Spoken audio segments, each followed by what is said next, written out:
athlete test me.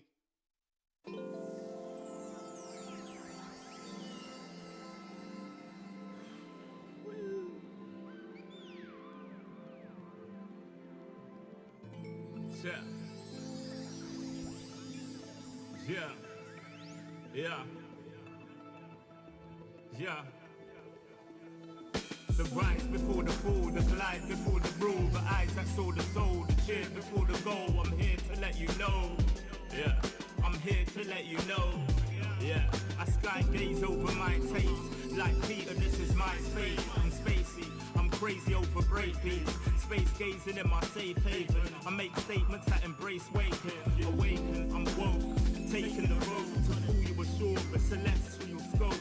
The stars explore in your inner. The starts at the core, inner space and more. Your body's a planet for sure. Nurture it with the words I've written. Scribe like highlights, flying saucer. Supply the order, it's the author. Walking on air, walking on water. Blending between borders to let you know this is here to support you. The blend, the blend, the blend, the blend, the blend, the blend, yeah.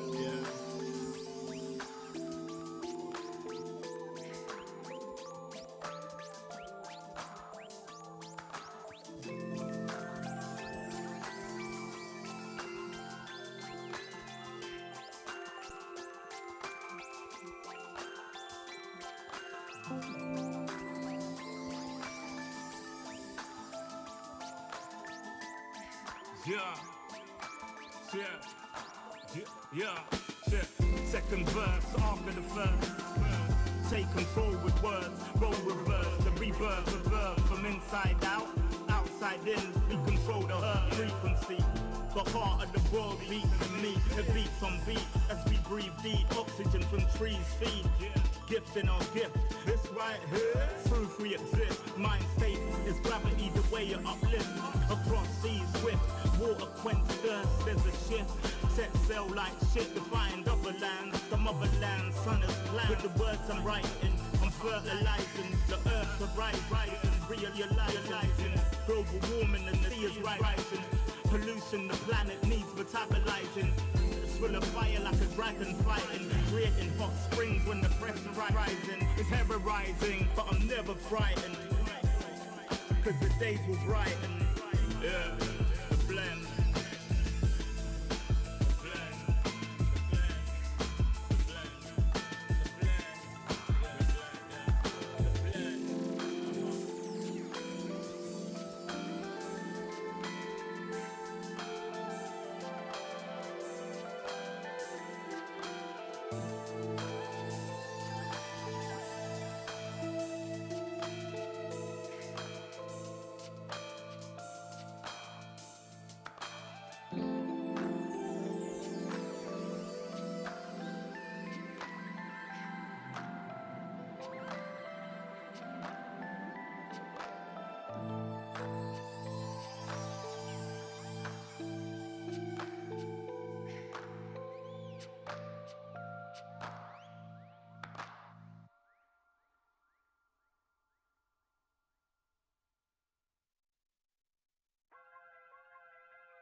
Everywhere I go, the people really wanna know who I is and who I be. They stop and stare when they see me.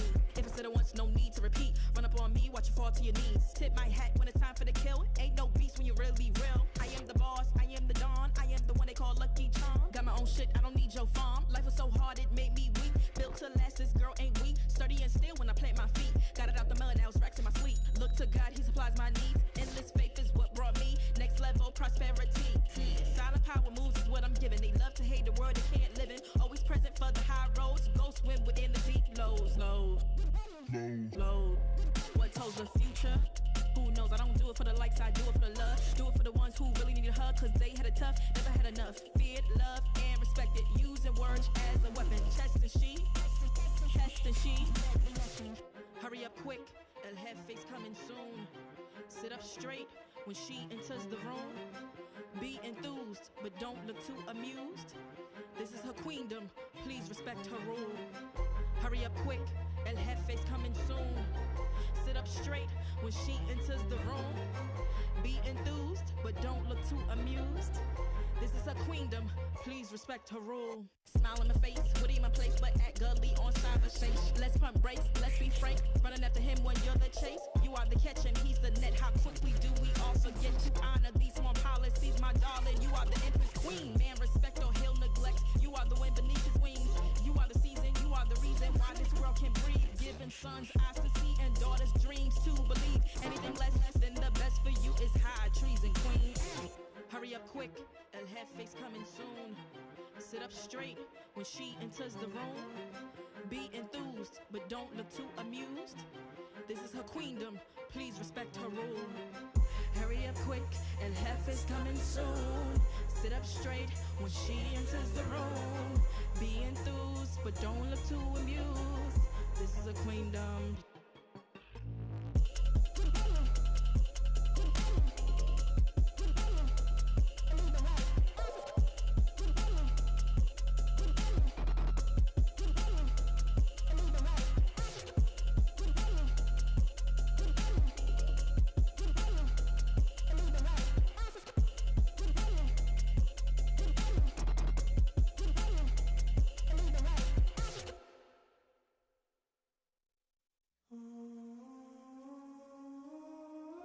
I just gotta flex, flex, flex on the lean.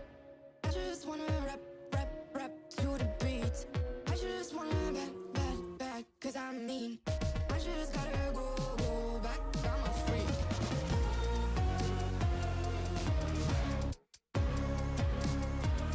Gotta go. I just wanna rap to the beat. Move of emotion, they drunk at their problems. They always on road and they stunt. She knows just cause she is the same. She's trying to stop playing games. Move of emotion, they drunk at their problems. They always on road and they stunt.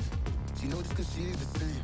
She's trying to stop playing games. What do people like? What they really want to know? Who's your lovers and who are your bros? Who are the enemies you do keep close? Who are the people that you shouldn't know? What do people like? What they really want to know? Who's your lovers and who are your bros? Who are the enemies you do keep close? Who are the people that you shouldn't know? I just gotta flex, flex, flex on the lean. I just wanna rap, rap, rap to the beat. I just wanna back, cause I'm mean. I just gotta go back, I'm a freak.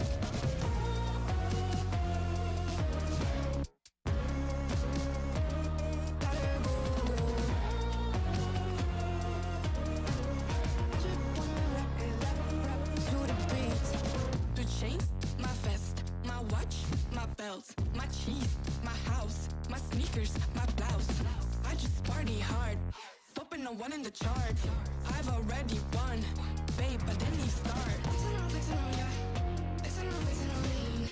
Flexing on ya, flexing on lean. I just gotta go, but I wanna hold on. I can't let you go, but I gotta stay strong. Unless you heard it from me, then you ain't heard it from me. Got it from me, all the energy extra. You don't wanna see me with the hitters. Generations caught up, look how things will switch. People they're quick, now they wanna move at the bits. Boy wanna go to him, bitch, nah. Now I'm moving. I gotta do what I do. I'm really here on my ones now instead of 4 3s or 2s. And now it's Effie from Paris. I could've been effing you in Paris. I don't wait for the drop, I just flow from the pot.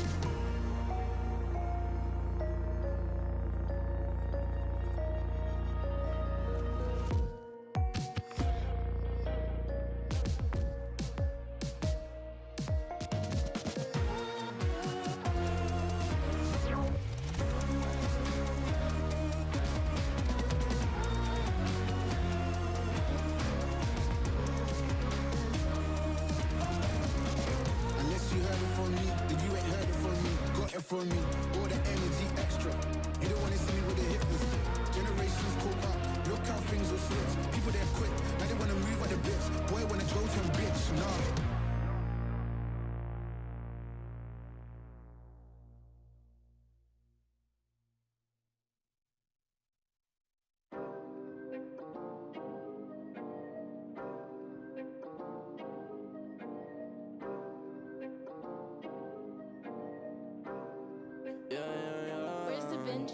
Working at 9 to 5, I had to go the gods. Nobody did it right, I had to show them how to grind. I had to beat the odds, this is the life I live for God. Taking a step at a time, we going up, we headed to Mars. Taking them chances, making decisions, you know I'm never gonna lie. Till you let go, I'm copying all of them, who you gon' be inside. I cannot fake it, I gotta face it, I gotta do the time. You gotta wait, mate, for a great pay, make sure you're doing your job. Gotta deal with the patience, 200 every occasion. Going to different locations, how they got when I need some direction. Me and Vinci go up every session. Cook it up, yeah, you know it's no pressure. Yeah, you know how we do what we all in. We can slow up and you never catch us. Working a 9 to 5, I had to go and feed the gods. Nobody did it right, I had to show them how to grind. I had to beat the odds, this is the life I live for God. Taking a step at a time, we going up, we headed to Mars. You know my slimes, they came from the bottom to top. They can define us, they tryna find us. Boy, I know you with the ops. We're not the same, no, you can't compare me. I don't belong in the box. Don't try to play me, no, I'm not friendly. This is everything I got. Ain't no playing around, this is no playground. It no matter, I do what I say now. I'ma go give them something to say now. Got them stuck on my back like a spray ground. See, easy, don't gotta complain. I'm a shooter, got eyes in my vein. They said that I would never make it, they thought I was crazy. They said I'm insane. Working a 9 to 5, I had to go and feed the gods. Nobody did it right, I had to show them how to grind. I had to beat the odds, this is the life I live for God. Taking a step at a time, we going up, we headed to Mars.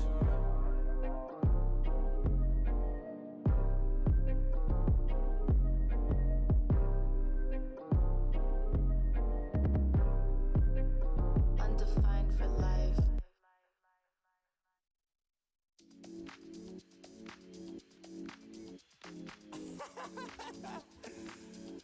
Oh man, what you talking about, man? What? You're so crazy, bruh. Wasn't too long before I realized a whole lot of truth just realized. Two groups faking the real guys, and both of them plotting on your meal size. Gotta be more, is this real life? Got a bad hand, but I still try. Try and knock me down and I still climb. I can see the promised land right over the hill line. And when I get there, yeah, we all gon' party. Learn how to surf cause the waves is gnarly. Gotta make the bread, gotta bake the barley. But it take a little time, be patient, darling. Working for the people, gotta rake them all in. But sometimes people make you hate your calling. Some people panic when the brakes is stalling. Me, I go to God when my faith is falling. Put it on the tattoos. A righteous man don't know bad news. Found forgiveness for my snafus. Nothing for the pretty girls trying to get a cashew. Bad dude. Sometimes life really suck like a vacuum. The devil I don't never turn my back to. I just wanna shower love like a bathroom. And be a role model for the black youth.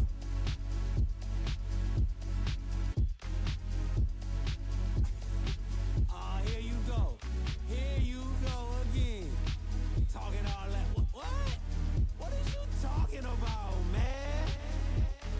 Wasn't too long before I realized a whole lot of truth just realized. Two groups faking the real guys, and both of them plotting on your meal size. Gotta be more, is this real life? Got a bad hand, but I still try. Trying to knock me down and I still climb. I can see the promised land right over the hill line. And I broke a lot of hearts in my lifetime, thinking that their heart wasn't like mine. Finally got through a lifeline, and I stumbled upon a right mind. Love showed up at the right time. Put her in a white dress, get the white wine. Some people do it for the nighttime, but I'm thinking more, make your life mine.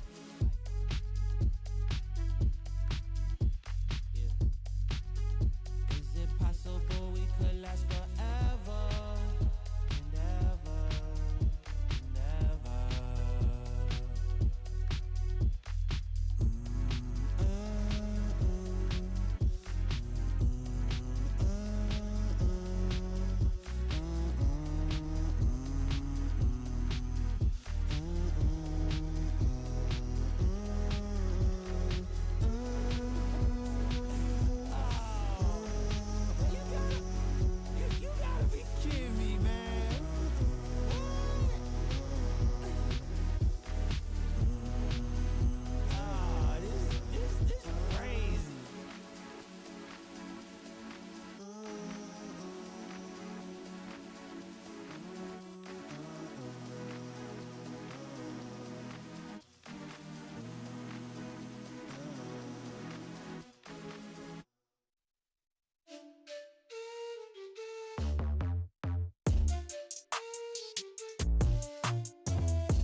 I think I let my guard down.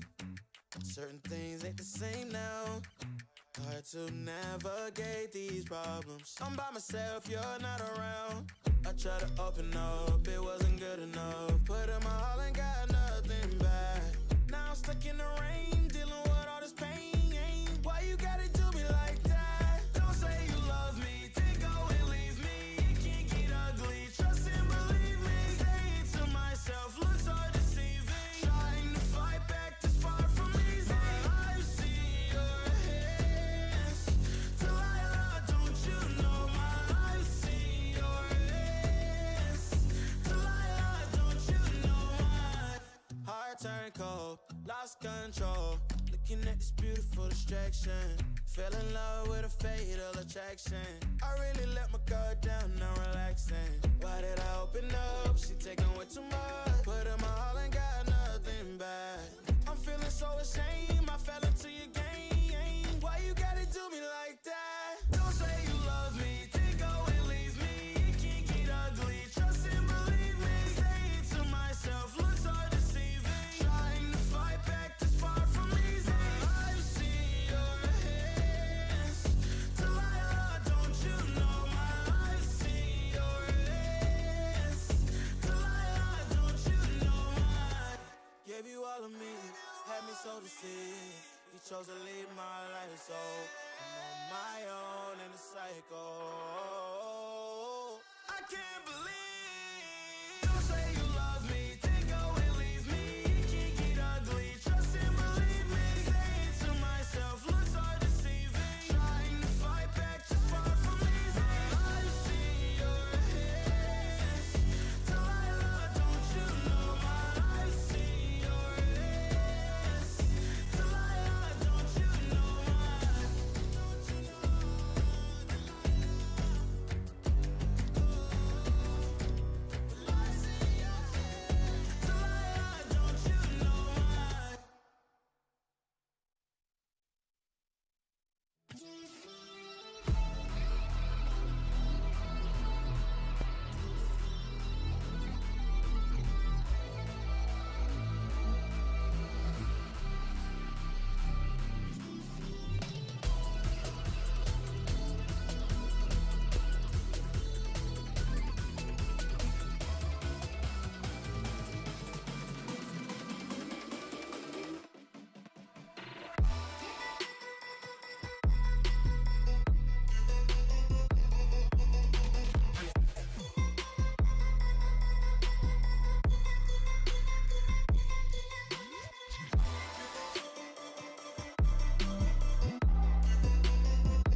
You think that I'm running in place? Y'all really testing my patience.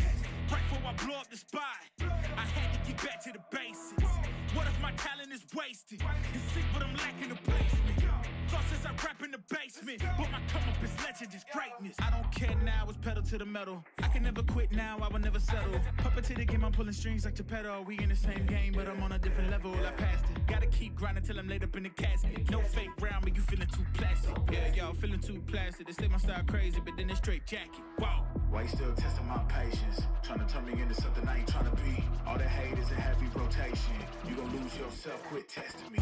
Don't make me lose my mind. Don't make me lose my mind. Don't make me lose my mind, cause I'm looking like Wesley, test me. Don't make me lose my mind. Don't make me lose my mind. Don't make me lose my mind, cause I'm looking like Wesley, test me.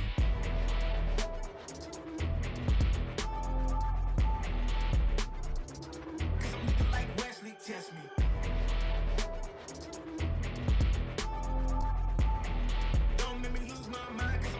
Wesley, test me. Yeah, guess I know no better. I ain't got no chill, so they call me a devil, I know. Look, I am just a man on a mission. If I want it, then I get it, I go. And if you're trying to test me a beast, you gon' need Liam Neeson. The chance that you're taking is flagrant. You're testing your luck. If you think you'll make it out, then you're sadly mistaken. Careful what you putting your stake in, cause I ain't got no patience and no limitations. You trying to figure me out, and I know I don't make sense, but no one's there when you call like you trapped in the Matrix. You need to take a break from it. I think you should take 6. Cause yes, I hold a throne and no one else can replace this. The pain will only go deeper the harder you chase it. I'm the greatest that you ever met. It's time that you face it. So tell me, why you still testing my patience? Trying to turn me into something I ain't trying to be. All the hate is a heavy rotation. You gon' lose yourself, quit testing me. Don't make me lose my mind. Don't make me lose my mind. Don't make me lose my mind, cause I'm looking like Wesley, test me. Don't make me lose my mind. Don't make me lose my mind. Don't make me lose my mind, cause I'm looking like Wesley, test me.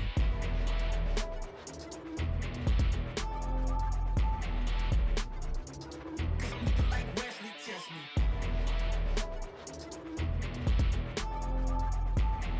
Don't make me lose my mind, cause I'm looking like Wesley, test me.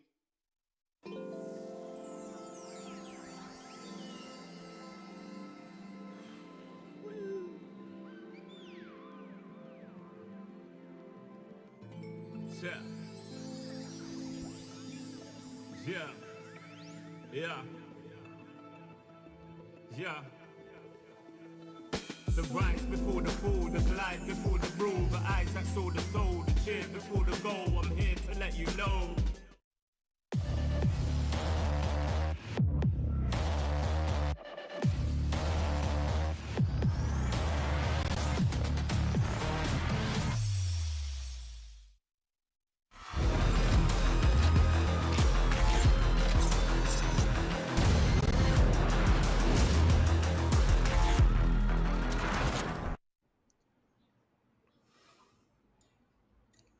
No one could have imagined at the start of last year's Stage 1 that a team from our own turf would make it to the biggest stage with the highest honors of competitive Valorant.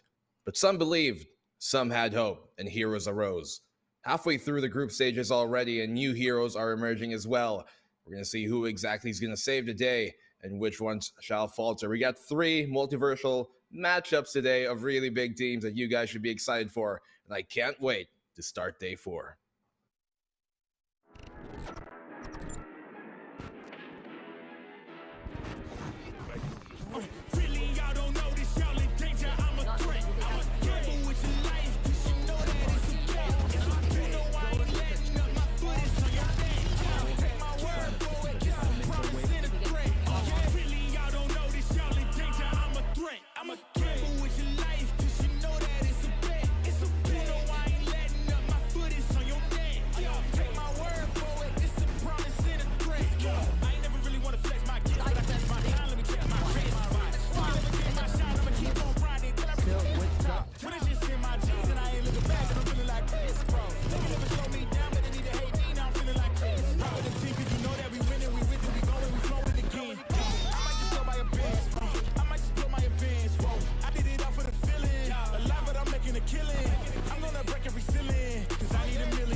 There we go. Hello and welcome to day 4 of the VCT group stages here. This broadcast is overseen by the Games and Amusement Board. And of course, guys, before we get going into this, we all know what is to come. But of course, we're going to take it up into the updraft presented by ROG.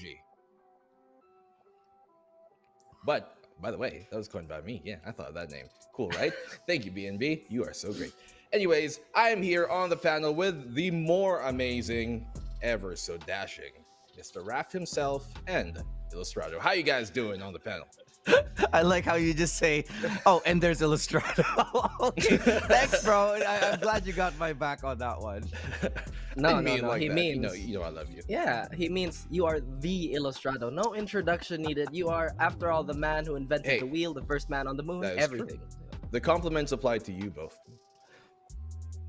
Anyway, as we continue on here, we've all talked about, and looked forward to the matches that are kind of a star-studded, I guess, roster and rather schedule is what we got ongoing here. There's lots, of course, for everybody to really digest, especially since we're only halfway through this group stages. Lots of math to be done for you nerds out there just like us who are trying to be caught up on the action. But we're gonna take a look at the highlights of yesterday to really see and tune into how things unfolded. So match number 1, start of the day, NAOS versus Zeal. This is the first of the 2 series that Zeal played yesterday. Raph, I want to go to you on this one. What are your thoughts on how this match turned out? Why do you have to bring up my heartbreak here? I mean, I will always be loyal to the board, but of course, the analyst, the inner critic in me will always try to pinpoint where we can all improve. And now I've said NAOS is a bit of an X factor because we don't really have that much data on them when it comes to long-term play. But it seems that whatever they've shown in the last 2 days, in the last 3 days, they are looking mighty strong. Zeal, they had a lot to show, but was it enough to really stop the NAOS onslaught? Unfortunately, it wasn't.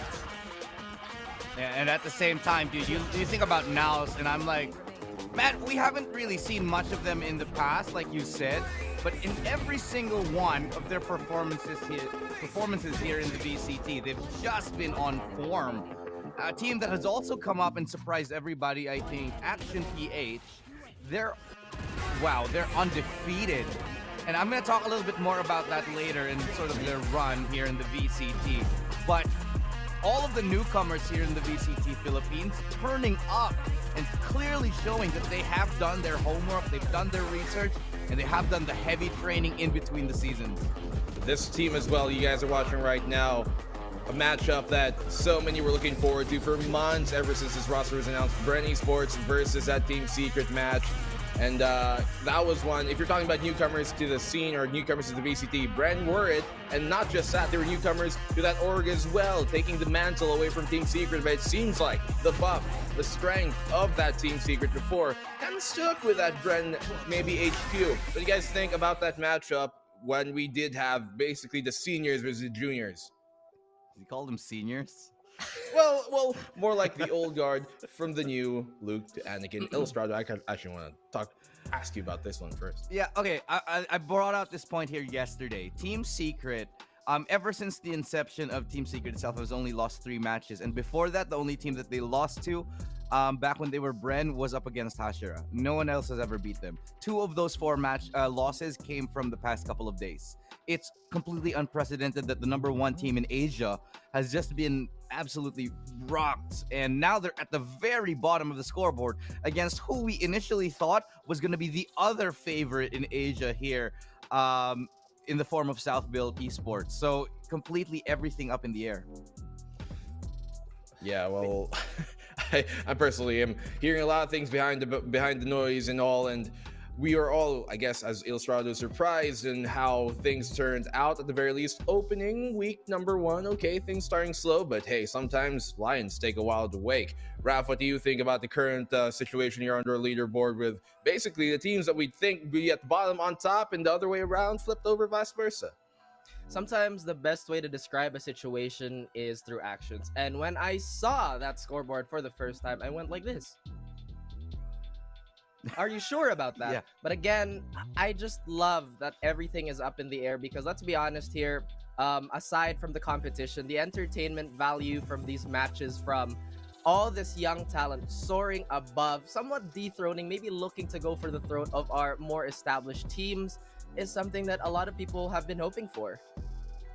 Well, if you guys are hoping for some fancy stuff, we got a fancy, nice thing for you all to tune into. So take a look at the teams we've got here at the VCT.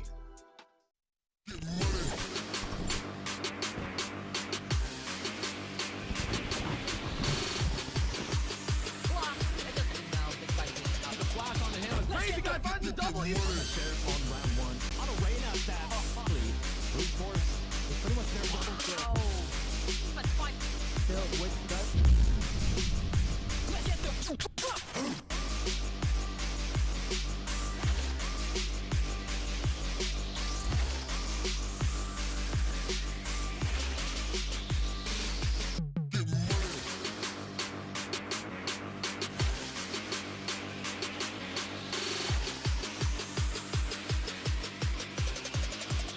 Get the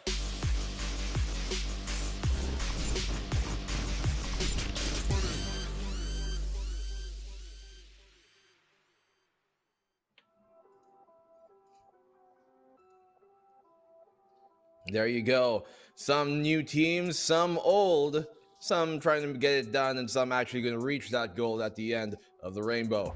We got lots for sure in store. This is only the first week of the group stages. Some of you might be more, I guess, kind of used to the old format where we would end things on, the 4th day on a Sunday for every single weekend. We'd have a grand final, but no, we're doing 2 group stage weekends.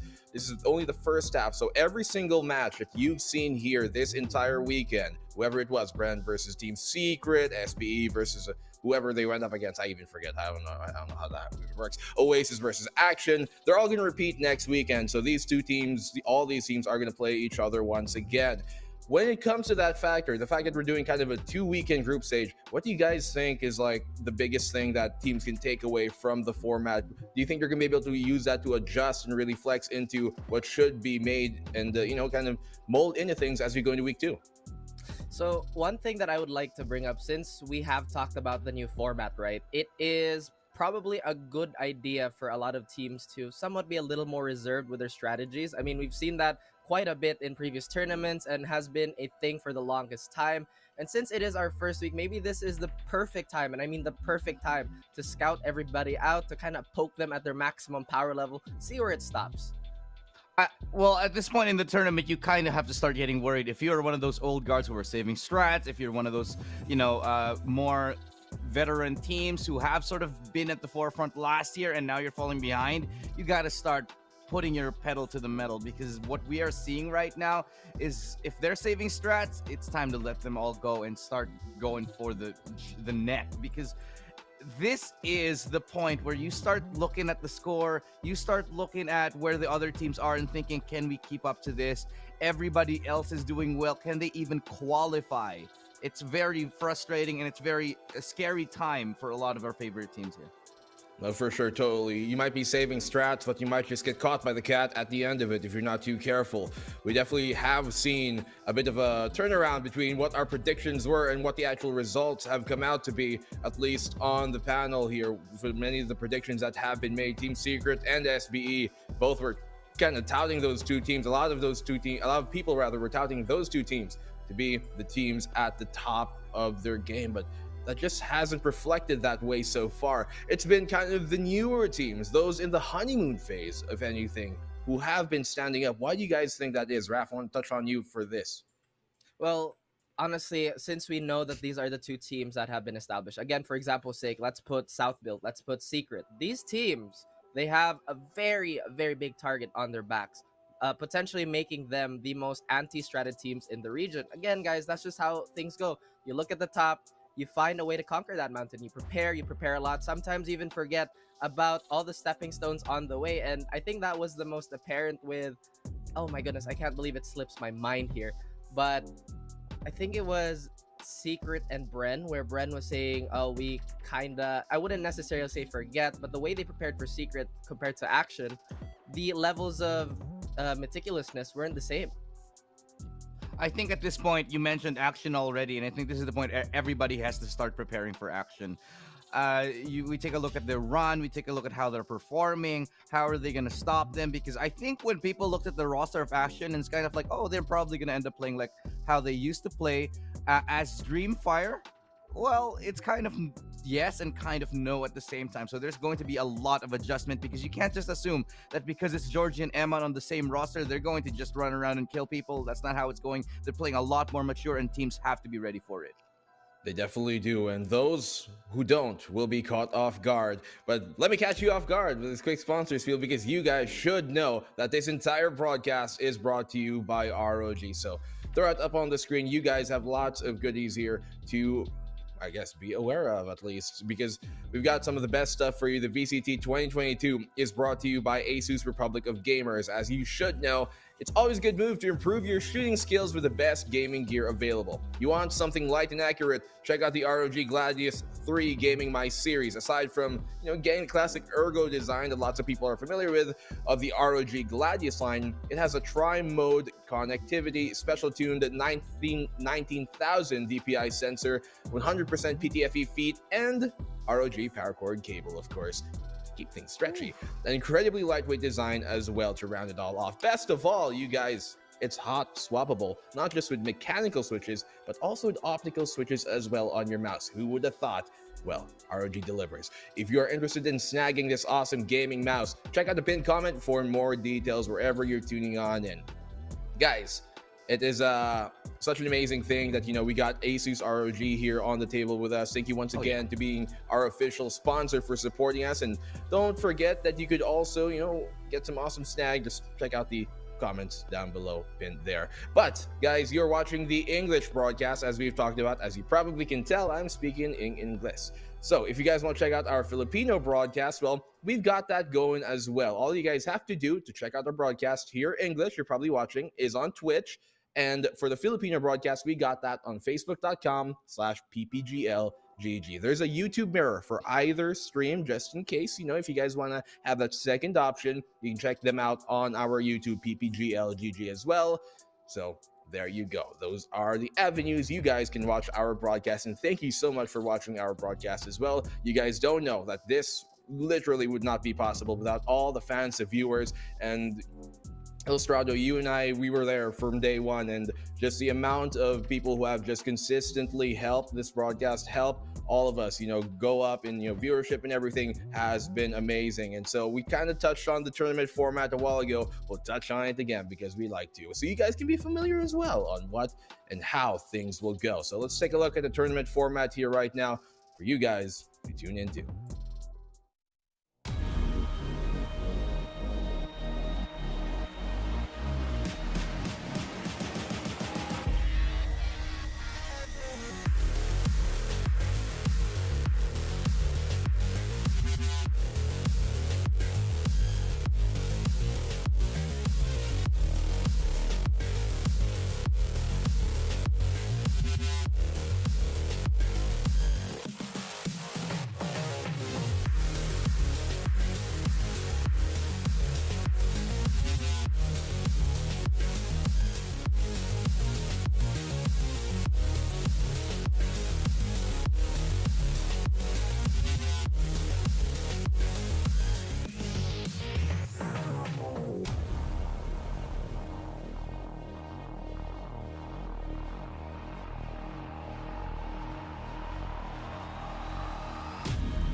So those were the teams. That's the format. We're going to take a look at the standings and how things went in just a second.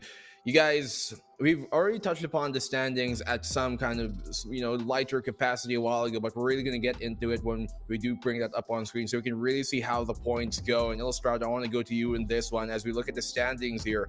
Obviously, we know that the top dogs are at the bottom and those in the honeymoon, those newer teams are up top, but I'll touch on you for this. What do you think about where we currently stand? Look, man, it seems like if I'm looking at this one, if I'm looking at these standings, it's like, did somebody sort by descending? Because sort by ascending, because in any other reality I'd be like, no, you're kidding, because like Oasis, who we thought is going to be absolutely on fire, would be in the top alongside the bottom two right now, Team Secret and Southville Esports, who are 1-4, by the way. And at the top, it's NAOS Esports and Action PH, the absolute newbies here in the scene. This is unfathomable that at this point in the tournament we're seeing such an upset and we're only at day 4, and it's not flukes because these teams have been proving themselves consistent, match after match, series after series. They're really delivering a solid, consistent playstyle and delivering the highlight level of playstyle that we can expect in VCT up against really, really strong teams. Absolutely, but sometimes for our top team, sometimes you gotta take a big hit to know what you're made of. And this time, it's really the redemption arc for our top teams, as you've mentioned. But I am just so pleasantly excited and pleasantly, well, I wouldn't say amused, but how things have been turning out, it just makes the rest of the league so unpredictable. Makes everything much more challenging, of course, for these two teams. At the same time, much more entertaining for us. It's almost like this list is kind of, curated by tenure. How long you've been playing, that's how low you're going. But hopefully that doesn't last too long for the meantime, because we're going to be looking at the schedule, and we got some matches for you all, if anything. Let's take a look now at how these games today will go. We got 3 best-of-3s, as is typical here in our group stage, for the opening game being Team Secret versus Action PH. That is the black on white versus each other. Bren Esports versus Oasis. Talk about huge fan bases. This is about as big as you can go, barring Team Secret. And for the third, NAOS Esports versus Southville. There's a lot more history between a lot of these two teams than you guys realize. And of course, the Bren multiverse is alive and well today. All 3 teams playing. Raph, I'll touch on you on this. What is a match we should be looking out for, or at least you are, because these are all star-studded? NAOS versus SBE, because again, like we mentioned, SBE, they've kind of slipped. They're still trying to climb back up. Meanwhile, NAOS is on the opposite end. A lot of us thought that NAOS would be a little messy to begin with, maybe have chemistry issues when they hit the ground, but they hit the ground running. They've looked far more impressive than anybody thought. I love the fact that Kakarot, despite being, or at least to old heads out there, you know him as a super cracked all-star fragger type. He's still that, but there's a lot more depth now. He's been IGLing, if I'm not mistaken, and he's been playing that initiator role, setting up the rest of his team and giving them that Super Saiyan buff. Yeah, and on top of that, man, for me, all of the other matches today, I think this is the most exciting day we've had in week number 1. If we take a look at how the matches are structured, it's the top half, is the very top versus the bottom, and there's the last match as well, same thing. But the second match is the middle matches where we're gonna be seeing Bren versus Oasis, some of the biggest rising stars here in Valorant Philippines. It is just going to be an absolutely exciting day for me. It's all gonna be all about match number 2, Bren versus Oasis. That's gonna be my highlight one of the day. For sure. I think any which way you go, it's going to be a match that you can look forward to, and you should be looking forward to. You got Secret here versus Action. You got Bren versus Oasis. You got NAOS versus South Build. We're going to touch on every single one of those series and the history between these two teams, because there's a lot more than than face value might suggest here initially. So, we're already kind of warming ourselves up into the game. That's why we need to go on a short break to really catch our breath, because this is going to be a breathtaking day to end the group stage week 1 off. So don't go anywhere. The VCT panel here on the Upcraft, me, Raph, and Yilu will be back in a hair. Yeah, I'm here to let you know. Yeah, I sky gaze over my taste. Like Peter, this is my space. I'm spacey, I'm crazy over break beats. Space gazing in my safe haven. I make statements.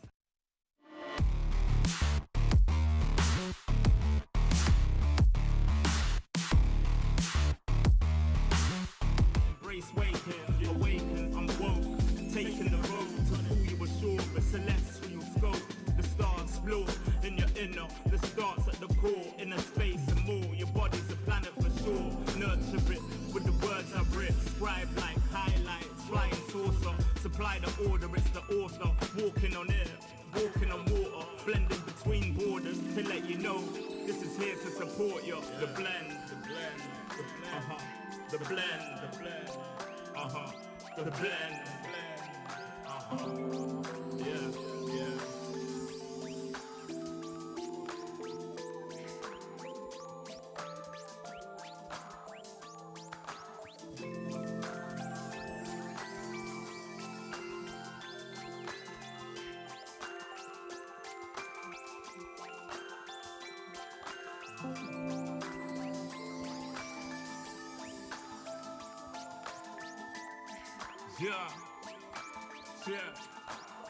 Yeah. Second verse after the first. Taken forward words, roll reverse, the rebirth of verb from inside out, outside in. We control the earth frequency. The heart of the world beats in me. It beats on beats as we breathe deep. Oxygen from trees feed. Gifts in our gift. This right here, proof we exist. Mind state is gravity, the way you uplift. Across seas swift, water quench thirst. There's a shift. Set sail like shit to find other lands. Some other lands, sun is planned. With the words I'm writing, I'm fertilizing. The earth's a rising, realizing. Global warming and the sea is rising. Pollution, the planet needs metabolizing. It's full of fire like a dragon fighting. Creating hot springs when the pressure rising. It's ever rising, but I'm never frightened. Cause the days will brighten. Yeah, the blend.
Everywhere I go, the people really wanna know who I is and who I be. They stop and stare when they see me. If it's said it once, no need to repeat. Run up on me, watch you fall to your knees. Tip my hat when it's time for the kill. Ain't no beast when you're really real. I am the boss, I am the dawn. I am the one they call Lucky Charm. Got my own shit, I don't need your farm. Life was so hard, it made me weak. Built to last, this girl ain't weak. Sturdy and still when I plant my feet. Got it out the mud, now it's racks in my sleep. Look to God, he supplies my needs. Endless faith is what brought me next level prosperity. Silent power moves is what I'm giving. They love to hate the world they can't live in. Always present for the high roads. Go swim within the deep lows. Low. What tells the future? Who knows? I don't do it for the likes, I do it for the love. Do it for the ones who really need a hug, cause they had it tough, never had enough. Feared, loved, and respected. Using words as a weapon. Test and she. Hurry up quick, El Jefe's coming soon. Sit up straight when she enters the room. Be enthused, but don't look too amused. This is her queendom, please respect her rule. Hurry up quick, El Jefe's coming soon. Sit up straight when she enters the room. Be enthused, but don't look too amused. This is her queendom, please respect her rule. Smile in my face, Woody in my place, but act gully on cyberspace. Let's pump brakes, let's be frank. Running after him when you're the chase. You are the catch and he's the net. How quickly do we all forget to honor these small policies, my darling? You are the empress queen. Man, respect or he'll neglect. You are the wind beneath his wings. You are the season, you are the reason why this world can breathe. Giving sons eyes to see and daughters dreams to believe. Anything less than the best for you is high treason, queen. Hurry up quick, El Jefe's coming soon. Sit up straight when she enters the room. Be enthused, but don't look too amused. This is her queendom, please respect her.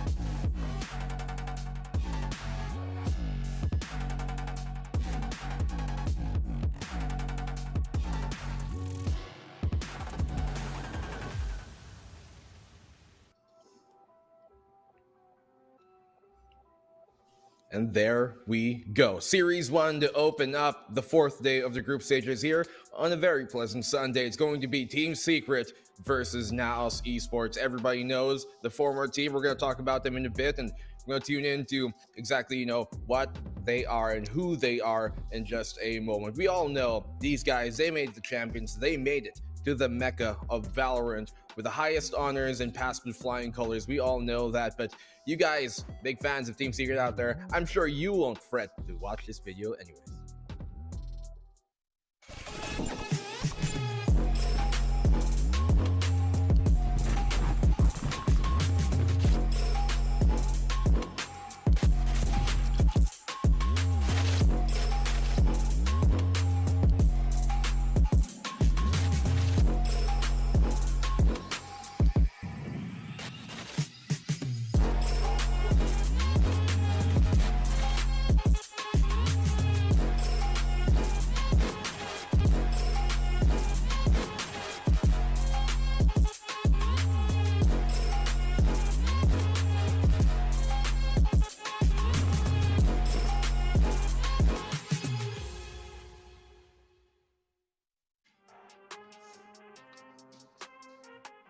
Well, Team Secret, there's no secret about who these guys are, where they've gotten, what they can do.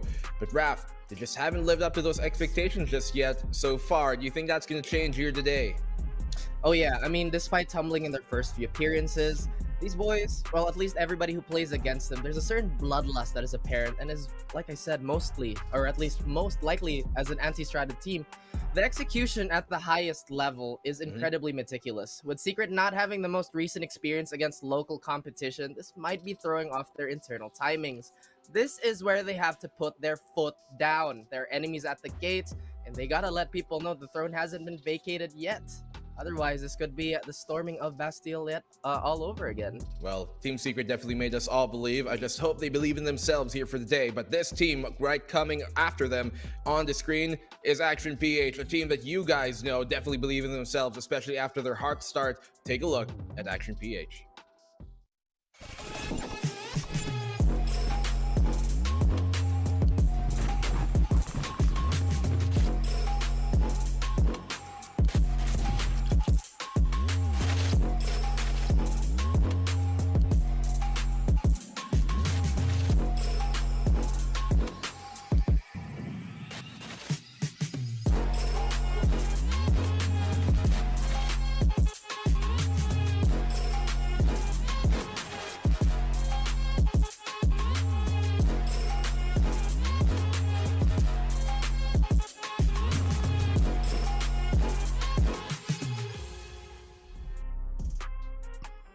There you go, Action PH. You guys know that these guys meant to play this game, meant to come here with every single piece of force that they can bring. Ilustrado, I'm going to talk to you about these guys who have just completely blown everything out of the water. Yeah, you're absolutely dead on with that by blowing everything out of the water, because they have won every single VCT match that they have had. The last loss they had was in the previous tournament, but in this run, even all throughout qualifiers, they are undefeated. And if you talk about this current form, I don't think I've ever seen better. Not since Dreamfire. Actually, they've been even better than Dreamfire. They've been even better than their form in Enigma Galaxy. It has just been completely unprecedented that we see this level of strength from these guys here. And what I love about Action PH is it doesn't feel like two players, Eman and Georgie, working together to bring everybody over the finish line. Everybody's having their own moments in the sun. You're talking about Motsky, who used to sit a little bit more quiet. Now he's having so many clutch moments for his team with those lockdowns on those sides. He's able to keep everyone at bay no matter what time of the map, no matter what side he's playing on, and it's been an absolute treat to watch. Well, I know these guys mean business. As soon as they stepped into that Action PH bootcamp, they were on a very, very rigorous training schedule. And just quick fun fact before we kind of look at everything else about this match. The boot camp that they walked into that they're actually currently using is one of the former ones that SBE, Southfield Esports, they used to bunk into. So perhaps there's something special in that house. Maybe you need to go back to that boot camp. Yeah, maybe they kind of need to. There has to be something. I have to believe it's a personal chef that they got working for them. But we're going to be looking on over to the map video to see where we're actually going to be camping for these next 2 or 3 potentially maps we're going to be playing. Guys, opening things up, Haven. Oh, wow, Haven. We're starting off with Haven. And, one thing that I think is up for discuss... Oh, is that what I think it is? We're seeing way. Fracture. Team Secret picking Fracture. Okay, I'm going to break this down here. Action PH picks Haven, a map that they're also very strong on, but so is Team Secret. This is going to be one hell of a match. But then again, Action PH, they're good on Fracture as well. So this is a very big risk here for Team Secret, especially because they are avoiding their traditional map picks. Now they start to realize that, their Icebox, not exactly as strong as they want. Their Split, not exactly what they want either, because in their previous appearances, neither of these have been working. They're going to go for something completely new. We're seeing them on Fracture, and this is a very big risk. Let's hope it pays off for them. Do you think they're taking that risk, Ilu, because of, just how, I guess, their performance hasn't been living up to what they think?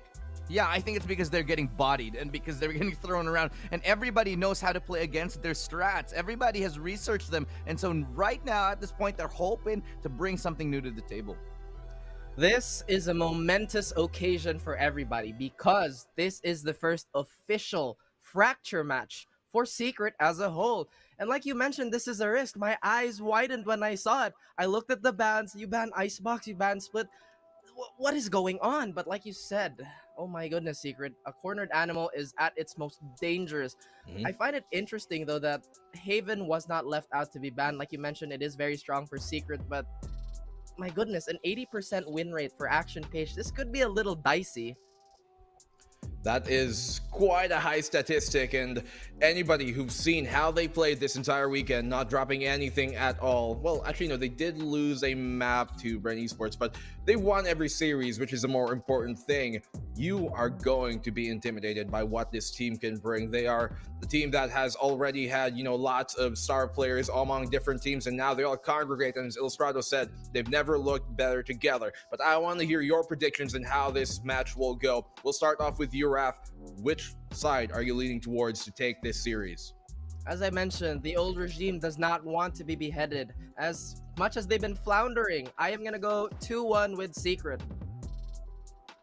Okay, hear me out. I can't believe I'm saying this. Action PH takes this one 2-0. I don't think there's any way to stop them right now. They are on an absolute tear, taking down every single team. I think their undefeated streak continues in this one.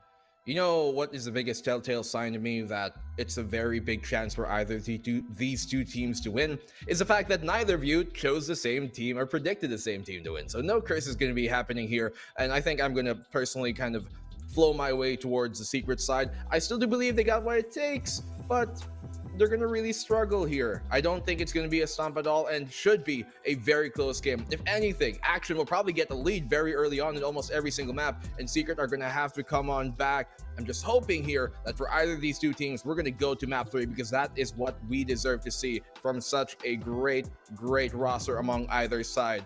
One on tenure, one on current performance, but we got our casters to break things down really here. So, casters, you guys got the floor.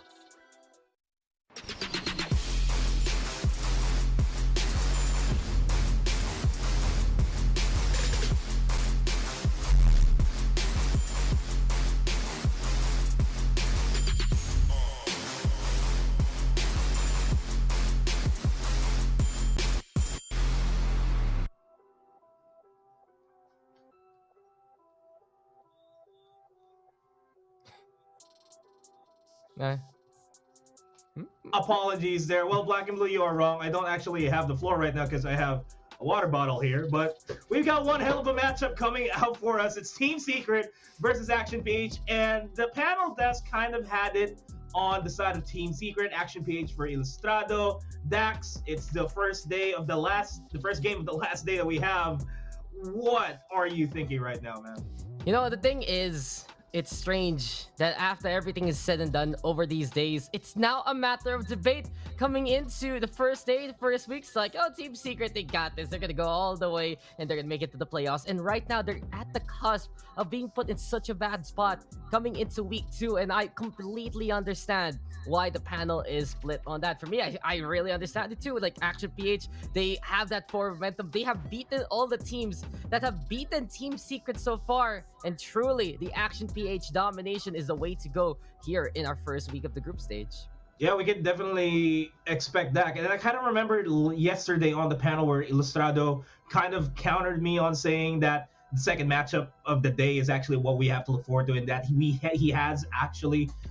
actually wants us to look forward to this match, and I kind of get what he's trying to say, because right now at this point in time, Team Secret, they're at a risk of actually being dropped out. The top 2 teams that went into the VCT is now currently the top 2 teams that are looking to make an exit out of the bottom 2 teams that are looking to make an exit out of the challengers. And it's scary to think, if you're Team Secret, you really have to bring it all out.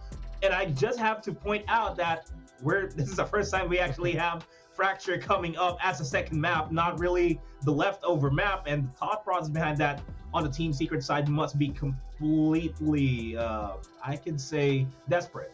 No, it's something that they probably prepared for and they're forced to bring out by this point. In the meantime, though, thing is, Action PH has actually had some Fracture experience so far, but we'll be talking about that later on because we still have more first map to go on, and it will be Haven. It really goes to show that for Action PH and for Team Secret, there is that basically similarity in the map pool. For Team Secret, they love to play that Haven. They do have to respect Bandit against squads that they feel that are absolutely potent at it, but against Action PH right now, for the Team Secret mindset has to be just stop that initial momentum. And it really feels like they're the ones of all the teams that has that possibility. They can have that patience and of course that experience to try and stop that initial momentum. But let's check out the agents here as we're going to be getting into Haven. And I really would be surprised to see, the compositions these 2 teams have already run so far in the group stage. Yeah, I'm actually quite expecting everything to be 100% the same. No, I've been. Yeah, breach on Wits. No longer going to be on that chamber. Everything else for everyone, it's going to be the same, all things considered. And kind of want to highlight the chemistry here for some of the duos that we have in Action PH and for Team Secret for that matter.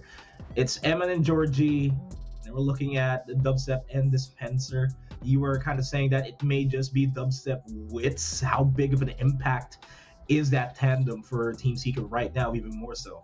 Yeah, you know, the Dubstep Wits combination in itself is all about that setup into the knockdown. And when they're running that breach composition instead, it does feel like they just want to enable W as much as possible and how he gets those entries to work. But it's a matter of chemistry. And when you think of package deals, right, you got Georgie, you got Emma. These two guys can play two mean duelists. Emma especially super flexible in what he wants to play. And on the flip side, you have that, I'd say, similarity also between Dubstep and Dispenser. Though even though they play very, very different roles, it's just how they play off each other that can really work. And that might be able to grow from that point for the team and just how they really synergize. You have two people that can pretty much lead the charge or dictate the pace, and suddenly all five are on the same page. And hopefully they'll be on the same page to actually take this away, because if you're on the side of Team Secret, it's do or die. Like, all things considered, they have to pull out some crazy strats that we haven't seen for a long time. Just kind of like what the panel has pointed out earlier on, is that everybody has already researched Team Secret. They've been in the limelight for the past couple of months because they're showing in Champions. They kind of need a new strat that can catch everybody out, be the surprise that they need to get that victory as we're waiting for the teams to get ready. Now, we gotta look at this moving forward.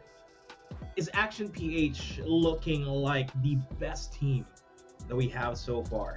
You know, I'm actually going to be making this point since we have this time.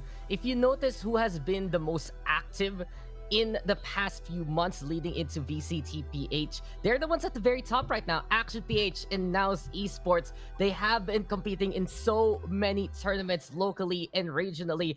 I really remember Action PH even just getting all the way to the grand finals, facing off against Alter Ego of all teams all back in December. So it really feels like for them, since they reforged their roster, retooled themselves later on in the post-VCT era, they didn't need to take that break that everyone else pretty much did. And of course, breaks are very important for the psyche of the players. You need to get that reset. But so far, the momentum that these guys have been building for themselves is still continuing. And in the meantime, Team Secret, we haven't seen them in competition ever since Valorant Champions, but they will need to compete for their lives as we get into the game. Here we go, guys. Already at the Haven, and we're kicking things off with the gates open. You can see here on the attack side, Action PH straight on through to the middle. They have, again, though, that initiator with the Sky alongside Sova. They tried to go for the plan, but with the aftershock, fending him off. Georgie, though, tried to force it. Fault line this time. There's no way right now for Action PH to put that spike down. My camera is destroyed. Yeah, I kind of like the switch up of Wits going into the breach. It really is an important... Breach is an important tool in any matchup, just for you to get a little bit of the delays coming in and deterring the pushes on B. It was almost a full-on B take for themselves. As I say that, Dubstep is going to get caught taking a peek over at A main and is going to be backing off. In Action PH, looking into changing things up and going into C. It's down to Borkum to potentially try to stop this push, but he's going to be letting go of the angle. Action PH is going to be repositioning on over towards B. They're going back. It's time to retake again as Dispenser will take down Georgie. First off, spots him out through the wall. Zero Zetio, aka Tesseract, has not much to do, but he still takes down Dispenser. But it's down to a 2v3. Zero Zetio is almost at 0 HP, and Modski as well is pretty banged up. Needs to buy a little bit more time. They're going to be rotating out of the B side. Yeah, Borkum, though, keeping an eye out. It is time for Action PH to hightail themselves over to that A side. But Dubstep Wits, they are prepared. And this is the setup that we have been looking for. Dubstep with the takedown there on the Zero Detio. And Modski with the kill. And Wits response. Dubstep, though, from up top will get that takedown. And Team Secret gets the pistol, and this is actually a really good sign for them against a certain team like Action PH. And you know, Nomad, I was talking about it to some people yesterday, and I really feel like for Team Secret, all they have to do is show how responsible they can be at the start of the game. The biggest weakness of Action PH is when they don't have that first half domination, because that's when they try to run away with things in the game, and suddenly they're gonna have a cushion in the second half, and whether they flounder or they flourish, they're still gonna be in position for that win. Not only that though, Team Secret having wits on that breach, great way to stop the aggressive push, and this is the composition that they unleashed in Valorant Champions. So it's time right now to bring the basics from Berlin. And does the catch out both. Here comes the scope on it. Back with the win too. Bowen and down. Vash is there as well. And Team Secret so far woken up on the right side of the bed, and they're up by 2 for now. Up by 2, only wits falling there. My voice is now not sounding like a robot. Fix that for you guys. I apologize, but yeah, this is a completely different start from how Team Secret was the past couple of days we've seen them play. And it feels like they're finally back in their Zen aura, so to speak. And we have a look at a replay from what happened during the past round. Wits and Desi Vash just defending and holding A with all their lives. Again, they have to just put a stop to this initial push. You can see here in the first 15 seconds immediately how this round is gonna go. And when Action PH is slow to a crawl early on, they have to really retool their plans and figure out to find these small openings in the Team Secret defense. But Wits again with the pressure. We already have an operator here for Dubstep even on the side. Aftershock right now to fend off Georgie, and the Action PH squadron just trying to find a nook, a cranny to go on in, but Borgman, does he see him coming on in? Georgie has to disengage Emma in the meantime. With a takedown out the Wits, it's a big pickoff, removing the stunner from the equation. Dubstep can't make it happen. No hit whatsoever. It's Action PH for the opening. And it's a 2v5 now on Vash and Dispenser. You can just pick up the operator if they could, but it's not going to be possible anymore. Well, he does still pick up the operator. Vash just has to hide. They know where he is. If Action PH can find Vash, that'll be a big blow to the economy of Dubstep, especially. The rest of Team Secret, they went for the saves, and in this scenario right now, it will be the third round for Action PH, but Emma caught on out. Never forget that Jesse Bass can't hit his mark with the operator, but this time running on in, out in the open. And Georgie's there to get the takedown. Will he pick up the op? No, he lets it go. And it does feel like the rifle rush is still a go for Action PH. So great recovery here from APH. And when in doubt, you can always look at your tandem. Emendo, how did he even get on the inside to that B side? Just a great navigation when Team Secret wasn't watching from the links. And those are the timings here, Nomad, that Action PH needs to find in the first place. If they can understand when Team Secret is rotating in and out of their peaks and their utility, there is ample time for the likes of Eman and Georgie, especially based on their personalities as players, to find their way on the inside. But here we go inside the garage. Dispenser already gets stunned on up. The shots do come. Georgie's there to win a takedown off Dispenser. And Action PH getting off the good start here. Very good start, taking down Dispenser. That's already one Sentinel down. It's pretty important here as Wits gets traded off by Emin, and Motsuki takes down Borkum as well. And quickly, I know exactly. It's down to a 2v4. Neural Theft, I mean, is going to be casted. They know where both of them are generally. Spike planted. And this is another round for Action PH. Team Secret kind of faltering here, kind of shaky, but they can still bounce back from this. Yeah, bounce back, and well, thing is, Zubby here, op still in hand, and he's gonna try to just watch out for those angles. Now we're seeing what the Action PH style is all about. You give them an opening, and they will just crack it wide open all the way to the site itself. The Cypher being set on up even, and when you have someone like Mosky on the post plant, it does become nigh unbeatable in that scenario. As Action PH right now going to be trying to tie things up. But beyond that, can they go a hunting against Serodetio? trying to at least make the bounces happen with the recon dart. Can't get the scan though onto Dubstep there, hiding outside the lobby. It's 2-2 now, as Action PH is getting the streak that they need. And this is where the signs get worrying. Once you give Action PH 1, it becomes 2, it becomes 3, it becomes 4. Sometimes it just goes all the way to 8. Sometimes you just wake on up and say, hey guys, wasn't this scoreline tied a while ago? Why are we done with the first half and why are they winning so much? So here for Team Secret, they need to have an ample opportunity on the defense. They already had the right idea at the start, especially with Wits getting in the way of those plans. Can they go for a retake scenario though? Thing is, the gun's not the best. And Dubstep again. The operator just not gonna even fire a single shot. Modesky with the takedown. The problem is yet again from Team Secret here as Georgie has the op here. Yep, the op is there. Hunter's Fury is gonna be thrown out by Jesse Vash, but it's not going to be finding anybody. No info on that, as Wits almost gets decapitated there by that operator. Georgie failed to pull the trigger in time. Blocking sight. Getting that angle. Going to be repositioning, looking over that A-Link. That alarm bot is definitely going to be a problem. Borkum with a frenzy, not going to survive the Phantom that Sirodethio offers.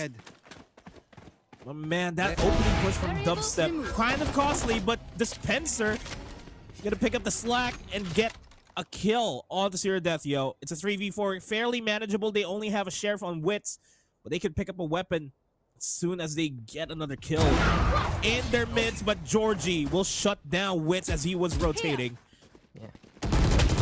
In the mid, Jesse Vash right now trying to stay on alive on A site. But Modesky is there with the rest of the group. Go for the overrun, but Spencer now showing everyone how it's done to play that operator. And one thing I've noticed here, especially as of late for Team Secret, Spencer is the one really picking up the pieces in this setup for the squad. But Action PH now, they've swept the floor of Team Secret for the past few rounds. Of course, though, this was not the best buy for Team Secret whatsoever. But yet again, with Action PH just finding that single opening very early on in the round, it allots them that time to rotate as needed and overrun the site. And this is perfect for a map like this. I feel like really Haven exemplifies the Action PH playstyle because you get one pickoff and then suddenly a tidal wave waiting to burst. Here we go though with Dispenser watching and waiting for Emma to strike, and he'll get that takedown. Dispenser's not done. 4 kills for Dispenser on the exits, and you have to respect Dispenser right now because he is at the very top. Lockdown now available. Rolling Thunder is there, and while Team Secret has faltered in the past few rounds, they have the tools now to go for the retakes if need be. And Dispenser's waking up though. He's got 6 kills. He's on the leaderboard despite Action PH just being in the lead. But if you're looking at the leaderboard in general, kills are more spread out evenly for Action PH compared to Team Secret. But as we go in to the 6th round of fighting, Action PH is still going to play it relatively the same. Just get a feel on where Team Secret is, then start collapsing as soon as they get a pick off. Now, Dubstep hasn't really been showing up on this operator just yet. Hopefully this round would be where it's going to be. If he catches Georgie, that might be a big opening. But it's not going to be happening just yet. Jesse Bash will get info. Spots out Sirodethio. And Wits is in garage waiting for this potential push to come in. Yeah, it's a big Aldron because he knows now that that Jet is nowhere to be seen. Team Secret, they might have an inkling that there's still a possible they're over at A long. But it's not only that. They slow it down just with one utility. And for Team Secret, those are the steps to success. Dispenser now inside the sewer as Georgie will be taking the site here for Action PH. Sneak play. Team Secret, no. Dispenser, no. Dispenser, no. He sees him now. He hides in the corner and gets the gun on out. Revealing area. Seems like Georgie just didn't hear him coming too distracted by the lane itself. And not only that, the lockdown is there. Action PH, you are being challenged here, good sir.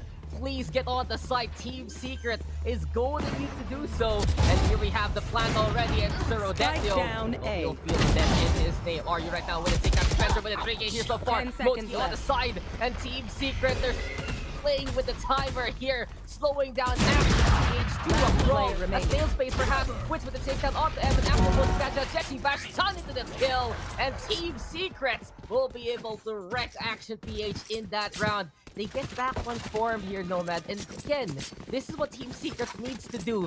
Use those utilities to a T from the very start of the round. Yeah, this is a Team Secret we all know and love, just being able to just hold the side. And I kind of want to attribute that to Georgie just funneling his vision over at CT spawn. He could have just cleared the angle a little bit more going to sewers, but you know, that just opened everything up. Dispenser taking him down, and Dispenser just showing up this game. Yeah, he was shy. Dispenser's like, oh, Georgie is here. Oh, I need to hide here. Oh no, I need to hide. Should I? I'll give you one. Ooh. Okay, I'm done. That's the one for VCT. Here. All right. Can't believe I can say anything like that. Hey, Wits though. Ooh, aftershock. I mean, lash points there. Evan with a takedown onto Wits. And I really feel like for Team Secret, they shouldn't be peeking. Just slow them down with the utilities. If you feel like you're going to get that flash peek, no. There's just so many players on the other side. Action PH loves to stack. I know and now that stack becomes the momentum. The push comes to shove. The steamroll is there. Dubstep with the takedown onto one. Borkum though looking to tick that timer. And Dubstep making another one happen. So Team Secret still in this fight. Most in the catch onto Borkum. And here comes Dubby with the blades. But Aryu will just shoot him down to the ground. And Action PH keeping their lead alive here. And aside from the first couple of rounds, Team Secret have yet to secure the lead against Action PH, and it's a struggle. It's a snail space for Team Secret. They're currently stuck at just upgraded pistols. That's just it. And Action PH, they're pretty much comfortable going into the next round, even if they lose this. Yeah, I would attribute it to what you said earlier on, Dax. Just use the utilities. Just play as a 5-man. Their Team Secret's retakes is actually one of the better retakes we've seen in a long time for a Filipino team, and I feel like that they should play to their strengths and just play for retake. That's where they're good at as a team. And not only that, you know, Team Secret, if they're going to be showing better foundations of teamwork here in the local scene, then of course that will be the standard they want to go on. But at the same time, it's just the counterplay truly here against the Action PH style. And if you get pretty much rung in the momentum, if you just get brought along, Asuro Dekyo will bring Dubstep to the River Styx and make sure that his soul is put to rest. And that's really important, because if you play Action PH game, 9 times out of 10, they're the ones who are going to win that style because they're just so accustomed to it. It's exactly what defines them. And there you have it. Georgie, are you just getting the duels that they need? Everyone is now watching Borkum, who only has the classic. And yes, this is only pistols here for Team Secret, but the point still stands. If you play the Action PH game, you are playing with fire and you're waiting to be burnt. As Georgie decapitates Borkum in the process. Flawless win. Yeah, I mean, Georgie got tagged heavily earlier on in Garage, but we can't really expect anything from Team Secret. This has to be a tactical timeout coming out inside of Team Secret. We have a look at the replay of just how helpless I would say Team Secret was on that round. Barely had anything to work with. You know, the thing is, all I feel like for Team Secret right now is, guys, let's just play to what people expect. You know, people think we're older, people think we're getting past our prime. Why don't we just hang on back? But no, in all honesty, I'm just maybe there a little bit, but in all honesty, just for Team Secret, they already have the right ideas at the start, and they know that Action PH is such a momentum-based team that they're an absolute avalanche when you give them that momentum. I feel like in terms of running away with games, it's Action PH now who has the mantle of doing that best in the PH team. So Team Secret, they need to take it round per round, and you said it, the tactical timeout here for Team Secret, I think it's even one of the better things that they have done compared to Action PH that not many teams do. You need to stop the momentum of APH as soon as possible. If you see them starting to try and run away with it, just reel them back with the pause. Make sure that there is a strength tied to them. And this time, they're going to have the guns available. What we saw a while ago, Dubstep finding a few marks with the operator. So he's heating on up. And let's see if he can do some more up top. You want to find it! As the Cosmic Divide gets casted over at C. Zero Deathio definitely going to be spotting out Borkum. And that's the Hunter's Fury Q for himself. Borkum is going to make it out alive by the skin of his teeth. Nothing in terms of damage there, as Georgie opens it up on C side to take on Dispenser, but it's just smoke and mirrors here because the rest of Action PH are moving on over towards A. Jesse Vash, he's buying it, he gets a triple kill off of that! And it's just, right now, it's just down to Zero Deathio. The angle, the hold, and just finding the taps here, there, and everywhere. That the only one left, but Dubstep will greet him there at the end. And Team Secrets with one more for the show. And the proud papa, that is Vash. That is how you do it, good sir. In the Philippine scene, the taps were real. As soon as they showed themselves on a site, it was just Vash, Vash, Vash all day, every day. Look how clean this was. 1, 2, 3. Challenge me, why don't you? It's a small timing of opportunity there for Team Secret, for Vash especially. That was such a close-knit push by Action PH. It was just half seconds away from peeking each other. But at the same time, if you're that quick, like Jesse Vash, well, you're gonna be able to get that takedowns. And Team Secret now, they're showing the lights in them here. Nomad, I really feel like this is the Team Secret that we saw dominate the PH scene with the plays, but the heroics to Jesse Vash! He's not done! Back to back! The Connor Philippine Esports is just schooling everyone here. Dubstep with the combinations and with the takedown onto one more. But already, this is the Soba's playground. And Jesse Vash is trying to show us how to line him up with the guns and with the Hunter's Fury. He's not done though. Trailblazer, does it spot him? Yes, he does. He's holding on to the close angle. Now he's gonna get punished here by RU as the double swing is real. But the damage has been done, and Team Secret has the man advantage.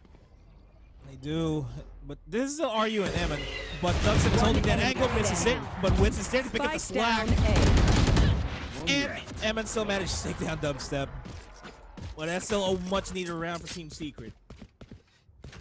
Oh, Jesse Vash though, what are you doing right now?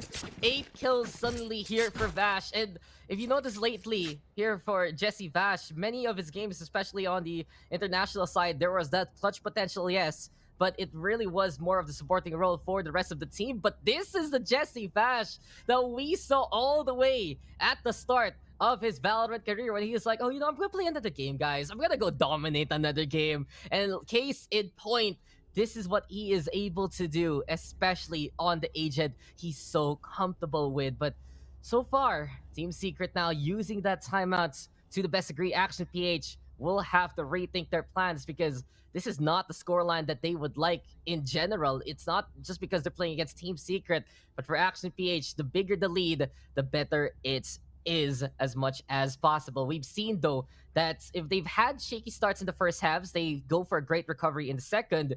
But how about the half where it's just absolutely dead even? And especially a team as experienced as Team Secret might be a potential, you know, this might be the potential kryptonite to the Action PH roster, because we've seen in that Bren game, right, that they had those second round recoveries. Against Oasis Gaming, they just ran away with it in the first half, so we saw the two sides of the Action PH coin. But this time, we have to look at the sliver in the middle. We have to look at what else Action PH can bring here, how more three-dimensional they can look. And if they can actually overcome this Team Secret roster, they will truly prove to be not just such a hot team on the dominance, but the maturity to make those decisions when need be. But here we go again. Pause is over, and we're back to the action as a Trailblazer leaps at Dubstep, and he's looking for a shot.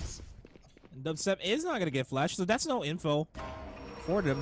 I don't think they're going to be looking at the sewer angle. No, they should. Dubstep spots out the one, gets tagged lightly, down to 84 HP. A couple of armor for himself, but he's backing off. And this is a thing though, right? Like, if you're Action PH, like, for the past couple of days, we've been telling people that, oh, they're on eco, they don't have much to work with. They still come out on top.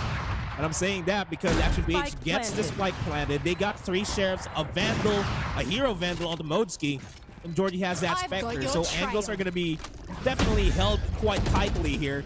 As the Seekers come out, Borkum takes down Zero Deathio. Cosmic Divide is going to be thrown out by Borkum to make it a little bit easier for them to handle the angles. And Moski will go for the spray down, not going to find his mark. And Georgie with a Blade Storm gets 3 in the flank. Now it's down to Vash and Borkum in a 2v3. The defuse. They defuse it. He's sticking it. Oh no, He'll get it. It's now down to Borkum to try to clutch it for the team. He's going to manage the angles, gets the kill. The wall falls down. A 4K for Borkum and the defuse. A much needed lead for Team Secret. So much heads up Last plays. round in the so half. much heads up plays from both sides. You gotta give props there to Georgie. Just doing the spawn gap cosplay, the blade storm there, looking at the angle 1 where Team second, Secret can peeps. come I from, gotta not careful here. using. You know, and he did destroy that lockdown for good reason, and he was happy to allow them to push on in to get the takedowns. But beyond that, look at the heads up here from Jesse Vash. Georgie carving a path. Jesse Vash knowing he can't get back, and he finds a way to happen. Aryu though with a very, very stellar push. He understood that behind that Cosmic Divide, something was amiss. But Borkum time at the end, the 4K there from the Astra, and the shades truly of the Team Secret greatness we're seeing here. But Action PH also, what a fight this is so far. Think about this, Nomad. This is the start of the VCT morning. You're waking on up, having a bit of coffee, and you see a matchup like this. It's gonna get even better from this point on. And Surodetyo doesn't want to be disregarded in the Battle of the Sovas. Tesseract there with the takedown 5v2 scenario immediately. Georgie now searching for a target. But that is the Action PH standard that they're looking for. Happy right now to overrun the opposition. And if this keeps up, well, enemy eyeball up remaining. here, and Georgie's has another one. Definitely going to be a tied half going to the second half. Dubstep gets spotted out, and the 4K for Surodetyo to round up that round. Round up this half for his team. Switching Everything's sides. dead even, but things are going to be different now. As Action PH this time will be on the defending side. Action PH proving their creativity yet again. Full senses of security for the side of Team Secret. Just walking into those death rays that Action PH has encamped on. But as we now get into the second half, it will be Action PH on the defending side. Team Secrets will be on the assault instead, and we'll swap those colors too very, very soon. But beyond that, it really is more of a pick-up pace here from Team Secret. The players who need to wake on up are getting it in this series so far. Vash and Borkum, they have found more success in the past few rounds. And here for Team Secret, as we get into the pistol, we'll see how their assault is gonna go. Action PH now backing on away from the sewers. Good fault line though to catch out Georgie, but the Cloud Burst is there to cover his tracks. Nebula now in the way. APH here to stay on a site. Team Secret, they're really staying on the A side, not looking to change things up as Borkum opens it up with a kill onto Surodetyo. No info that they can get anymore for Action PH. Set up from Borkum as Emma takes the head of Jesse Vash and follows it up with a kill onto Dubstep. He gets taken out by Borkum regardless, but that's already still worth. And now it's just down to Dispenser. Aryu gets 2. Dispenser takes the head of Aryu, but it's him and Motski against the world. So 1v1 gets spotted out by the turret, and Dispenser with a 3K opens up the pistol round on the second half for Team Secret. Yeah, pet your turrets, guys, if you're a Killjoy, because that was a good turret moment. You can see it there, just immediate spots onto Modski. One of the powerhouses on the pistol round is that Killjoy for that utilities reason. And Dispenser, right fall first to go for real. But you can see here, Amman fighting for his life in the front. Great basically. Are you also going for the twofer?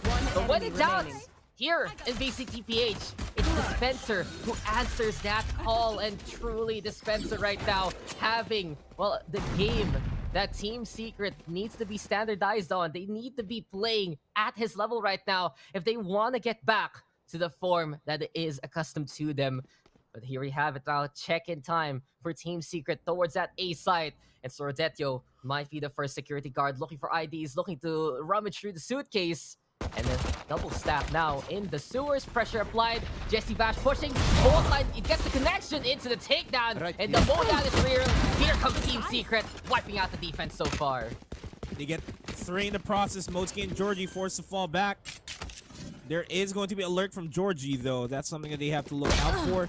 That is where player standing. Yeah. Deleted. Just like that. He's gone, bro. And they know where Georgie is too, so there's really nothing much they can do. Shockbolt's gonna get intact. And that is another round for Team Secret.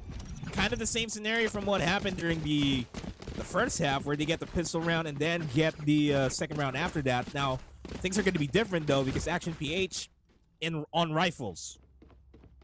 Exactly. They have the arsenals that they need, and we see it here from them that they can put up the fight that they want in the first place. 2-for-1 trades are an absolute possibility with the talent on that Action PH roster. And I just want to talk about real quick how their re-roster itself, it was an absolutely interesting scenario, because the Action PH roster evolved with the Wild Orion, the rest of the crew. It was a very good team, but they couldn't make it to VCTPH, and they completely just revamped it, except RU, who stayed on to be basically one of those leaders, to be the foothold there with that controller. And then you have talents Georgie M and Modski and Suradetio from multiple teams, and it really feels like they're really geared up for a deep run in VCT. Dubstep though with the shots. Team Secret now not going to be investing early on the operators. This rifle here for Dubby, but Borkum, his time is really ticking on now. Georgie gets taken on down. Suradetio with a find on Dubstep, and as RU tries to hold things off, Action PH, they need to retreat. This early lockdown here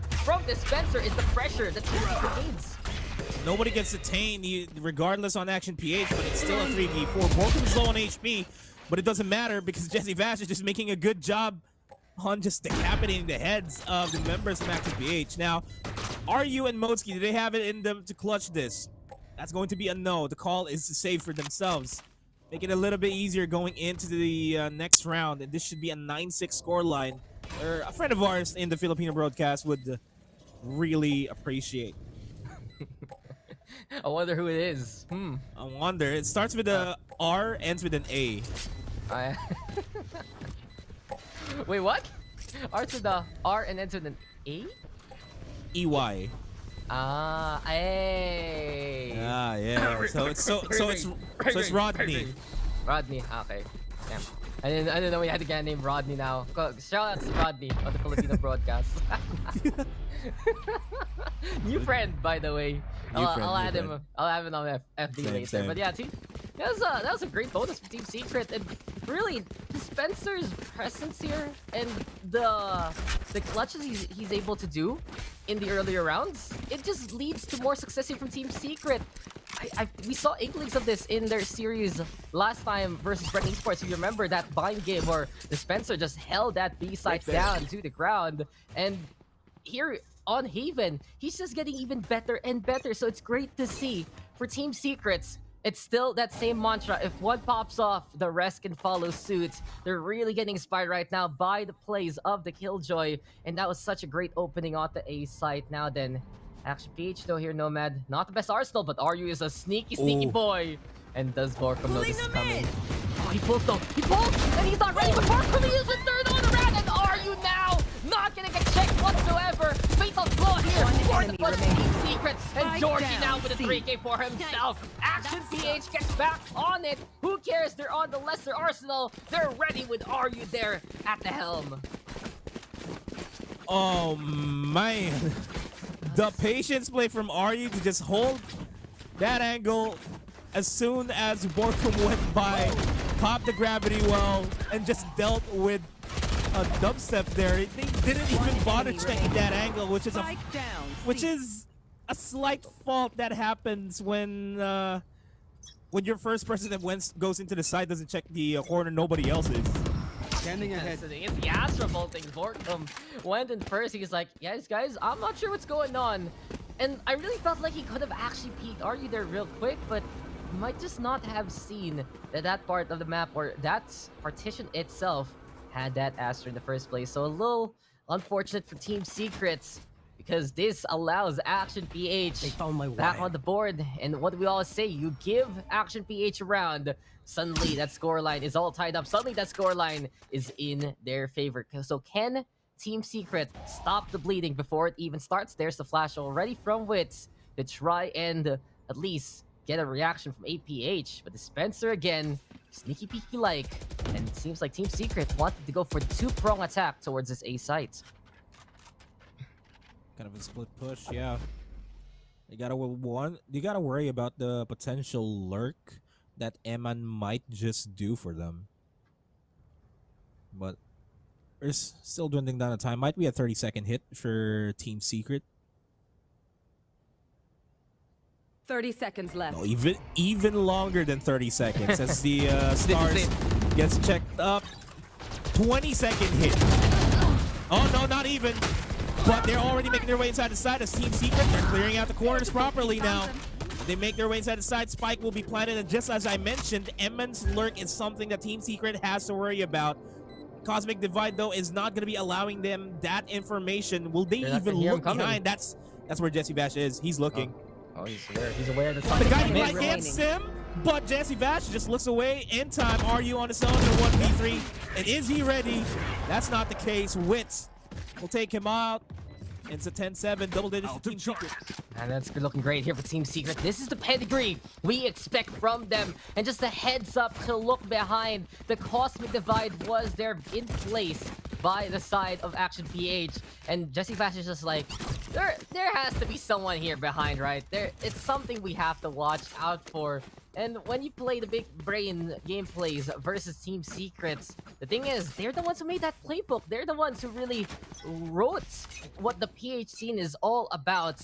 And just a great find there, yet again, to go for the opportunity, go for the takedown. So a trade of rounds, not what Action PH was looking for. And the guns that they have now, it's only Modeski with the rifle. But Serradetio gonna be right behind here, the Cyber Cage, as Team Secret now looking to push towards that ace aside. Action PH, though, they've gotten the intel that it will be a hard hit over onto the right-hand side, as RU is just lurking in the window.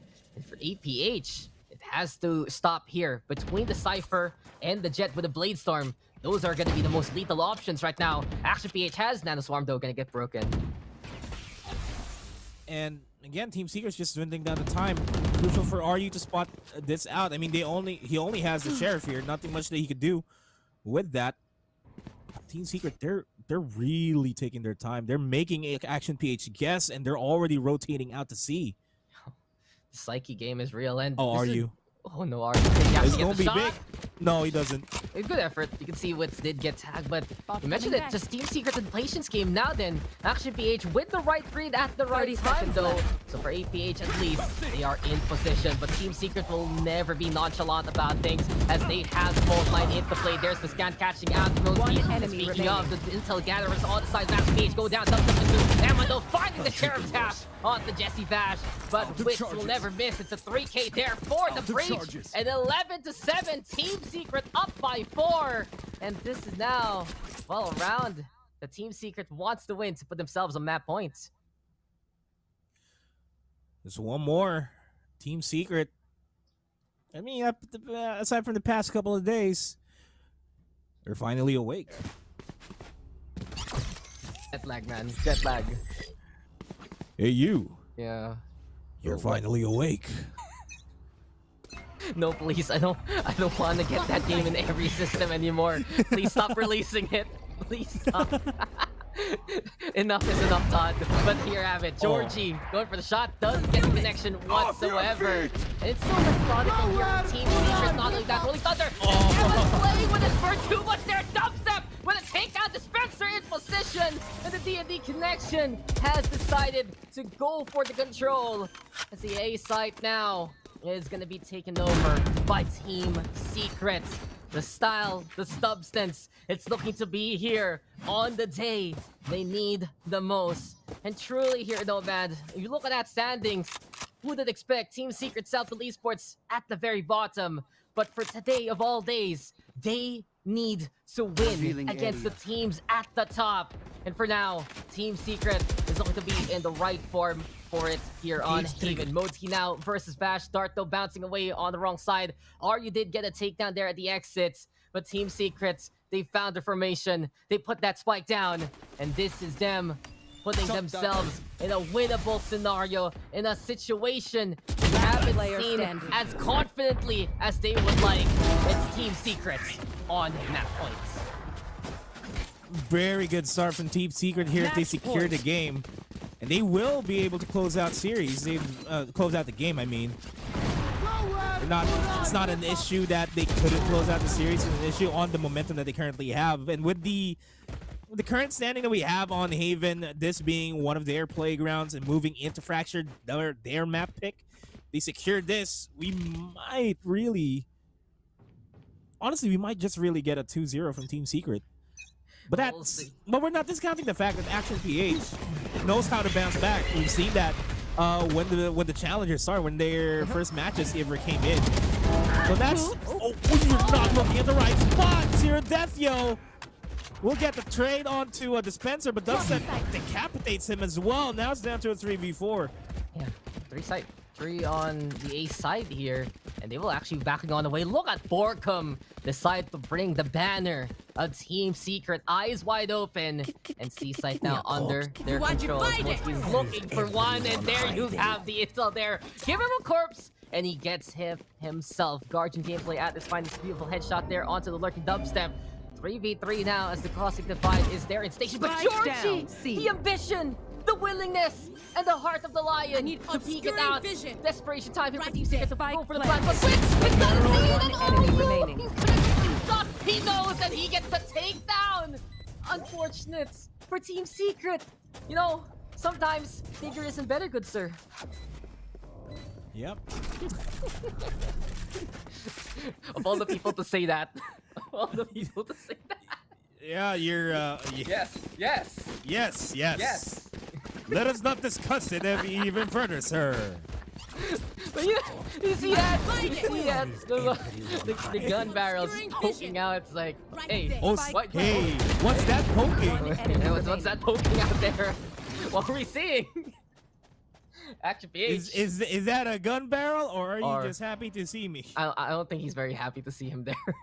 That's true. Well, after everything said and done, Team Secret does have the money though. Action PH, aggression this time. Aren't they gonna throw all their cards on the table here? They're pushing so far forward on the A side here, Nomad. And not only that, the potential duel from RU is lurking on the inside, but Borkum, he knows that trick. Sprays it down, and the Astra of Action low on the HP. Yeah. Triple stack over to A for Action PH.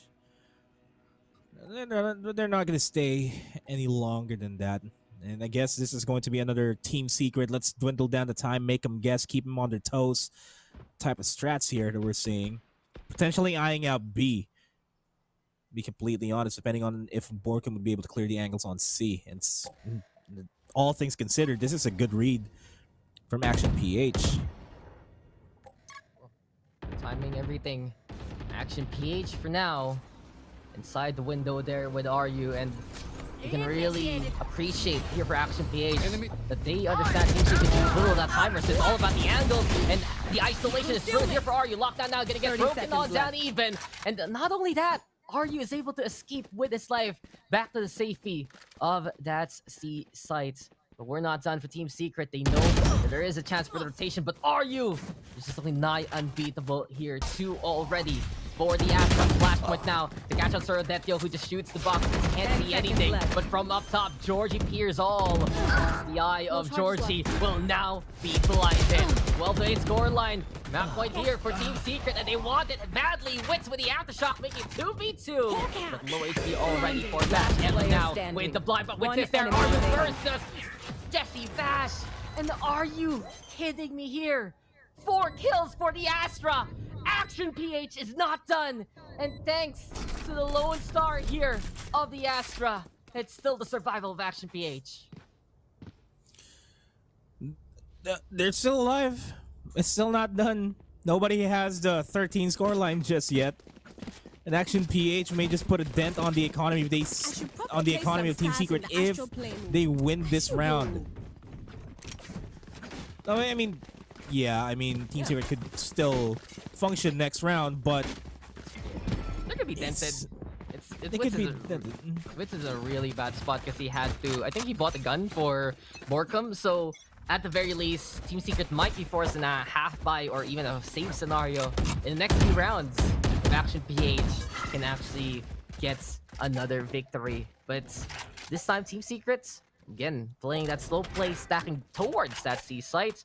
And APH, again, respecting Team Secret play, and holding on back from the hard aggress.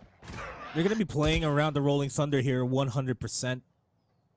They did all that just to get the orb for Wits. Probably going to be seeing another Rolling Thunder over at A as the Owl Drones just slight kiss. It's like, what? Hi, how you doing? I have the spike. This is the Owl Drone mating season, and we are witness to it. Yeah. It's oh wait, it's a documentary. The Nomad documentary, boys. Go. We saw the L's in the wild as the Rolling Thunder makes their way in towards C. The rest of Team Secret have finally collapsed. We're witnessing Action PH wanting to go for the retake, but we're not going to be seeing that anytime soon. We might see a flank on RU. He's going to push through window, potentially through garages. I mean, towards the garage area. It's Team Secret. Dubstep low on HP, gets the initial kill onto Moski, goes for the spray down, but Georgie takes down the Spencer. Jesse Vash takes down the hand of Georgie, but Borkum goes for the flank, and RU on his own in a 1v4. Try to clutch this, and it's looking unlikely that he may, but he does try to make things work. Jesse Vash goes down, goes for the spray down, not gonna happen. Team Secret gets a game off of Action PH. But this form, currently a serious point. My friend, this is where it looks to be stellar here for Team Secret. And oh, look at that! Look! Someone's together. They're together. Dispenser and Dubstep. Two out of 5. Bootcamp up. Dispenser Dumpy together again. Is it actually gonna happen? But Team Secret, this is what we expect from them coming into the Philippine shores, and they will get map number 1. What a victory though for Team Secret, and it really proves just how mature they are. Of course, you can already see the experience they've had on the global stage. But beyond that, the understanding on how to deal with such a dominant force like Action PH, just pick them apart bit by bit, slow the pace down, and as we can see from the stats here, Team Secret with a 4-round gap in the victory, but you gotta give props to Dispenser. Without him, yet again, the momentum would not go in favor of Team Secret whatsoever. Him getting those clutch rounds prior to the lockdown rounds just sets the tempo that Team Secret wants to play, and that space created and space given to them by Action PH thanks to the amazing abilities that the Killjoy has had so far. Yeah, I mean, if we're going to be, well, actually, we are going to be looking at the highlights in just a bit, but if we're going to be looking at it at a bigger picture, Dispenser's kills, like if it weren't for the earlier rounds where he just started to open up, the rest of Team Secret wouldn't have caught up with his performance. As we have a look at the replay and have a look at exactly how Dispenser was able to dismantle at least a couple of rounds away from Action PH. But it's not just him though, right? It's also Jesse Vash going online, and Wit and Borko. I mean, there's not much of a presence there on Borko, but he still made an impact with his TARs there. But you have to still fear Action PH moving forward. Of course, you have to respect it. Look at some of these plays here created the courtesy of Georgie and the like. But I feel like it's not really they weren't ready for it at whatsoever. But Team Secret just got online bit by bit more so than compared to the previous series that we've seen from them. It starts with Dispenser, Bash, Wits, Dubstep, Borkum, and now it's looking to be a complete squad here on the Team Secret side. But Action PH is not done. We still have a second map to go, and that will be Fracture. But beyond that, it's just a late rally call there from Aryu to try and will himself the victory. If he got another clutch, I would just go crazy for him by that point. But the odds were just stacked against him there in the end. And it does feel like for Team Secret, that was a very, very well-deserved win. The map pool itself, though, it's just such a, I'd say, wide open possibility between the two teams. Very, very similar wants in terms of map pool desires. And I do believe, though, that we're going to be taking a bit of a break. And when we return, we're going to be getting into that second game. That's here with Nomad. You guys are tuning on into the first series of the last day of week number 1 here at VCTPH. Don't go away. We'll be right back. Hurry up quick, and Hef is coming soon. Sit up straight when she enters the room. Be enthused, but don't look too amused. This is a queendom.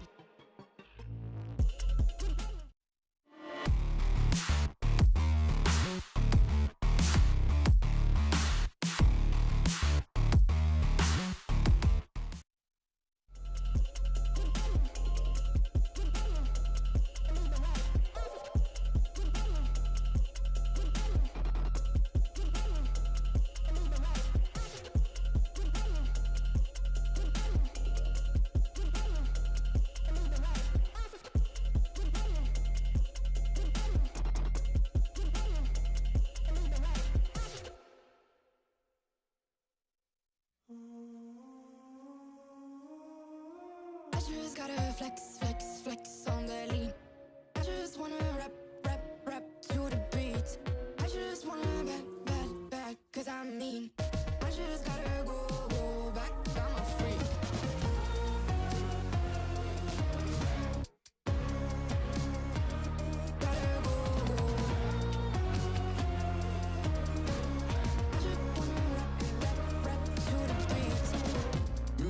They drunk at their problems, they always on road and they starting. She knows this cause she's the same. She's trying to stop playing games. Move of emotion, they drunk at their problems, they always on road and they starting. She knows this cause she's the same. She's trying to stop playing games. Where the people at, what they really wanna know? Who's your lovers and who are your bros? Who are the enemies you don't keep close? Who are the people that you shouldn't know? Where the people at, what they really wanna know? Who's your lovers and who are your bros? Who are the enemies you don't keep close? Who are the people that you shouldn't know? I just gotta flex, flex, flex on the lean. I just wanna rap, rap, rap to the beat. I just wanna back, cause I'm mean. I just gotta go back, I'm a freak.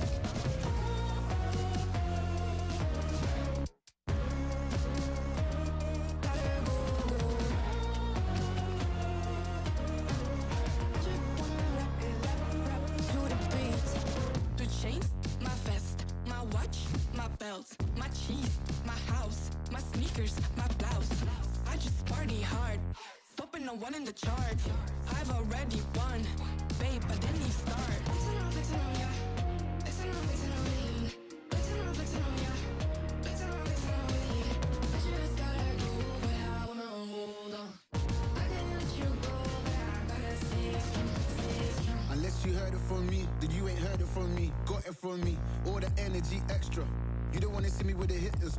Generations caught up, look how things will switch. People they're quick, now they wanna move at the bits. Boy wanna go to him, bitch. Now I'm moving. I gotta do what I do. I'm really here on my ones now instead of 4 3s or 2s. And now it's F from Paris. I could have been effing you in Paris. I don't wait for the drop, I just flow from the pot.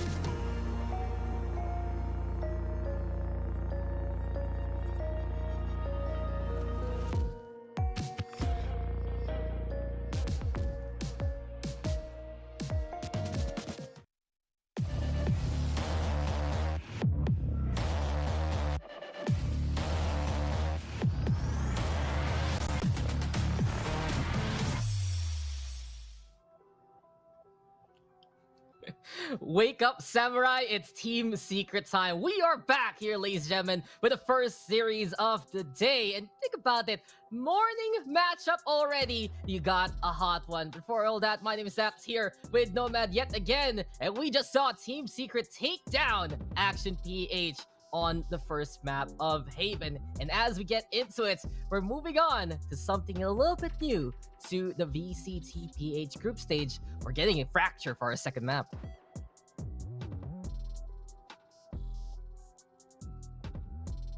I was muted. I'm sorry. This isn't typically a map that a lot of the Filipino teams would intentionally pick. Normally, we would see that as the leftover map, and we go to a game 3, we see Fracture, or I'd say we'd also see Breeze. Not a lot of teams would actually be. They're not as comfortable on Fracture and Breeze for that matter. But Team Secret just picking that means that they have a couple of tricks up their sleeves, and I'm looking forward to see what they specifically are, especially considering the fact that Action PH is also a team that played on Fracture, and they do have a couple of strats on that as well. Yeah, they really had to retool their Fracture. They basically got beat by Alter Ego badly in a regional tournament, and they brought it out versus Nigma Galaxy in the open qualifier, one of the biggest matchups really in the open qualifier in itself, and they got that victory there. So there is that experience, and looking at the Action PH playstyle, it really suits them. Just Fracture in general, you can attack on the attack obviously, but you can also attack on the defense. You can just keep on pushing, you can keep on moving forward, and it does feel like they were just growing pains there for Action PH as they're trying to understand that confidence on a map like that. So I really want to see if Action PH can bring a similar playstyle from what we've seen from them so far. Looking at the first two maps, even Fracture, there is that possibility from Action PH and their dominance. But on the flip side, Team Secret, man, just how they play things out, the maturity that they show yet again, and really the wisdom to slow the pace to the crawl, bringing it back from their own origins. And I really love the fact that they respect Action PH so much. They're not being too ambitious once they learn their lesson in the first half. They're willing to just play the angles that would suit them. And it really goes to show for Team Secret, they just need to understand more and more so how close the PH field is. And I really wonder what Coach Fade and the rest of Team Secret has prepared for this, because again, Nomad, this is Team Secret's map pick, so they were the ones willing to make their debut here on the VCT stage on it.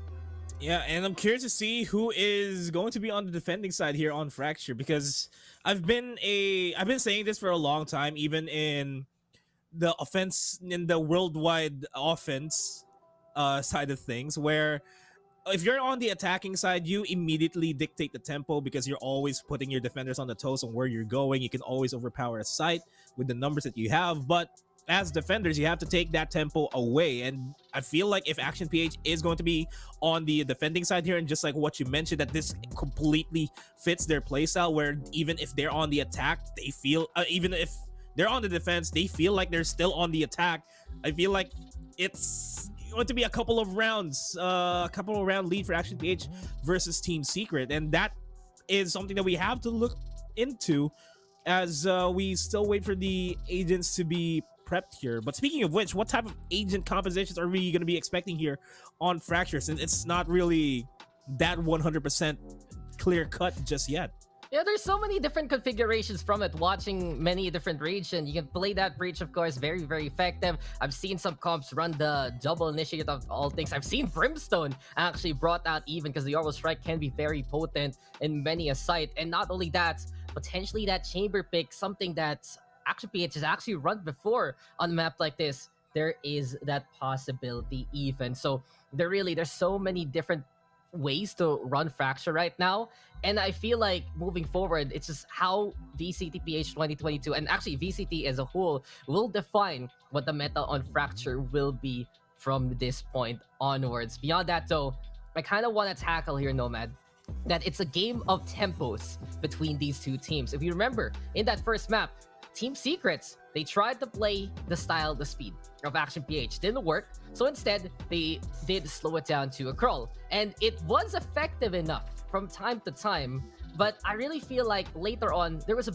subtle adjustment from them. Instead of a full-on super slow play, there were half beats, half measures that they just say, hey, Action PH, what you guys doing? And then dart on out a little bit there. And just the safer place that Team Secret did to keep Action PH on their toes, always at the ready on these different angles, that kind of psyched out and broke the momentum of Action PH, alongside, of course, the very well-timed pauses in both the Takwa side and in the game itself.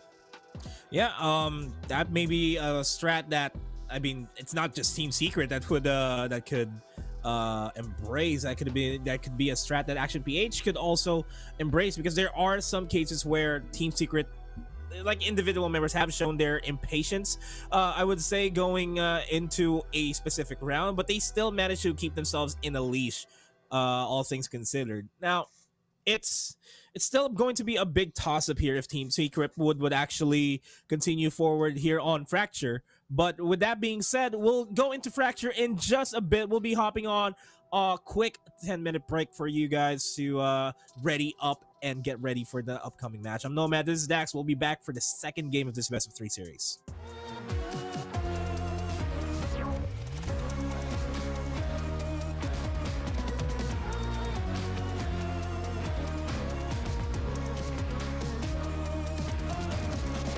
Unless you heard it from me.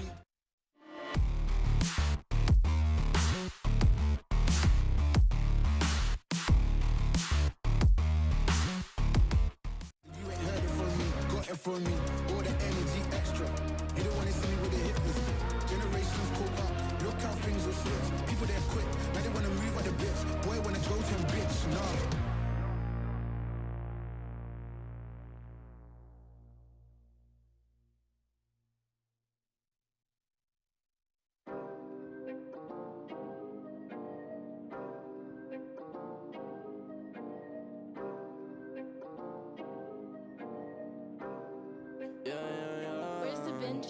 Working a 9 to 5, I had to go and feed the guys. Nobody did it right, I had to show them how to grind. I had to beat the odds, this is the life I live for God. Taking a step at a time, we going business making decisions, you know I'm never gonna lie. Till you let go, I'm copying all them, who you gon' be inside. I cannot fake it, I gotta face it, I gotta do the time. You gotta wait, mate, for a great pay, make sure you're doing your job. Gotta deal with the patience, 200 every occasion. Going to different locations, how they got when I need some direction. Me and Vinci go up every session. Cook it up, yeah, you know it's no pressure. Yeah, you know how we do what we all in. We can slow up and you never catch us. Working a 9 to 5, I had to go and feed the guys. Nobody did it right, I had to show them how to grind. I had to beat the odds, this is the life I live for God. Taking a step at a time, we going up, we headed to Mars. You know my slimes, they came from the bottom to top. Taking the finest, they tryna find us, boy, I know you with the ops. We're not the same, no, you can't compare me, I don't belong in the box. Don't try to play me, no, I'm not friendly, this is everything I got. Ain't no playing around, this is no playground. And no matter I do what I say now, I'ma go give him something to say now. Got him stuck on my back like a spray ground. See, easy, don't gotta complain. I'm a shooter, got eyes in my vein. They said that I would never make it, they thought I was crazy, they said I'm insane. Working a 9 to 5, I had to go and feed the guys. Nobody did it right, I had to show them how to grind. I had to beat the odds, this is the life I live for God. Taking a step at a time, we going up, we headed to Mars.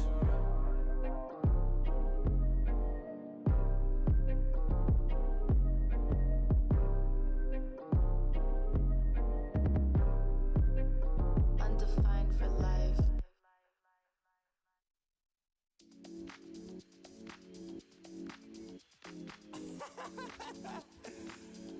Oh man, what you talking about, man? What? You're so crazy, bruh. Wasn't too long before I realized a whole lot of truth just realized. Two groups faking the real guys, and both of them plotting on your meal size. Gotta be more, is this real life? Got a bad hand, but I still try. Try and knock me down and I still climb. I can see the promised land right over the hill line. And when I get there, yeah, we all gon' party. Learn how to surf cause the waves is gnarly. Gotta make the bread, gotta bake the barley. But it take a little time, be patient, darling. Working for the people, gotta rake them all in. But sometimes people make you hate your calling. Some people panic when the brakes is stalling. Me, I go to God when my faith is falling. Put it on the tattoos. A righteous man don't know bad news. Found forgiveness for my snafus. Nothing for the pretty girls trying to get a cashew. Bad dude. Sometimes life really suck like a vacuum. The devil I don't never turn my back to. I just wanna shower love like a bathroom. And be a role model for the black youth.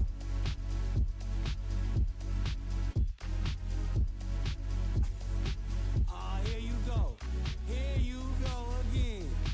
Talking all that. What? What are you talking about, man? Wasn't too long before I realized a whole lot of truth just realized. Two groups faking the real guys, and both of them plotting on your meal size. Gotta be more, is this real life? Got a bad hand, but I still try. Trying to knock me down and I still climb. I can see the promised land right over the hill line. And I broke a lot of hearts in my lifetime, thinking that their heart wasn't like mine. Finally got through a lifeline, and I stumbled upon a right mind. Love showed up at the right time. Put her in a white dress, get the white wine. Some people do it for the nighttime, but I'm thinking more, make your life mine.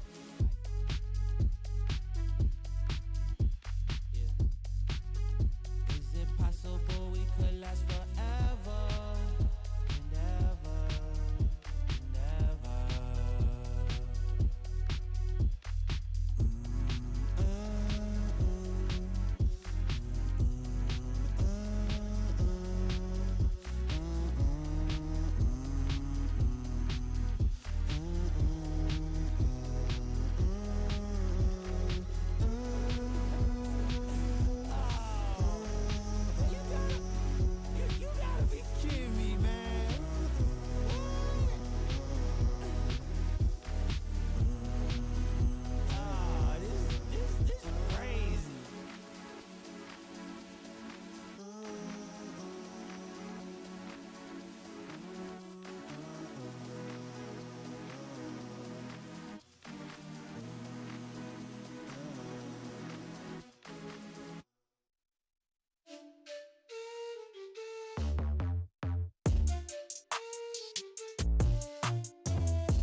I think I let my guard down.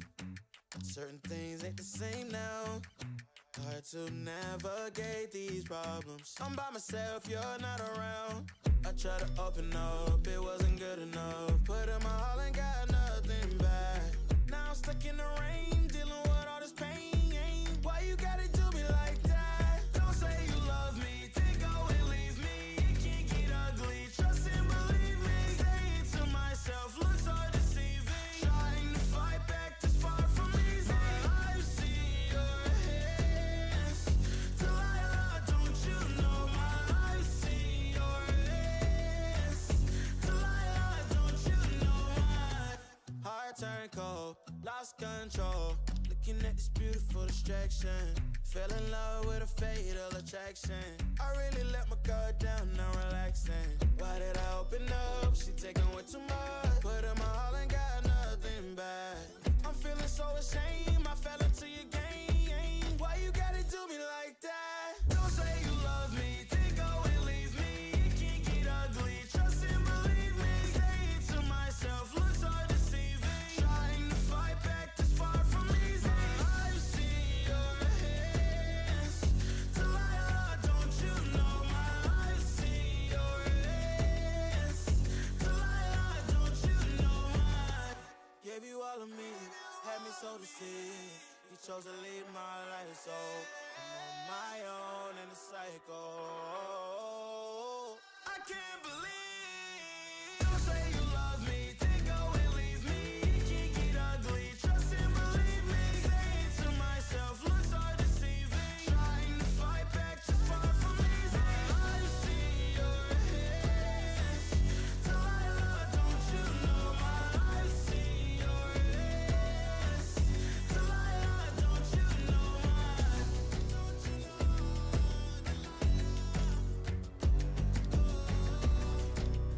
I've seen your hands. Delilah, don't you know my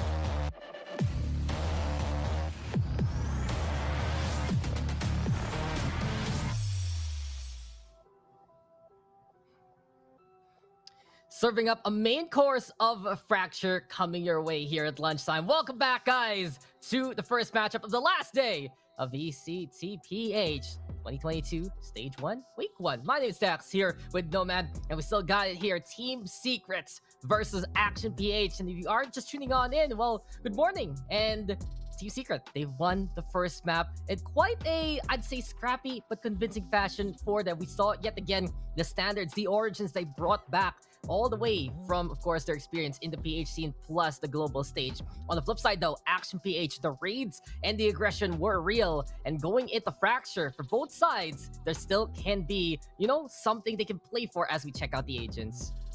Yeah, and we kind of tried to talk about the possibilities of the combinations here, because there are teams that run the double initiators, or a couple of teams that still run double sentinels here for the most part. And we're seeing Neon! We're seeing Neon on the hands of Dubstep. We're seeing Wits on the Jet and the Chamber on Dispenser. Pinoy Pride intensifies right here. You know what I I'm said? Filipino! Whoa, English stream. Whoa. I am Filipino! But man, you know, I always said, guys, if you're not a real Filipino team, if you don't play Neon on your roster, she's right there in the game. Pinoy Pride intensifies, and we finally get the debut of the Neon. Not only that, there's also Chamber in behind there. And look who's playing that. I do believe it's Dispenser rather than Wits on the Chamber. Dubstep on the Neon. It's Wits on the Jet. And what a composition Team Secret has brought out here in the last day of week number 1. Hype intensifies right now, as it does feel like Team Secret is really on the ropes here, Nomad. They have to bring out something that it seems like they were trying to hide it, but in this kind of scenario, in this kind of standing that they're in right now, they need to pull out all the stops. And they're pulling out all the new agents. It's a big switch up. It's been a hot minute since I've seen Wits play Jet. It's This is You're just flabbergasted by this point. It's just like, what are we seeing? This is exciting. This is exciting. This. I mean, this is momentous. I think for the most part, I haven't checked out the Latin American broadcast as well as the other broadcasts. I haven't seen any neons there as best I could remember. I've seen some neon, and I feel like the NA scene, there are certain teams that run it, but let's get into the game, and we'll see what this Team Secret roster is all about. But let's get pros first. The Action PH, they are going to be running something that they're standardized so far. One big change up, though, is you have Georgie on the Cypher instead running that Sentinel, and they've been wanting to integrate that Cypher for a while on their Fracture map. Last time they played here, it was the Chamber. Beyond that, though, we're going to be getting that double control. They have the Breach there as well, and Eman is the one on duelist duty because it is his signature raise. But let's get into it. High octane action between Wits and Dubstep, especially. Neon Jet go for the push, but no, Dubstep already going on down. The hype falling flat on his face immediately. Aryu with catch onto Jesse Bash on the Breach of all things, showing some more flexibility. And it's Action PH with the first 2 kills. First 2 kills, shutting down Neon in the process. And it may just be a quick round, and it is. Action PH secures the defensive side, and that's a flawless round for themselves as well. Not a good start for Team Secret, as this is a little bit of a, not a little bit, it is a big switch up to how the dynamic is going to be on Fracture. And I kind of understand why they wanted to go for the Neon and Jet, just so that they could get into the sites without any problems whatsoever. And you have to take advantage of a Neon speed there. But unfortunately, Neon, being a speed demon, doesn't know how to hit the brakes, and he got taken down. He got taken down as fast, as early as possible. But with all that being said, though, this could still set up pretty interesting entries for Team Secret on Fracture, a map that you have to enter the site as fast as you could.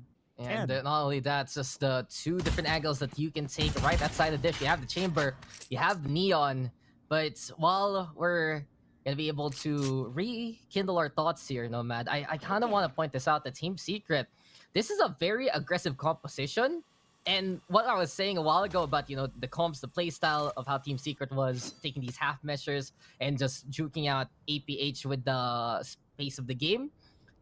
In this comp, you just go face forward, and Action PH, as a team themselves, their chemistry, their dynamic is to stop and to play basically in this kind of, well, juxtaposition. But at the very least, Emma now does go down. Team Secret getting that first blow, and they're playing yet again with the timings. We're expecting for them to be absolutely high octane, but a taste of Haven yet again, as they are looking to at least get the timing right. Slide on in, though, into the takedown! 30 seconds left. Hello, Neon. How you doing, good sir? Flash comes on in there from Bash as well. Of course, so the Vaults right now to try and get the stuns, but APH, they've lost control of the site, and Team Secret looking to make this equal possibility. It is completely possible. Down to 0 death, yo, 1v5. Manageable, though, with the Spectres. Everybody else is low. He gets the first kill onto Borkum. We'll get another onto Wits. Everybody else is low, can be managed by the Spectre. But he has to watch the angles, because if they double peek him at the same time, he's already done for. And he gets a 3 off of that. He's gonna get stunned out. And that aftershock. And Jesse Vash will clear things out by the fault line, I mean. But that's still almost going to the hands of Zero Dezio, and he opens it up with 5 kills to his name at the second round, at the third round, to start the third round. Yeah, that just feels like it's a consolation prize here for Action PH, because that was a round they were supposed to win in terms of the guns. Team Secret, though, timing is everything, and it does feel like even though they have a full all-in composition that they can run, they still can't take those half measures, those half pushes, and just those ample timings to break the flow of events against the Action PH roster. So technical pause. No surprises whatsoever. This is this is an APAC thing, and this always happens. But look at this ninja slide moment from Dubby. Finding that takedown there, be able to set up from Jesse Bash even. And you know, it's good to see Bash on something like the Breach instead. He's almost always on that Sova. Something else he can play is that Sage. But beyond that, you know, Team Secret amounting to a much needed breath of flexibility and composition like this going to be so, I'd say, important right now in the long run. But I kind of want to make a point here where a lot of people get beheaded by Ferrari peaks, right? You run out of the corner, capitalizing on the fact that not everybody is playing on the same ping as is playing online. Oh, look at the observer just climbing the stairs one by one. Just get up there. Just get up there. You can do it. You get up there. But yeah, Neon adds a little bit more to the Ferrari peak. It's no longer a Ferrari peak. It's a Maserati peak.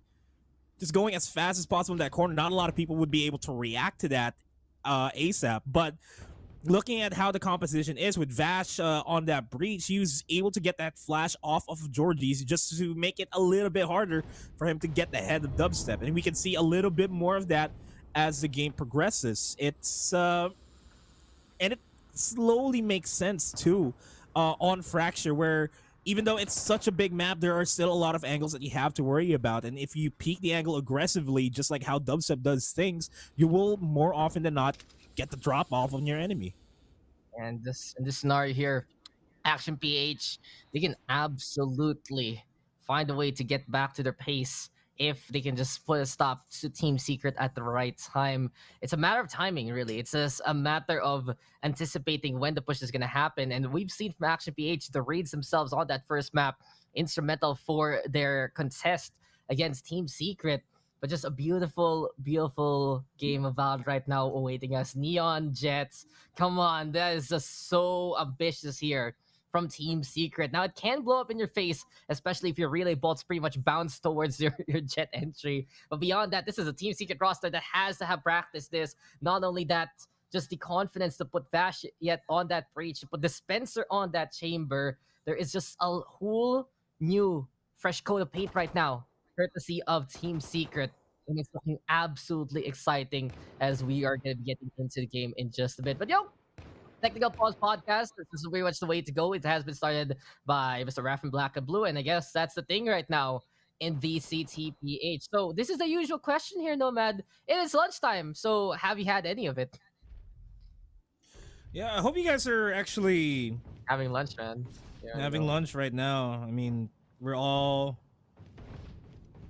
kind of hungry, as well as, I mean, as much as Team Stewart is hungry to get this victory. We are in a technical pause right now. I think on the side of APH there is an AFK player, so they're gonna manage it. Oh, I didn't know there was a teddy bear there. Yeah, they just hide. It's like, hey, I'm here. Is there like an official lore name on that teddy bear? I don't know.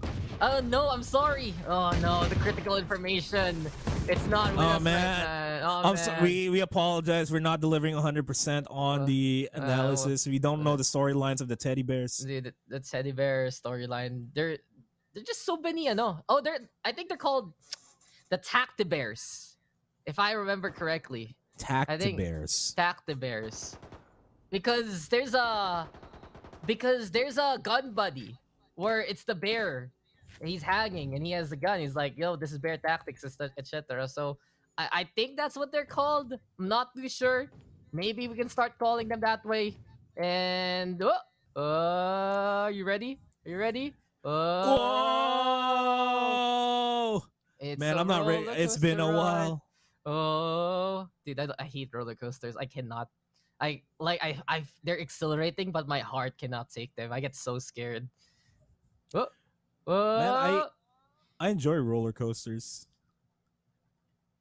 It's like how life has been. Dude, if I wasn't so afraid, I would enjoy them too. They're pretty cool. Just I feel like my life is removed from my body. My soul is gone.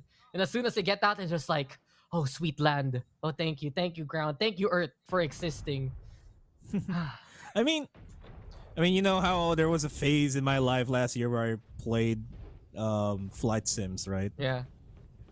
Makes me kind of want to go to like Enchanted Kingdom and just ride the roller coaster, just feel the G-forces, because I'm not as immersed. I'm not immersion. This is not real. I need to shake. I need to shake and bake. I need the feel of the blood, all the blood going to my head in the loop-de-loop. Why is my head upside down? Why are we fine now? Why are we going again?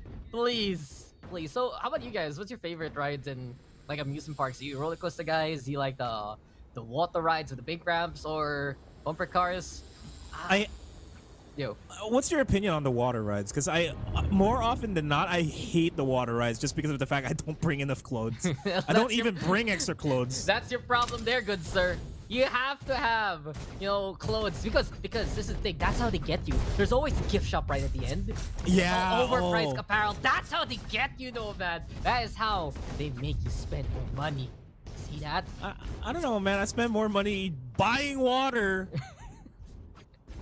In the amusement, I don't get how they're so like. As soon as you step out, it's like 20 pesos a piece, right? When you're inside, the same size is like 100. That's just how they get you, dude. The water is enchanted in Enchanted Kingdom, so That's true, yeah. if it's in Disneyland, it's magical, that kind of thing. And hey, we're back to the game. that technical pause. Yeah. Oh, that's our observer right now, guys. Let's say hi. He's doing a pretty good job. Shout out to our obs, and look, he has T. The KT. KT. Oh, that's the name of the bear, KT. So we have, what was the name of our Filipino caster again? What do you name him? Rodney. Yeah, Rodney. So we have Rodney and Katie. So shoutouts to you guys. Big shoutouts. As we go back into the game, round 3. As Dubstep takes down Nasir Detio, gets traded off immediately by Eman. Gets traded by Dispenser himself. It's a 3v4. Make it a 2v4. Dispenser finds another onto RU. Great guns blazing. And Jordy now up top the heaven. No more here by A sites.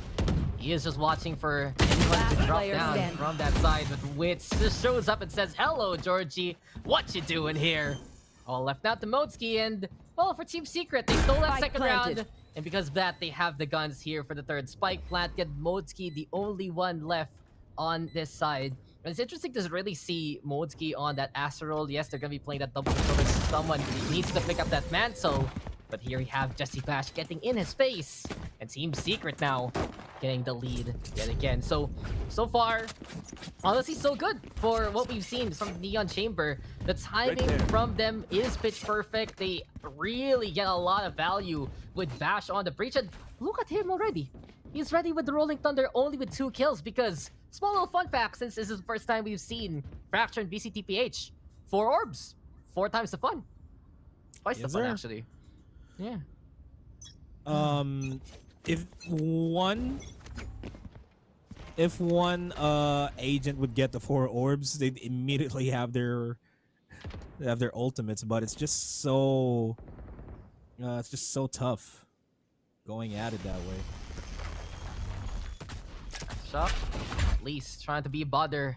It does feel like Team Secret now playing a pinch from the main and the arcade, but Georgie up top the tower for now, watching the ropes. Jesse Flash does have the angle yet again, and here comes both the dash on it, but Georgie steps on the way. Tick, tick, tick, boom. Wit goes down. The great hold here so far. High speed now from Dubstep. Gets to take down all the Army. So Detio though gets the aftershock on the Dispenser. Has to hop away from the gravity well, and Sir Detio is bringing death and destruction in his wake. All left now to Dubstep, who gets caught out by the breach yet again. And there are no breaches and clears here. Good sir, Team Secret falls as actually PH gets one back once they have the guns.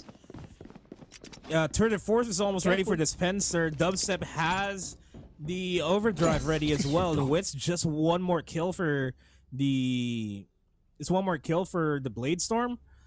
Should be a very aggressive round from Team Secret if I could call it right now. But they have to worry here though. Georgie Straps could be instrumental in just stopping this push. That's their overdrive. You mentioned it though, that's the Cypher is gonna be a big bother here, especially versus the Jet and the Neon. You get tripped on up, you are stuck there until you shoot it. You mentioned it. Overdrive is at the ready. Witzel dashing on away quickly. There we have the talk screen though to just be a bit of a bother. And Modsky actually finding Dispenser there. A very interesting toxic screen just to really contest on the A main. Dubstep though catches out Monkey. Here goes Witz pushing on forward. And he catches Serta. Detyo, but Eamon tries to hold the line. And Jesse Vash is there to greet him instead. So Team Secret now with the man advantage with the push on A side. Looking to be a post plant here for the attacking side. Yeah, and Action PH are already in position to go for the retake. Here's Georgian Argue against the world for now. It's a manageable 2v3 too. Not much in terms of crossfires here. Cage is going to be thrown out. Georgian Argue managing the angles little by little. Dubstep's timing could be real, but it wasn't. Georgie spots him out. Argue takes out Death back down to Winston. Trying to line up, and they line up for him. What would you all do? ROG clutch from Witz. Line him up. Take him down. That is how you do it for Team Secret. Fatal flaw by Action PH. You can see it there. They already had a handle of it on top of the drop. Dubstep opening things up. You really have to watch both sides of the map here. Georgie Ari putting such a good fight, but look at that spray. Witz knew it. He had it in the bag. He saw the straight line, gave the green lights, and it is ready, set, go here for Team Secret. We've been talking about the micro missteps for Team Secret costing them some rounds in the past 2 series. This time, they're trying to catch out Action PH off guard and looking to clean up their act, but we're still not done. The gun's gonna be here for Action PH and Team Secret now, keeping the confidence alive in the series. Here. Yeah, a point lead for Team Secret, but this isn't way too far from what happened in Ascent. In Haven, I mean. It was all pretty even. I think this is the closest fight Team Secret has ever had the past couple of days. And deservedly so. Action PH has really grew out of proportion here from what they were in the past year. What the individual players were from the past year. And I'm really excited to see the growth here for Action PH. But Team Secret waking up late in the tournament is a bit of an issue there. But as I say that, Eamon and Modski take down 2 members from Team Secret as Team Secret takes down Eamon and Modski. In the process, it's a 3v3. And they should have the side for themselves, but we got RU and Zero Defio on the guard. The bulwarks for the A side here. Shuffling about it. Behind the Radiant Knight, that's where APH tries to station. But Dispenser with the takedown, Zero Defio though. Holding the line, steadfast. He gets 2 here so far. Can he get the 3rd? Yes, he does. Death destruction in his wake. Zero Defio is the missing piece here for Action PH, and he is key right now on this hold. As key as it could be. When I said they were the bulwarks here, they were a clear-cut bulwark. The defense, the shield, and the sword of the A side. And having a look at that replay, beautifully managed by Zero Defio, the angles, just to make it harder for Team Secret to pick him off. And now Team Secret is forced in a bit of a pickle here, having just a Sheriff on the hand of Vash.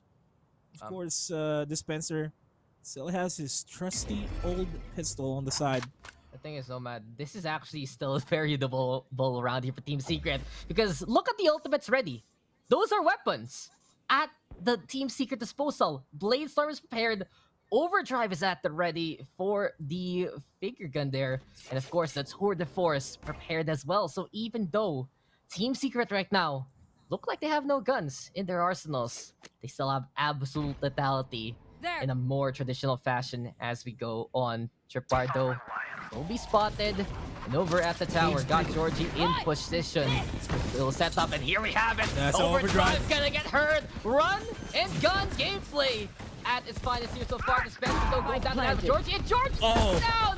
The lightning, the chance critical there. Perfecto with the catch right now with the traditional blade. But Defio is not stopping. Report is gonna fall. Evan with the 5, with the cage cells and more. And Action PH brings in the actions themselves. 4-3, they take the lead back and keep a good hold of Fraction so far. It's a 4-3. They get the lead after a while. And I feel like this might be the first match that we'd see overtime for the day. I honestly feel that because Team Secret has the idea on how to get into the site. They just have to deal with Georgie and Sirodethio for the most part. And if you're looking at Sirodethio, he's currently standing at 12. As we look at the replay on Georgie's perspective there, not even a tag from the finger gun that Neon has. You can run, you can shoot, but if you can't hit, then you can't get the kill. Sirodethio, though, the man formerly known as Tesseract, he is just absolutely at the helm here so far. One of the best games we've seen from him all throughout, I have to say, his career for so far. But still a little early on in the first half.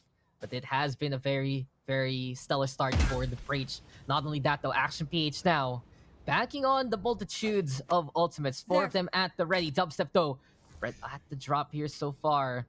It does feel like it's such a big bother to whatever Georgie wants to do. The Cypher, the Tripwires, the Cyber Cages, all the way, every day, getting in the way of Team Secrets. But the pinch is real from the drop, from the main.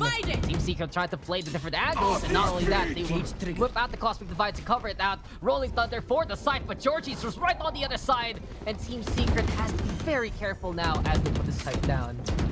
Careful here. So full on 5v5 retake here. Action PH has to be on point here with their retake, waiting for the Cosmic Divide to dissipate as Witz gets decapitated, traded off by Dispenser onto RU. Tour de Force is going to be thrown out here by Dispenser. There's really not much going on here in terms of the defense on the side of Team Secret, as it's only Death, Dispenser, and Vash. Make it just Vash in a 1v4, and he's too far away from the spike. This spike is going to be defused. But he diffuses ahead of Georgie in the process, and he gets taken down. The 5-3 scoreline. Faltering is the defense here for Team Secret. Yeah, Action PH just getting at it yet again. The retake there as a full set. Catching Team Secret off guard and how they took control of the hulls. Making sure that there were no real escapes there for Team Secret at the very least. And in the retake scenario, they can be very, very effective with players that they have. So far, so good. Action PH right now, keeping away from Team Secret on the score line. We're not getting the most high-octane gameplay here from Team Secret as of yet. There have been moments, there have been flashes of what the Neon can really do on a map like this. But beyond that, it's still Action PH with the control. And really, that Cypher pick is just such a big bother on the side of Team Secret. The fact that Action PH is really integrated with Georgie speaks volumes also of the lack of flexibility they have. Jesse Bash with the takedown. Modsky having the high ground advantage. And Dispenser will fall there in the end. Low HP though for the Astra of Action. Waits in the meantime with a push on forward. It's up to him right now to navigate through the smokes and gets to the opposing spawn. With an Emma now, 1-for-1 trade. The Raze gets another one. And his Team Secret gets again at a disadvantage. Dubstep though stepping up top. Catches out the breach. Now that do we see Emma go for the peak himself. So Jesse Bass One enemy over remaining. to the corner. Wants to go for the safety plan, but he's already caught on out before anything else. 3 here for the Raze. Dubstep though going with the wraparound. And Emma, does he see it coming? Turns away at the wrong time. Now there's the duel of fates here. Slides on through to the other side. But Aryu got the tag. This time he got the bag. 6-3, Action PH. Leading, edging out against the competition. Team Secret, now they're faltering and they're on their attacks here. They kind of have the idea. I said that earlier on. They have the idea on how to enter the site, as this competition, as you mentioned, is a very aggressive composition. But now, you just really have to worry about Sirodethio for the most part here if you're Team Secret. They don't have anything to work with in terms of weapons here. And Team Secret might just give this round away. Potentially, this half might... No, I'm 100% confident that this half is not going in their favor. They just have to bounce back on the second half once it happens. Georgie getting rushed in. Still safe. Wits ready with a frenzy. Picks up the Phantom. Might be an opening that they want here. Dubstep making his way inside the side. Dubstep takes down Wits. RU takes down Dubstep as well. Borkum takes down RU, and Jesse Vash takes down Sirodethio. 2v3. HP is incredibly low for Vash. So in technicality, it's a 2v2. In APH, they are going to mount the retake here. We got Vandals on the hands of Dispenser and Borkum, and they're holding the angles where potentially Emma's going to be coming from. Giving away the frenzy to Vash, so you get a little bit more firepower coming through. And Emma coming. Watching the tower. Spencer takes that Moski, clips the wall. Repositions, knows where the Spencer is, pops out, but the Spencer was ready. A 6-4 for Team Secret. A thrifty round for themselves. That was terrible for Action PH. Jesse Vash fell.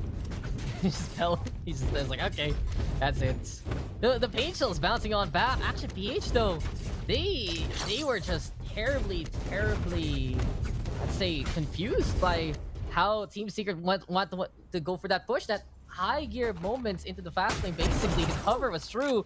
You can see it here, the frenzy push by Wit. Suddenly Team Secret getting up close personal, and even though they lost the duelist at the start, they were able to pick up the pieces with the second wave, and Action PH now, they have to go on a bit of a timeout here just because of, well, how Team Secret has been playing so far with their wraparound gameplay. There's just so many angles right now a Team Secret can take against Action PH, and that's the beauty of the Fracture offense that we see here. And for APH, if they don't really get that insult early on with Georgie, or they don't get the direct sight lines courtesy of everyone else, that's where they're left scratching their heads trying to figure out, okay, where are Team Secret gonna come from? What are the angles they're gonna take? And suddenly, Team Secret is just in your face, and let's respect what the utilities are here for Team Secret right now. Yes, you have Borkum with the stars, so you can have those smokes. Yes, you have Wits with some Cloudburst to help on out. But really, for that Neon on Dubstep, one solid fast lane is good enough to compare with a Toxic Strain on site for a temporary time in the attacking side. So let's see here. The Team Secret can just cut up the pieces of the site even more so. Action PH now, though, hard aggressive with the lesser buys. But RU has the Spectre in hand, and he will get the takedown clean up, though. I'll Dispenser, Moski, Georgie, both do fall, and everything now left to Serodetto so quickly. Dash on in, hits his head on the wall, and Serodetto will say thank you very much for landing in front of me. Allows him to get that takedown. Rolling Thunder, though, is still at the ready. But Team Secrets, they have the man advantage. They just don't want to fall the same way versus this breach. Teleport's ready. He has a good read on Team Secret too. Immediately rotated on over towards B. That's what Team Secret did. They still have plenty of time to rotate out. And as soon as he hears the spike being planted, he'll definitely throw out the Rolling Thunder. Or no, he can just spot out Jesse Vash first. You're gonna get fault line there. Get spotted out as well, so they know where he is. He's gonna get wrapped around in just a bit. Flashpoint, though, is going to be thrown out. Not going to be catching Borkum. And Dispenser will wipe it out. 6-5. Team Secret may just tie this up. Last round before the switch. Possibility there for the tie, indeed. But Team Secret, this Dispenser so quickly executing too.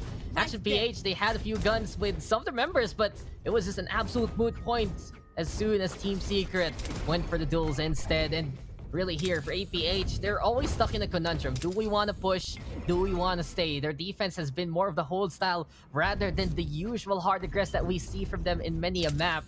And it does feel like they're dynamism. Yes, it is a possibility and something that they are trying to work with. But at the same time, Action PH right now, this is where they're faltering because of the antics and the movements of Team Secret. Hammer, though, already gonna get broken on down, I believe, as the Neon and the Jets on top of the drop.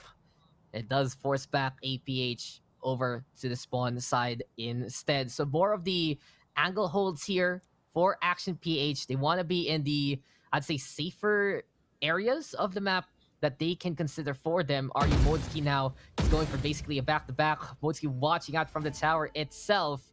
And here by the arcade, already Team Secrets giving their presence and making themselves known. Not only that, Dubstep rotating over to the south-hand side with the zipline and zipping on in. What's this there? Blade though, don't connect, and Modski with a takedown.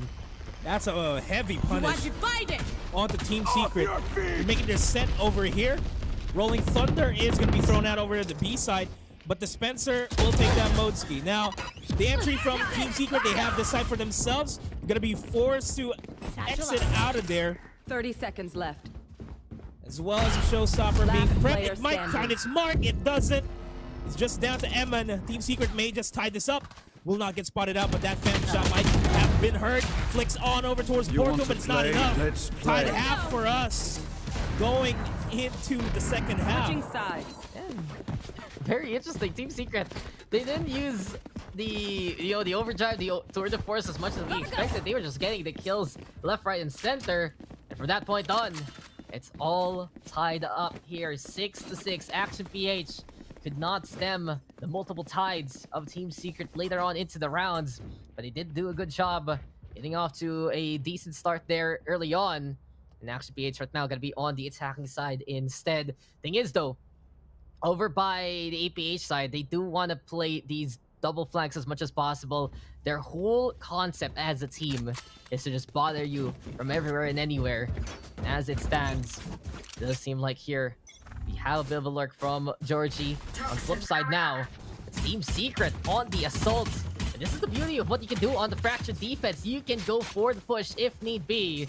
Team Secret's already trying to do it in this stead, but Action PH now stacked as 4 instead. But Dispenser will just throw RU away as soon as the round starts. Headhunter already hitting its mark. Second target though, doesn't get taken on down as Suradetio. They forward the trades. Now the push comes to shove over to the A side. We go as Georgie has already set up his station and has paved the way for APH. Spike though being brought on along. Team Secret now going to the ropes. Gonna be trying to contest by the door in itself. Jesse Bash is in behind the smoke, but Suradetio pushes forward instead. Witsto catching out Eman in response. 3v3 scenario over on the right-hand side. Georgie again, oh so sneaky by the hallway. Looking for the pass. He's a monitor here in the half. And Action PH will win the pistol. This time, their push comes to shove, and they will be rewarded for it. I mean, there's still a chance for Team Secret to get this round. It happened earlier on today. Yes, this should do. And man, I just have to point something out though. The competition here, the composition of Team Secret doesn't really assist them as much on the defense, on the defensive side of things. There's no, I mean, yeah, you can consider this Chamber as a sentinel. He is. But it's not as clear-cut as having a Cypher that can get information, not as clear-cut as a Killjoy that can really slow everything down. And as I say that, they can't slow things down for now as Eman takes down Borkum as they make their entry towards B. They're being held back by the smokes being set up by Borkum and the rest of Team Secret. Speaking of which, just Dispenser on his own, a 1v5 with a classic. Well, not really with a classic, but yeah, what I mean, not really the best weapon. Spots out just the back. It's all, that's more than enough for him. 3 rounds remaining on him on his shots, if I'm not mistaken. He's going to be repositioning on over towards the other side, potentially going for a... Oh no, they found him. They know where he is, but that's the thing. Can they hunt this guy down? Out of the bullets on the Headhunter. Action PH though, they got a great read at the right time, spotting Borkum out. Very quick push through the arcade and more. And talking about the comp here for Team Secrets, the most resounding factor that they can really run is run with Neon, run with the Jets, and push one of these 2 starting locations of Action PH as soon as they have their arsenal. They still have at least the Astra, they have that breach, and when you play that chamber on a map like Fracture, since you have 2 of those street marks anyway, you can get a good spot on the opposition if need be. But Dispenser now caught in the blast radius of the spike. Team Secret going to be falling to a 2-round gap there. Action PH getting the first, getting second here in the second half. But this is where it truly starts here for Team Secret. There's so many possibilities with this Neon Chamber here for Team Secret. But what we're seeing for them so far is just how they adjust their playstyle a little bit towards it. But at the same time, it's the pump that's really adjusting to how Team Secret wants to play against Action PH. It isn't as high octane as we expect. Instead, we're getting some of the setup plays there from Bash, from Borkum to really enable this Neon Jet even more so. But as it stands, Action PH right now, they're going to try to contest yet again towards that A side. And there are a lot of things in the way. Utilities now littered on around through the main angles and more. Not only that, Spencer on top of the drop, getting ready. Georgie though saying hello to Wits, but the Spencer is still not done with his rampage. And Edmund will immediately go on down. So good start here for the defense at the very least. Make it 4v4. The spray on down, putting Georgie and Mudsky into a low state. As do have the spike planted. There's a sneaky boy. He's a very sneaky boy on the rope. Put down. And he catches Jesse Vash off of that pseudo lurk as well, and he's going to be repositioning on over towards his teammates now. It caught the attention of Team Secret. They kind of rotated out of there. It's not looking good for the retake here for the most part. You can see on the minimap, Dubstep just being very mindful of their backside. And Modski and the rest of Action PH securing the 9-6 score line again. Very much enjoyed by one of our friends in the Filipino broadcast. But the silver lining here for Team Secret is that they at least have weapons to work with going to the next round. Yeah. Not much of a... Team Secret has something at least. Action PH, you gotta give it to Georgie. Multiple times, just having the angles there.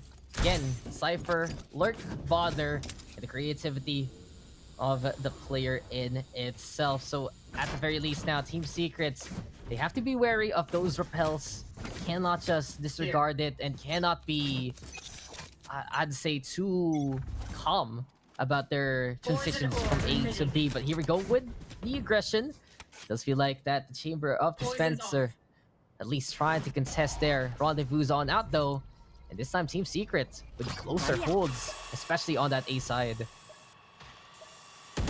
This is where just the lack of an information gathering agent really hurts for Team Secret. I mean, if you're on the defending side, you need to have as much information as you can to find out where your opponent's pushing from. As Amman and Siradethia opens up the A side with 4 members immediately down the side of Team Secret. 2 weapons out of their pockets. Dispenser, the only one left alive. He's going to be forced to save this out. And this is another round for Action PH. Double digits for them. A couple more for match point. Flawless. And flawlessly done. Even Modski making a short trip to B side said, hey, Dispenser, you want to go with the rest of the team? Go ahead. I'll bring you there. Action PH just keeping it very simple right now on the attacking side. Yes, they have the angles, but decide to go directly into the hallway and get those takedowns. A few flashes here or there, and poof, Team Secret immediately gone. Does feel like though the utility usage we saw from Team Secret on the attacking side, it's not as potent here and now. There is just a bit of that awkwardness here for Team Secret on how they really wanna go for the hold off, and they just don't really find a ways to disengage as much as they would like. But Borkum now looking to peek, Edmund though with a takedown there, as the dish will be served by Action PH, which though in the meantime operator looking Flick gets the head of Georgie. And at the very least, the Cypher is gone. Not as much backline pressure now, but APH still has a handle of an A push. A semblance of a handle on the A push. They're going to be met by a dash at the very least. Showstopper's going to be thrown out, but not going to be finding his marks. Going to be pushing back for a bit. Oh, he can just throw it over at the tower. He will, but you know, he already got taken care of here by Modski. Yeah, it's a 2v4. Dispenser and Dubstep not really in a good spot here to go for it. And Dubstep is making me eat my words, but as I say that, he gets taken down by RU. And Dispenser, if he wants to play, he has to play. Impression man. The impressionist himself, but let's see, Dispenser make an impression in the round. There you go with the takedown off the RU. Knows someone is there on top of the drop. And here we go again with Dispenser finding a second. The time for the suit and tie to sign this deal, but time is running on out. Modski still sitting up top. There we go with the drop one down, and Modski making sure Dispenser cannot handle the weight of the world yet again. Action PH with another one. 11-6 now. They're just running away with it here in the second half. It has just been victory after victory by Action PH, and we're seeing here small weaknesses on the comp right now of Team Secret. You saw there Neon trying to play the fast lane, looking to go for the push, but all you need to do is, as soon as you see those blue walls, get in the middle and shoot them down. Exactly what RU did. There's nothing much that Dubstep could have done there. Like, he was caught mid-animation as well. It's his hands were going to reset. As we go into the 18th round of the bout here, B-take is what they want, and Siradethia wants the head of Dispenser. Going to be pulled in by the gravity well. Going to be amounting to watch, and there is the neural theft. To get information on where Team Secret is, they're going to be playing around that accordingly. No rotates from them just yet. They're sticking to the B site. You see Georgie, he's just going up and down, up and down. Finally, though, deciding to regroup with the rest of the squad on the south side of B side by the tree. They can actually play the underpass if ever, go down into the sewers if need be. But speaking of now, Action PH push on the side. Georgie actually getting the 2 there. Moski with the final. Jesse Bash and Divide and Conquer just get the kills. Who needs to put that spike down? The shutdown Team Secret time after time. Map point now for Action PH. And this has been all PH here in the second half. This is really the recovery that they can bring out when they're not that satisfied on their first half scoreline. And just the shades of dominance again and the greatness that is Action PH brought out in full force. There's 6 rounds of Team Secret has to string together. They have to really play with all their might here. It's not going to be an easy call, and it's a heavy stack for Team Secret over at B as well. It's a bad read, but the Spencer opens it up with a kill onto Georgie. Spots out RU on the zip line, tags him heavily. I mean. Spike will be planted over to A to rotate this now on for Team Secret. Post plants are finally going to be set up here as the Viper's Pit will be thrown out, as well as the Cosmic Divide. It's a 5v4. Team Secret has the man advantage, and on paper they should be able to overcome this, get the 7th round for their name, as they're playing it pretty slow on the retake. They have to manage the angles as well. As Zero Death Yo spots out Borkum. No Borkum time for now. Rolling Thunder just in time. Catches a bulk of the members of Team Secret here. And the time is ticking. It has to be done, but here comes the overdrive. Catches the 1. Almost gets the 2. No time for Batch to defuse it. We're going to Ascent, ladies and gentlemen. We're going to map 3. Action PH, the whole thing's together, and they just held hands and won out that full second half. Victory here for Action PH. We are going to be tied up on the scoreline.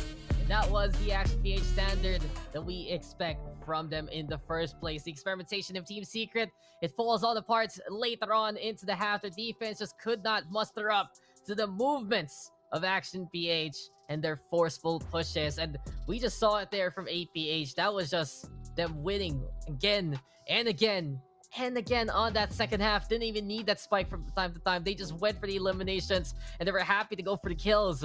Post-game wise though, we'll see those stats, because we really have to give props to how APH as a whole ran that map. And you can see Zero Death Yo, he was the star of the show, especially at the start, and he gets that MVP performance. 23 kills on him, 2.6 KD. The Spencer finding frags of his own, 18 takedowns, and a 1.5 on his side. But really here, if you're not going to be able to play that hard aggressive with that Neon and the Jet in the first place, whether you're attacking or defending, that's going to be a problem here for Team Secret. And it's not because they can't really play it well, but Action PH as a whole is just built for those kind of clashes, built for the fights. And looking at the highlights themselves here, you can really see that in the duels, Action PH can come up on top. Man, I was kind of thinking that the lineup that Team Secret had in mind here was to, since they were on the attacking side, they wanted to be as aggressive as they wanted to be, go into the sides and get as much rounds as they can before they transition on over towards the defending side. But the problem with that take is that the defense that Action PH has just shuts them down time and time and again. And even though we saw a little bit of a glimpse of the hopes there in Team Secret going for the fast, aggressive plays to take the sites, it just wasn't enough. Now, when they transitioned on over towards the defending side, it was a little worse than for Ware there for themselves, because they didn't really have a composition that can gather a lot of information on where Action PH is going to be playing for. I mean, yeah, we got the chamber traps that you can place all over, but that's just barely enough information that you can work off of, because they can shoot them down. I mean, compare that to a recon bolt. Like, if Vash had that, he could have gotten more information, but we're really not expecting, you know, a Sova being brought up here on Fracture.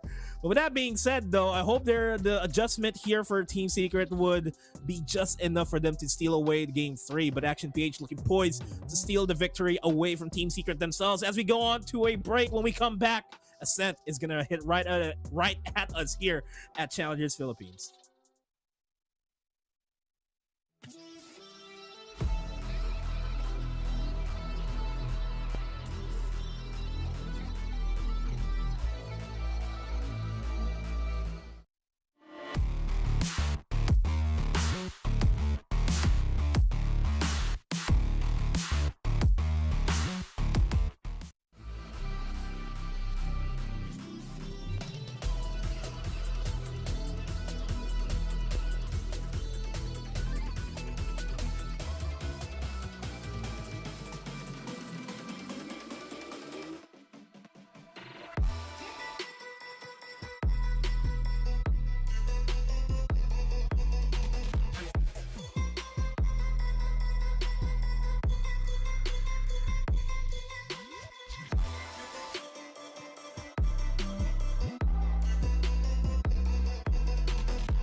And it's a homecoming here for these two teams as we hop on to Ascent. Welcome back to the casting desk. I'm Nomad with Dax. And Ascent is a map that, you know, pretty much these guys are pretty comfortable in. It's almost at the 50% for both of these guys in terms of their current rosters, in terms of how they're playing.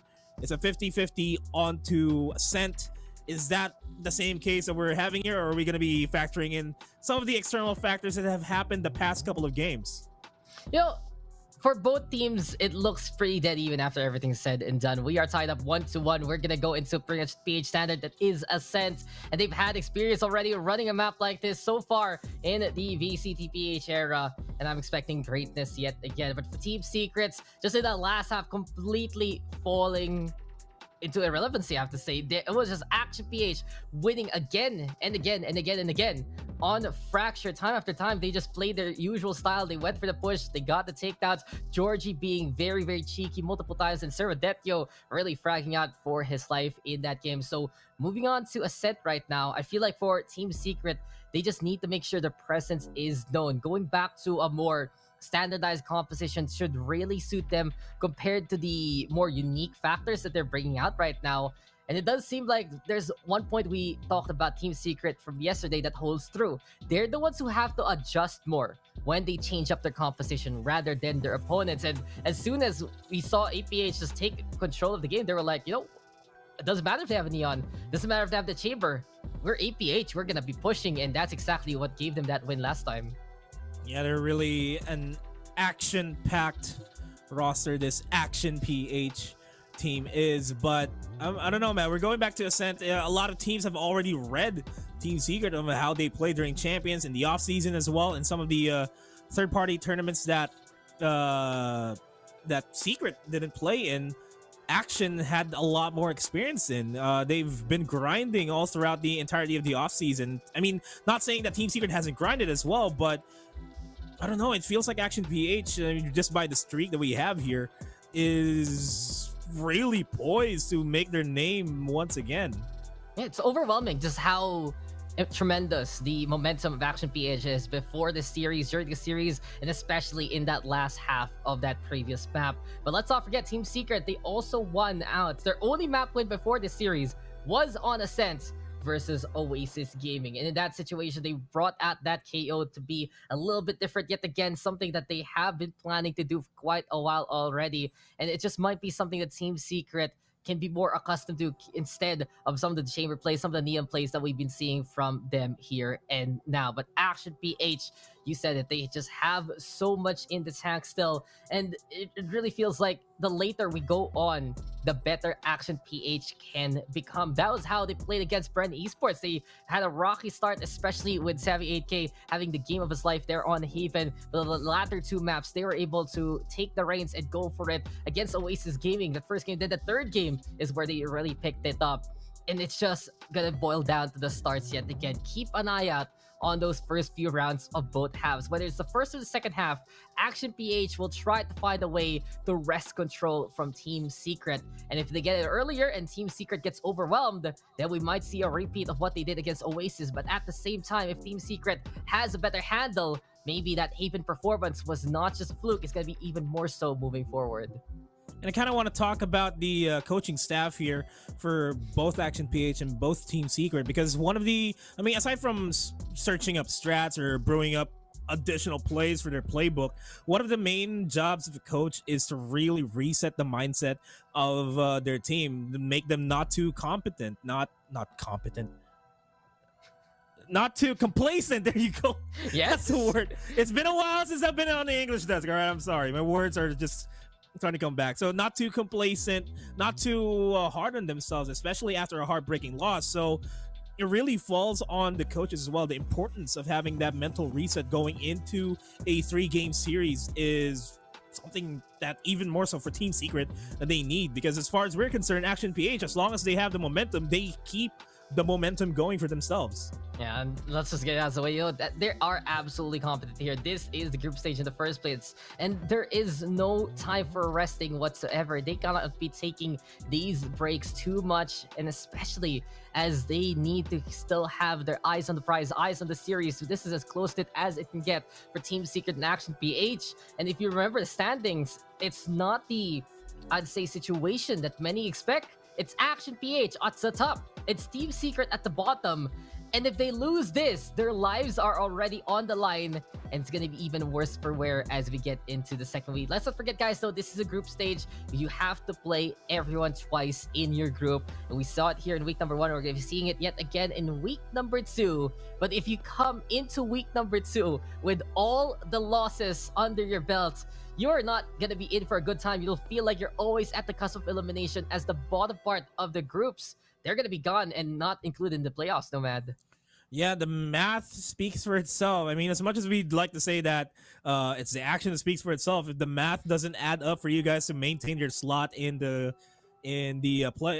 group stage moving into the playoffs, you're really not going to be having a good time. And this is an additional pressure on the shoulders of Team Secret, because they were, I mean, if you're just tuning into the VCT and missed the past couple of days because of your school or your work, it's really not the best of starts from Team Secret. They've been struggling to get back into form. We are seeing glimpses of it all throughout the past couple of days, and this is by far, I would feel, is the better look that Team Secret has. I mean, coming off from a 2-0 from Bren yesterday, definitely destroyed their morale, I'm pretty sure. And they bounced back. They got the first map off of Action PH, and now third map, we're going to Ascent. They didn't quite expect it to happen, but pressure definitely on the shoulders for them to maintain, because if you're not aware of the tournament format, the bottom 2 teams from each group will get eliminated going into the playoffs, and that is currently where Team Secret lies. Look, the map picks themselves. It's been a pretty interesting manner where you pick the map, you still lose it. It's not as essential, really, from what we're getting from the drafts. You just have to give it your all time after time from what we've seen for the past few days. And here on Ascent, it's just one of those maps that's been standardized already to the core of the PH scene. But I've been checking out some of the history of Action PH, and I wouldn't be surprised if they can bring out that KO also versus Team Secret. Local, regional experience, many a time for them. But lately, they've been running a Sage-based composition here on the Ascent map. So Action PH, they're going to try to get that res value, going to be cheeky with the walls. How many times have we seen from Eman? He can boost himself up on that B main and be such a big bother. Just the plays again from Action PH, and that's one of the beautiful things that Action PH has been able to bring to this table, this creativity between Georgie, Eman, and the rest of the squad. Just how they find these certain angles to make sure what they're trying to do absolutely works. They have a goal in mind, and along the way, they make the process a possibility. And Action PH overall, they've been really rained on in by RU and the rest of the crew, but when they are unleashed, when they are a beast that has been unfurled out in the open, they're just so potent in what they want to do in the first place. Success defines Action PH as a standard. For Team Secret, you know, it's honestly the biggest test for them moving into now. Let's look back at the history that Team Secret has done this week, though. Against Oasis Gaming, Hot Team of the Year, fellow SEA rep fell after that third map. Against Bren Esports, seeing their successors under that banner, dominated there, couldn't find the footing whatsoever in the icebox, and it felt like it was truly the changing of the guard for the Bren Esports squad. That was their graduation, moving forward and looking to get that confidence against titans like Team Secret. But here and now, Team Secret has to break the momentum of a team that is rampaging through this group stage. Action PH has just done wonders here so far. And the thing is, for Action PH, there are no strangers to failure. We saw it in the open qualifiers. They fell to the lower bracket and bounced back to get back into it. So even if Action PH loses the series, I feel like they're still going to be an absolute monster in week number 2. But if they win here and put Team Secret at the brink of elimination, then they have to have all the eyes looking at them, especially in their side of the groupings. Yeah, and I feel like, I remember opening up the show where I asked the question if is if Team Secret will continue on their domination in the Philippine scene, or if we'll be seeing a new face in challengers in the international stage. Action PH are looking like they're one of them, like moving forward, because after the Challengers PH, we're moving on towards the Asia Pacific Challengers. That has the slot for the first Masters that we have for the year. And of course, teams like Action PH, they want to have that international experience on the official circuit up their belts a little bit more, get that representation going. And considering the fact that we have 3 slots going into the Asia Pacific Challengers, they're pretty much in the spot here to being in the top 3, being one of the representatives that we have there. But we're straying away from the question at hand here, from the game at hand, I mean, because Team Secret, again, just like what we've pointed out time and again, this match is as important to them as the rest of the matches that they have going into it. Now, we're still waiting for the teams to ready up before we hop into Agent Select. I kind of want to ask though, is if for you, do you see Team Secret really getting this off of that map 2 loss against Action? No. Action PH played against no one basically in that last half, in all honesty. But if you look at that first half, it was just absolutely tied, 6-6 scoreline, and they were just so competitive anyway. So I feel like Team Secret, they still have something in the bag. There is an absolute possibility for them to contest, but we're going to be going on a break, and when we return, we'll be at the decider. Team Secret versus Action PH. After this one, guys, Dax here with Nomad. We'll be right back in just a bit.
You think that I'm running in place? Y'all really testing my patience.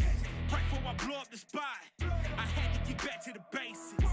What if my talent is wasted? And see what I'm lacking the placement. basement, but my come up is legend, is greatness. I don't care now, it's pedal to the metal. I can never quit now, I will never settle. Puppet to the game, I'm pulling strings like Geppetto. We in the same game, but I'm on a different level. I passed it. Gotta keep grinding till I'm laid up in the casket. No fake round, but you feeling too plastic. Yeah, y'all feeling too plastic. They say my style crazy, but then it's straight jacket. Wow. Why you still testing my patience? Trying to turn me into something I ain't trying to be. All the hate is in heavy rotation. You gon' lose yourself, quit testing me. Don't make me lose my mind. Don't make me lose my mind. Don't make me lose my mind, cause I'm looking like Wesley, test me. Don't make me lose my mind. Don't make me lose my mind. Don't make me lose my mind, cause I'm looking like Wesley, test me.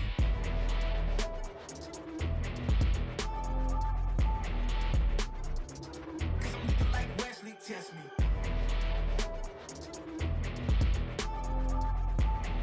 Don't make me lose my mind, cause I'm looking like Wesley, test me. Yeah, guess I know no better. I ain't got no chill, so they call me a devil, I know. Look, I am just a man on a mission. If I want it, then I get it, I go. And if you're trying to test me a beast, you gon' need Liam Neeson. The chance that you taking is flagrant. You're testing your luck. If you think you'll make it out, then you're sadly mistaken. Careful what you putting your stake in, cause I ain't got no patience and no limitations. You trying to figure me out, and I know I don't make sense. But no one's there when you call like you're trapped in the Matrix. You need to take a break from it. I think you should take 6. Cause yes, I hold a throne and no one else can replace this. The pain will only go deeper the harder you chase it. I'm the greatest that you ever met. It's time that you face it. So tell me, Why you still testing my patience? Trying to turn me into something I ain't trying to be. All the hate is in heavy rotation. You gon' lose yourself, quit testing me. Don't make me lose my mind. Don't make me lose my mind. Don't make me lose my mind, cause I'm looking like Wesley, test me. Don't make me lose my mind. Don't make me lose my mind. Don't make me lose my mind, cause I'm looking like Wesley, test me.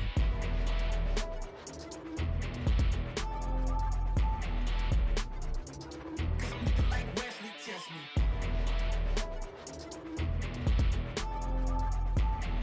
Don't make me lose my mind, cause I'm looking like Wesley, test me.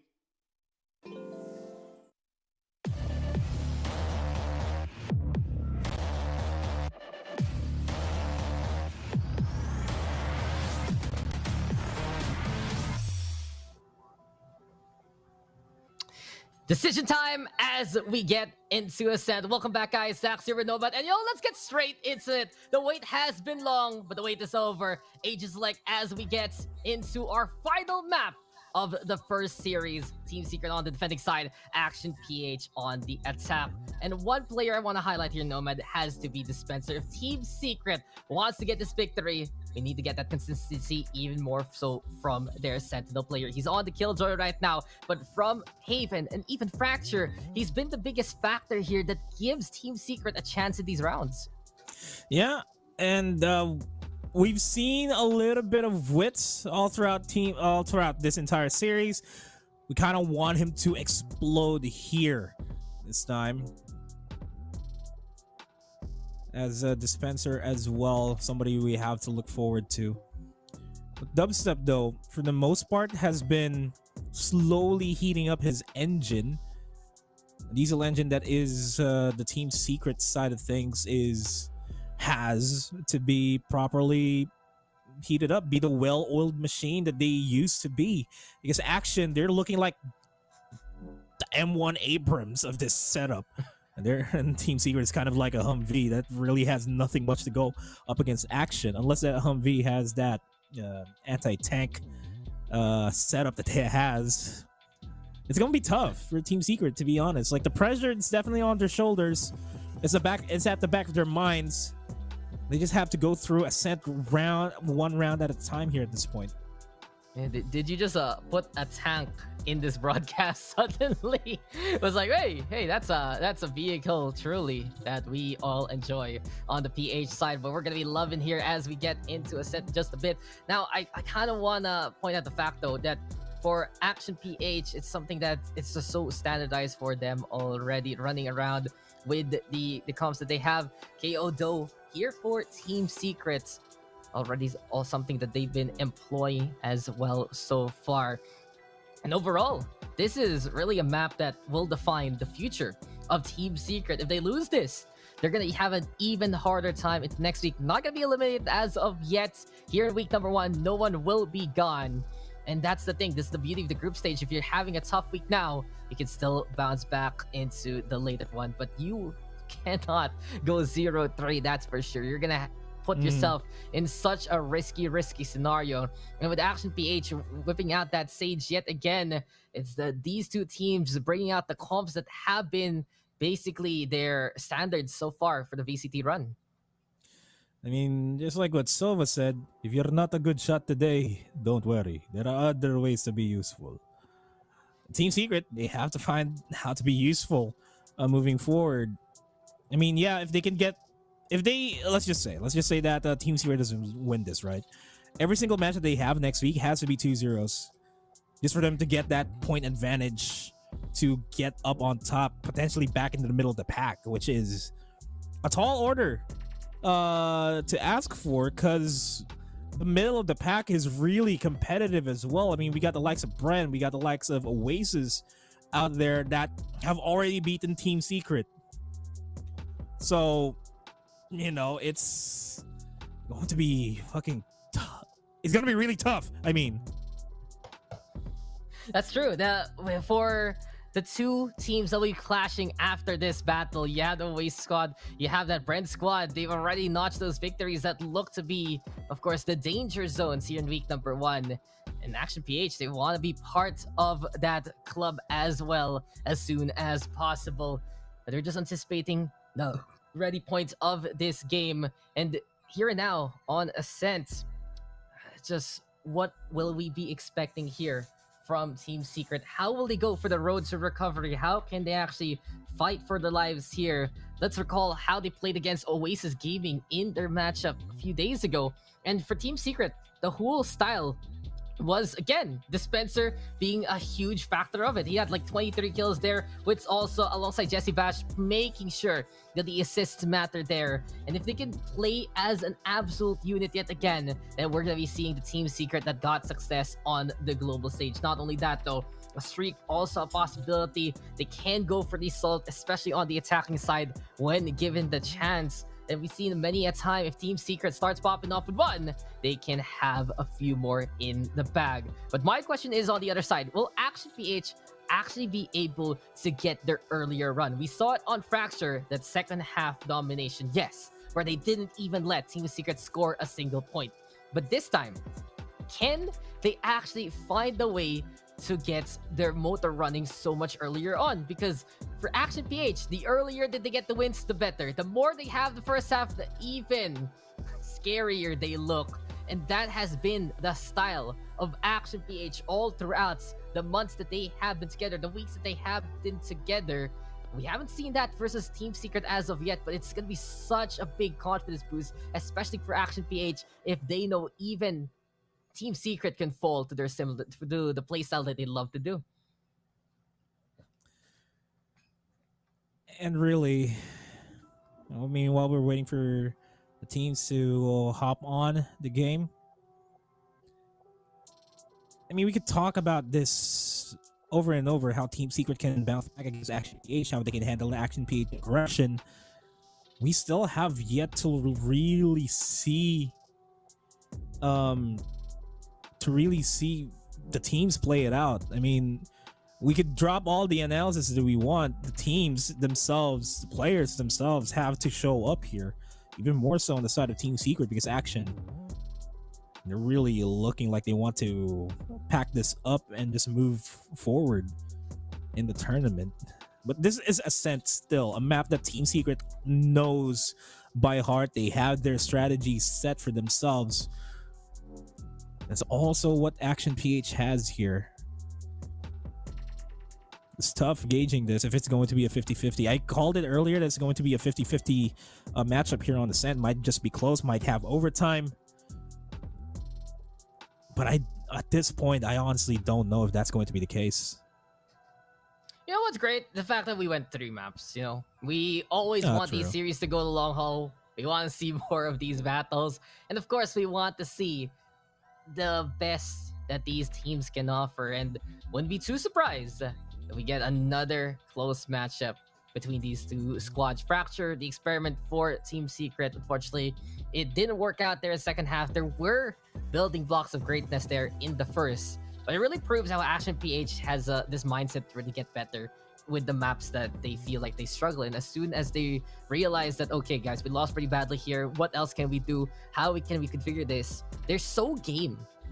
They're so willing to actually adjust on the fly to play out a different kind of style that we don't expect for them, or different kind of agents for that matter, and they just make it work. And we saw it there versus Team Secret. Georgie over onto that Cypher, something to watch out for. Flexibility being key for many of these teams, and I've noticed lately here in the group stage of VCTPH that the teams we have right now, these guys are just so flexible. They have such a deep agent pool. They can play multiple roles a lot more compared to before. And just how the evolution of the PH scene really is. You come on, you give them this much time anyway to play this game. They're gonna figure something out. They're gonna be so G to try something completely new along the way. I mean, just like what the intro video says, we have embraced evolution, and Action PH is one of the teams that really did embrace that. Just having that deeper agent pool that they have right now, the deeper roles that they can get, like they can have Georgie play something else and have somebody hop on and be in duelist, really just highlights how, you know, the growth that these guys have had for that past couple of months that they've been playing together. As we're still waiting for the teams to already up here. We're back. We at least know what the agents these guys are going to be going for. And with that being said, we'll be hopping on a short break. When we come back, we're back to the action here. Action PH versus Team Secret, the conclusion to this series.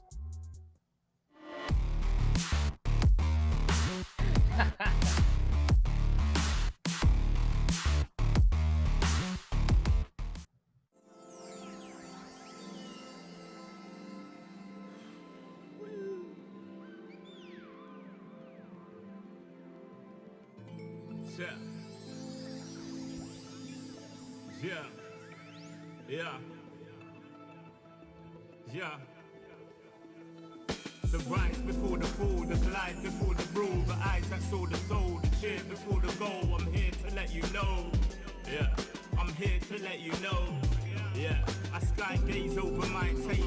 Like Peter, this is my space. I'm spacey, I'm crazy over breakbeats. Space gazing in my safe haven. I make statements that embrace waking. Awaken, I'm woke. Taking the road to pull you ashore. A celestial scope. The stars explore in your inner. The starts at the core. Inner space and more. Your body's a planet for sure. Nurture it with the words I've written. Scribe like highlights. Flying saucer. Supply the order, it's the author. Walking on air. Walking on water. Blending between borders to let you know. This is here to support you. The blend. The blend. The blend. Uh-huh. The blend. The blend. Uh-huh. The blend.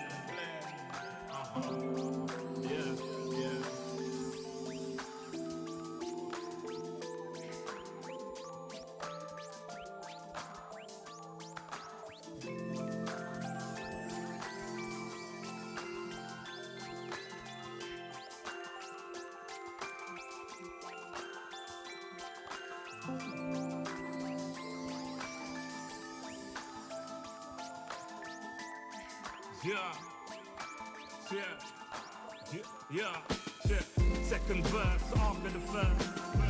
Taken forward words, roll reverse. The rebirth of verb from inside out, outside in. We control the hurt frequency. The heart of the world beats in me. It beats on beats as we breathe deep. Oxygen from trees feed. Gifting our gift. This right here, proof we exist. Mind state is gravity, the way you uplift. Across seas swift, water quench thirst. There's a shift. Set sail like shit to find other lands. The motherland, sun is planned. With the words I'm writing, I'm fertilizing. The earth's a rising, realizing. Global warming and the sea is rising. Pollution, the planet needs metabolizing. It's full of fire like a dragon fighting. Creating hot springs when the pressure rising. It's terrorizing, but I'm never frightened. Cause the days will brighten. Yeah, the blend.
Everywhere I go, the people really wanna know who I is and who I be. They stop and stare when they see me.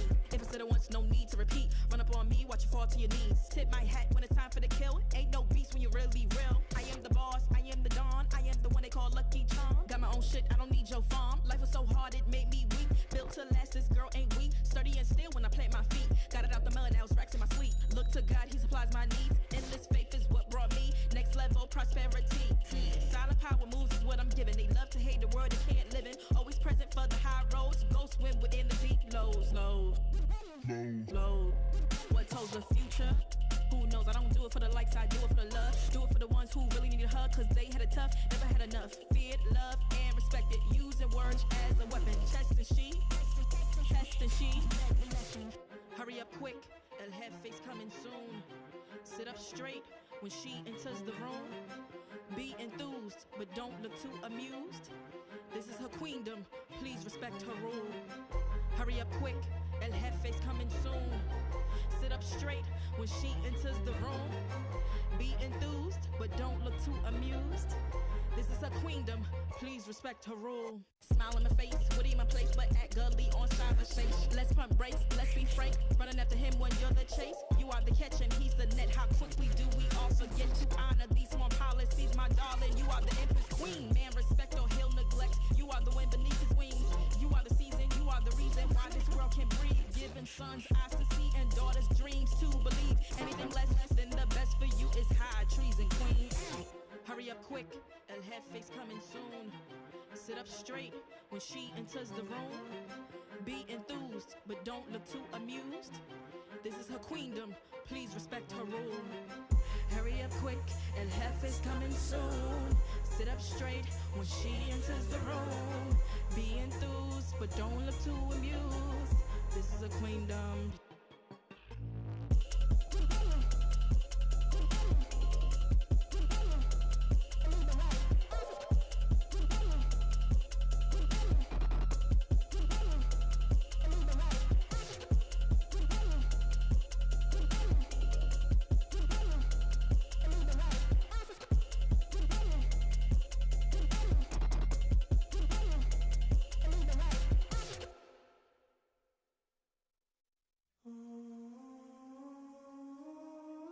I just gotta flex on the lean.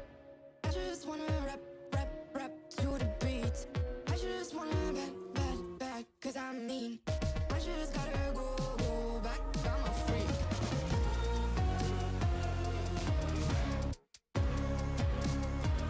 Gotta go. I just wanna rap to the beat. Move of emotion, they drunk at their problems. They always on road and they starting. She knows this cause she is the same. She's trying to stop playing games. Move of emotion, they drunk at their problems. They always on road and they starting. She knows this cause she is the same.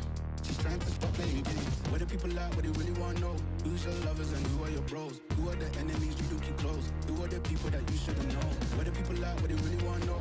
Who's your lovers and who are your bros? Who are the enemies you do keep close? Who are the people that you shouldn't know? I just gotta flex on the lean. I just wanna rap to the beat. I just wanna back, cause I'm mean. I just gotta go back, I'm a freak.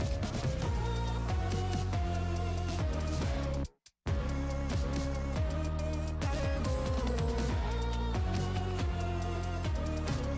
I just wanna rap to the beat. The chains, my vest, my watch, my belt, my cheese, my house, my sneakers, my blouse. I just party hard, topping the one in the chart. I've already won, babe, I didn't even start. Flexing on ya, flexing on me. Flexing on ya, flexing on me. I just gotta go, but I wanna hold on. I can't let you go, but I gotta stay strong. Unless you heard it from me, then you ain't heard it from me. Got it from me, all the energy extra. You don't wanna see me with the hitters. Generations caught up, look how things will switch. People they're quick, now they wanna move at the bits. Boy wanna go to him, bitch, nah. Now I'm moving. I gotta do what I do. I'm really here on my ones now instead of 4 3s or 2s. And now it's Effie from Paris. I could've been effing you in Paris. I don't wait for the drop, I just flow from the pot.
Vinci. Working a 9 to 5, I had to go and feed the gods. Nobody did it right, I had to show them how to grind. I had to be the dog, this is the life I live for God. Taking a step at a time, we going up, we headed to Mars. Taking them chances, making decisions, you know I'm never gonna lie. Till you let go, I'm copying all of them, who you gonna be inside. I cannot fake it, I gotta face it, I gotta do the time. You gotta wait, make for a great pay, make sure you're doing your job. Gotta deal with the patience, 200 at every occasion. Going to different locations, how they got when I need some direction. Me and Vinci go up every session. Cook it up, yeah, you know it's no pressure. Yeah, you know how we do what we all in. We can slow up and you never catch us. Working a 9 to 5, I had to go and feed the gods. Nobody did it right, I had to show them how to grind. I had to be the dog, this is the life I live for God. Taking a step at a time, we going up, we headed to Mars. You know my slimes, they came from the bottom to top. They can define us, they tryna find us, boy, I know you with the ops. We're not the same, no, you can't compare me, I don't belong in the box. Don't try to play me, no, I'm not friendly, this is everything I got. Ain't no playing around, this is no playground. It no matter, I do what I say now. I'ma go give him something to say now. Got him stuck on my back like a spray ground. CZ's don't gotta complain. I'm a shooter, got eyes in my vein. They said that I would never make it, they thought I was crazy, they said I'm insane.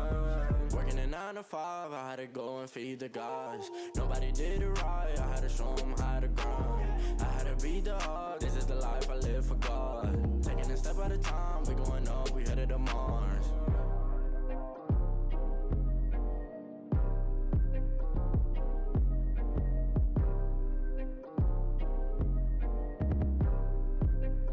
Undefined for life.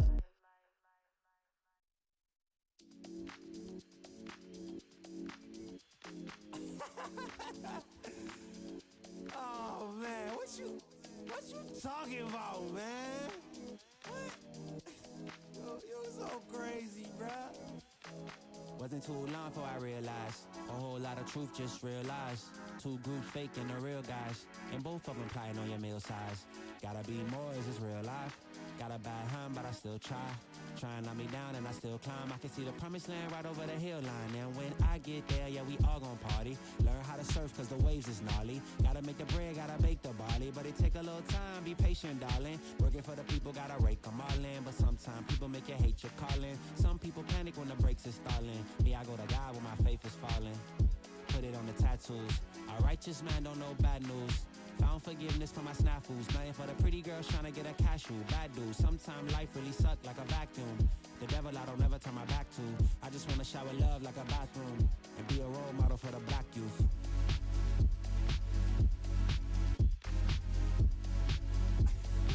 Oh, here you go.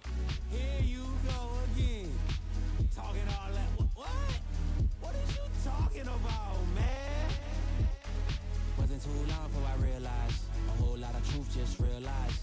Two groups faking the real guys, and both of them plotting on your meal size. Gotta be more, is this real life? Got a bad hand, but I still try. Trying on me down and I still climb. I can see the promised land right over the hill line. And I broke a lot of hearts in my lifetime, thinking that their heart wasn't like mine.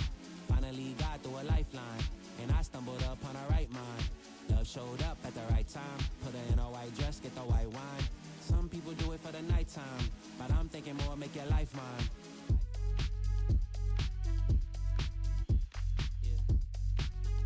Is it possible we could last forever and ever and ever?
Mealtime has been extended. Matchup still going on over. Welcome back, guys, to our first series in the final day of week number 1. Dax here with Nomad. It's Team Secret versus Action PH. And, you know, it has been quite a wait to get into the action in itself. I really just want to get into it already. But beyond that, you know, this is a matchup that can really define what Team Secret's fate is. If they lose this map, they're going to be really at the cusp of elimination by this point, putting them at 0-3 standing. And looking into next week, if things don't align their favor, they might just not be able to make it to the playoffs in itself. So it's a must-win truly for Team Secret here. And Nomad, what kind of feeling is that where our top team right now is the one is on the ropes and trying to really get back to their own form?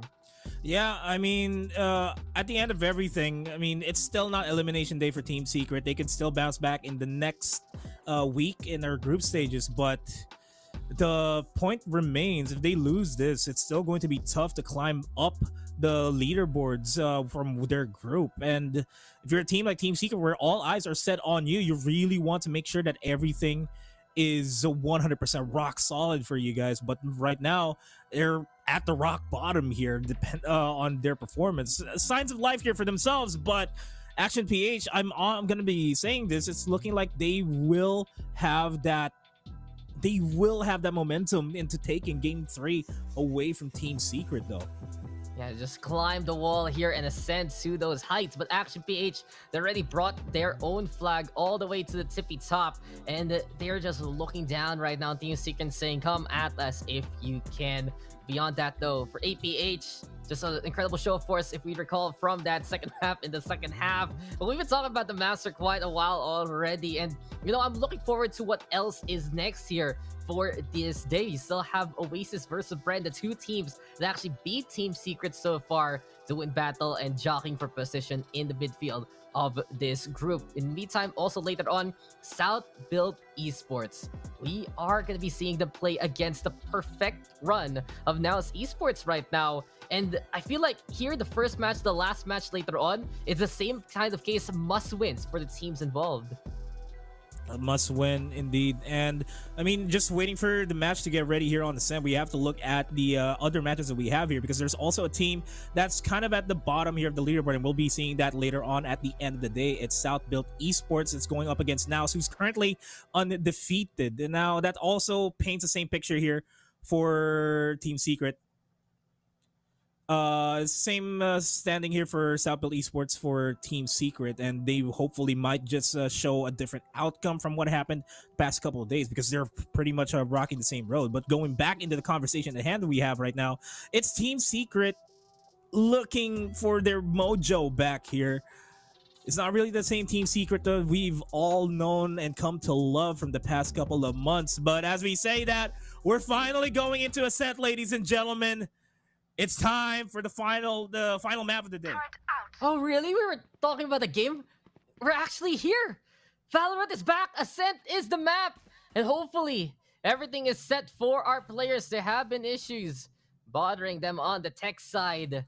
But now it's time to see who can bring the best contest between Action PH and Team Secret. Do or die time, truly, for this matchup. For Team Secret, this is them at the end of their lifeline, trying to grasp a little at the smallest pieces of the rope to get back to the top. Action PH in the meantime, they're the ones peering with their eyes. Spencer, though, he's truly been the MVP of Team Secret here so far, and our eyes are waiting on him to perform. Borkham in the meantime got peeking it out. Eman has to stay in his lane, and Team Secret overall just looking to bring out the same kind of formula that saw success on Haven. The peaks into the prods, the back on the ways when need be, the half measures now into the steps just to psych out Action PH time after time. Man, the defense of Team Secret on Ascent is something that a lot of teams, I would say, molded out of, because just the amount of experience that they have just went in there. But as I say that, Dispenser able to take down Georgie, but it gets straight off immediately by Modski. Just Vash on this Silva. We'll have to try to stop this from happening. The fragment stops him from pushing forward. Nice timing there by Wits. The 0-point move spot at all four members here as Modski takes 3. to his name, and Emma takes down Wits. Borkum last one left alive, and Emma wraps it up with a double kill for himself in the first round on the board here for Action PH. Yeah, Action PH with a proper push there over to that B site. They found a way to just overrun the initial defenses by the Speedway. From that point on, it was the same kind of vernacular there from APH as is their success point. So Team Secret, again, they still need to be careful of when the torrid wave of Action PH will come to their shores. It's a high tide situation right now. The Team Secret is trying to stay afloat from. And the gun advantage here for Action PH gonna be even scarier. 4 Spectres now in hand. The push would come to a shove, and later on, the Resurrection gonna be some big value for those second chances if need be. But I love the serious point right now. The Action barely is trying to get that intel, but Wits, he still falls. Dubstep also gonna die along the way. Action PH already. Big openings to that A site. And it does seem like there are no signs of stopping them for now. No signs at all. Perfect take for themselves over at A. And with Zero Death Yo just here on top with the Spectre, as well as Georgie, actually. Zero Death Yo backed off there. They're really going to be stopping the push here as MN deletes Borkum. Georgie swinging out, not going to be finding Jesse Bash anytime soon. They're going to be running away as Dispenser tried his best to deal as much damage as he can. He gets taken out, gets deleted. This is just Bash on his own. He's low. That's going to be given a 2-round lead here for Action PH to open up this game. Yeah, this is looking good here for Action PH. Of course, these 2 rounds are thanks to that pistol win. This is the momentum again that they love to build on. Bring in the Steamrollers. Action PH is here for the deconstruction of Team Secrets. And the only way now to rescind this permit has to be this round with the buys. Team Secret now fully committed on the Vandals. When you have Wits there on that KO, expect them to really find ways to go for the suppression to help out the fights that Dispenser and Dubstep will take here. Beyond that, gonna need that intel, and they need to know where APH is coming from. And that intel will not amount to anything. Recon Bolt's gonna get shot down immediately by Modski, and they're gonna be repositioning themselves over at A. You have to worry about Wits here. That has a flashbang! A flash point! Flash drive, I mean. But the timing couldn't have been real for himself as Georgie deletes him, immediately positions on over towards window. This side is open for the take, and retake has to be the play here. Not looking at the corners here. Gets 2, 3 in the process. But gets taken out by Jesse Vash. Spike planted. It's a 2v4, still a tall order, even despite the fact that they have the Vandals in their midst. Borkum, will the time shine for him? That's the question. This Bash playing on top of heaven. Gonna get spotted out by the alarm bot. Nano Swarm's gonna be thrown out as well. And Jesse Bash has to save this Vandal. But it's not gonna happen. Action PH feeling the momentum here from the last game. Still, technically speaking, not dropping around since the second half there on Fracture. Catching Witzer off guard, and Georgie just immediately bringing the hammer down on that A site. The Flash family into play, but beyond that, APH, they're just so effective when they have their wings spread like this. They are flying high already with the 3-0 lead. They got the bonus, and Team Secret also feeling the fear that Action PH has instilled to the APAC scene here so far. Still though, Smoke right now gonna dissipate in front of Wits. Pistols now about for Team Secrets. Action PH overall now looking for a buy for that mid control as the flash drive being prepared here by Wits. He keeps on that. Georgie though, so quick on the trigger finger, and he still tanks the shot. Enemy 15 HP. The Dream still alive for the Jet to go for more updrafts right now to try and peek things out. But over on the right hand side, Borkum gonna get overrun, and it's clear sightlines towards that A site.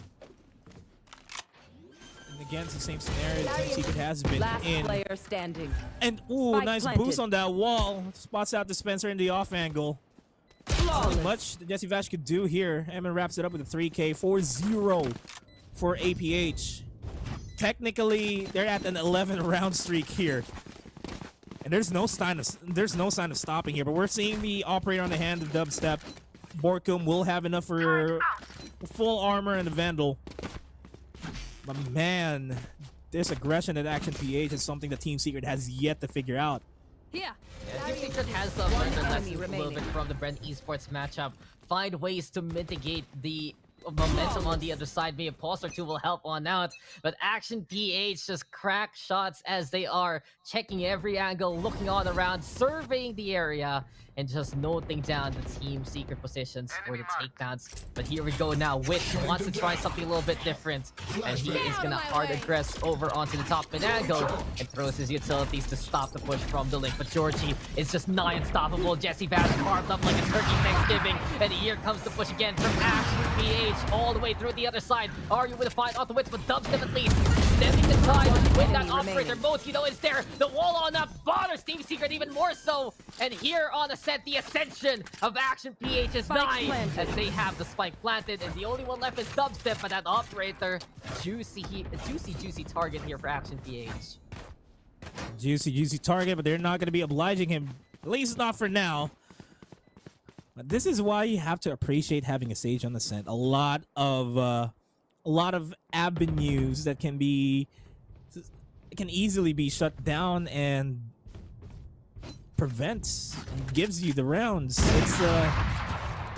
It's a main reason why I appreciate Sage players that don't just, you know, rely on being healed, but just being the healers there. As Dubstep gets taken down by Zero Deathio, not really looking at the angle, not expecting anybody else to pop up from there. And great hunting party brought out by Action PH. They knew the operator was a prime target. From that point on, they just had the utter confidence to move around the map. You're up by 5 anyway, so you have all the money in the world. This was the shot from Dubstep though to blow the head of Georgie away. But you know, the founding Action PH squad right now just feeling the walls of Team Secret rumble on down. And we're in a bit of a pause here because Team Secrets, they desperately need it, as we've seen for now. Action PH though, overall, it's speed kills and Georgie at the helm. 8 takedowns for him, and we are going to get that stage value even. Eman, ready with the resurrection, looking good. Hunter's Fury there for Zero Deathio even. And Action PH, this is just the dynamic duo starting things off, and then everyone else falling on suits for good measure. Beautiful chemistry has been built. Again, the squads that have been built later on of the later parts of last year, these guys just have such a great understanding of how each other plays. They work together. It just works here for the likes of, you know, NAOS Esports. Big sample here, Action PH. When you're on the same page like this, when you're feeling the same kind of momentum, you are a unit that is ready to dominate. Action PH right now, they get this victory. They're at the very top of the standings here, Nomad. They are. Peaks now. I mean, it's still not as flawless as NAOS's performance. They're just completely dominant. But as I say that, Dubstep wants to feel dominant here, moving with the L-drone, not going to be spotting anybody. He's not going to be looking behind. Zero Deathio gets an easy double from that. That's costly.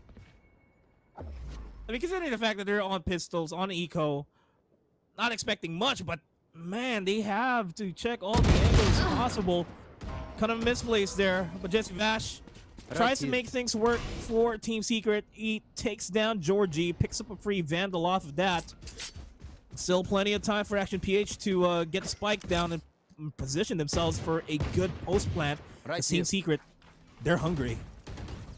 They're hungry, but they're pretty much in a famine here on the scoreline. Team Secret now forced to go for a retake with the numbers disadvantage. Vash, though, does have the Vandal in hand. His Hunter's Fury is ready to pounce even. But here we go again. Action PH just peering through the windows with the wall. Eman boosting himself up to the high heavens on the main side. And he knows there's one by the market. If Jesse Bash doesn't look at it whatsoever, that will be his demise. Team Secrets can't even make it through to the other side. Exits are a go instead. The Wits wants to try and make a play. Jesse Bash the way to find Sir Deathio finds 4 for himself. Doesn't give him the ace, why don't you fork him one up just to die perhaps? Yes, he does! 5 in a row for the Sova. And an ace here for Action PH as they keep the perfect run running. And that was a perfect run indeed.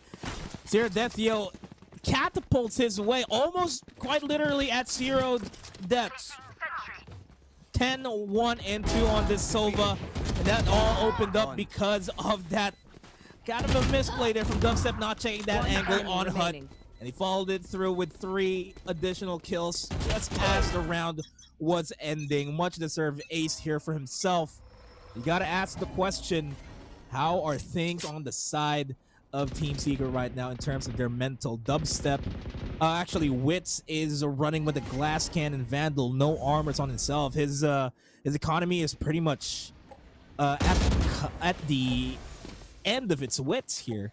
Quite, I mean, no pun intended, but He has money for it. That's a weird thing. Yeah, but in this case now, Team Secrets, they just don't have the rounds whatsoever.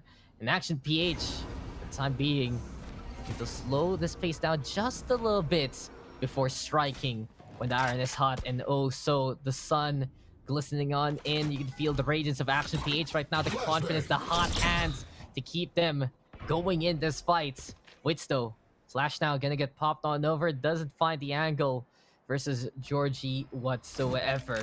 And APH, they're catapulting themselves toward the A-side. Potential pinch from the Jet is one to watch out for in behind. But this is Dubstep now with the shots. We've seen this for him time to time. Welcome to the A main edition. May I have your number? As that's Dubstep.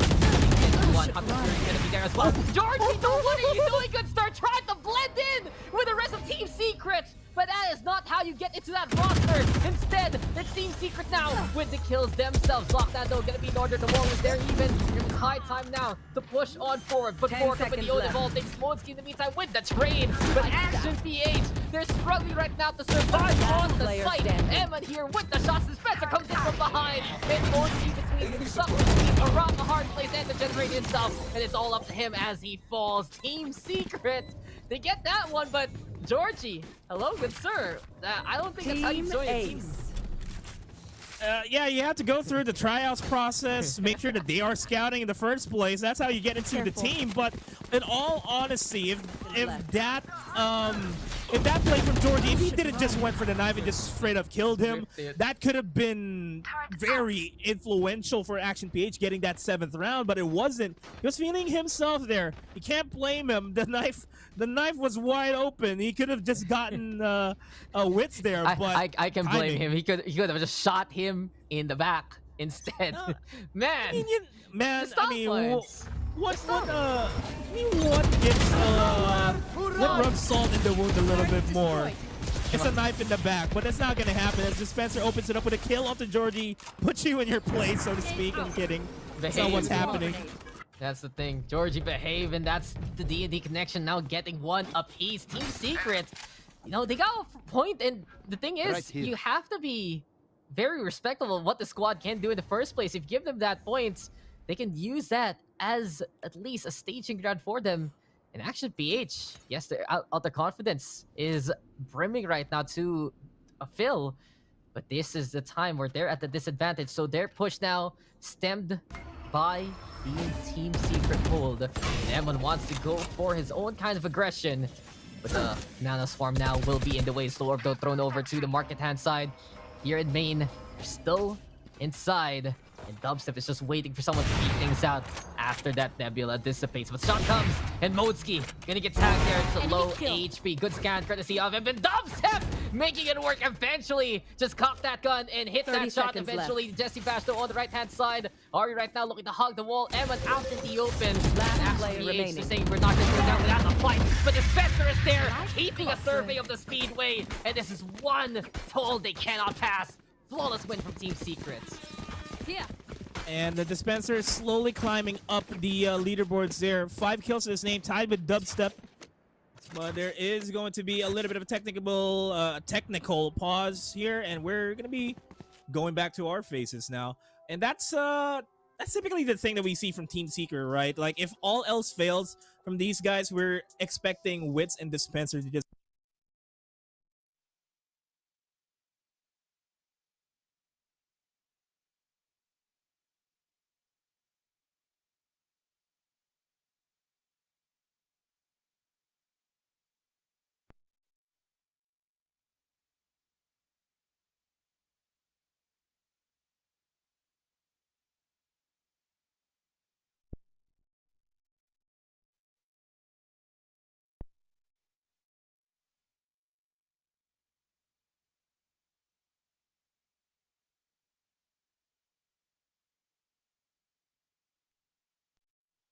pushes, and not only that, the Boracay Jets just having a field day right now with the shots time after time. So we have actually gotten one of the bigger win conditions here for Action PH. They got a great start into the first half. They got those first 6 rounds, and things will look easier here for APH coming into the next ones. But the difficulty, it is spiked up for Team Secrets, but of course, it's not out of the question as of yet for their victory. They got those 2 rounds. We're here in the technical pause right now. I'm glad I made it back to my chair. I was gonna make the tusok the fishbowl right there. Kay Aling Neon, the store right over here, right beside us.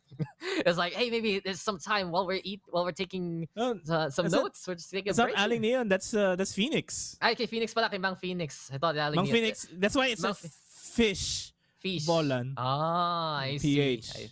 see. I see. Doesn't Neon have a shop here around us also? Yeah, he does sometimes. Like depending on which street we're gonna be casting from. where we're positioned. So apparently we move around right now, guys. That's there's that's a dead end right behind us right now. So it means we just probably stay here, right? When the camera's away, we're just like sitting here waiting for the show to be brought back to us. But what we're seeing right now, Action PH, man, this is truly their rewards being reaped here at VCT. It's just incredible to see how it just pans out for them so well. It's good to see Georgie and Evan, on the same team, feeling like they're absolutely welcomed as a unit and doing the things that have brought them to success. That 3-5 roster, that GXR and GX roster, now here in Action PH. They are always the tip of the spear. And then you add in Modsky, who has been oh so reliable every single time. Tesseract or Detyo, he's gotten even better acclimating to the Valorant ecosystem with what he plays. And finally, Ryu, just the evolution of him from being just like some coach guy to being that player to now just spearheading this squad and being such a vital part of the clutches. This Action PH is a prime example of the evolution of PH teams from 2020 to 2021 to here to 2022.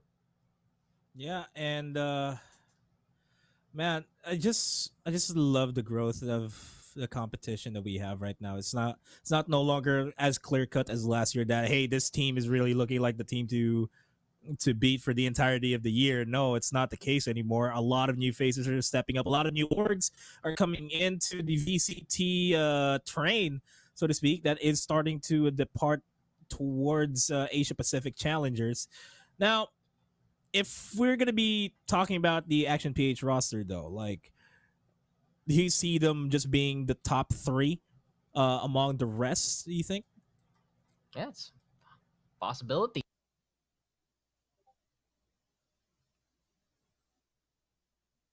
Yes, I definitely see that coming. Hello, Dax. Welcome back.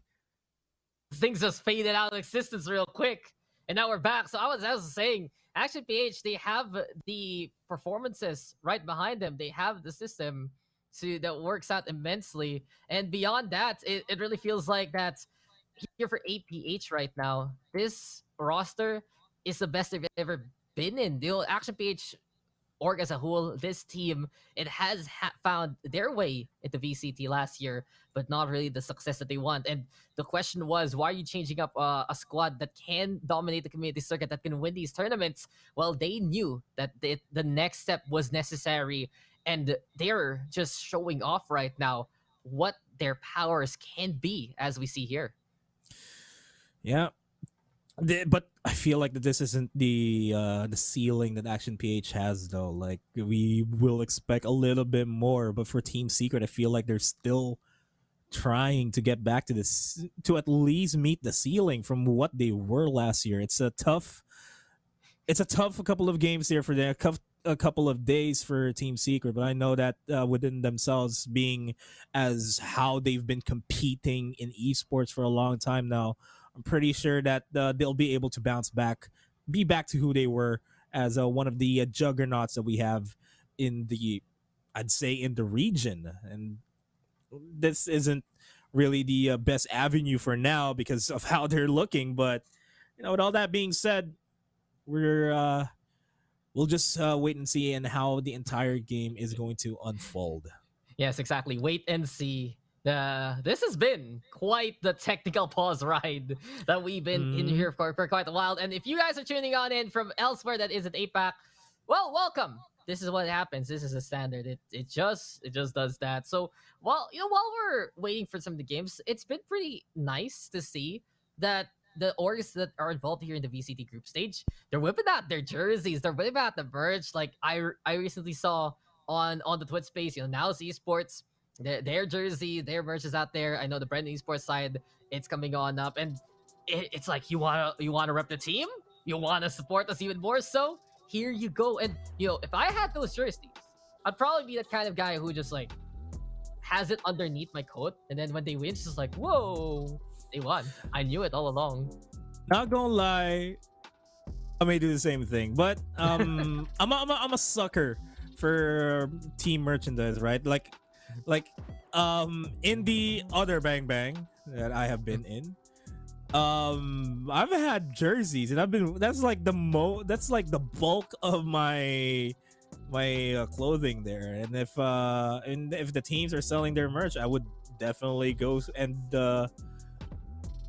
I'll definitely go and rep that and just buy the merch just for outright support. But okay. I'm not.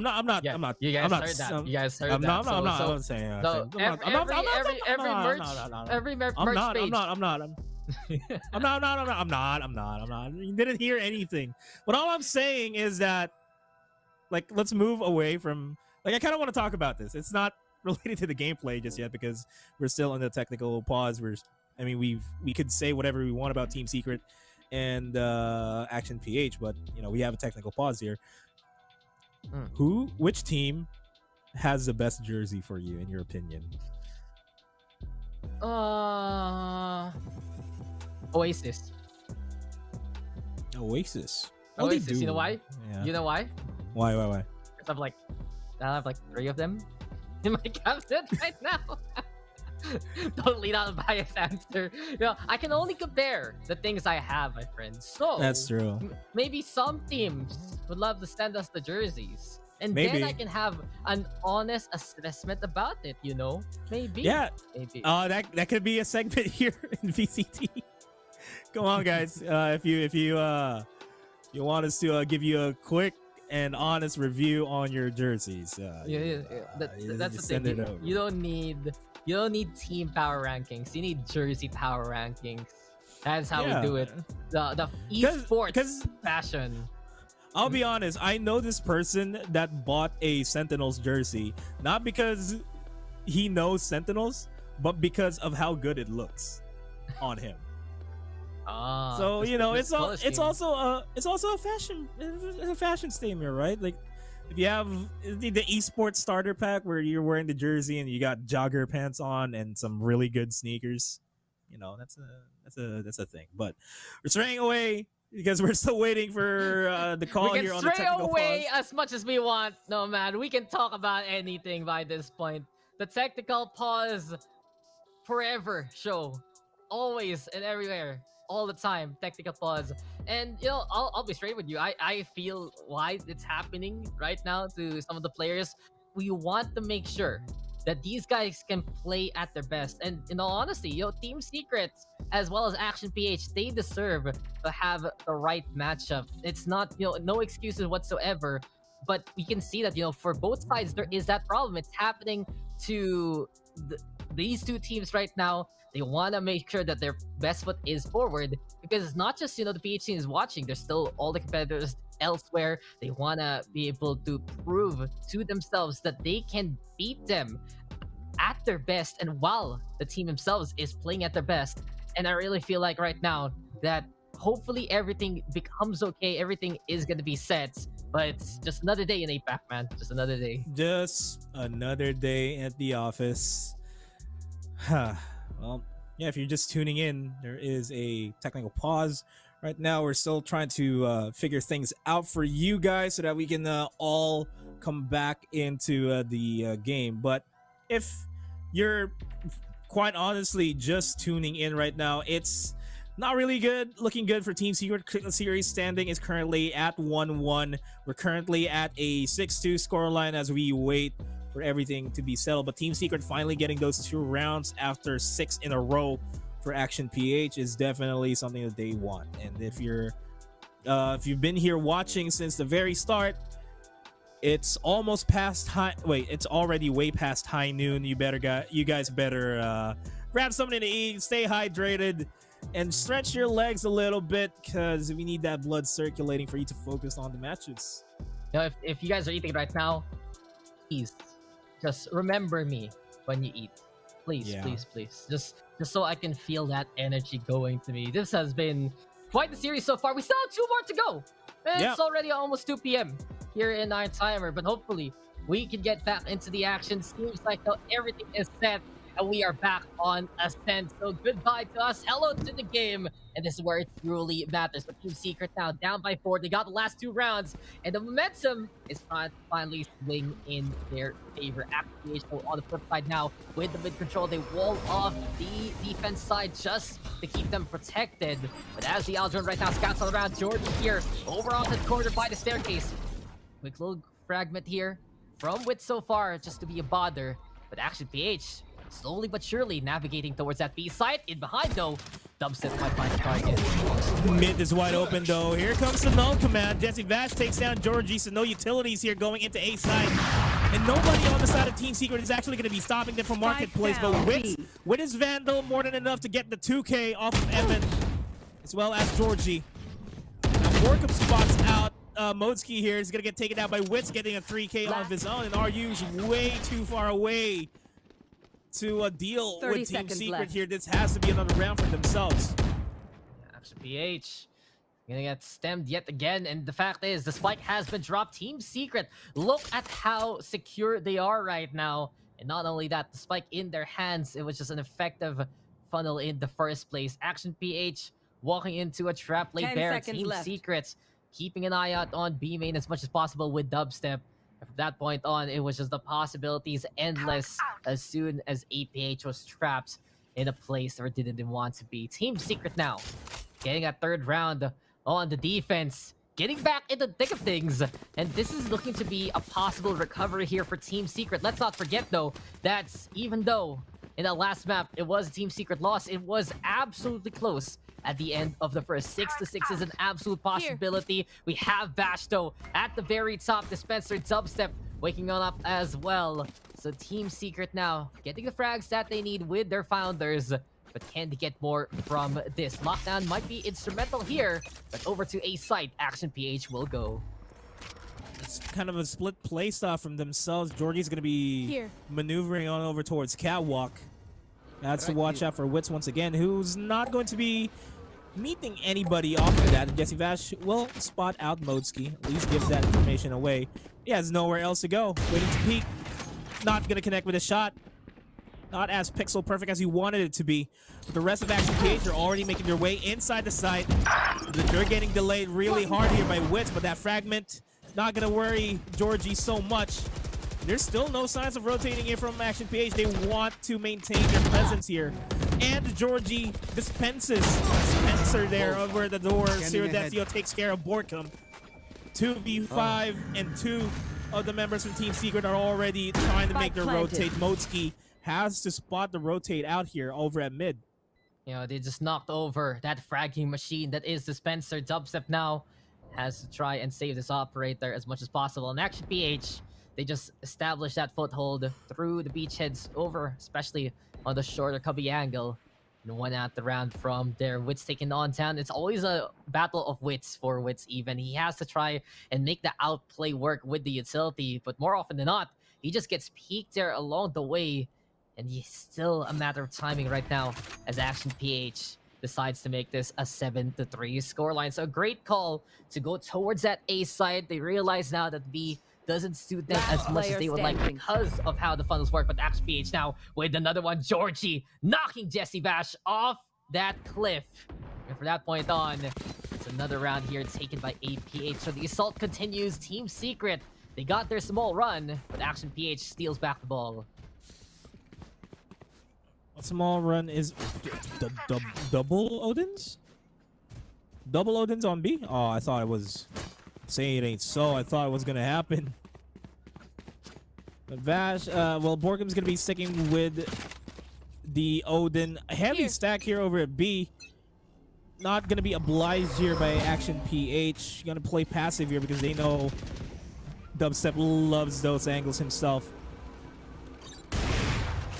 Spots out the turret, and the rest of Action PH, they're making their way towards mid. It's wide open. Catwalk is now being slowly taken. Not Georgie, but Emin is leading the helm on that charge with a spike over at A. And Georgie will spot out the one. Will take down Borkham on the rotate. It will rotate on over towards CT spawn. Take care of Jesse Vash. And as I say that, Wits will take care of RU. Gets the heal up. Emin sustaining his team. And Georgie is making his way inside the side. Oh, this is big. This lurk is big from Georgie. If he can spot out Jesse Vash there, it's done. Spots him out. No Georgie takes him.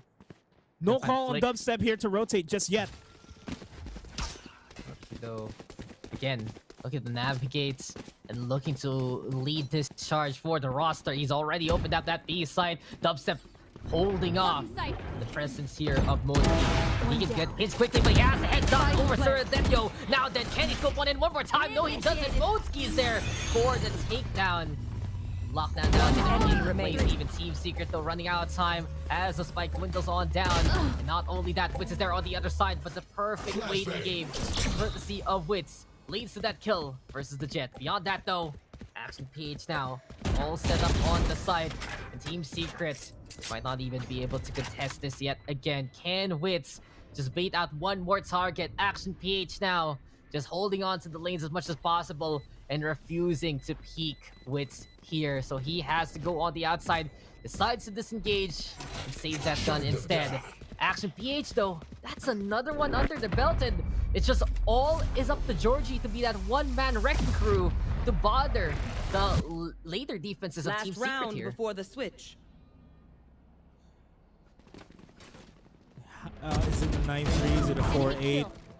Questions in the minds of Team Secret here. But I have to point out that Georgie just made his way in towards mid without any problem and just completely dismantled whatever Team Secret had in the tank for the defense. I mean, if you're playing on Ascent, even if you feel like it's going to be a heavy stack on B for the opponents, you still have to have that one person guarding the mid area because that cancels out a lot of the rotation. We've seen Georgie do that time and time and again throughout the entirety of the Challengers. It's costly, a mistake that might just cost Team Secret the game. Well, Team Secret now deciding to try and hold on the other side. Dory right now being watched over by Wits. At the same time, Dubstep here with the shot on Georgie. Finally, they put a scout there in the middle, spot out the Jet trying to find an angle yet again. And the Blades could not battle the operator whatsoever. Odin though from Borkham gets absolutely nothing as Emin gets that takedown. Not only that now, this is just a transfer of life force. Suddenly here, Emin has the resurrection, and he is ready to bring Georgie back to life. So now the gun advantage, the man advantage, actually in favor of Action PH here rather. Modski keeping an eye out from the link. Stack right now over onto A main. And Action PH again just waiting for the signal to go. The flock of shock darts do fly on by, but Jesse Vash cannot secure a kill. Cannot get 30 slashed. seconds left. Locked down defensively used by Dispenser here. And they're already storming into the side, and they should be able to overpower the defense here. And they do. Zero Deathfield comes out with 2 kills off of that. We're seeing the rotate now from Dubstep and Vash. But I feel like it is way too late. Lockdown is destroyed, but Georgie spots out the leg. That's more than enough. It's just Vash on his own. 1v4 and the Dream makes it a 1v3. Make it a 1v2. He gets a triple off of that. Jesse Vash feeling himself, but he has to manage the angles. Playing split here. Crossfires are too real, but it's not going to connect the shot. 2-0 Death Yo. 9-3 to wrap up the half, and Action PH comfortable here with their lead. Sides. Absolutely, this is a scoreline that they have dreamed of to do versus Team Secret, and finally on the third map, they have done so far after quite a run on that first half. Last round though, Sordetio just making sure that he had an immediate angle over onto the sightlines of the rafters. As Jesse Vash, he was pressured by the time. Great run from him to get those takedowns. But in the end, it doesn't mean anything if they can't secure that round win there. So Team Secret now, penultimate peril truly, as this is the pistol round that they absolutely need to win. Because if they fall here, their fate to the playoffs, it's out of their hands, Nomad. It has to be them, of course, perfecting the run next week if they lose this. And not only that, someone else needs to fall as hard as them for them to have a chance in the first place. But Dubstep now trying to get on through. Jesse Bash hopping on the gravity well as well to get out. But here comes Evan with the sneaky gameplay yet again. The wall is up. Evan will get spotted out by the Owl Drone. And will Team Secret still try to force things out? Answer is a no. They will back on away. Team Secret happy at least to get rid of the barrier orb from this round. And that is why you don't just immediately wall mid. Take note, Sage mains. Do not wall mid ASAP. You wall wherever they are trying to push from. If you get confirmation that they're pushing, you're buying a lot of time for your team to rotate, and that's exactly what Emma did there. And as I say that, Team Secret is going to be making their rotate on over towards the B side as Moski deals with Dispenser. Shot's not going to be connecting for Dubstep. Moski and Zero Death, yo! A flawless round for them, a 4K for him. It's a matter of beauty, man. And that was just clean from Action PH. They only tripped on up in this game so far, but they have just been running, sprinting, keeping the pace, enduring the pain, and having a marathon of lifetimes right now as they are up by 7 versus Team Secret. This squad has been absolutely red hot even prior to VCT. And here and now, the doubts are absolutely cleared on up. Action PH is here to stay and here to slay, but can they finish the job off? Georgie does so alongside Evan. Even apart, they will be in conjunction. Beautiful takedowns from the two. Dubstep right now aiming a little bit high, and Georgie is there to get that takedown. The Jets again with the 3K. Jesse Bash will find the second, and he's a one-man army with the Ghost, but he will stand the Ghost of a chance against Evan there. 11-3, and 2 more for Turmoil for Team Secrets as Action PH is inching closer and closer to that match point. I gotta point out something there real quick. There was a moment in time there where Dubstep couldn't pull the trigger. It was an extended amount of time too. It was like a second and a half. That's way too uncomfortable for him. He didn't pull the trigger. I think the game is slowly getting into Dubstep's mentality here. Not always a good sign, but hopefully he can bounce back from this. It's still quite doable. It's a tall mountain to climb, but it's still doable for them to force the issue, making it an 11-11 scoreline as Wins and Dubstep open it up with a kill onto Georgie and RU. And a quick trade, quickly down to a 2v4. This is what they want to happen. Zero Deputy and Moski the only ones left alive, but hey, no mistake. They are known to clutch as Moski takes down Dispenser. And Zero Death, yo, just dropping down, taking him down. The recon bolt, the timing could have been real. It's Borkum time for himself, but it's a 1v2 with Moski though. It's still possible to clutch this. Obscuring vision. He's moving in to that B main. Borkum though, just get the shackles away, looking to unchain the true Time Master here. Thing is though, that was just Surodetio jumping into the fray and still slamming Wits down on the ground. If he wasn't busy with the recon bolt, he could have actually gotten the kill there on Borkum. But as it stands, Action PH now, it's all up to Modeski here. But he has been able to clutch before, and in 1v2, he can absolutely thrive with the gadgets and gizmos aplenty. On the right-hand side, the spike is there. Jesse Vashto on the high ground. Borkum moving on the way. Quick little jump peek, though, to spot out Modeski, who reacts. And now Team Secret knows that the Killjoy is around on the side. Freaking Dart now gonna get thrown on over. Here we have the Shock Bolt getting prepared again. And Modeski right now looking to get closer and closer, but Borkum just decides to step into the limelight. And we see here for Team Secret, the spotlight is still on them. 4-11, desperately needed round. And finally, Team Secret getting a helping hand in themselves and keeping them alive in this fight. It's still 7 rounds that they have to string together though, and if you're looking at the scoreboard right now, the kills are pretty much dead even for Action PH, well, save for RU, who's been playing around back as that Astra. If you look at the side of Team Secret, though, 13 for Vash, Alarm bot coming back. and relatively even for Dubstep, Wits, and Dispenser. Borkum at least has a little bit more kills than RU, and they have to wake up the beast that's hiding inside themselves. It's a tall order, man. It's just unchained, unbound, unbroken. Here for Team Secrets, it's just the opposite of that until they really get that momentum. At Action PH, you can feel the freedom and just the friendship here. Truly, how this is an absolute unit that works immensely well as a roster. And here now, they are on the lesser guns with Georgie. Only have the Sheriff. They do have rifles, though, on their side as they were able to buy on up. But beyond that, it's still Team Secret now. Getting on closer and closer to that B site where Eman is awaiting. Good turret, though. Gets the spot. Georgie can't play that angle now. But Eman go for the peek. That's the question. Conqueror's now into play. And Eman brings out Step and Dispenser. The D&D support system just completely collapses at the seams.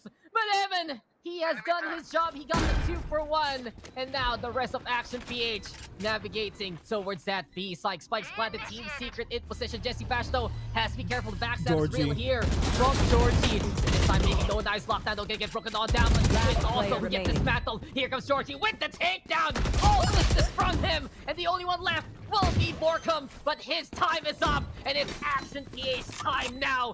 12-4. And this is it. Match point for Action PH. The Boracay Jets lurks, just chef's kiss, beautiful there. I mean, all things considered, Jesse Vash still managed able to secure a kill on himself just to go for the rotate, but you gotta always be mindful because Georgie might just be lying in wait at any corner here. He's currently at the top of the leaderboard. He's gunning to be the MVP of this game with 19 kills to his name. Definitely a high impact player, but definitely the star of that round was Eman. The quick 2K onto the D&D support system, as you mentioned it. Really, but it's stalled! He's pushing. He's done with this. Georgie has had enough. And 3 for the block again. As it is quite the vacation. Action PH will deserve after this one. Dispenser, though, with the shot, but it's all up to him. But it sounds like the credits roll. Defenders and win. VCTPH stars Action PH. They take down Team Secret 2-1. They are at the top of their group. And what a start to our day as Action PH dominates on that last map. Oh man, they're pretty okay. Just looking at their faces, it's like another day of work. It's a basic game for themselves, but wow, man. They were anticipating a flash coming in when they started pushing towards A main. That's why we saw just Dubstep turn around, but it didn't happen. Instead, Georgie just welcomed them with arms open, initial kill, and then transition on over to the Blade Storm to getting a 4K off of that. Man, I want to see the post game. You're definitely going to be going to the side of Georgie as the MVP.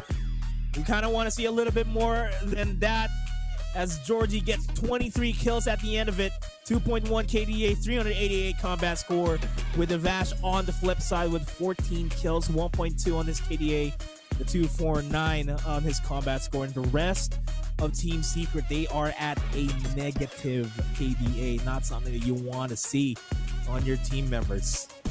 Yeah, with able to stay on the neutral, but this now removes Team Secrets from them being the masters of their own fate here, Nomad. Moving into next week, they're going to be having that 0-3 scoreline. They have 2 maps under their belts, but someone else needs to basically be cursed with that kind of scoreline next week for them to make it to the playoffs. They'll also need to go for the sweeps. But let's talk about how Action PH just won this. And it all starts and ends with Georgie. Just his ambition, his aggression, and his style turning into absolute results here for Action PH. And Team Secrets, we're around to put up a fight. You know, sometimes the over-ambitiousness of Action PH will interface honestly a big reason why Team Secrets got a bit of momentum there at the start, but just the ace there from Cero Detio, that was a show of force. We don't talk about that knife, but we talk about Georgie just doing wonders like this with the shots all across, with the infiltration.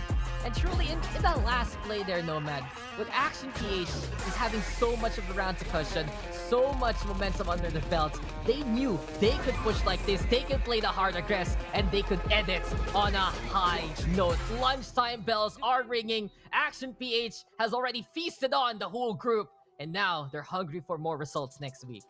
And we'll see Team Secret bounce back from this next week as well, because the fight is still not over for them. They're still pretty much in the game, but every single game that they have moving forward is going to be as crucial as ever. And with that being said, this is it for the series. We'll hop back in to the panel desk to give their additional breakdowns on that entirety of the series and their thoughts. But we're just going to be hopping on a short break for now. We'll be back for more action here at the Valorant Challengers Philippines.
I think I let my guard down.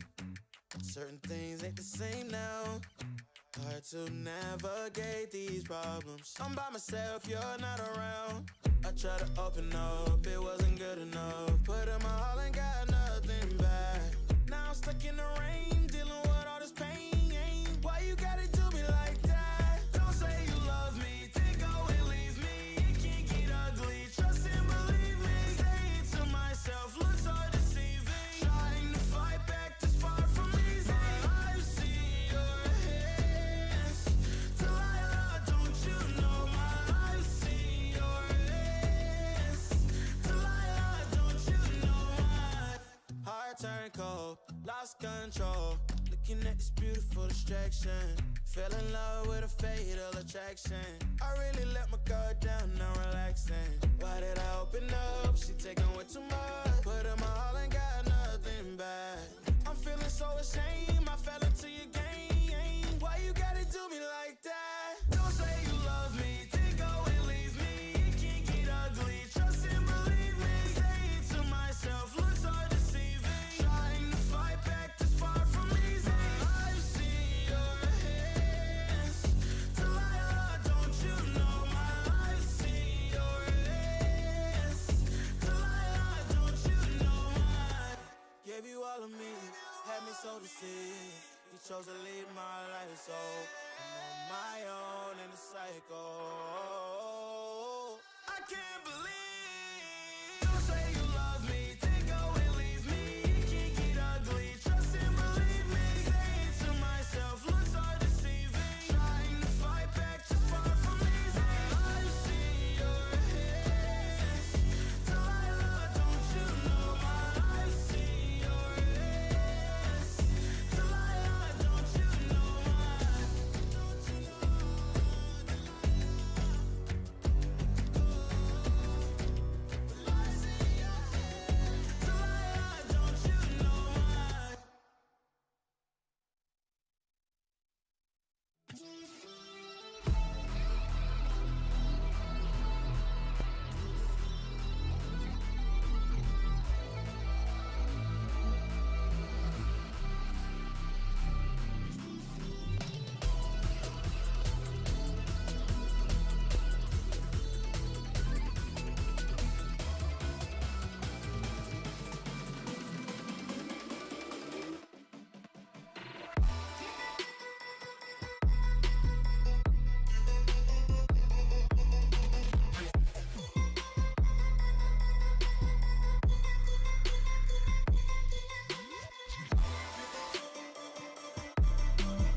A dominating win at the end of things there for Action PH. They're called Action and definitely deserve some books written about them. Here on the panel once again with me is Raph and Illustrado. Guys, what you think about that last game? I mean, what isn't there to think? You know, looking at, or at least looking at Team Secret under a microscope, there were just some things they were doing that was so uncharacteristic. At first, when we looked at the first map, this is it. This was the return to form. The old discipline was there. The very familiar playstyle of locking down one place of the map, dissuading all these flankers were just very present. But then we moved on to map 2, which was very experimental pick, and like I said, is their first official appearance on that map. Maybe something threw them off rhythm for a scent.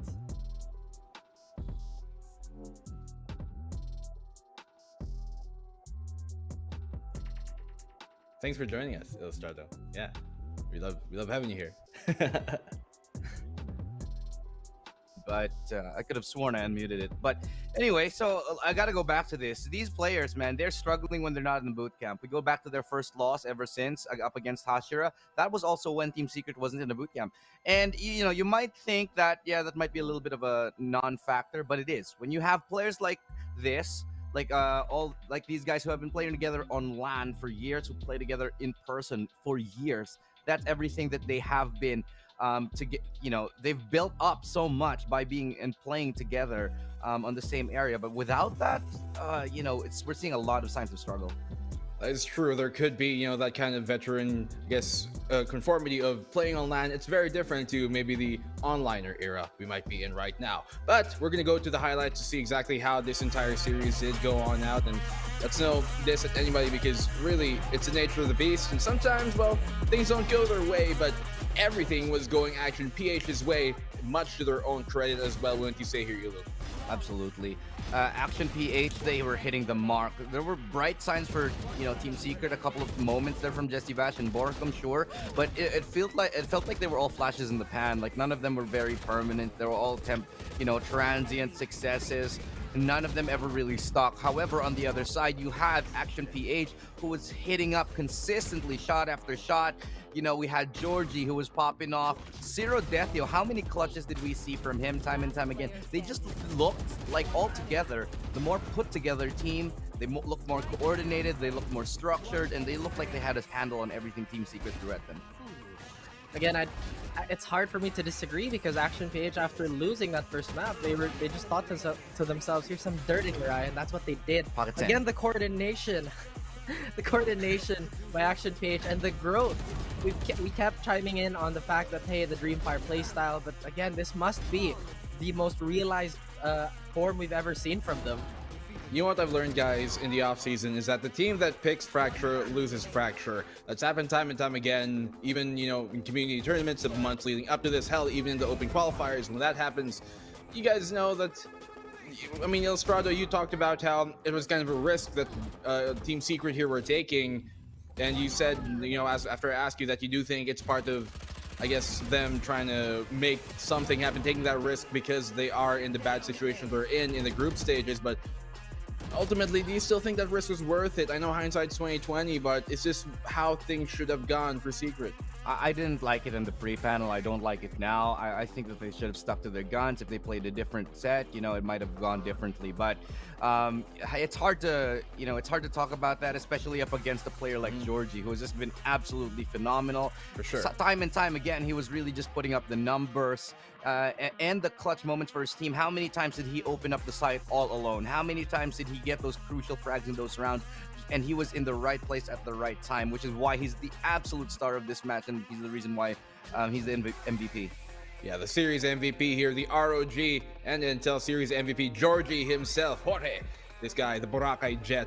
He got a bit overzealous there, trying to go for the knife from Borkum. I saw you, but got punished for it. They kind of came back with it, Secret, after that. But hey, this guy means business. He's been out of the scene for a while. He's former from Enigma Galaxy, took a break from that scene, took a break from the limelight, but he came back full force on this action team right now, and they mean business. What a great series coming from Action. What a great tournament basically all weekend long, and this group stage from them is very hot. We're only halfway through week number 1. We're going to week number 2 next week after today, and we still kind of question if these teams like NAOS, teams like Action are able to bring their momentum from week 1 into week 2 now that pretty much almost all of their games are done. NAOS got a game later, but then that's their final game of the weekend, and so we still kind of wonder if that's going to continue on. Raph, based on what you've seen, do you think Action can keep up this pace that they're really, really pushing forward?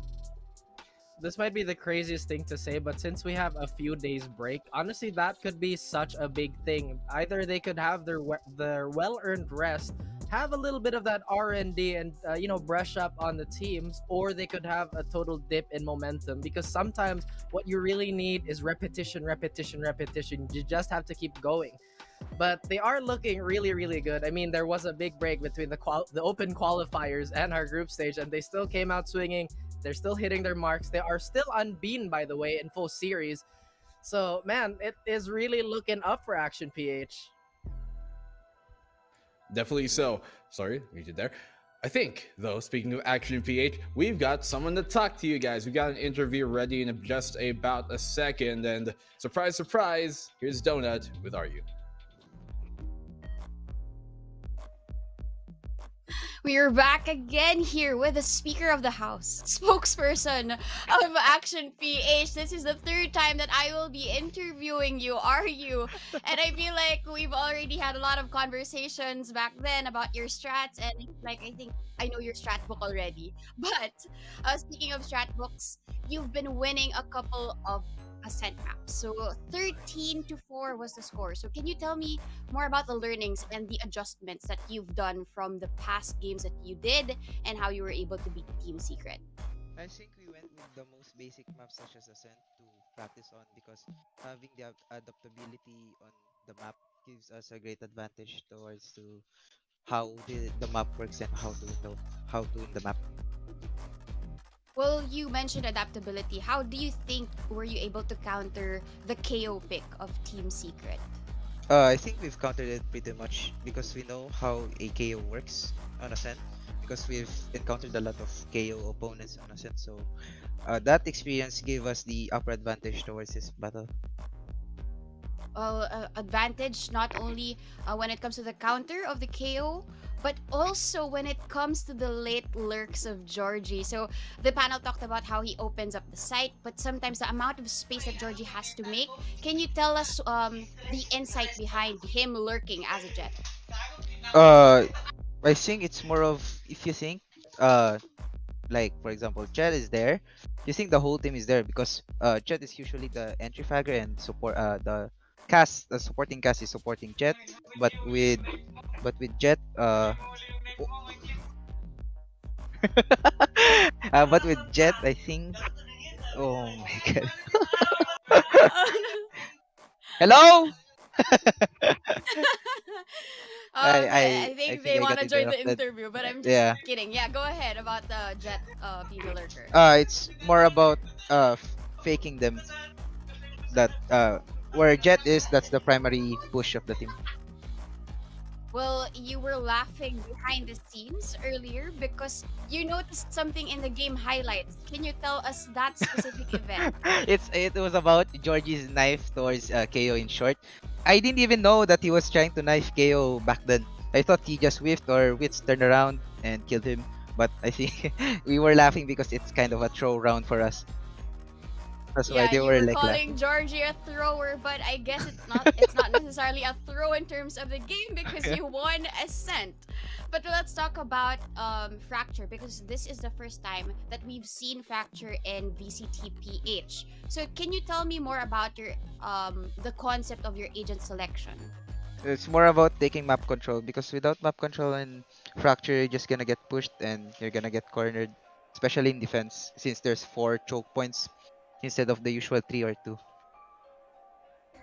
I'm guessing you were tempted to select chamber because a lot of the teams now prefer to have the chamber. Can you tell me why you chose the Cypher instead? It's more of the personal preference of Georgie. He preferred Cypher over Chamber. We also tried Chamber back then, but he prefers Cypher, I guess. I guess it's all about style, and you have shown us your style in that series. But I have a last question. In your own opinion, why do you think that Team Secret has been losing these series against other teams in the PH? Well, despite them being number one. I think it's more about what happened in the off season. In the off season, we didn't even take a rest. We grinded until we got here. Because if you take a rest, I think other teams are gonna be grinding more than you. Therefore, there's gonna be a chance where a team is gonna overcome the top teams, especially here in PH, where grinding is an important matter to us. Well, I guess continue on the grind, and we will continue on with the panel again. So back to you, Black and Blue. I like the rhyme there, Donut. Thank you very much. I have a question for you later on. Does a bagel count?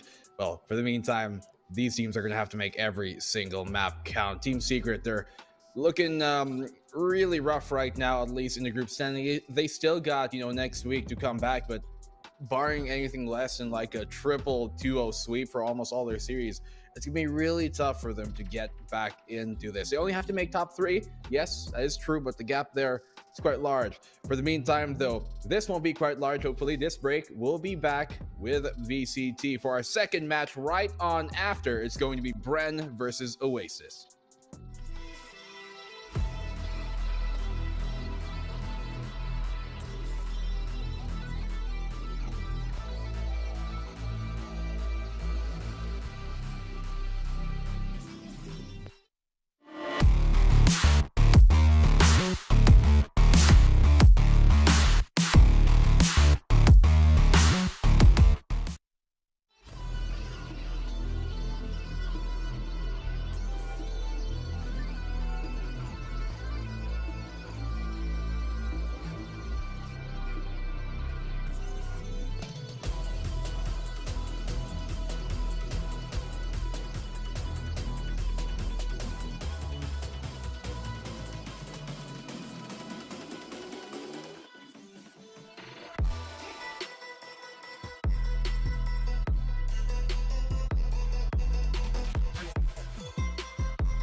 You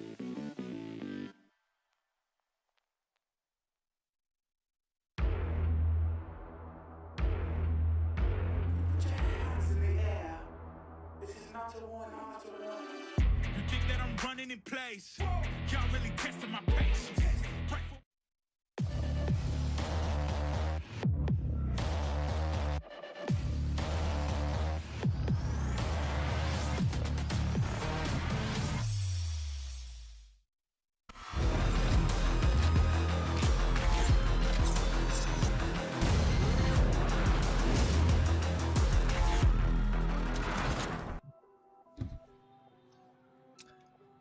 Welcome back. Second series of the day, and this is going to be another showstopper, a banger of a match to get things going. Lots of fans, I bet, waiting for the Bren Esports versus Oasis game. I'm Black and Blue. With me here is Raf and Asarai. How you guys feeling and what you thinking?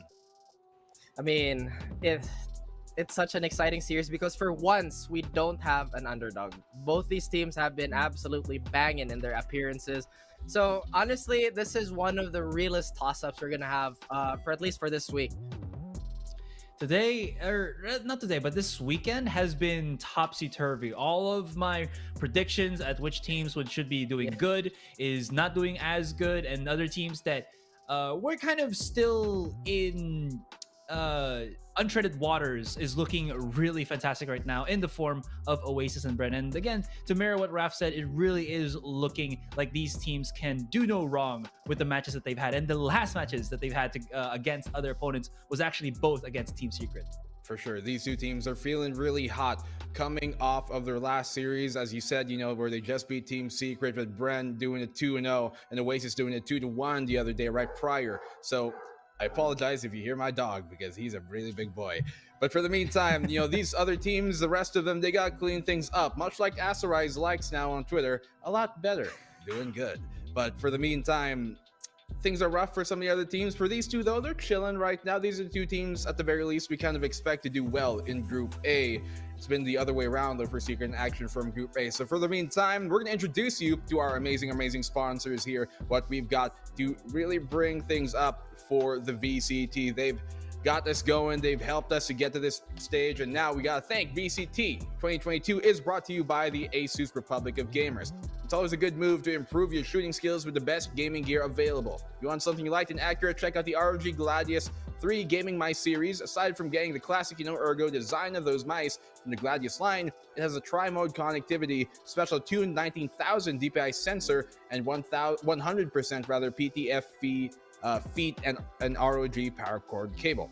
Incredible lightweight design as well to accompany all that, and best of all, it's hot swappable with both optical and mechanical switches. If you're interested in snagging this awesome gaming mouse, check the pinned comment for more details, guys. So that's our sponsor. Thank you, ROG, the Republic of Gamers. We would not love to do this without you guys, especially. So for you guys too, watching at home, we've got multiple broadcasts. You're obviously watching me in English because I am a Konyo guy. But if you want to watch, Filipino broadcasts, then check out our Facebook stream, facebook.com/PPGL. We also got here our YouTube mirrors for either English or Filipino. And for Twitch, obviously that's going to be the English side, and for the Filipino side, it will be on Facebook. So you guys can choose no matter where you are, no matter what platform you want to choose. You can expect the best quality broadcast from all the amazing talents around me here. So thank you guys so much for tuning on in and for really supporting this broadcast and these amazing talents, barring me, Raf, Asarai. We've got a game on our hands, don't we? Absolutely we do. Absolutely we do. And I mean, there's just so much to expect from both these teams. Both have one thing that I really appreciate, actually, these are both relatively young teams, but the discipline is there. The maturity is something that I will forever preach, because it's not all about your raw firepower. It's how you handle that. Sometimes you don't need a grenade, you need a scalpel. It is gonna be very interesting. You mentioned about the scalpel and everything. These teams are surgeons in the making in terms of being pro teams. So I'm expecting to see somewhat of a possibly similar style, if not a similar ideology with different executions for either side. So that just means that, are we gonna see a Bren that's cleaner, or is it going to be Oasis that's going to be squeaky coming in to this best of 3? Well, two of these teams very young. They do have some experience amongst them in terms of playing, in former shooters like Josh S, who's had a lot of experience on his side. Although many forget he is still quite young as well. All of these players are on both of these teams. But to really get familiarized with whom we speak, check out this video.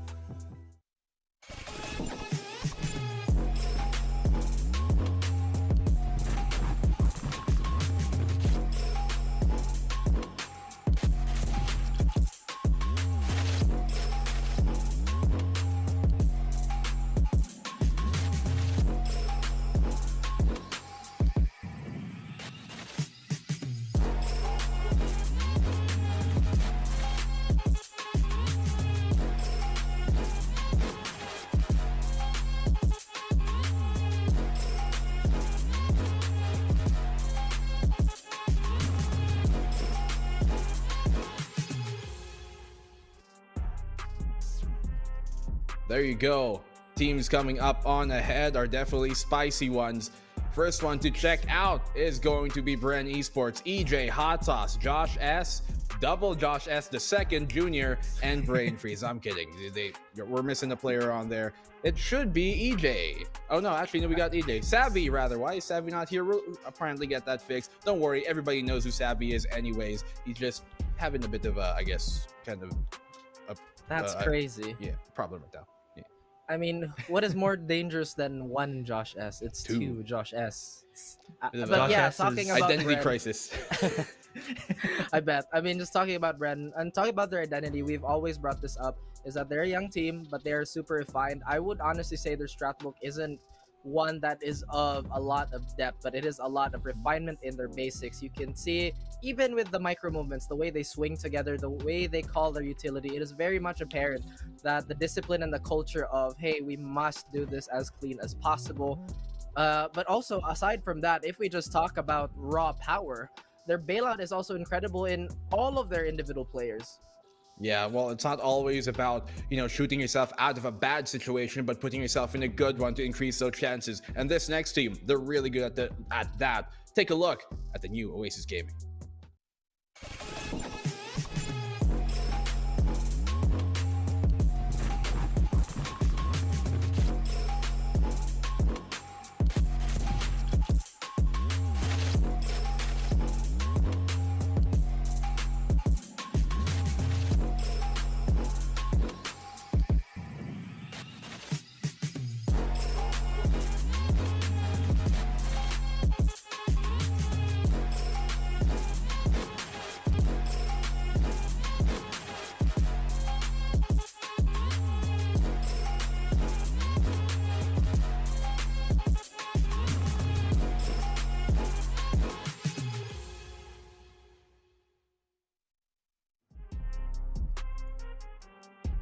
Oasis Gaming, a very beautiful sight in Dark Desert Dunes, as this Group A is shaping up to be a very tough one for a lot of the teams. But Oasis, they're making it happen. Astroy, why do you think that is?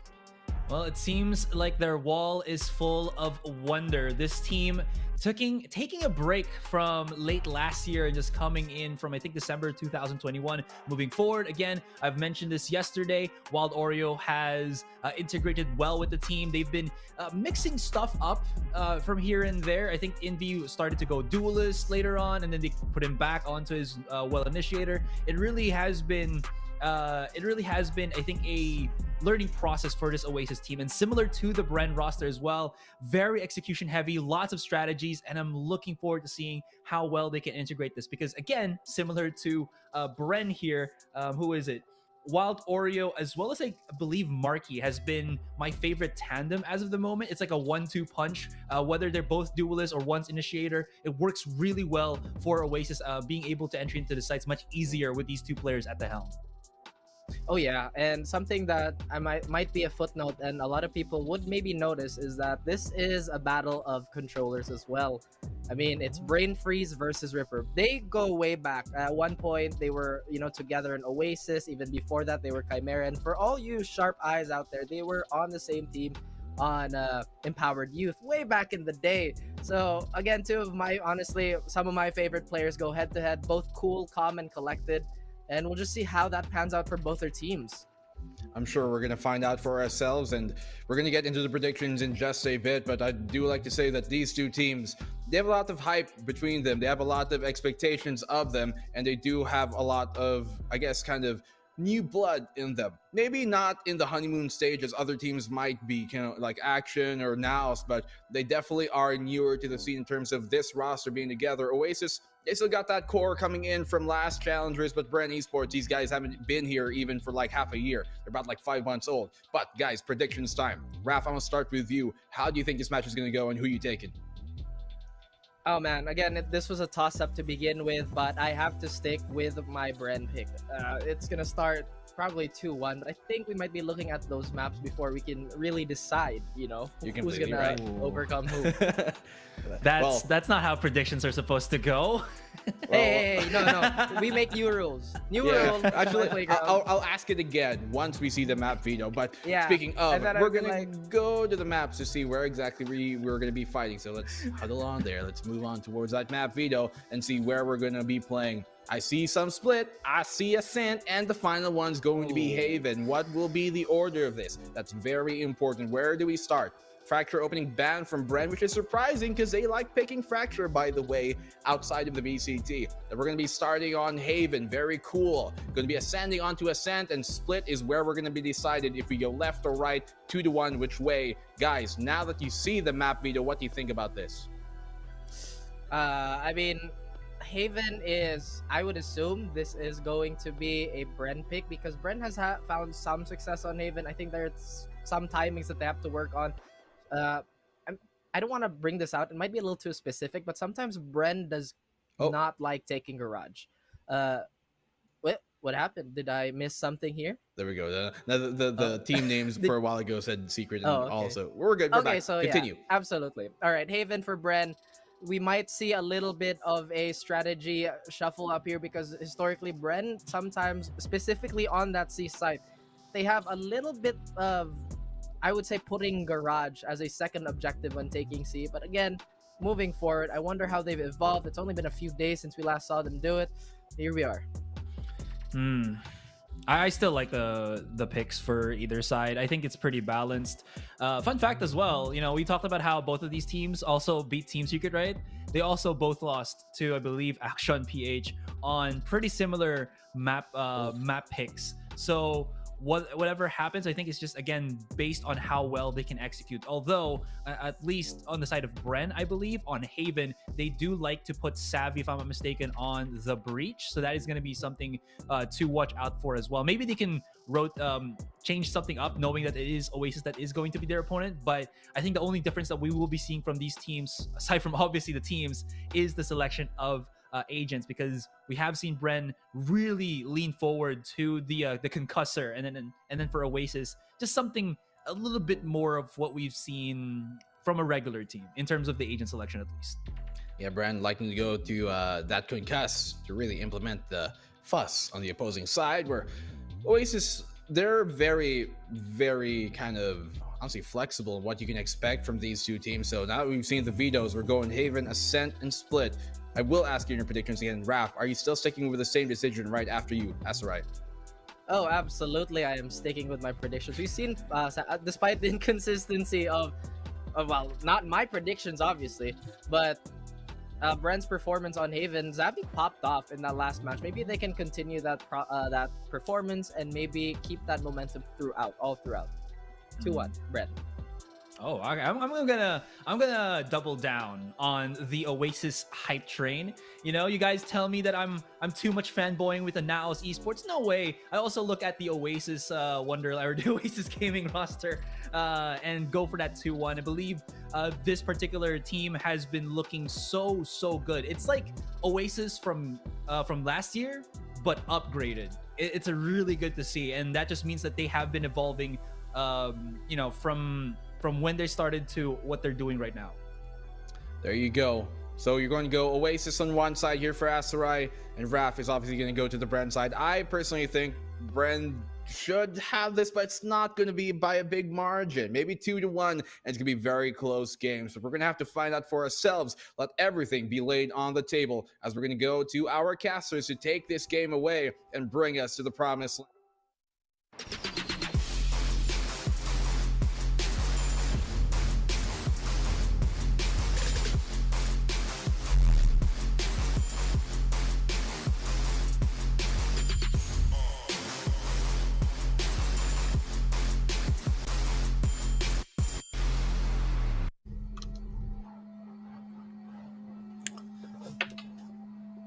The promised what? Black and Blue, I need to know. Where are we taking them? I'm very confused and scared. What is this promise? I'm not good with promises, but I promise you that this match is going to be absolutely on fire. Oasis going up against none other than Bren, two of the teams that are rising right now, meteoric rise for the both of these teams, and they're seemingly defeating almost everyone that they come across in their paths. It's not been 100% all the way victories, but it is definitely up and down, and they are somewhere in the middle of the scoreboard. So Nomad, we can expect a very close fight in this one. We are, like, in terms of points as well, they are pretty much neck and neck to each other, and I'm looking at the middle of the pack to really show us these close games, these games that might even go to overtime, because this just is a growth in terms of the teams that are showing up. And Oasis Gaming has definitely grown for a long time, ever since their new inception of their roster, and even more so for the Bren Esports lineup. We've kind of touched up at the start of the entirety of the week how we're looking forward to how Savvy, the star collegiate player in the Valorant PH scene, is adjusting to the pro scene, and I feel like he's finally fully adjusted here. One thing I think that is a little bit of a trade-off is how good the scene is developing. I mean, Team Secret and Southville, yeah, they're suffering right now, but we look at all the other teams. This is the best form I've seen Oasis in. This is the best form I've seen the boys from Bren in. This is the best form that I've seen Action PH in. It's just everybody really, truly rising up right now, to the point where we can safely say that it's anybody's guess who is going to be the winner and the first to qualify here for the APAC version of the APAC Masters, rather, APAC Challengers. And of course, that is a good sign for, you know, our scene, because it just goes to show that there's a lot of constant growth and that nobody can stay on the top for very long. That just means we're in a very competitive environment now, man. We are, and we got to give it to Team Secret, though, because they definitely put that spark in the fire that every single team that competed through the open qualifier first and made it way into here to the group stages, it sparked something new. It ignited the passion for them to compete, and definitely as a country on its own, we're definitely going to put our names on the map there. But yeah, we're straying further away from what we have at hand here, because Oasis and Bren, I honestly feel like, aside from NAOS and aside from Action PH, they're really one of the teams that we should definitely look into. Like, we only have 3 slots going to the APAC Challengers here, and they're one of the teams here that can definitely get in because of just how good their performances were. I don't think at this point there's any way of stopping them. They're pretty much secured a playoff slot unless a disaster occurs. Like, I don't know, they all spontaneously combust, God forbid. But at this point, I really think that Action PH could be one of the ones who are the first to represent us. Aside from that, Bren, after their performance that we saw yesterday, I wouldn't be surprised to see the same thing. These guys are constantly getting better. The evolution of the players, not just individually, but as a team, has just gotten more and more, I'd say, homogenous. They look like a very solid unit, and I feel like this is the kind of game that this is the kind of play that we want to see in Valorant Philippines. It just goes to show that the region is getting that much stronger. And with how we competed last year in Champions, I wouldn't be surprised if we put up an even better fight with these newer teams. Yeah, and it all comes down to like international experiences. Yeah, I mean, Team Secret and definitely already fully experienced in the Valorant pro scene internationally, but we also have glimpses of hope here for Oasis Gaming when they went in through the Southeast Asia playoffs. Some of the other teams that almost made it to the cut as well, like the former Galaxy Racer roster that's unfortunately not able to qualify here. There are a countless amount of Filipinos that really want to compete internationally, and the key to that, the key for them to get into the APAC Challengers for the beginning, is to just get the top 3 slot here after the playoffs conclude. And you mentioned something important there a little bit earlier on. It's that international experience. We do have a lot of these great teams, but how will they stack up against the international scene? We'll find out as we go into agent select. Of course, we'll go and take a look at the agents that we will be picking. And yeah, again, going back to that point, you know, the international experience, man, only a few teams really have it. Zeal has had a little bit. Team Secret, Southville, sure. But everybody else, they might struggle in terms of the regional play because they haven't had that much exposure. But anyway, going back to what we have on our hands right now, Savvy is going to be playing on that Breach, who is so effective. On the other side, there's that double initiate combination, Envy and Wild Oreo, and the Breach and the Sky. This is looking good, like it's gonna be hot. Man. Sauce. Okay. Okay. Yeah, Sorry, actually. I just had to do it. Yeah, I know. It's perfectly fine. A slight difference here on the initiators. Double flashes here on the side of Oasis. And just a Breach and a Sova here on the side of Bren Esports. But I honestly feel like it doesn't matter what the compositions are at this point, because individually, these guys are just so at their game right now. I dare say they're not at their peak just yet. They're still growing from all of the experiences that they're having here at the VCT.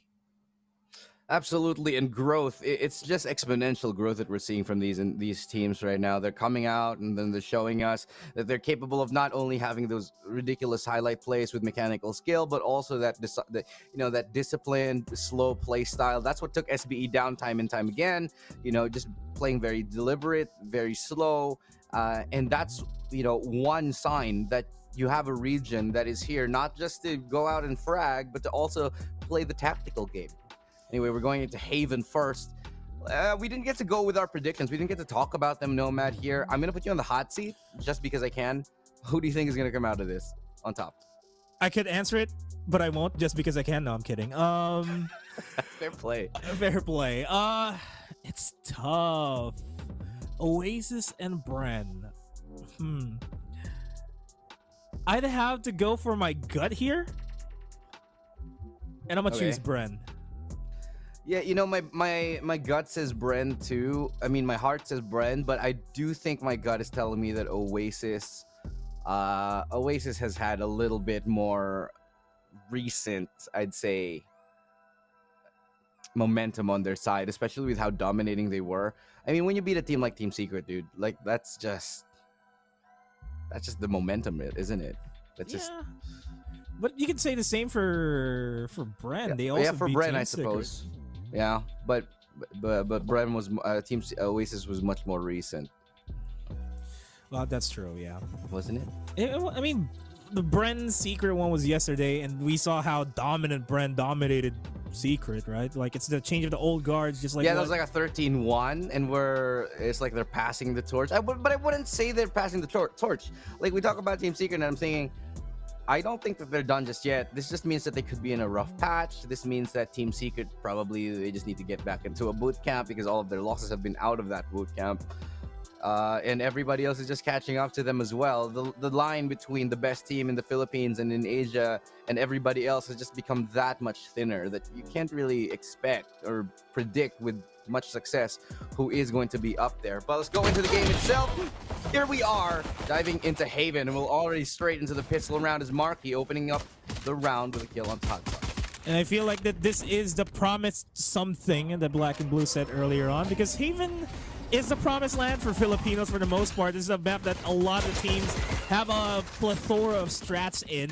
We're seeing that in effect right now. Bren down 1 on Hot Sauce, but it doesn't matter. They get the spike planted. Nobody's going to be lurking on the side of Oasis. And they're all entering at the same time, but One enemy EJ remaining. originally shots down Wild Oreo, but Brain Freeze is going to get taken down as the last member on the side. Fast, quick, explosive retake from Oasis to get that first round.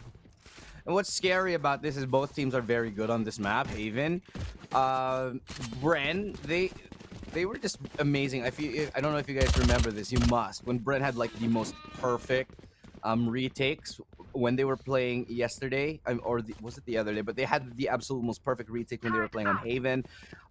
Oasis, however, they came up with a lot more plays, especially more reliable ones on the attacking side. So it's going to be a very, very big, contrast of these playstyles of both of these teams. And I really think it's going to come down to the wire, the individual shot calling, and the individual decision making of these teams to figure out who's going to come out on top. So we are going to be going to the eco round, and it is going to be, I'd say, a lot of pressure here towards Garage. Could be just a straight up C hit.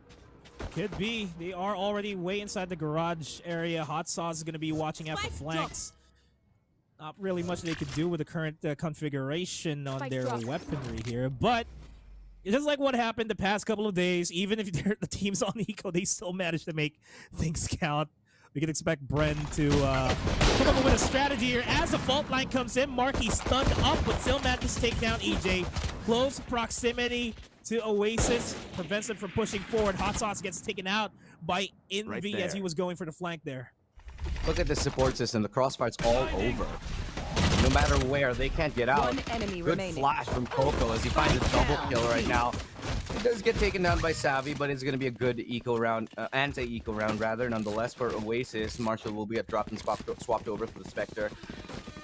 Really clean from Oasis. The good sign from them that on the defensive side, they're able to keep most of their guns. This is going to be a very healthy bonus round for them. Could make things very expensive for Bren. And if we're going to see the aim that we saw in the previous days, they might be able to steal a couple of rounds away.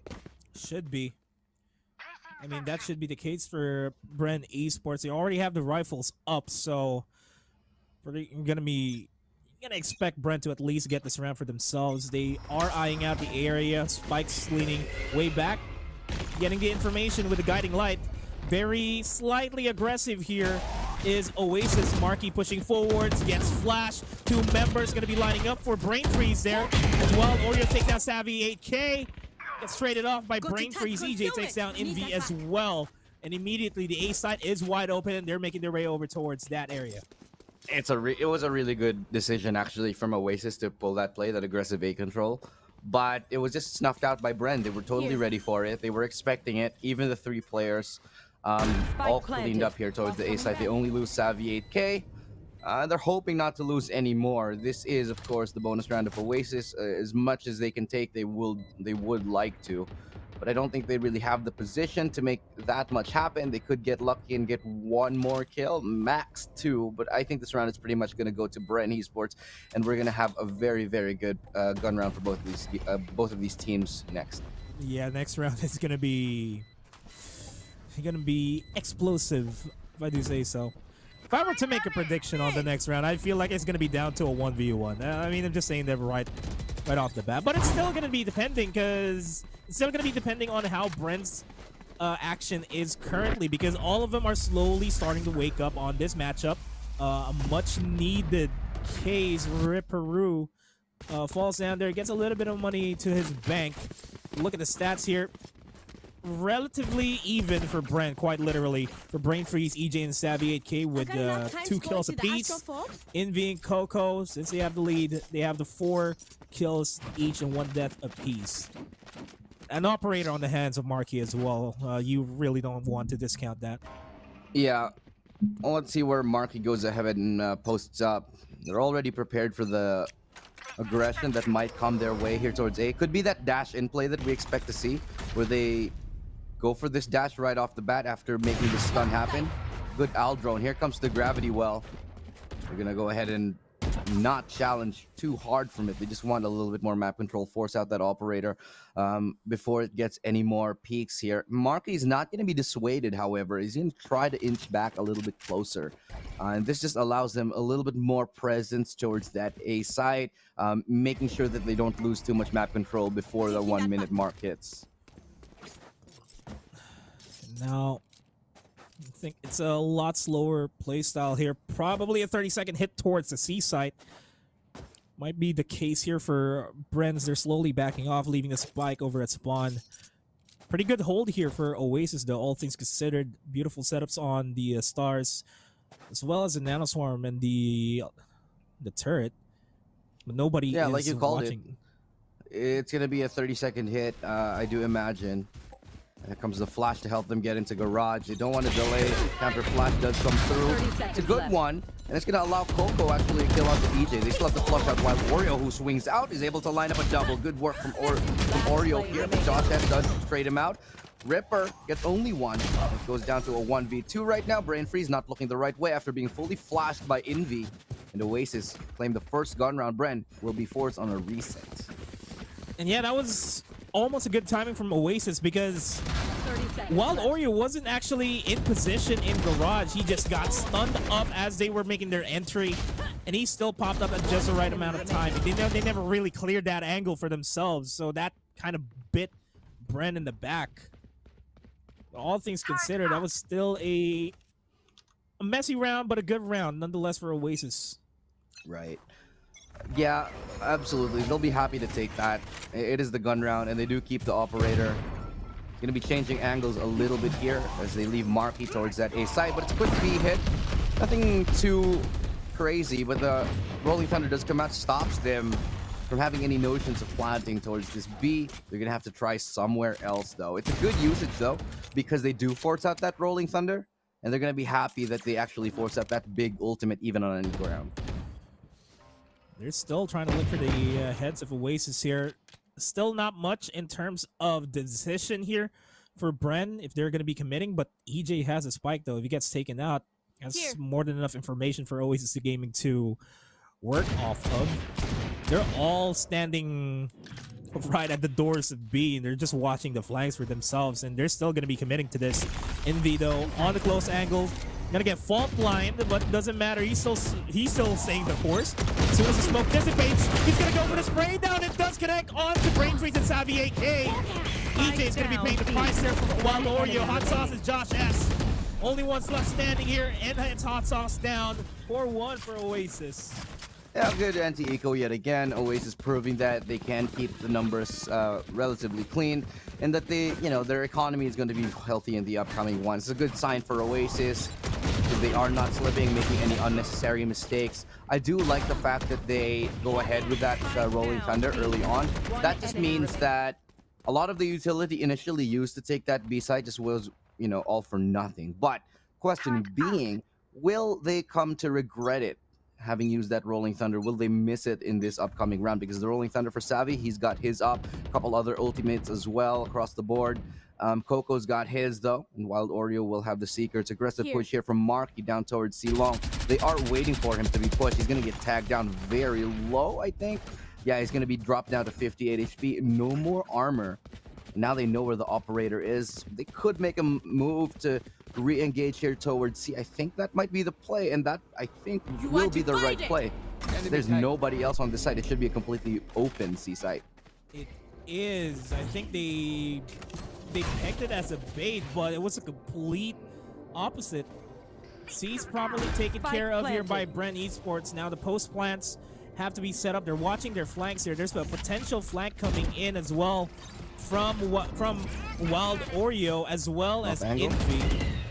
Yeah, the off angle's being held here. Lockdown's gonna be pulled off here by Oasis.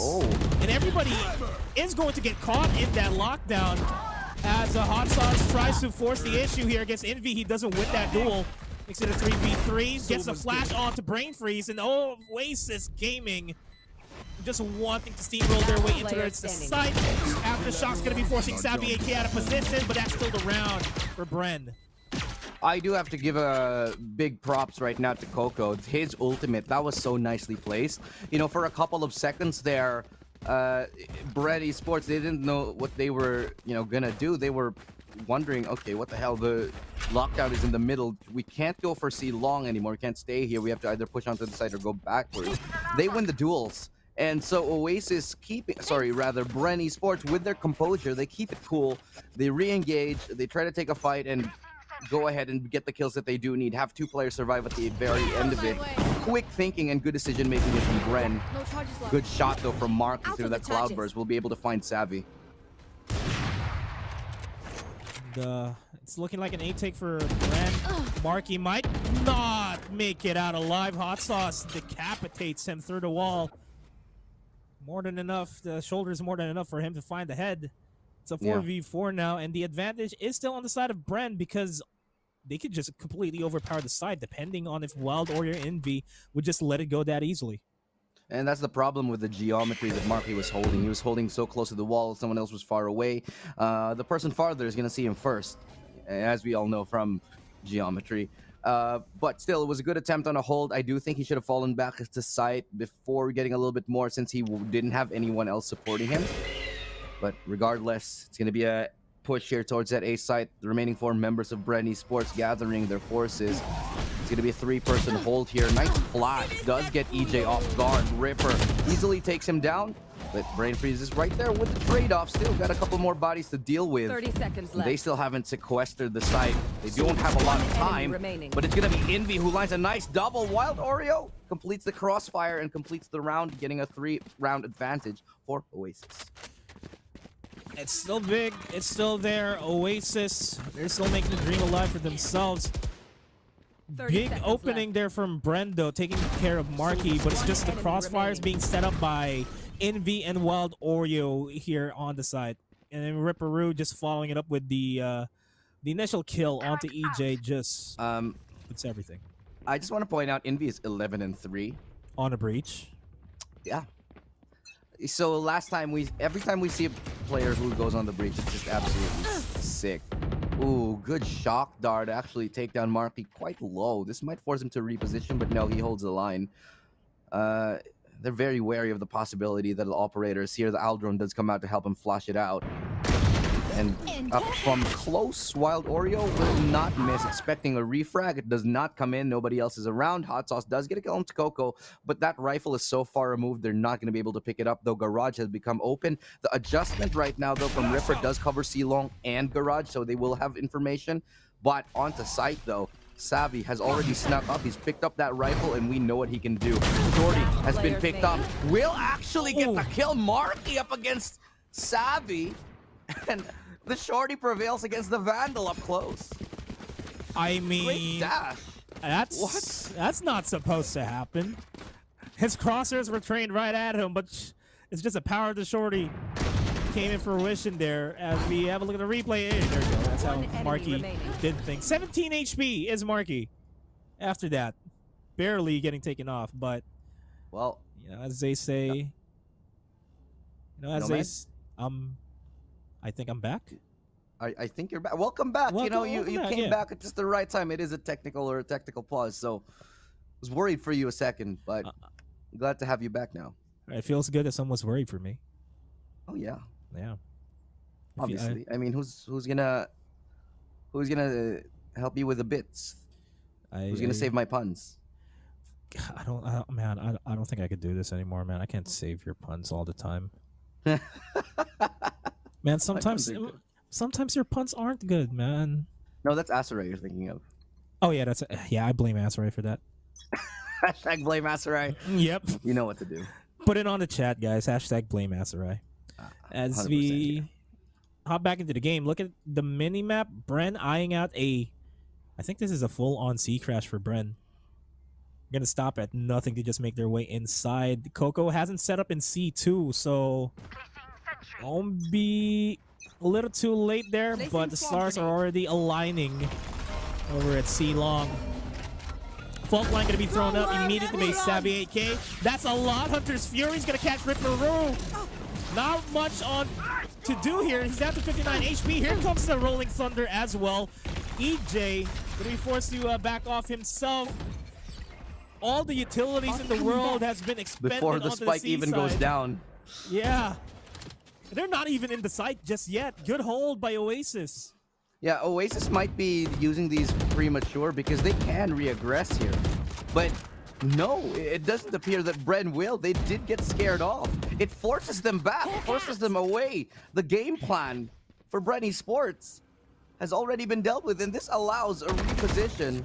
Good Aldron though to spot out Envy. He's gonna fall back and give up control over Garage here. Could be going back to C. And it's going to be the good call because most of the members of Oasis have already rotated out of sight. Off your feet! The debation here. That's a roll. Oh, that's Savvy's Rolling Thunder. It was Envy's Rolling Thunder earlier on. That's why they got caught off guard. But they're already making their way inside the side. Coco forced out of position by that fault line. They have to play the retakes here. It's a 4v4 retake. Savvy is really low on HP. Coco already inside the side marquee. And Coco open it up. Now just down to Josh S. Not much to do here. He still manages to get 2 before getting taken out by NB. But that's still around for Oasis regardless. Yeah, at this point, the money doesn't matter. They can throw as many bodies as they need just to be able to get the round, even though they do lose him. At the very least, recover the operator. 7-2 right now. The rounds start to matter very less. Sorry, not the rounds. The money starts to matter less and less, but the rounds start to matter more and more because we are getting closer to halftime, and they need those rounds. It's looking like it's going to be an 8-4 here for Oasis, because if there's any indicator, you know, if we look at the previous games and the previous rounds, Oasis have been keeping their anti-eco rounds clean. They haven't really been losing too much. Bren Esports, they're failing. They're failing to get the groove on. This is completely different from the Bren that we saw that played last time. They bring out the Hero Guardian onto Josh S as well, just to try to make ends meet, get a little bit of damage going onto Oasis. And you gotta capitalize on the fact that Haven has 3 sites. They need to keep. I feel like they really should keep Oasis on their toes because of how fast they rotate out of their position as soon as Bren stops their advances by just a bit. I feel like they can capitalize on that. If they can greed that, Bren might just be able to string the remaining rounds needed to at least keep it sort of interesting in this match. Operator still hasn't found much success from Marquee early rounds. They haven't been doing a great job from Bren, being able to shut it out. 2 players here in Garage just waiting for the flash to come in. Hot Sauce doesn't check that corner, walks into the crosshair of Ripper. That's going to be a flash. That gives Wild Oreo information. Perfect. Josh S. Okay. Well earned as he gets another kill right there. Josh S. simply decapitates Coco, brings us to a 3v4. And suddenly the A site is open off the back of a hero play from Josh S, the controller of Bren. All right, now they got 3 rifles off of that.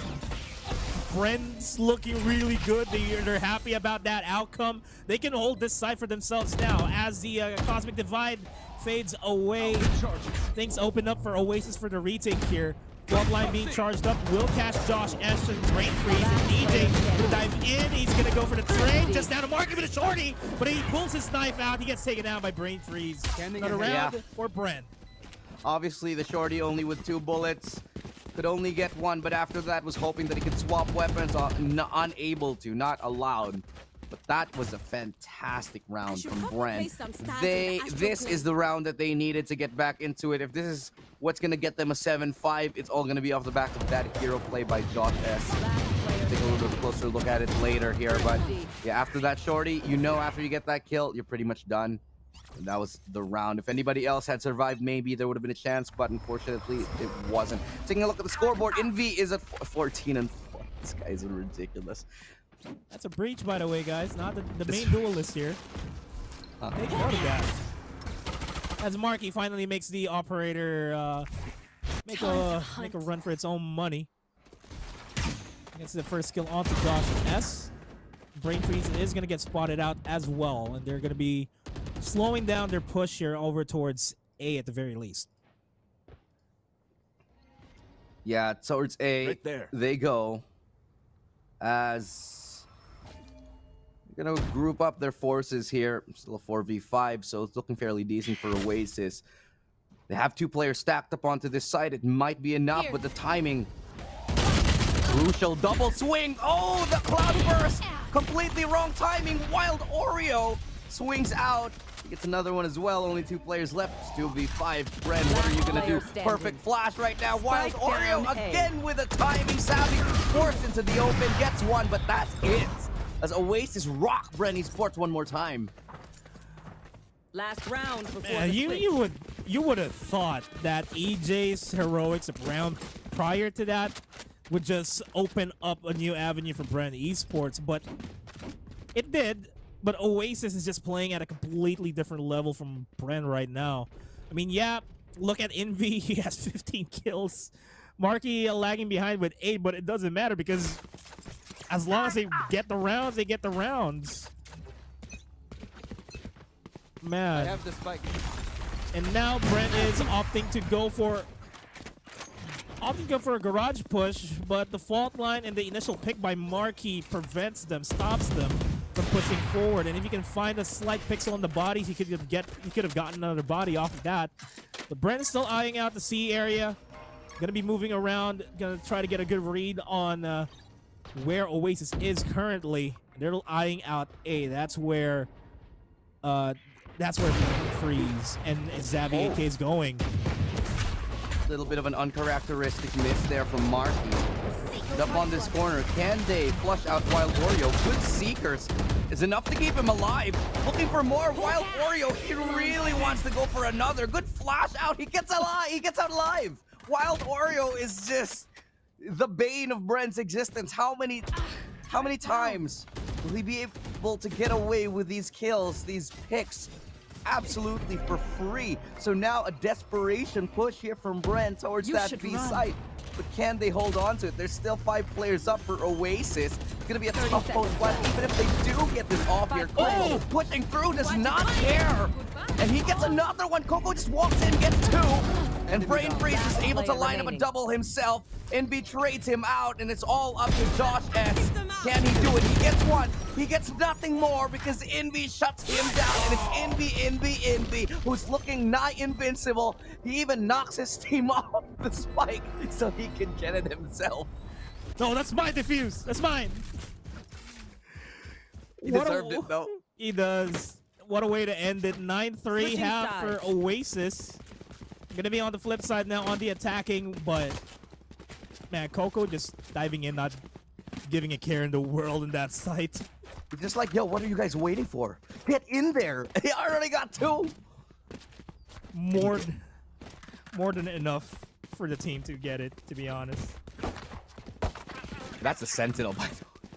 17-5 for Envy. Just keeping track of his score right now. Is it balloons out of control in this 9-3 game? We're at round 13.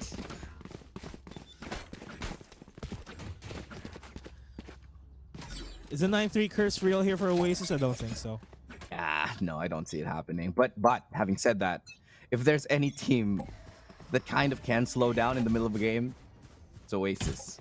So they have to fight that tendency. Historically, we've seen it so many times, Oasis getting ahead but eventually losing out. So they're gonna have to fight it off. If they win this pistol, the match might just be theirs. We'll see that happen. As Oasis pretty spread out, Spike's leaning towards the C area. Envy has it. Marky just managing the angles, and he honestly could if he wanted to. Nice flash from Envy, not going to be needing anybody. If Savvy was in the general vicinity. Okay, you can do it. 46 HP. You can do it. Oh my god, I thought he was going to die. That's not a... And Wild Oreo can't heal him up. He doesn't have heal. He has seen nobody and has only gone 1v1 with the turret and is brought down to low HP. It's okay, Envy. You're still top fragging. Turret is the 6-man the Bren needs. Hot Sauce bringing him into the world here as Marky gets a slight tag onto EJ, but not really enough to take care of him. Fault line comes in. Hot Sauce takes down Marky. And they're going to be repositioning on over towards A. And Brain Freeze didn't even see them, but they're already getting a good read. Bren, they're rotating on over. Salvi has to go big here with his utilities. Fault line is going to be not going to be used up just yet. Coco and Ripperoo cleans up the site. Brain Freeze in the corner. Just has enough time to go for the plant, but it's a 2v2 and the HPs are low here for Oasis. Still winnable for either team right now. Oasis brought down to 1. Envy, he was low, but he gets a tag. He's gonna have to play the smart. Oh no, it's a turret again, not you again. He falls back. Not this, not like this. Oh dear, he is trapped. He's gonna have to hide behind this, but the gravity well makes it more difficult. He can't deal with a turret. He just can't. He cannot because Hot Sauce takes him out. The bane of Envy's existence. The one weakness, the kryptonite of Envy, the Sentinel turret. All right, to the other teams that are watching right now that will potentially go up against Oasis, better make sure you have a Killjoy on your side. That's the only way to shut down Envy, apparently. Oh, poor Envy, man. He was just like trapped there. Poor Envy, but he's 17-6. But yeah, I gotta visit the Astro to play some stars. That's just not good. It's so hard to destroy that turret with a classic is all, you know? Yeah, long distance too. Silence. But all things considered, that was still a good round for Oasis. They ran around the bushes. They ran around Bren, but you know, at the end of everything, it's still a round for Bren that could have been theirs. Could have been Oasis's round. If only that turret wasn't there. Scout destroyed. Okay, they see where the turret is. This time maybe somebody else will take it out for him. Yeah, it is a full eco though. Avoiding it. It's like nah. We're going to A. I don't want any of this, I'm out. Full on ace stack. Good tag on the shock bolt, getting 3. And the spray through gets them really low as well. Brain freeze. Not really brained on. Still gets attacked. Spots 2. Takes down Wild Oryu. Gets down Rip Peru. Single-handedly holding the site. Getting 3 off of that. And now it's just Coco on his own in a 1v5.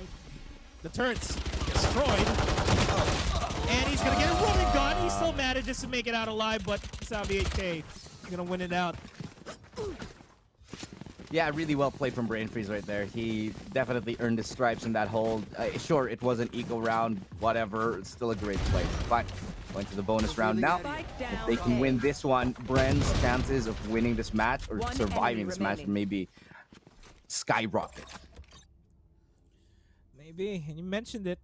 If there's a team that would like to slow down when this happens, when an extensive lead is on their side, it's Oasis, and they are going to be going for a timeout to try to get their bearings straight, figure out what to do against Bren's composition. Because for now, the defense has been perfect for Bren so far. Great job right here from Oasis. I have to commend perfect timing on the call of timeout. Just when, Bren might be picking up a little too much steam, this is when you want to shut it down. If you can get a very clean anti-bonus round, this is going to really help the momentum of Oasis. But at the same time, it's like if Bren can maybe take out 3 or 4 of your members here, you're going to be shot for cash in the next one. But yeah, we are in a little bit of a timeout here. Oasis have called it very aptly so. Going into round number 15, it's a 9-5. As the working men of the Oasis and Bren rosters get to it. Couple of seconds. And again, full rifles all across the board. Everybody really having all that they need. See 1 half armor there, though. That's on Marky. See if that comes into play. They will be taking Garage. Turret goes down without taking down anybody low. So they will just control this area of the map, not necessarily committing too hard on it. Still, a little bit of map control has been taken, but on the other side, Oasis, they still have control over A. It's a matter of what they're going to do with this map control here. They've got a little bit of a quick 1-2 setup that helps them take down. And look at this. That one recon, really good recon, also all the way towards spawn, allows them a lot of information that they know that they have an anti-flank watcher in the form of Coco who was lurking around towards spawn. That will stop anybody from Bren trying to push out a little bit too aggressively here. But the problem is, look at this. Josh S playing close in the smoke. He's done this before. He gets spotted though. Nice stun though to stop Marky from the execution. And Marky, he can't do it. Brain Freeze gets 1 kill with the Hunter's Fury. Josh S follows up. It's looking like a decent hold here from Bren. 3v5 as all the progress stops towards that C-Long. Oasis have been stalled out in the middle of the highway. And now they're rotating out towards A potentially, but they're eyeing out the B side. And there is Hot Sauce just waiting in the garage to swing out, and they have to be wary about that. Sabi 8K just preparing the fault line, actually the aftershock, as they're running out of time here. EJ is trying to slow them down. They got the spike down, and that's around 6-9. A very nice score line here for Bren as they keep up with Oasis's aggression in this half. Like I said, man, Oasis, they need to find that consistency. We've seen this happen from them time and time again. They get a 9-3 score, something like that, and somehow the game starts to slip away. They lose the bonus round. They lose a one round that they should have absolutely taken. Now they're in a lot of hot water here. We will most likely be seeing a 9-8. Highly likely. Rather. I agree with you. All sheriffs here for Oasis and nothing much to work with as Josh S opens up with a kill onto Ripperoo. And still, EJ on this operator can hold this A angle, but Oasis, they're eyeing out the mid area, potentially going for another B take, but the sets are real. For Bren, they should be able to control this and delay the plan from coming in, as Savi 8K is also right behind them. Marky gets deleted from existence here in this round. prepping for just hearing the plant. He's going to throw it out. Aldron's going to come out. Soon as Brain Freeze spots something, Savi's going to throw it out, I'm pretty sure. Yeah, and this is looking pretty good for Bren. Keeping it clean. There's already somebody on site. The moment here, somebody... This is a little bit risky, though, because if Oasis just walk onto site, they might be in trouble. But the alarm bot gives him a little security up until Envy. Okay, that's a little anticlimactic. I thought he could get more, but he dies to the Nano Swarm. Savi gets another kill, and that is going to be the round. Fully flashed. Savi again with a wonderful flashes. Will net his team a 9-7. Only 2 rounds separate these two teams, and the comeback is happening. It's already happened. Look at the money on Bren. They're so rich. They have everything they need and more. They're rolling in it. Envy's also still rolling in the leaderboard, 18 to his name, but Josh S is slowly catching up. Astra, by the way, 14 kills his name. As let's have a look at that round. There's nothing really much that we could expect from Oasis there. They didn't really have anything, but this just goes to show how much Bren appreciates the utilities that they have, and just the synchronization of these players really bring out the best in Bren, especially on the defense. Spots out 3 off of that Trailblazer. Good info, and Oasis will be rotating out of there.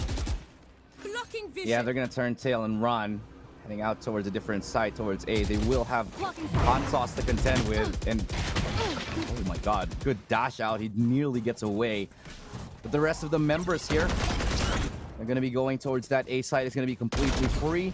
It's gonna be a retake here towards that A side. They've given it up completely. Spike will go down without a doubt. How clean can Oasis make this retake? Can they get it off at all? It's gonna depend on Bren. Cosmic Divide is going to be thrown up, making it harder for Bren to make their entry into the site. They just have to hold the angles as far as we're concerned. And what Bren is doing right now, they're waiting for the Cosmic Divide to dissipate before they make their entry. Here comes the fault line. Misabi 8K connects. Already inside the site as EJ pings it for his teammates. And they're already in. They're already being dynamic. Wild, more dynamic is Wild Oreo with a 4K to gain another round here for Oasis after a while. What in the actual good heavens did I just witness? Wild Oreo mows down 4 players off the back of 1 magazine.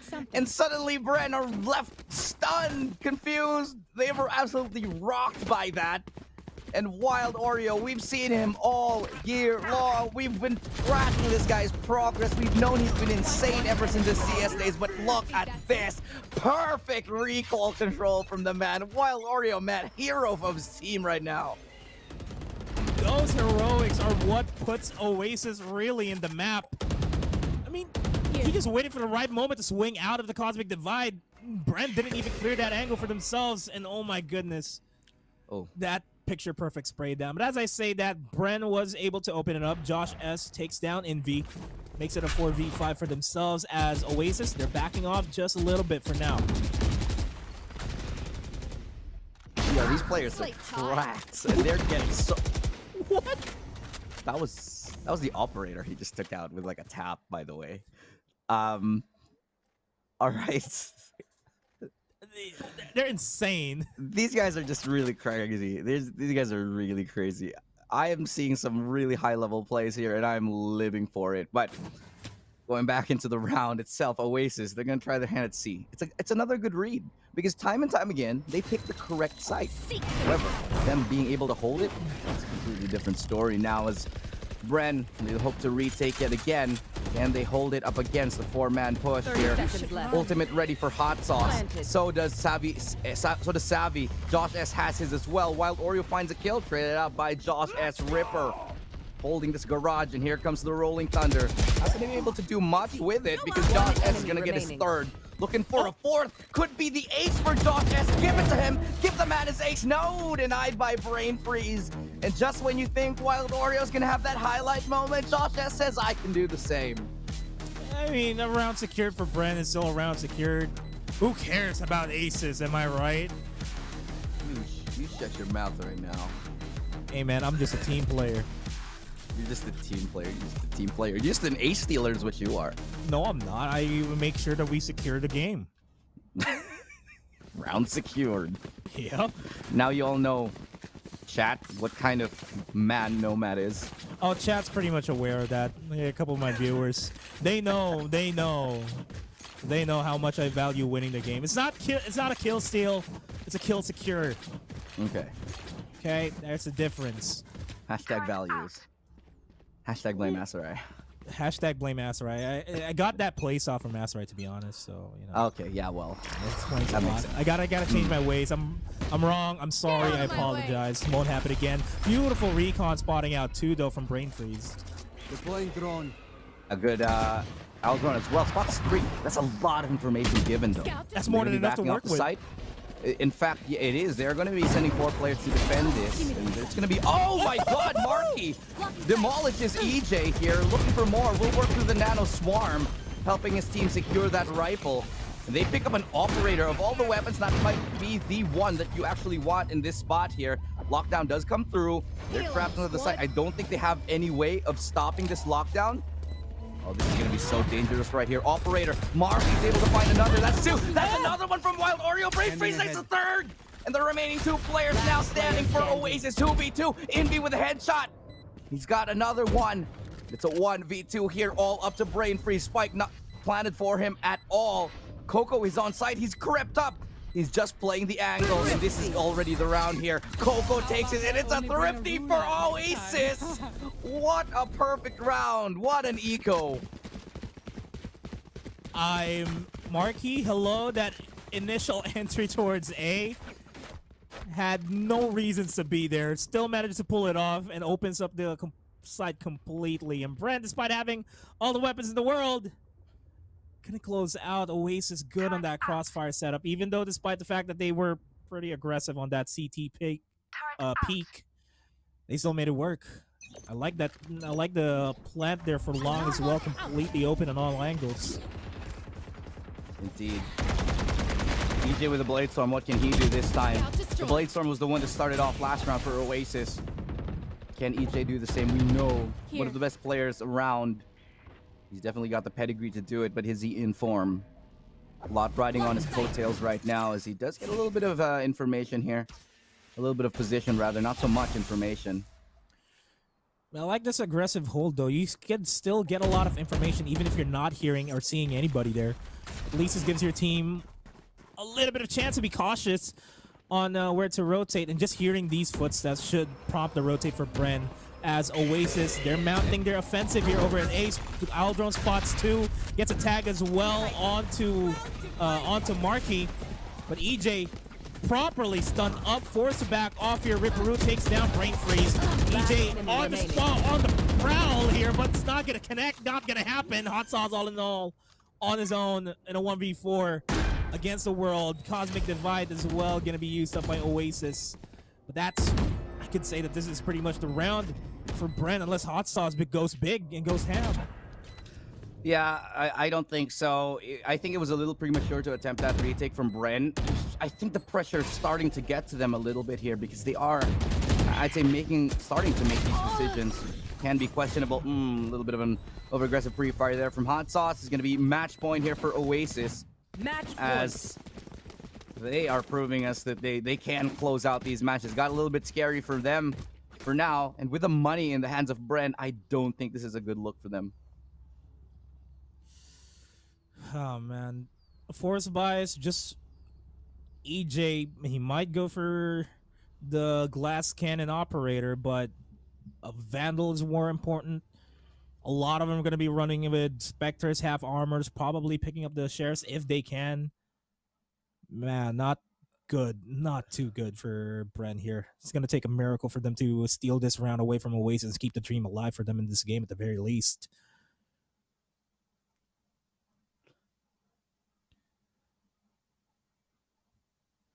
As we are on a little bit of a tactical pause here.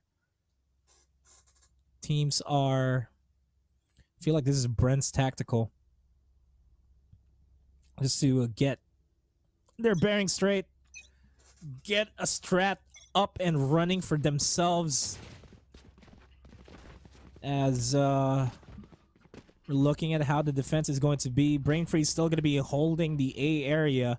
Savvy will be playing Garage together with EJ, potentially to make the entry out. This dynamic duo has to make everything count. Yeah.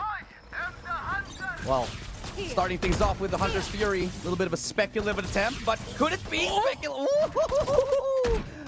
Just getting out by the hair of his chinny chin chin. And it's going to be all right for now. It's a good chance. They needed something. They needed anything to get back into this round, and I like that he went for it. Unfortunate for him, he wasn't able to connect with those shots. It does give them a little bit of breathing room right now. Still have 1 minute and 12 seconds to play. So Bren Esports, they can take their time. Sorry, Oasis can take their time on this one. Wait, did he just blind his teammates behind him? I didn't. I actually didn't notice. Like, Envy just aimed at T-spawn, just went for the flashpoint. But, yeah, that's, yeah, sometimes I do that. But it's still Bren on the back foot here, though. Full armor for themselves, but not a lot of equipment. Not a lot of utilities to work with. Yeah, Oasis are running down the clock like a little, maybe too much on this one. Interesting attempt here. They're going to be going towards that B site. On a weapons advantage, I'm not sure this is the best decision.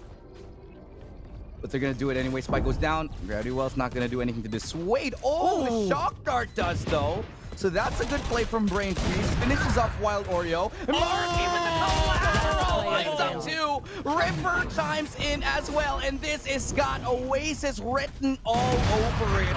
Brain Freeze. Nice tap. They go for the knife. He pays the price. And that's going to be Coco trying to go around the corner. Picks up a rifle. Might have been too little too late.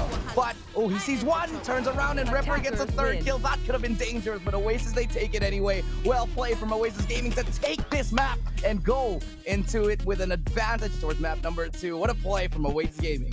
What a play indeed. Signs of life there for Bren, but it just wasn't enough. Well-deserved victory for Oasis.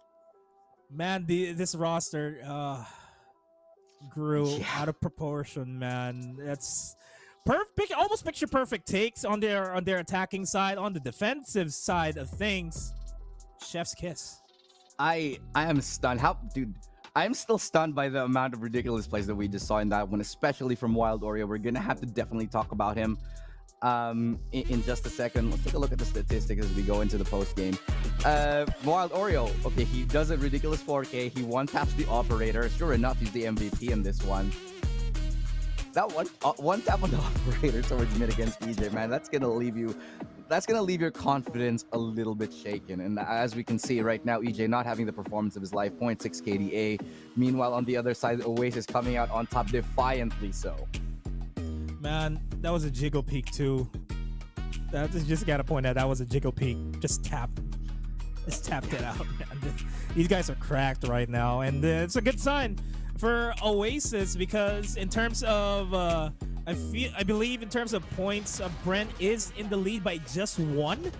And this would definitely boost their chances not in securing the top spot, but be very comfortable moving into the second week. But we still have the rest of the series to play out as we look at the highlights of the game, or dare I say the frag movie for Envy and Wild Oreo for the most part. Yeah, what game? I just saw an 80s action film, dude.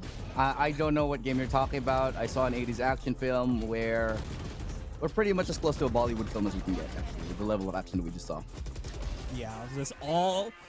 I mean, it's kind of like the Expendables, all shooting, not much on the story-wise happening no here. No talky, more shooty. Okay. Yeah, that's exactly it. And that's exactly a good metaphor for what happened this entire game. Just Oasis coming out of the opening credits with just bullets in the air. And with that, they secured game number 1 in this best of 3 series, looking comfortable as we go into the second map of the game, which is going to be Ascent. We'll be hopping on a short break. When we come back, game number 2 in this action-packed series.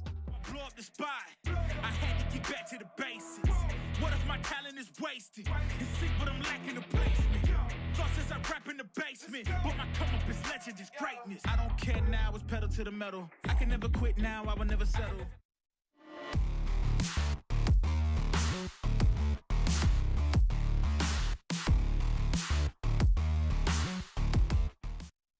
game, I'm pulling strings like Geppetto. We in the same game, but I'm on a different level. I passed it. Gotta keep grinding till I'm laid up in the casket. No fake round, but you feeling too plastic. Yeah, y'all feeling too plastic. They say my style crazy, but then it's straight jacket. Wow. Why you still testing my patience? Trying to turn me into something I ain't trying to be. All the hate is in heavy rotation. You gon' lose yourself, quit testing me. Don't make me lose my mind. Don't make me lose my mind. Don't make me lose my mind, cause I'm looking like Wesley, test me. Don't make me lose my mind. Don't make me lose my mind. Don't make me lose my mind, cause I'm looking like Wesley, test me.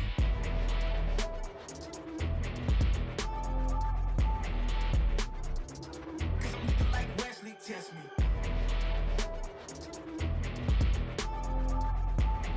Don't make me lose my mind, cause I'm looking like Wesley, test me. Yeah, guess I know no better. I ain't got no chill, so they call me a devil, I know. Look, I am just a man on a mission. If I want it, then I get it, I go. And if you're trying to test me a beast, you gon' need Liam Neeson. The chance that you taking is flagrant. You're testing your luck. If you think you make it out, then you're sadly mistaken. Careful what you putting your stake in, cause I ain't got no patience and no limitations. You trying to figure me out, and I know I don't make sense. But no one's there when you call like you're trapped in the Matrix. You need to take a break from it. I think you should take 6. Cause yes, I hold a throne and no one else can replace this. The pain will only go deeper the harder you chase it. I'm the greatest that you ever met. It's time that you face it. So tell me, Why you still testing my patience? Trying to turn me into something I ain't trying to be. All the hate is in heavy rotation. You gon' lose yourself, quit testing me. Don't make me lose my mind. Don't make me lose my mind. Don't make me lose my mind, cause I'm looking like Wesley, test me. Don't make me lose my mind. Don't make me lose my mind. Don't make me lose my mind, cause I'm looking like Wesley, test me.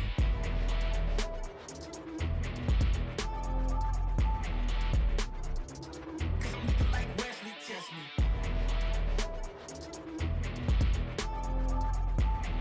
Don't make me lose my mind, cause I'm looking like Wesley, test me.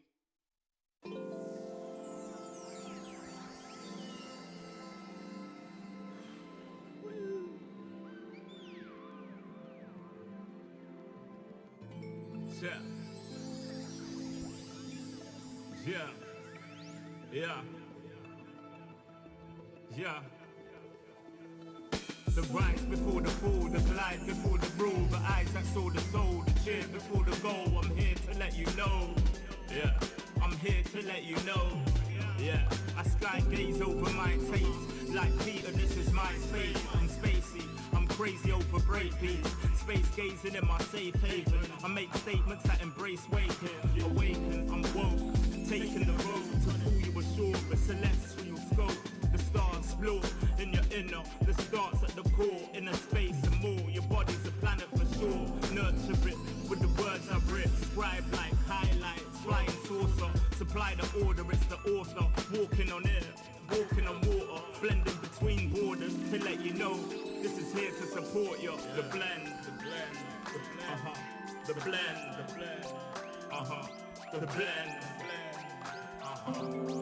yeah.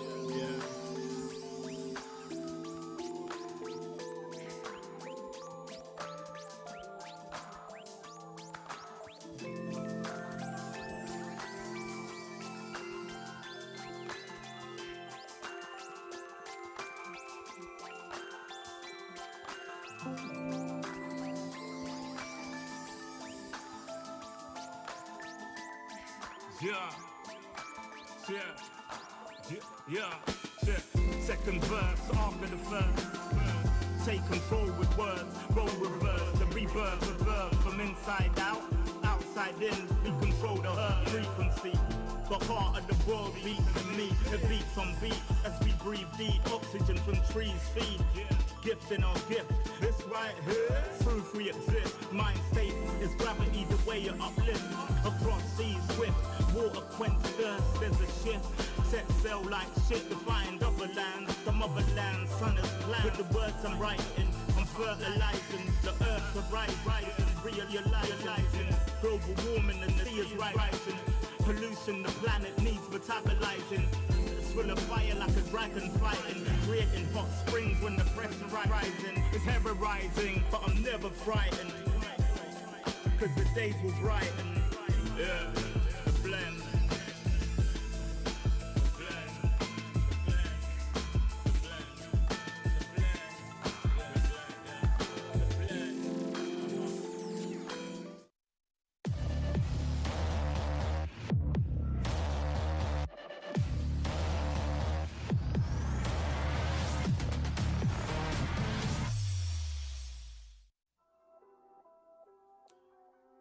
Man, after that frag movie of a game, Wild Oreo, Envy, and the rest of Oasis have finally secured a one map victory away from Bren Esports. But there's still one more. We're hopping on over to Ascent, and hopefully this is the hard reset that Bren really needs. I'm Nomad. Alongside with me is Ilustrado.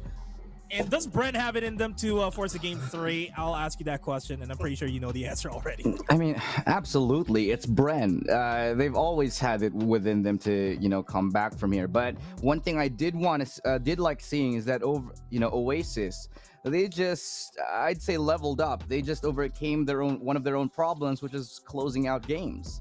They had a very big 9-3 lead. It slipped down to like 9-7, but they were able to build things back up, keep that composure, and turn things around here.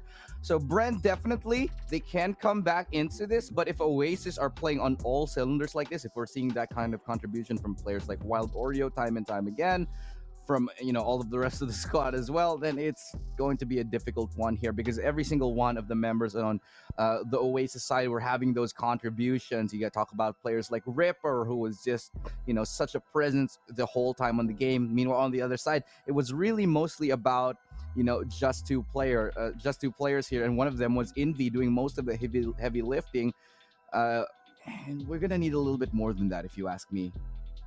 Sorry, I meant Savvy. Excuse me. Savvy, yeah. I mean, for the most part, Bren's lineup, I wouldn't say that they're playing around Savvy 8K, but for the most part, Bren shown when Savvy 8K was also shining. We did see glimpses of hope from him, but the rest of the team, I agree, should start keeping up with Savvy 8K. I mean, it's not to say that they're not able to keep up with Savvy 8K. They just need to wake up, and just hopefully that game was a wake-up call. It's not the level that we expect to see. Like we talk about EJ, at some point we were touting him as one of the best players in the entirety of the country and potentially in SEA, but now he hasn't been hitting the numbers that he used to. This round he was at 0.6 KDA.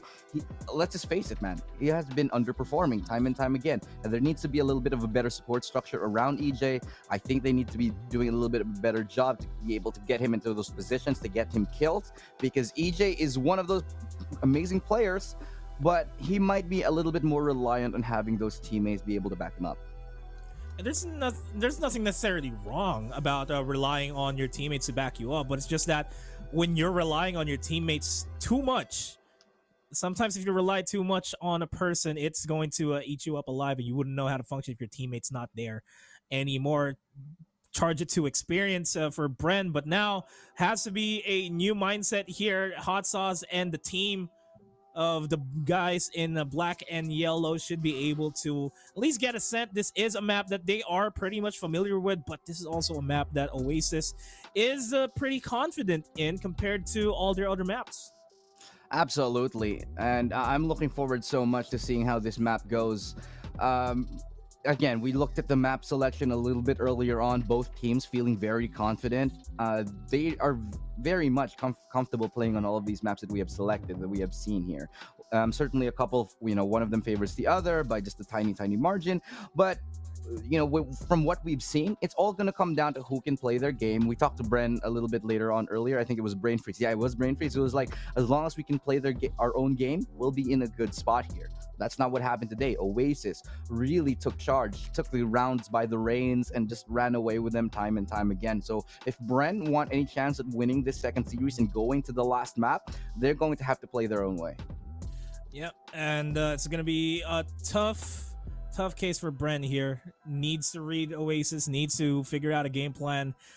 Just drop something right now as we speak, because I feel like the strats that they have is still not going to be enough going up against Oasis. And even though, despite the fact that when you asked me about my predictions here, I did side with Bren in terms of my gut, just showing that performance it's kind of not going to be the case anymore. I might just flip the switch and just change teams all together, because Oasis, man, the way that they I wouldn't say it's a steamroll, but the way that they just plowed through Bren Esports, man, that's something. Yeah, Everybody's certainly not a online. steamroll by any means, because it did get close. It was at some point, like I said, 9-7, and Bren were really starting to pick up that momentum. But like I said, Oasis, they made a great call. They called that timeout exactly when they needed to call that timeout. It shut down the momentum of Bren Esports. It gave them a little bit more room to think, It got them a little bit of a better time to sort of just more time rather to compose themselves and just start to read the game a little bit better. And every round after that, they did better and better until they took that W. And that dub may just continue on here as we wait for the agent select for us to finally find out what agents these guys are going to be playing as. Now, I got to ask something, though. We finally saw Neon come out earlier on with Team Secret.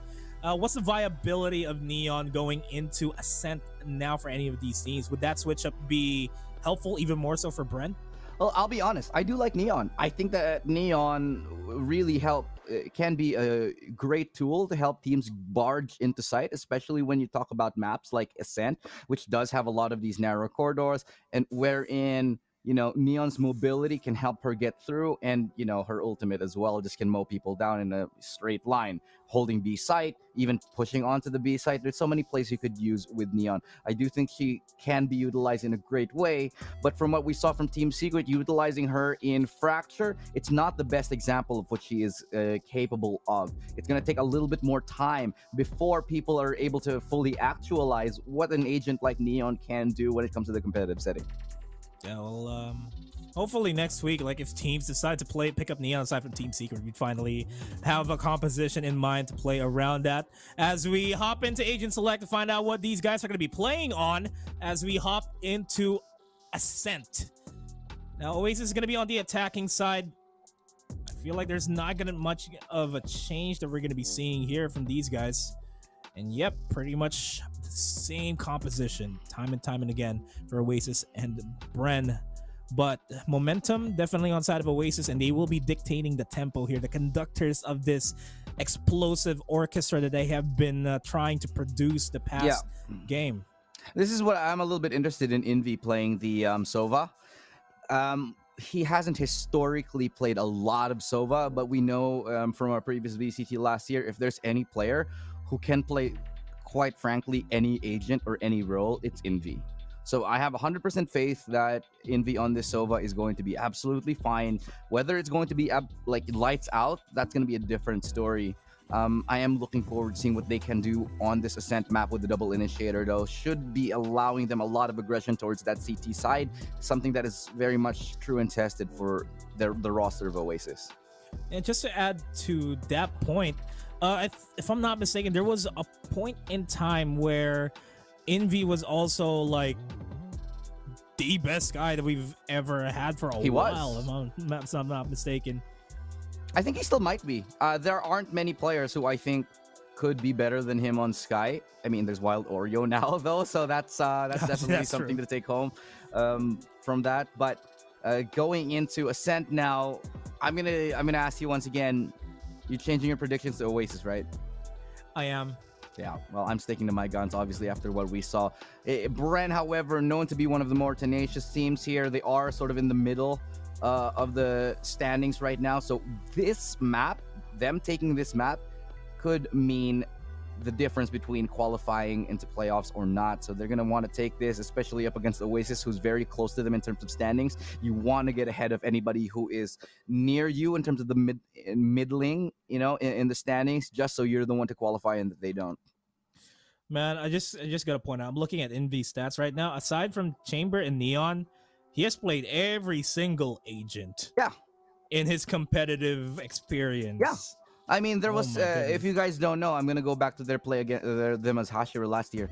The first team to beat Team Secret, back then known as Bren, was Hashira, and they had Envy on it. And in this best of 5 series, Envy played 5 different agents in all 5 games, and they still won. So that just goes to show you how good he can be on literally any agent. Yep. Even more so, Sova, most played, 534 total rounds. 27% of the time of his career, he's used Sova and Breach and Sky. Those are the top 3 that he has, and we're seeing him on the Sova once again here. Looking forward to see some pretty crazy geometry there later on. But man, we're waiting for the teams to get ready into the game. We were pegging Oasis to really get this victory over Bren, but if I'm going to ask you about the likelihood of us going to split, I'd say How so, much of a very percentage? Likely. You know, very likely? I'd say probably about a 60-70% chance that we're going to split because, you know, Bren are comfortable on a set as well. They can literally play on every map. Sorry, maybe not 60%, maybe like 40%, something like that, maybe 30. Because, you know, Oasis, they're very good on a set as well. Historically, this is one of their better maps. But then again, EJ, this was one of his, you know, sparkling maps when he used to be, you know, ridiculously cracked back when he was in good form. This was one of EJ's best maps when he would jet around and just, you know, destroy everybody back in Empire, SV Empire. Man.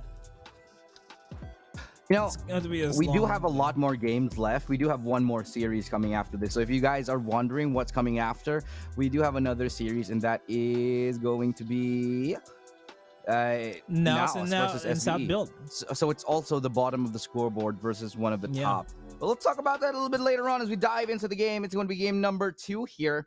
You're joining us. It's Oasis in the lead up against Bren. And we're here on Ascend. You're joining Illustrado and Nomad. We're your casters here today. Thank you for tuning in to the VCT 2022. And we're starting it off with, obviously, the pistol round. A little bit of presence, good flash, just to make sure nobody pushes. And that's going to be coming in from side of Wild Oreo Oasis as he tries to stop any aggression coming in from Bren. I like this, though, from Oasis. I mean, typically we'd see teams just go straight for A, go for mid, go for B. No, they're hanging back. You know, I just want to point out, Wild Oreo, just his presence there was enough to stop anyone from pushing A main and to actually force the tailwind out and away from EJ. And just like that, Josh S is able to get that kill onto Marky, already a 4v5. Man. Holding back, alarm bot's gonna trigger. Gives information, Savvy 8K is waiting. Their flashpoint's gonna throw out. But it's not gonna be converted into a kill. Fault line's gonna be thrown. Josh S takes out the head of Envy as they were crossing. As Ripperoo gets Savvy and Hot Sauce, opens up the B side completely. But it's still a 2v3. Advantage still on the side of Bren Esports, and they will definitely go for the retake right now. Spike planted. Josh S, man, 3 kills, 4th kill, looking for the pistol ace, and he gets it, the pistol ace from Josh S to start things off.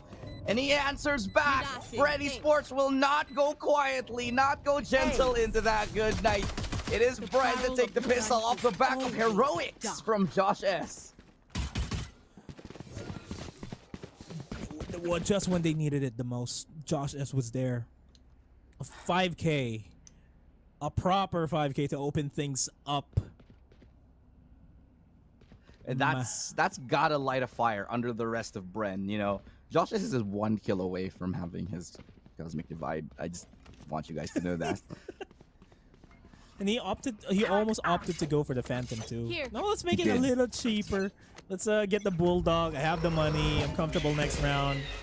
More than enough. EJ gets slightly flashed, gives the info to Wild Oreo. Doesn't really paint a clear picture on where he is, but they're eyeing out Wine. Gets spotted out by Envy. And he's gonna definitely reposition. I was expecting him to go inside, but he's being aggressive. He might just pay the price for that, but no, he makes it out alive. Josh S starts it off from his 5K to a kill with Wild Oreo. Yeah, Josh has another one in the bag for him. Now has the ultimate Cosmic Divide should he need it. Round 2 Cosmic Divide. Oh my god. Yeah, it's a little bit insane.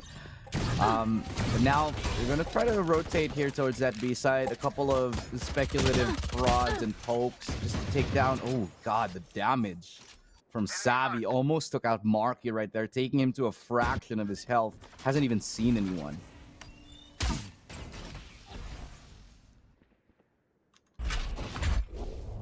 And still going to be a slow play here for Oasis as they try to recover what happened in the pistol round. Hot Sauce, the turret, the 6-man, takes down Marky. The bane of Oasis' existence is the kill. I know. This is the kryptonite, man. If there's a strat. Okay, Josh S. Yeah, farm it up. Josh S with another triple, looking for a Envy. Okay. See you this time, but with 7 seconds left, round is pretty much done. He needs to die here. Otherwise, he won't have money. He does, and he will. by the hands of EJ, but did Josh S change his DPI? Did he change his crosshair? What's going on here? He's 8-1. He has like almost all the kills. He has 80% of the kills of his team. He's got more than half of the Only total round of two, though. Oasis. It's only round 3, and he is already at 8 kills, man. That's like, yeah, I'm pretty dominant. Yeah. I'm just gonna run right over you. That's the plan of action for Josh S. It's nice to see them pop, and this is what I'm talking about. Anyone from Bren can pop off. Savvy, got Josh S, Hot Sauce. They got EJ, literally anybody from Bren. This is what makes them such a strong team, and it's showing right now. However, Ripper is able to take down a couple. And Ripper is one of those players as well that we have been waiting for him to pop off. He was so strong last year. He's been on the Oasis squad for a very long time. We've known his potential, but now really truly coming into form with this new team as they try to reach their way toward that ace. Envy just gets wrecked right here, and Josh S keeps the ball rolling. Identifies where Marky is. Marky takes down Savvy, but still, look at this time that Josh S is buying. It's bought a lot, but not enough because Ripper is able to take down one, and with a pistol, Ripper gets a quad. First round on the board for Oasis. A quad kill for Ripper is one thing that Oasis wants to happen for themselves, as both Astras are on top of the leaderboard for their respective teams. Oh, that was crispy. Want to brain freeze. What? Man, this is finally the round that we were waiting for. Full-on proper gun round, utilities all around. Half armor onto Ripper, but that's what he could do with his money. He could still capitalize on this. EJ getting pulled in by the gravity well. Doesn't care. He's lying in wait.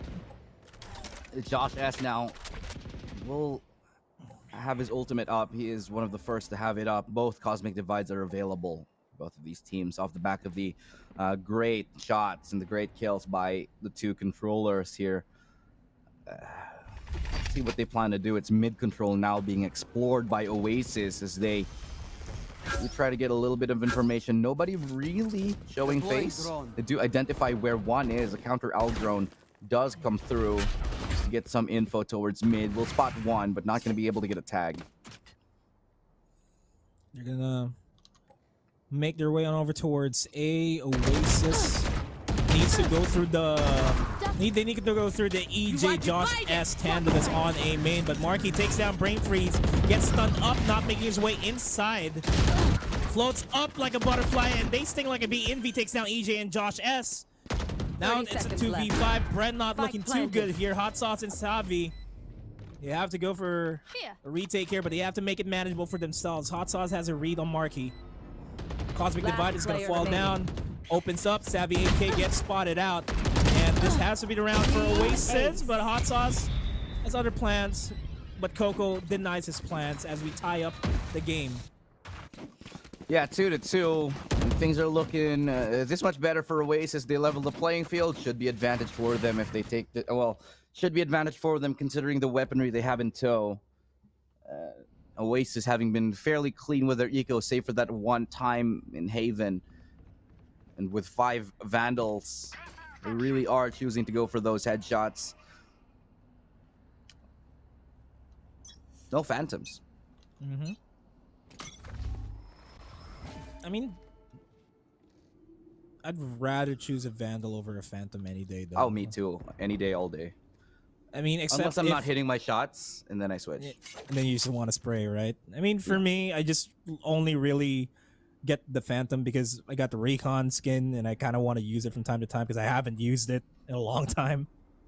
So that's the only reason why I pull up the Phantom. But that's definitely not the reason why Oasis doesn't pull up the Phantom for themselves, because they're pretty much confident with their taps all throughout the game.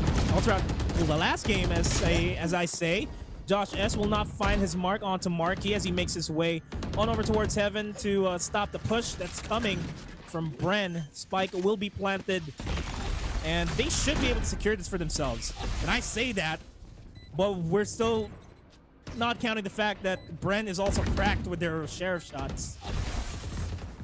Yeah. Well, Sheriffs have been very much vital for this team for a while, but can they find any more? Marky going for the swing. Finds a double right here. Nothing too much to write home about. It is the eco round after all. They do lose Envy. Able to pick up a Sheriff on the hands of EJ. Nice shot right there as he catches Wild Oreo looking the wrong way, but Marky finishes it off with the triple himself. That gets him the Blade Storm up and keeping the economy of Oasis healthy, even though they did lose 2. Him having the Blade Storm up means that you can pass it, but they still have a lot of money anyway, so it's good economy situation for Oasis. Now Bren looks to challenge. We have the operator in the hands of EJ. Didn't have the biggest impact yesterday. Hasn't had the biggest impact in a while, actually. So I'm hoping this changes in this round. Hoping. A little bit of a copium there for the fans of Bren for EJ to pop off. Aggressive peek onto B main. It's not going to be met by anybody because Oasis is leaning in towards the A site. Guiding Light will at least get info on the A player. And that's hot sauce, but they're not going to be capitalizing on it just yet. But if anything, they should capitalize on the fact that it's a fairly heavy stack for Bren on either side. Only really Brain Freeze that's holding the mid area. They can completely overpower that. As EJ opens it up with a kill onto Coco, makes it out alive. Gets tagged heavily, but it doesn't matter. Very well coordinated push right there. But here comes the ultimates, the Seekers. Hunter's Fury deployed. Quick succession. Marky's able to get an opening, but it's traded out right there. Ripper backs his teammates up, and they get that A side completely open. 3v3. It's going to be a little bit of a retake scenario right here. 2 players already working their way here towards heaven. And that's going to be the Rolling Thunder. It gets 1. Okay, it takes a minute for EJ to get it, but he finally does. They have to identify where Marky is. The right click goes wide. Marky gets 2 before he drops. Suddenly, it's a 1v1 Savvy versus Envy. 2 of the best players on each respective team. Envy has the angle, gets tagged up a little bit by the aftershock. It's not planted for him. It is planted for him, rather. Pulls out the smoke, the flash at the worst time. Envy just wants to take the fight, and he gets the round for Oasis. Timing couldn't have been everything for Savi there. Envy coming out on top, edges out the competition here. 2-round lead for Oasis, and they're pretty comfortable with their economy. If they get another round, they should be locked in for at least 3 more. Can't say the same for Bren. Barely have anything to work with. Back on a reset. Yeah, and Oasis again. They are just dominating right now. They're, money starting to swell a little bit. It's not too out of control just yet because you still do have a couple players who are sitting sub 3,000. But this is starting to get a little bit worrisome. For the rest of the half, Oasis might have enough money, especially if they win this cleanly.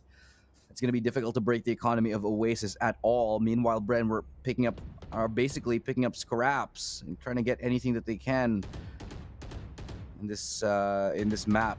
Like a little bit of a timeout here. Not 100% sure for what, as we don't know whether it's technical or tactical. I do imagine it is a tactical for Bren. It's a tech because it didn't go black and white on us, but just having a look at that final bout on the previous round. Oh, you're right.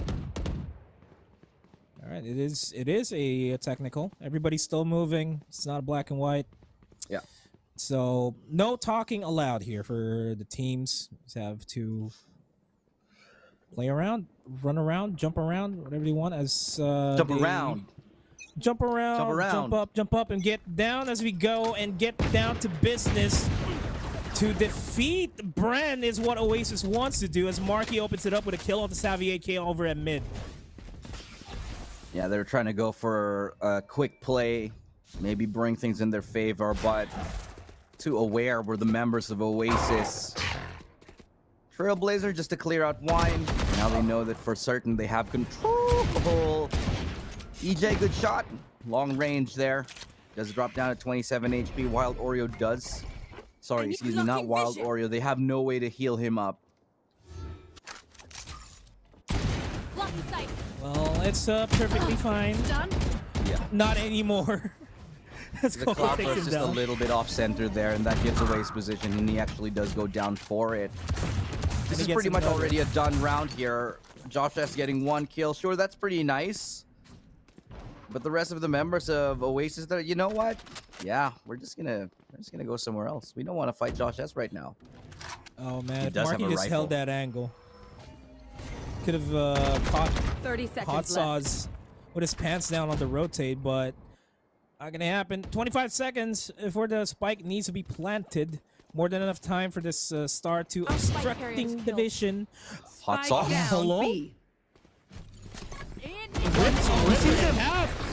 And the Marquee shuts down the lockdown, but it's down to a 1v1. Gets a dink! Josh! What? Everyone brought knives. What? That is ridiculous. He sees a head for like a fraction of a second. He lines up the shot, completely ignores the turret, and then sprays through the box to get the kill.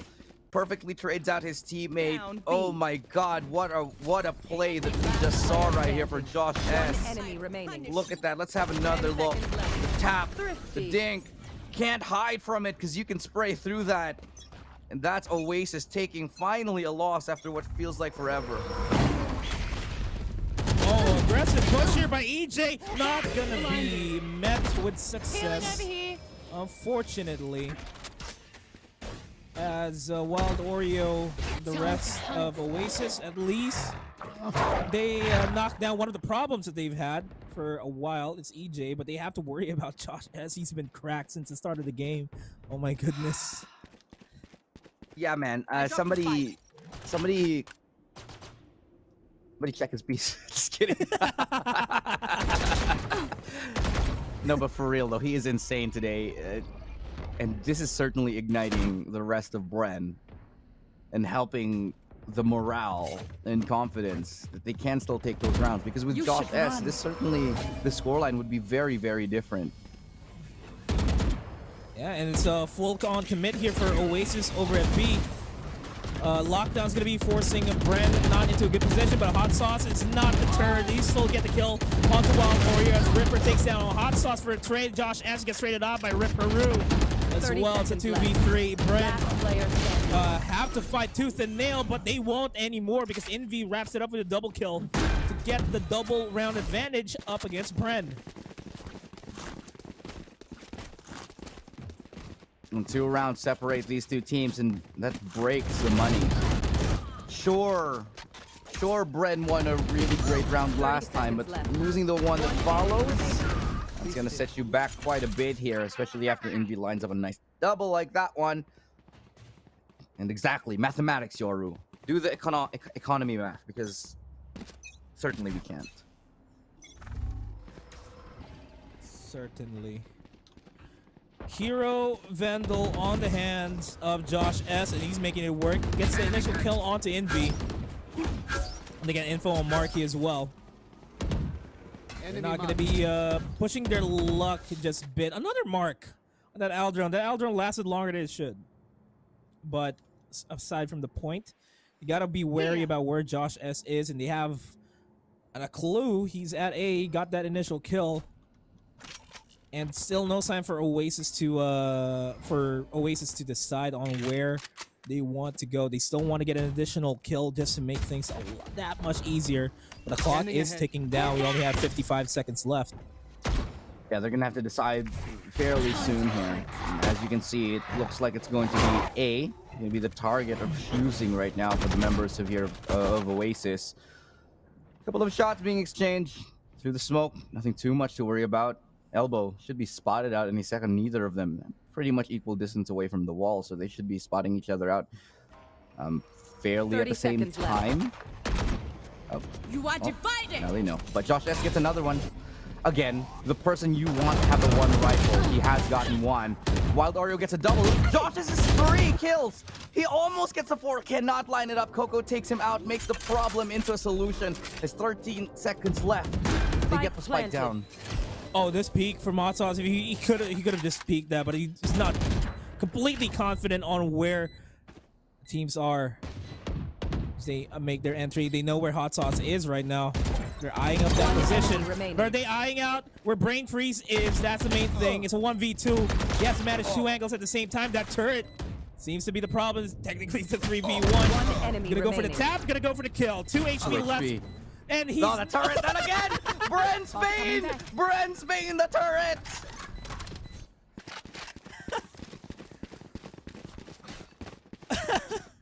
The turret is just like 6-man at this point. It was a 6-man for Oasis earlier. Oh yeah, now sorry, it's it was the 6-man for Oasis rather. Yeah. Yeah, Well, and now it's a 6-man for this Bren. one. Yeah. Turret, I'm gonna ask you a question. I want to have an interview with the Turret because I kind of want to know which side he's at right now. Yeah, can we actually get an interview with the turret? Wait, that turret doesn't even see him. Yeah, I'm actually surprised the turret killed him because like he didn't even show himself to the turret. So that's I'm not 100% sure. Okay, B execute coming in quick. They decide they want to just straight up go for it. And that's the Seekers. Hot sauce. Okay, good hold. Cosmic Divide will be utilized as well here. Josh S decides to use it perfectly. And the rest of the members, where are they gonna go here? Oasis, they're gonna go straight to spawn. Hot sauce catches off another one. It's gonna be a double swing. How does he win that? He wins a third again. Wild Oreo, Ripper to clean out the back, and that's the perfect coordination between the front and the back. Oasis have Ripper and Wild Oreo working hand in hand to dismantle Bren. Man, all right, we're reaching a point where we may just have the same scoreline from the first half. Okay, Oasis, they're pretty much good in economy going into the final round of the half. But this is a much needed timeout that Bren needs because they don't have much in terms of money. They can't fully buy up their equipments and their utilities. And I'll be surprised if Bren actually makes it a 5-7 scoreline, to be completely honest. I really think PH is, I'm gonna say this right now, and you can quote me on this. PH is gonna play at APAC. Oh, I mean, aside from the fact that we have, they're gonna play at APAC. There's a difference, you know. They're gonna play. You wanna play? Okay. Well, I tried to put it in, but you know. Let's play. Let's play. You want to play? Let's play. I can do this. I'm Filipino because we have that accent. Yeah, I know. I'm Filipino too. What do you think? Yeah. 5 seconds. Bren needs to go big on this round. Hero Spectre onto EJ, by the way. You're saving enough for the next round. He gets flashed, but it doesn't matter. And EJ still holding the close angle. Savvy gonna be buying a ton of assists there. Did he just get a kill off of that? Great early setup there for Bren. The combination of the utility from Savvy, Hunter's Fury, Eco or not, they find 2 picks. They're gonna be guarding these weapons. They want a full reset right now. Oasis, if they lose this, they could actually let the game slip, because if they lose this one, we are in danger of getting a 7-5. Otherwise, this would have been like an potentially 8-4 or even a 9-3. But now that Oasis have, you know, I wouldn't say dropped the ball, but gotten caught off guard after that play from Bren, things are looking very shaky. And I mean, it's rare to see a Breach player get a kill off of the Aftershock, and it just did, and that's off. Just like what you said, the initial start of the use of the utilities just to get initial kills and open things up for them. Unfortunate for them, they weren't able to pick up the weapons though. So they have to still work with what they have, and Marky has the Vandal and he has that kill onto EJ. Double shock dart's gonna be thrown out. Rolling Thunder is gonna be used as well by Savvy to delay the plant from coming in. And it's now quickly down to a 4v2. Use the ultimate hot sauce. He has to use it. He needs to use this lockdown. If he uses it, it's a win on the round. Left. But they're going to take their chances anyway. They're going to use that 2v4. It's Ripper who gets in. Josh S straight yet again. It's Josh S. But Coco takes him down. 1v2. 1 second left. It's all over. Well played right here from Bren. They do the thrifty. They take it. That's another great round here from Bren. Just when you think they're in the quagmire, they get out of the clutches. Giggity.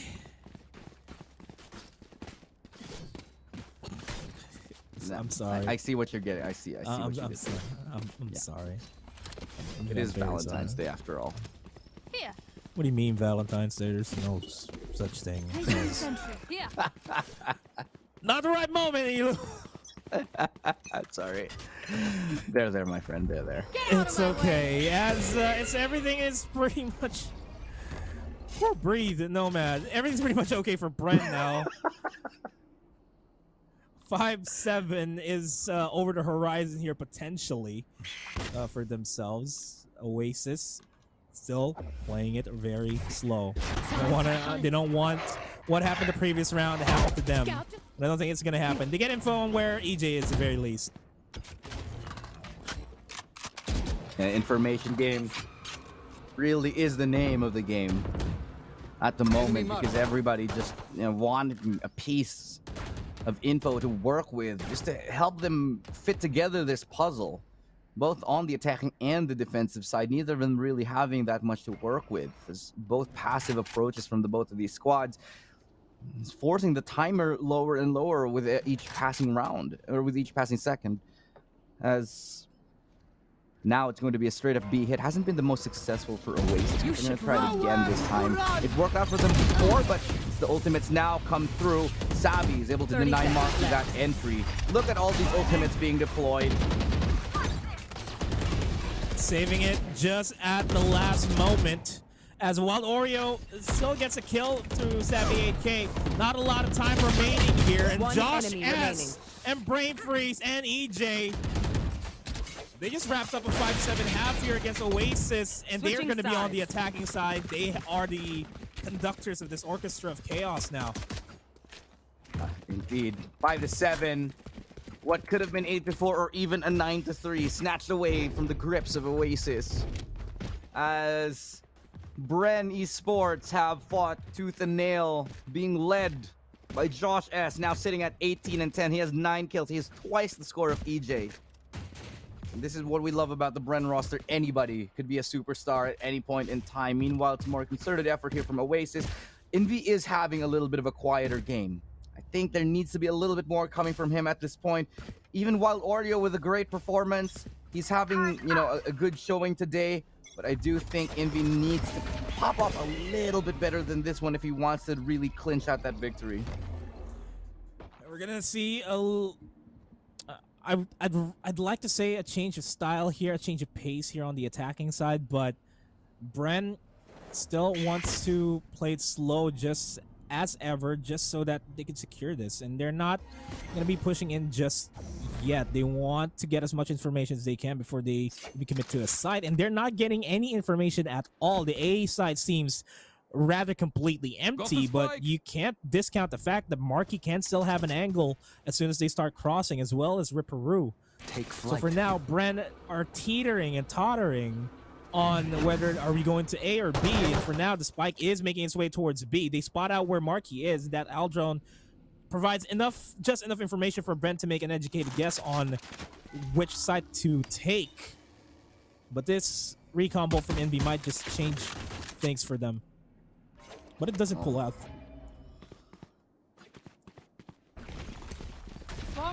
It's going to be another B hit yet again, as the teams showing that they do really like to approach this side here. Both squads here. Onslaught looking to push on through. Good right click kill. Oh no, he runs out of bullets. Marky gets him. Envy's up right there to find Josh S. With 14 seconds left, the fight still has not gone down. It's too little too late. Wild Oreo puts the nail in the coffin. The Savvy AK does go down. Marky clinches this round here. Oasis find the pistol, and this boosts their chances of winning the game and taking it 2-0 significantly. Significant boost on a 2-0, but we can't just count Bren out just yet. Might see some heroics from Josh S again, hopefully. But things are different. He's the Astra on the attacking side. He has to lay back a little bit more.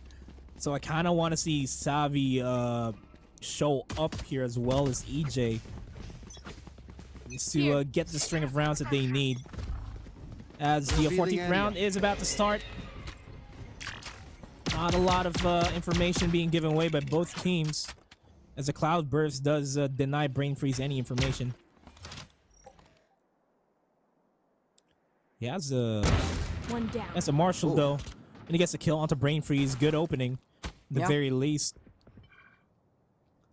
Should be a fairly straightforward round here from Oasis, save for any humdings that happen in this round, or, But very end of it, Bren Esports, they have been so tenacious that you give them like literally a pencil and they'll win a round with it. So pretty much the John Wicks here at VCT Philippines, or the Peacemaker. I like the analogy. Yeah. Anything is a weapon. Mm-hmm. I like a Kingsman then. Oh yeah. More like Peacemaker. More like Peacemaker, yeah. Have you seen the series? I haven't seen the series yet. I've seen trailers. 30 I'm seconds interested in it. left. I'm waiting for the entirety of VCT to end so that I'll have all the time in the world to watch it. But Coco Oh my has God, all he's the just time here. in the world. He's not moving out. Spots out Savi 8K, but Giga already from the side. wrapping around the side. And that's where Wild Oreo is, picking up the slack from the angle that Coco doesn't have. A flawless round for Oasis. Wow. That was an eco round from Brendo. Good backup, man, from Wild Oreo. Knows his teammate is in trouble, runs up and knows that CT is not accessible to him, so he goes around, plays from market, covers his teammate's back, and just when Coco is like this close to biting the dust, Wild Oreo covers him. Really good teamwork right now, and this is what makes Oasis shine. I don't think I've ever seen better teamwork from an Oasis roster like this. This is, I'm gonna say it now, Nomad. This could be a tournament-winning team. This is not just a deep run team anymore.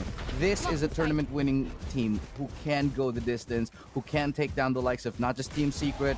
I believe that internationally speaking, Oasis could make a very... Deleted. Just like that, they do it. Yeah, and this Trailblazer spots out the Astra.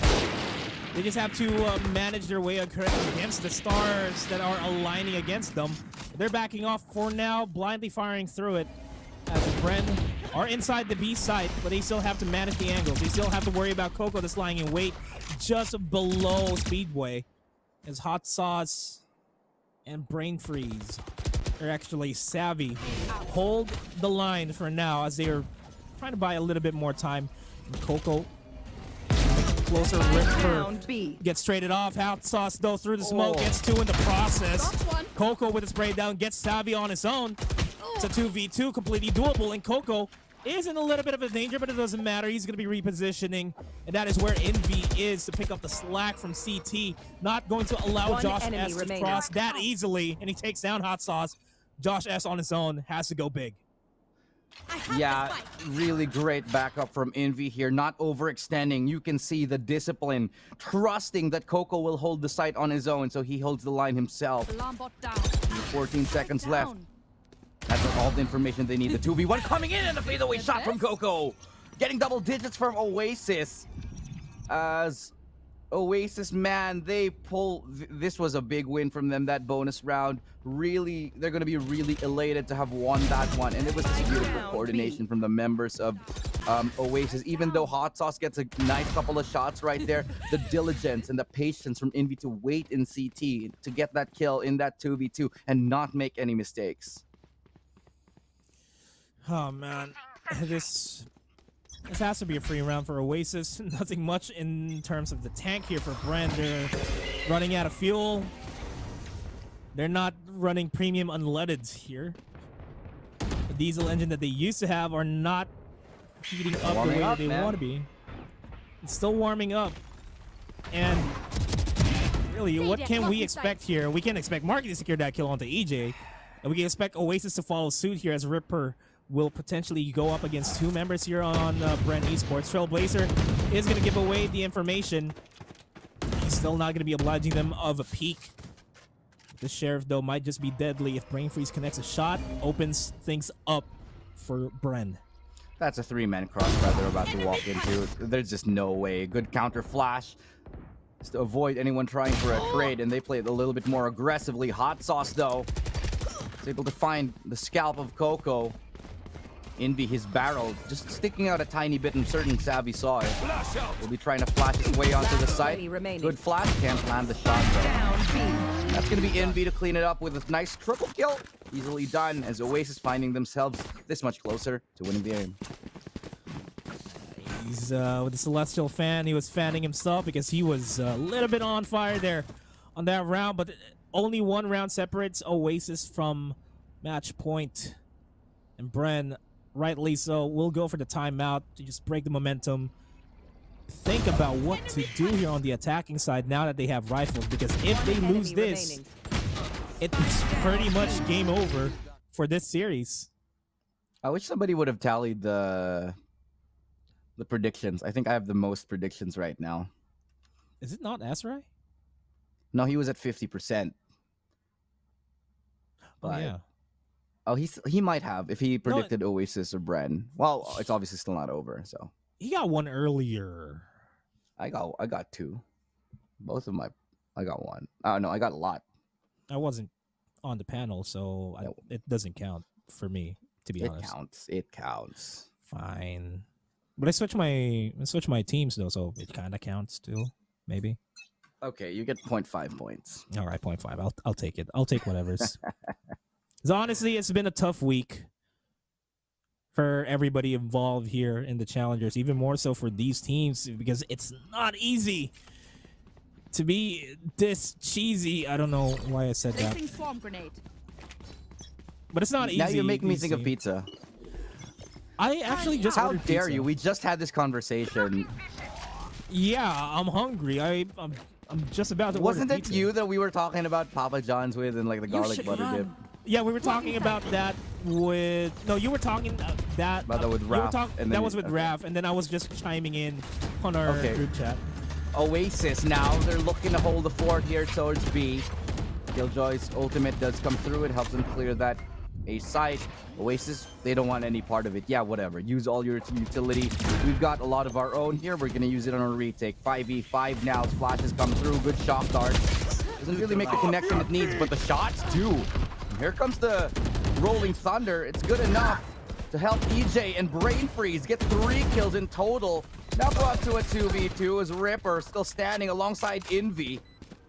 He brought it down to a level playing field. They're trying to get closer and closer on the site. They do still have some time to work with, but they need to go in now. They spot the shoulder of one. The flash coming through. Doesn't fly because Ripper wins it. Envy follows up, and between the two of them, they've done it. Oasis getting map point off the back of Ripper and Envy.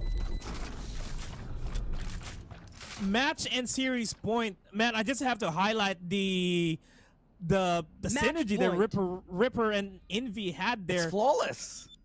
They get tagged, they get info.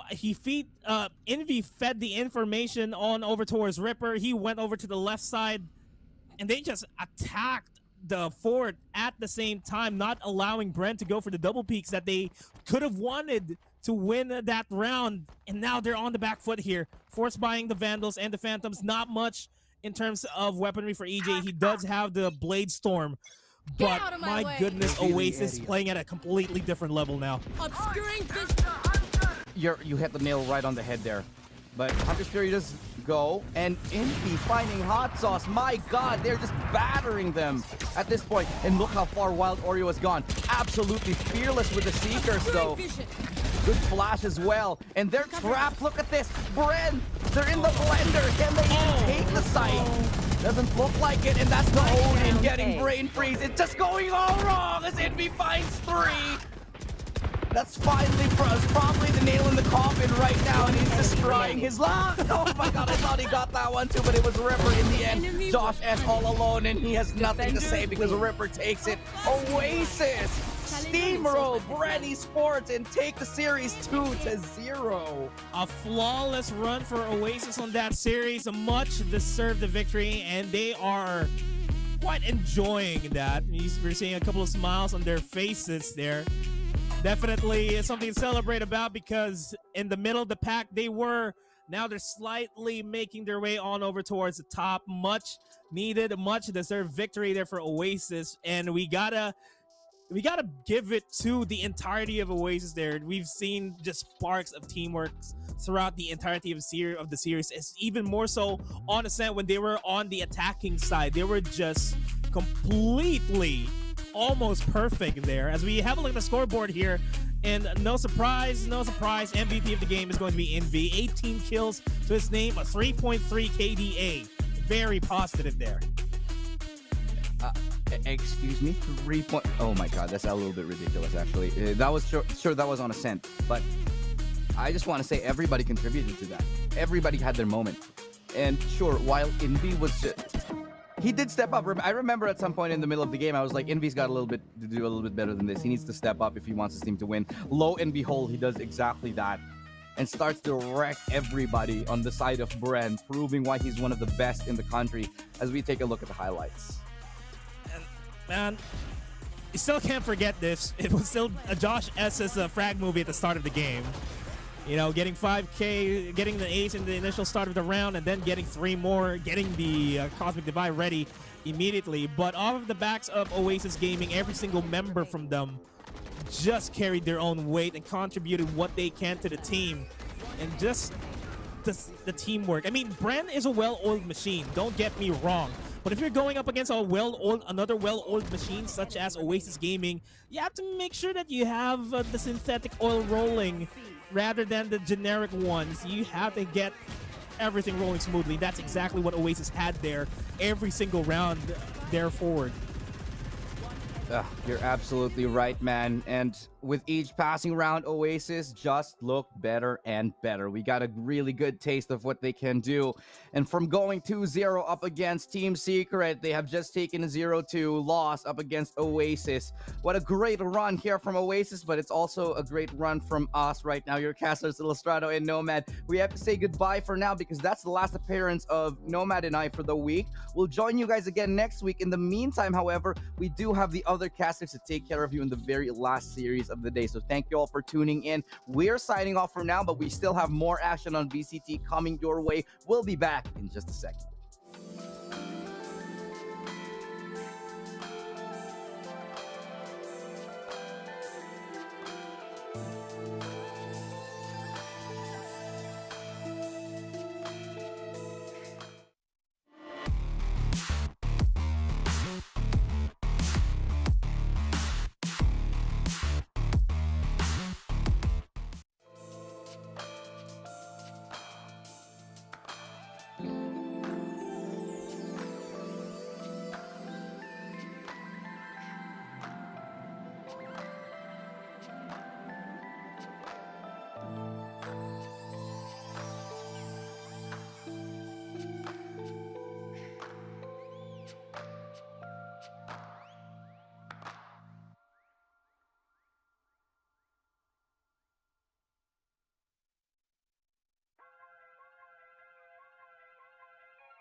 Everywhere I go, the people really wanna know who I is and who I be. They stop and stare when they see me.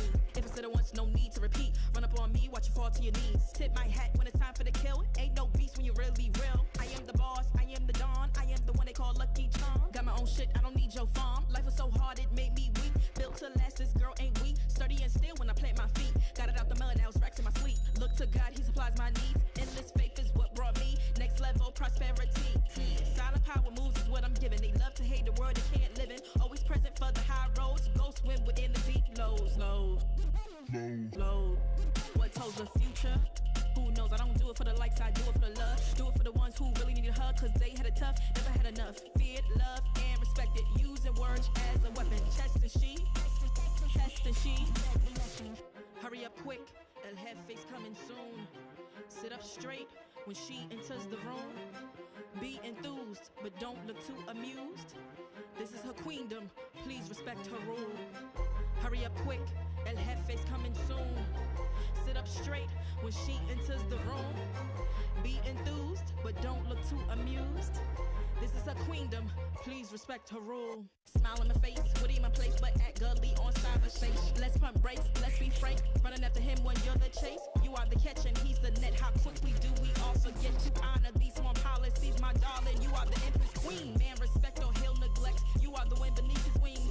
You are the season, you are the reason why this world can breathe. Giving sons eyes to see and daughters dreams to believe. Anything less than the best for you is high treason, queen. Hurry up quick, El Jefe's coming soon. Sit up straight when she enters the room.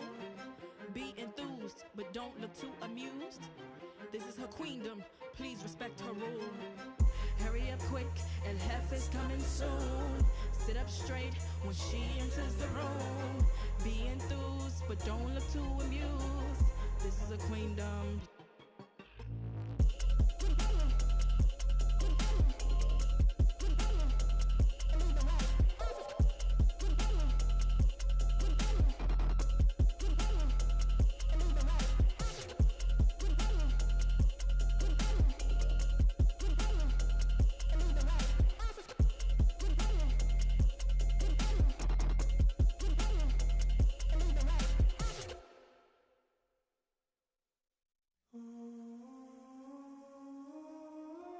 just gotta flex, flex, flex on the lean. I just wanna rap, rap, rap to the beat. I just wanna back, cause I'm mean. I just gotta go back, I'm a freak.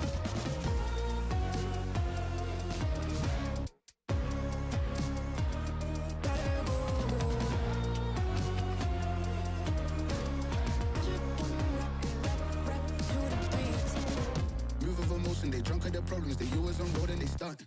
She knows cause she's the same. She's trying to stop playing games. Move of emotion, they drunk at their problems. They always on road and they starting. She knows cause she's the same. She's trying to stop playing games. Where the people at, what they really want to know. Who's your lovers and who are your bros? Who are the enemies you do keep close? Who are the people that you shouldn't know? Where the people at, what they really want to know. Who's your lovers and who are your bros? Who are the enemies you do keep close? Who are the people that you shouldn't know? I just gotta flex, flex, flex on the lean. I just wanna rap, rap, rap to the beat. I just wanna back, cause I'm mean. I just gotta go back, I'm a freak.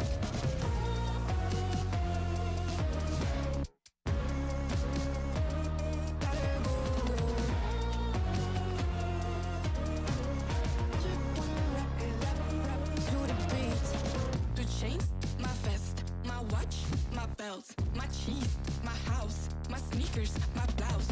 I just party hard, topping the one in the chart. I've already won, babe, but then you start.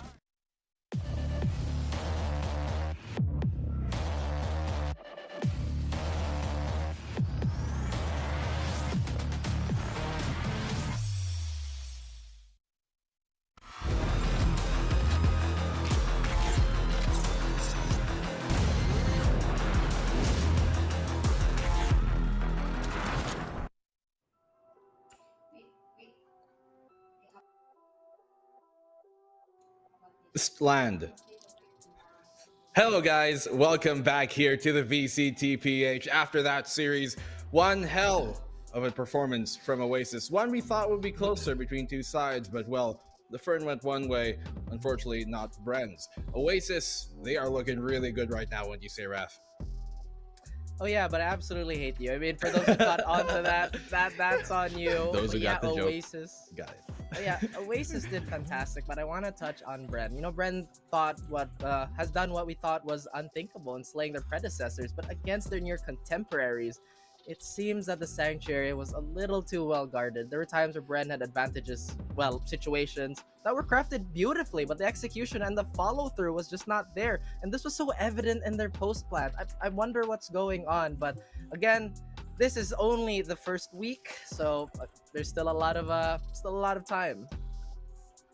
Yeah, again, while we are just still waiting for those nice little highlights as well to play on our screens here, also wanted to mention how good three specific players of Oasis were playing. I mean, all of them just, you know, came to create that winning environment for the OAS roster, but Envy, Wild Oreo, and Ripper were all just fan-freaking-tastic, even on non-duelists. Like Marky, he was doing a good job, but he wasn't the one that was really, I believe, the star player for most of the rounds here. He ignites, but then everyone else is blazing it incredibly well. I actually thought in this Haven map specifically that we might not be seeing Envy play the breach, but he did, and it allowed Oasis for this double flasher setup that caught Bren off guard. It was like whoever had more flashes would win this matchup because the opponent would just be twice as blind, and it seems like Bren was not able to anticipate the given aggression that those multiple blinds has allowed Oasis Gaming to do. And then Ascent, just so many multi-kills on the Oasis Gaming roster side. It's incredibly ridiculous and good. Yeah, so many teams have actually been running this kind of Sky plus Breach composition that have also been quite, I guess, successful on Haven. And interesting enough, Haven, you know, last year commonly touted as an attacker side map, lots of sites that split up the defenders, but here in the VCTPH, in this group stage at the very least for this weekend, it's been by far a defender-sided map. Win rate a lot higher, not maybe a lot, but a decent amount higher on the defense than the attack. But when we go on over here to Ascent, we thought we were going to be brought this split. We kind of split our ideas up, but this just wasn't the wake-up call, I guess, or the wake-up performance that we were expecting from Bren. We know they're a newer roster, but Astro, I want to touch on you for this. Like, what do you think really was Oasis doing that really kept them together as compared to, how maybe they were able to do good over Bren?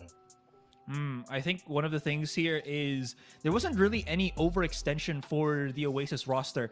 Always you can see the micromanagements that they do. There's nothing really that they kind of overdo.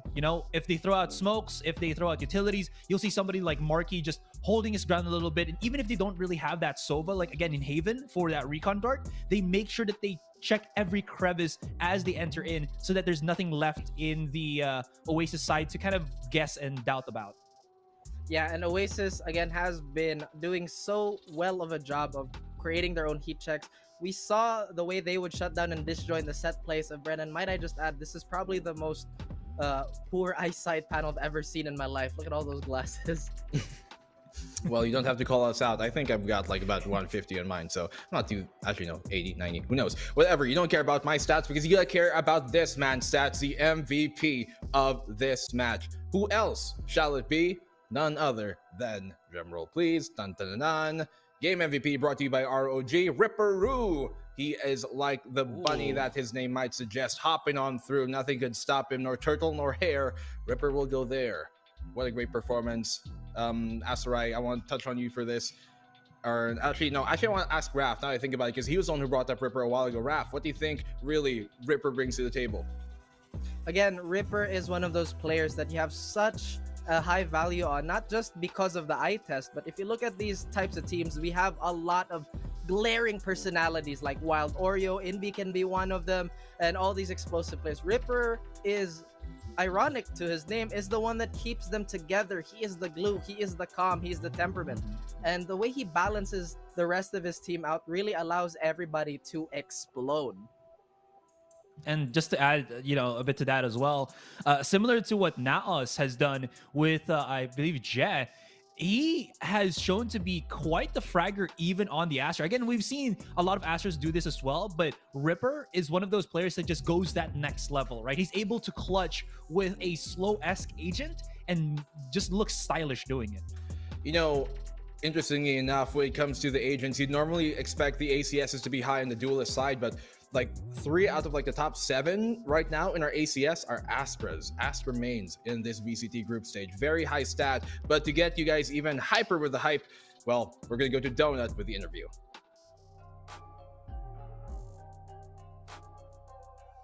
Thank you so much, Black and Blue. We are here with match MVP, the resident controller, Ripperoo. How are you?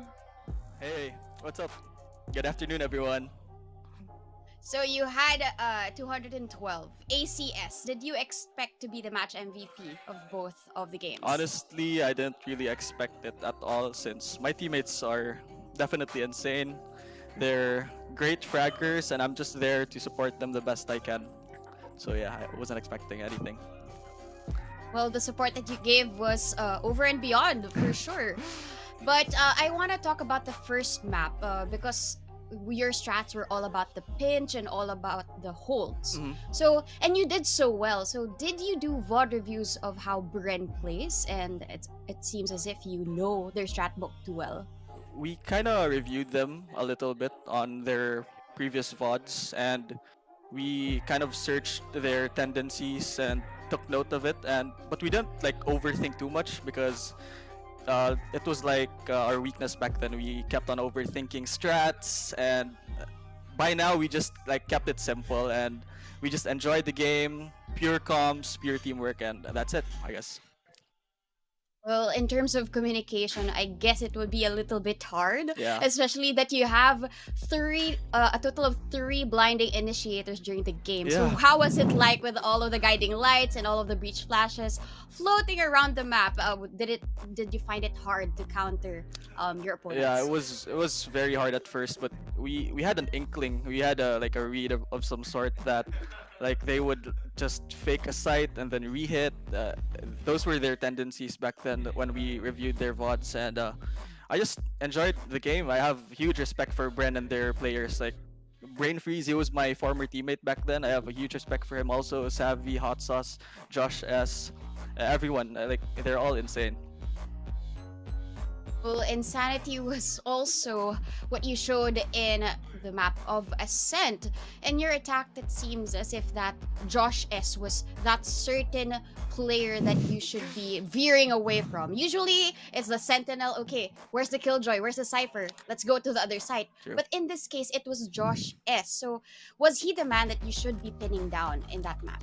To be honest, we didn't really focus on him too much. Like, we just tried to play our own game and focused on our own playstyle instead of like focusing on one guy that's pinning us down every round. We didn't really focus too much on that since it could distract us and ruin our own playstyle. Well, are there any players from the opposing team that particularly surprised you today? Definitely Josh S. Honestly, like he's an insane player.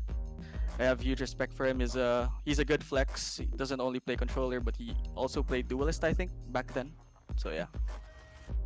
Yeah, and as the counterpart controller and MVP, how did you form your defense? As if all of the stars were timed, the gravity wells, and everything else. So can you give us a little bit of a background of how it was like in the backlines? Honestly, it's just a great day for us. Like, the comps were on point, teamwork was on point, everyone was just fragging out and doing their job, and I love my team so much. Well, today was a great day for you because it was game day, but Yeah. yesterday you did not have any matches. So was it like a rest day for you guys, or did you like fortify your strategies going into It was pretty funny since we only scrimmed one time against one team, and then after that we played Rust with the Bren boys. Brain Freeze. Oh. Yeah, Brain Freeze, yeah. We played with them. So it was more of like a mental reset for you guys, so that at least it was a mental it's reset. more of togetherness and bonding. Yeah, like, even after all the games, we're still good friends. Like, there's no hate towards any of the teams, and of course, every after practice, kailangan rin namin mag-enjoy and relax. I guess that's it. You enjoyed the game at 2-0 against Bren. Finally, do you have any message or shout outs to any of the people out there supporting you? First and foremost, thank you to my parents for continuously supporting me all the way from Cebu. Denise, my girlfriend, all my friends that are supporting and watching right now, my cousins, all my relatives, my brothers as well. Thank you so much for supporting us and Oasis Gaming. Thank you. Well, thank you so much, Ripperoo, for that message. Thank you, Donut. Of course, thank you so much for the supporters of OG. OG since day 1, according to them. But day 4 is not yet over because we are going back to the panel to Black and Blue. I mean, it's not just me, Donut. You realize I might be the star of the show, yeah, but I got Raph here and Astra as my backup dancers. No, I'm kidding. Thanks for that interview. As amazing as always. I can Whoa. be such Dancing. I get it. Yeah, I like it, man. We got Astra trying to bring some light to this, but there you go. Very sweet, very nicely done from Oasis Gaming, and we're gonna expect them to continue this hype over in the next week. We want to remind you, not a single team was lost here today or any day is out of the tournament just yet. They're coming back for week number 2, but we're going to go to a break, and when we do come back, we're back with South Built versus NAOS after this.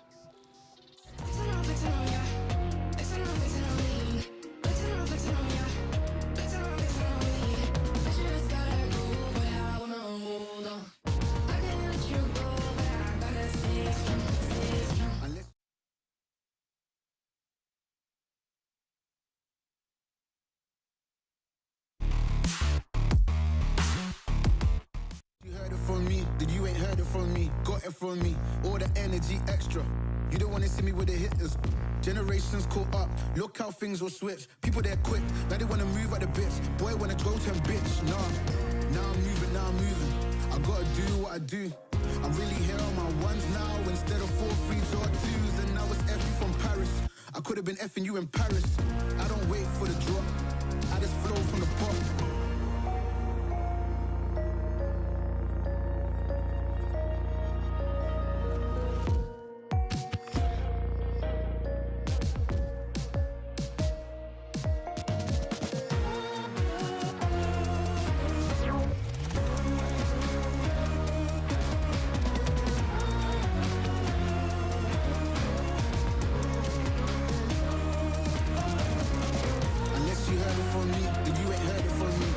From me, all the energy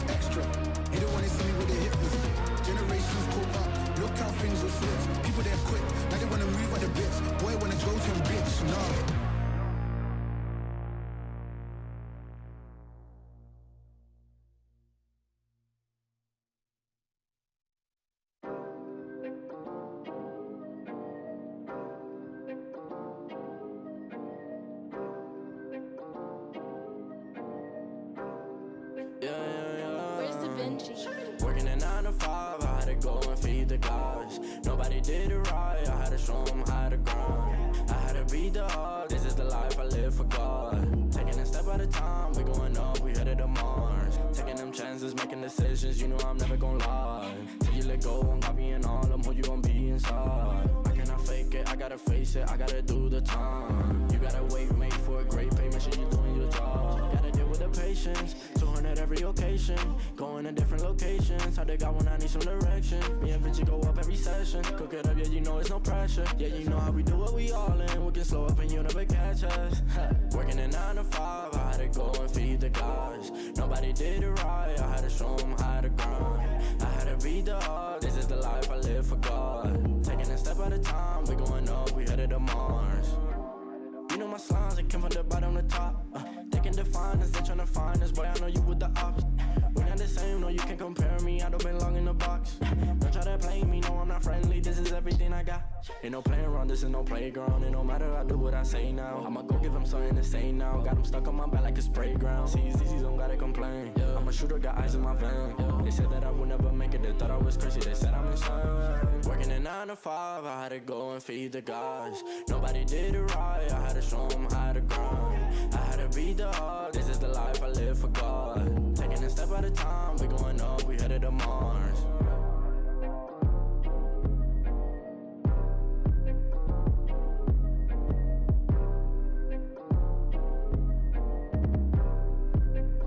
Undefined for life.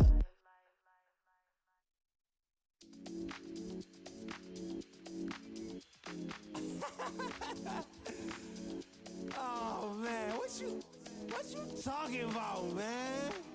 What? You're so crazy, bruh.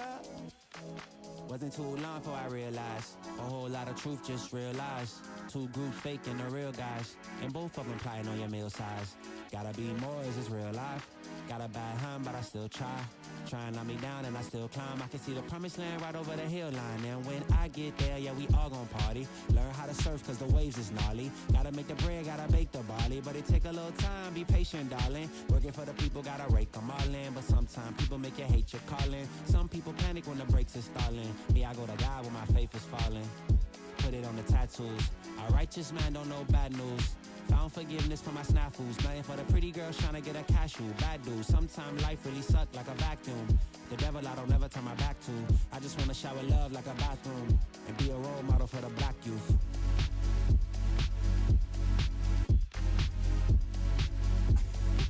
Oh, here you go. Here you go again. Talking all that. What? What are you talking about, man? Wasn't too long before I realized a whole lot of truth just realized. Two groups faking the real guys, and both of them plotting on your meal size. Gotta be more, is this real life? Got a bad hand, but I still try. Trying on me down and I still climb. I can see the promised land right over the hill line. And I broke a lot of hearts in my lifetime, thinking that their heart wasn't like mine. Finally got through a lifeline, and I stumbled upon a right mind. Love showed up at the right time. Put her in a white dress, get the white wine. Some people do it for the nighttime.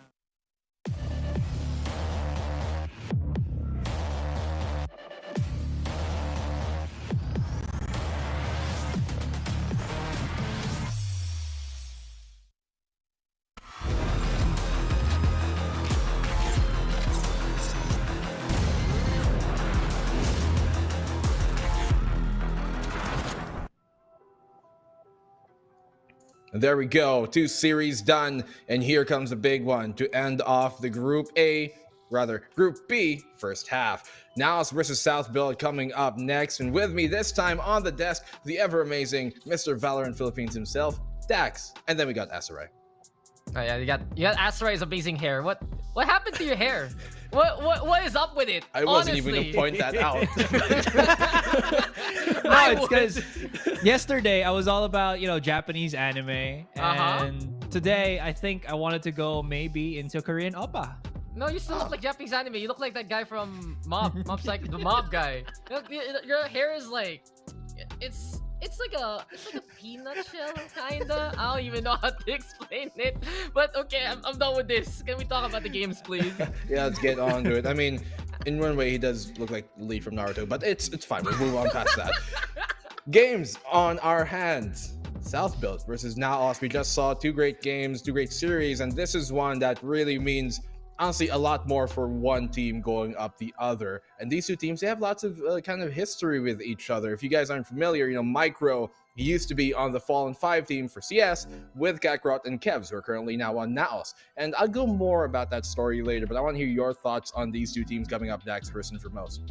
Yeah, I feel like for NAOS Esports, NAOS is the time that we're seeing here from them. This has just been their complete assimilation into the VCTPH ecosystem. And with them all together, they have really just gotten the ultimate chemistry in their hands. And on the flip side, South Built, it's the same case as Team Secret. It's another battle of survival, lest they put themselves in such a precarious situation next week.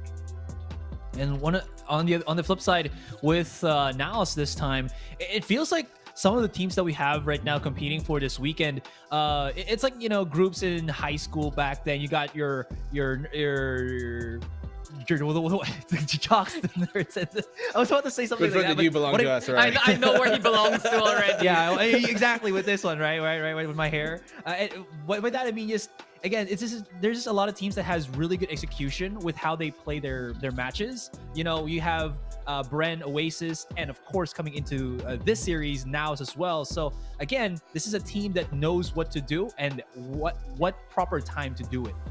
Well, I know what the proper time is right now. It's time to thank our sponsors. Our amazing sponsor for this broadcast, the VCT 2022, is brought to you by ASUS Republic of Gamers. It's always good to improve your shooting skills with the best gaming gear available. You want something light and accurate? Check out the ROG Gladius 3 Gaming Mice series. Aside from, getting the ergonomic design that most people are familiar with of the ROG Gladius line, it also has tri-mode connectivity, specially tuned 19,000 DPI sensor, 100% PTFE feet, and ROG power cord cables with it, an incredibly lightweight design. Best of all, it's hot swappable with both mechanical and optical switches. If you're interested in snagging this awesome gaming mouse, check out the pinned comment for more details on our broadcast. And speaking of that broadcast, you guys are probably watching, actually I don't know because we've come out on both languages, but if you want to watch the English language where I'm most at home because I don't even know how to speak more than one, that's not exactly true, I'm just calling you can check out our broadcasts here. We got the Filipino and the English broadcast. For the English, you can watch it on Twitch, PPGL_VCTPH, and for our Filipino, you can check it out on Facebook, PPGLGG. We got the YouTube mirror for either broadcast, YouTube on English, YouTube for Filipino. So if ever you want that second option, we got you there. We give you lots of options because, hey, we like to come prepared, unlike most of our panelists here today, except for Dax because he's always amazing.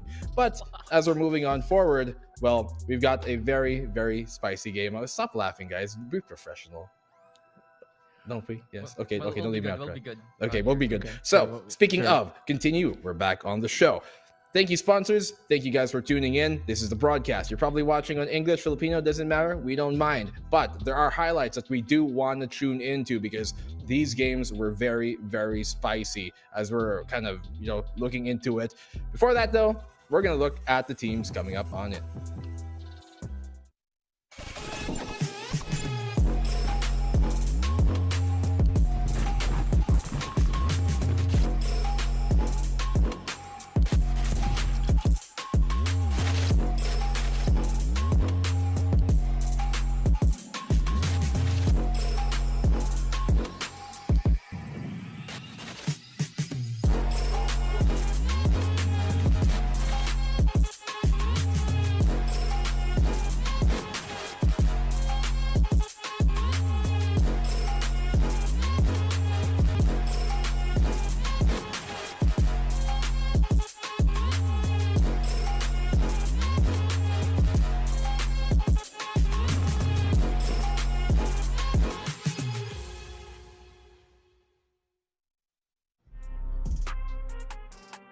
NAOS Esports, NAOS is their time right now. They've been performing super well, and Asarai, I want to hear your thoughts on this new kid on the block. Maybe not exactly new faces, but a new org they've got.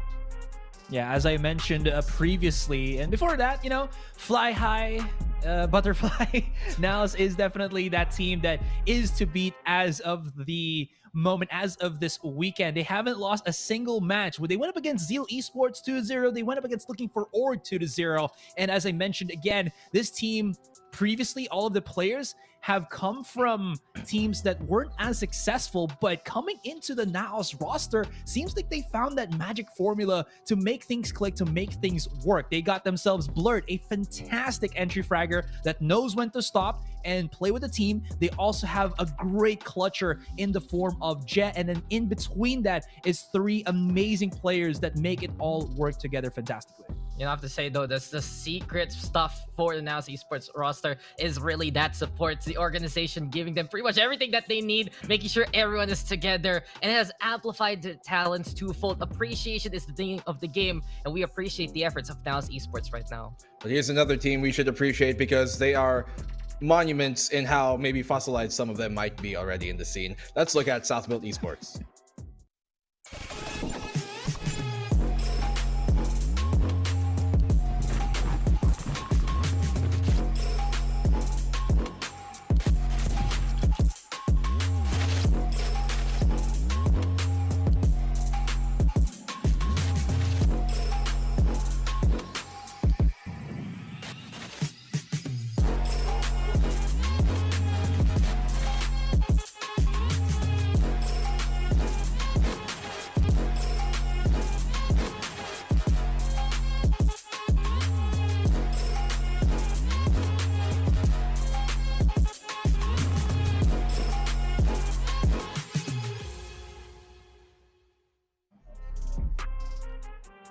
So yeah, Southbuilt Esports, their team, Dax, tell us about them. Thank you, Prodigal Analyst, for the pitch right there. Southbuilt Esports, truly one of the rosters have been dominating local competition, and we have seen them, the Kings of CS, moving over to Valorant, but truly their weakness itself has been the VCTPH stage, and it still occurs here.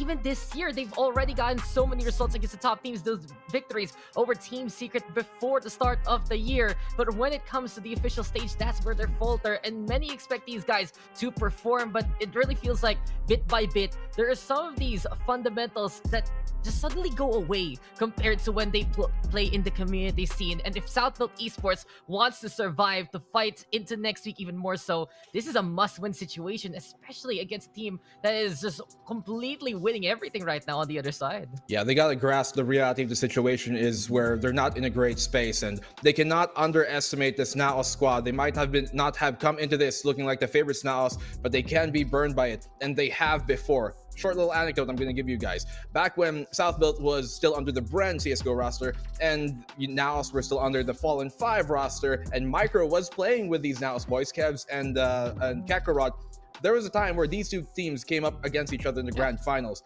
But the Southbuilt roster back then vastly underestimated the Fallen 5 roster, and they lost in the best of 3 grand final, and they were the ones who were able to fly over and represent the Philippines because of that.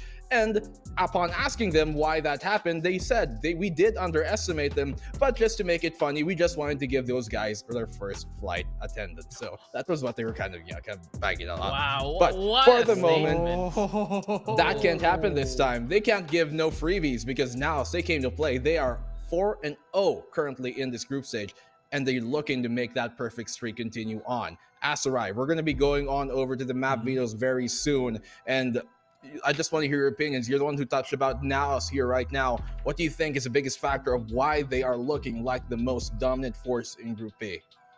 As I mentioned before, it just seems like they can't do anything wrong in terms of their execution, whether it's on the defending or the attacking. They just know the timing or can feel it out really well, and it executes properly for them. Kevs and I think Blurred have exemplified this the most, and you'll probably see it later on as we get into the matches.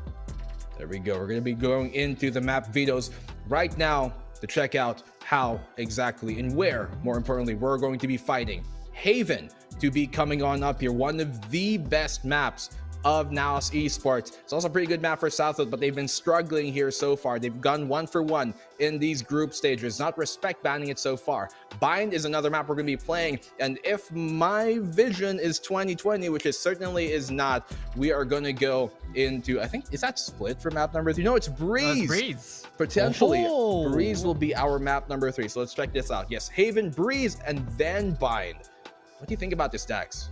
Oh, this is very interesting. So first things first, Bind being that last pick, very, very exemplary here for the side of NAOS Esports. They love to play that Bind, and they can be so potent at it later on we've seen in their runs. But the Breeze map pick is what intrigues me the most, because Southfield also has a stellar Breeze from my recollection. So all in all, this map pool right now, there is really just the collateral of both sides. Both teams can really run how potent this can be. They know exactly what to do on these maps, and it's really who can perform to the better degree, because they already have the history behind them that they can make results happen here. That's a really good point to mention as well. Although I will say, though, if I remember correctly as well, SBE do tend to play the Cypher more than the Killjoy, I believe, on Breeze. So maybe NAOS is betting on that fact, at least specifically for that second map. We could see maybe a counter strategy or something, or maybe even a set strategy, then a counter to the specific agent selection that SBE has had. It is going to be an interesting factor, because SBE seems very off for the vast majority of this weekend, similar to how Team Secret have been moving. And aside from them just needing to win, I think it's more of just they need to reconfigure what's been happening wrong for the entire roster, at least specifically for SBE, because again, this is a team that we know can perform, we know is amazing, and for a few days ago we mentioned as probably number 2 or even number 1 in the Philippines, but now it's all up in the air. It has been turning that way in South Build, just like Team Secret, one of the favorites. Many people tout them as a top 2 coming into this tournament, and yet they're at the bottom of that list. It almost looks like it's, descending as what we would rather ascending as. Oh my, I just made the same mistake as Elo on the same point. But anyways, yeah, I'm gonna go to your predictions because I'm a mess right now. I want to go to you, Dax. What do you think, and how do you think this game is gonna go? You've been roasting everything here so far, Mr. Host. But the thing is, I feel like the pain trade that is NAOS Esports will continue to roll on over. This is a squad that just feels so potent right now. They are at their 110%, and they know they're appreciated. They know each other so well. In the Fallen 5, they're rising to the top. I'm giving it to NAOS 2-0. I can't do anything else other than just agree with that, because again, I've already called NAOS my dark horse team from day one. Even before day one started, I saw the roster, I put a lot of faith in Kebs, but there was a lot more to this team than what meets the eye, so I'm gonna go for NAOS with 2-0 as well. Well, the panel seemingly going one way, but will it actually go that way? Here for our next match, I'm not even going to comment on it. We got NAOS Esports versus South Build coming up.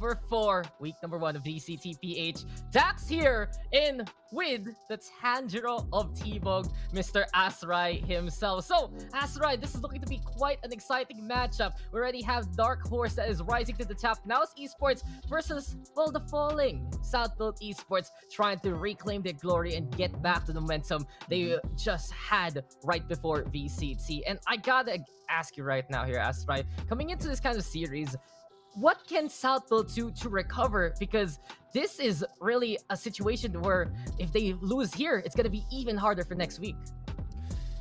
I think for just at face value, the thing that South built from what we saw in the previous matches that they've had has been like they're just playing from a very different personality as a whole team, right? Before, we know South built to be very methodical, tacticians at their own point, again going back to those CSGO roots, CS roots.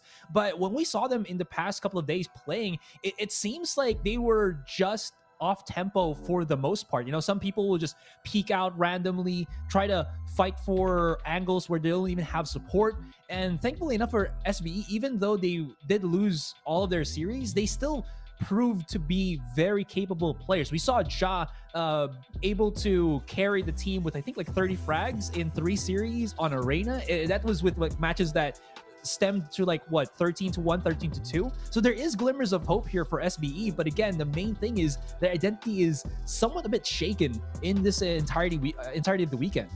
Yeah, and as for South build, there are those foundations. You can see also Papi Chulo, very consistent on the clutch, and he has always been that one to watch out for ever since they did transition over to Valorant. But Haven is probably a Haven here for South build from what we've seen so far, and the results at least keeping it contentious. But we're gonna check now the agents that we will get in this map. So Haven, map number 1, South build on the attacking side, NAOS Esports on the defense. And if South build really wants to get back on their form, this is absolutely a must-win map. Just break the streak of NAOS Esports, put the stain on their loss column, and immediately we see here, we got that breach yet again for Flippy.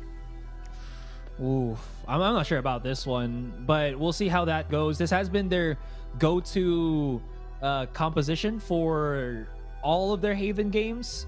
They haven't seen as clean as they would want it to. And my only worry about this is it could get quite messy as they're transitioning into the site. If Kakarot can pull out a really good KO blade, that could stop a lot of the utilities that can just deter the plays that NAOS would like to employ. And we have seen Kakarot put out really good lineups, or at least know where to put the blade at the proper time as his teammates are making something happen. And minus the breach here, KO does have some weird flashes where like traditional CS flashes that can be used aptly, at least I'd say on Haven.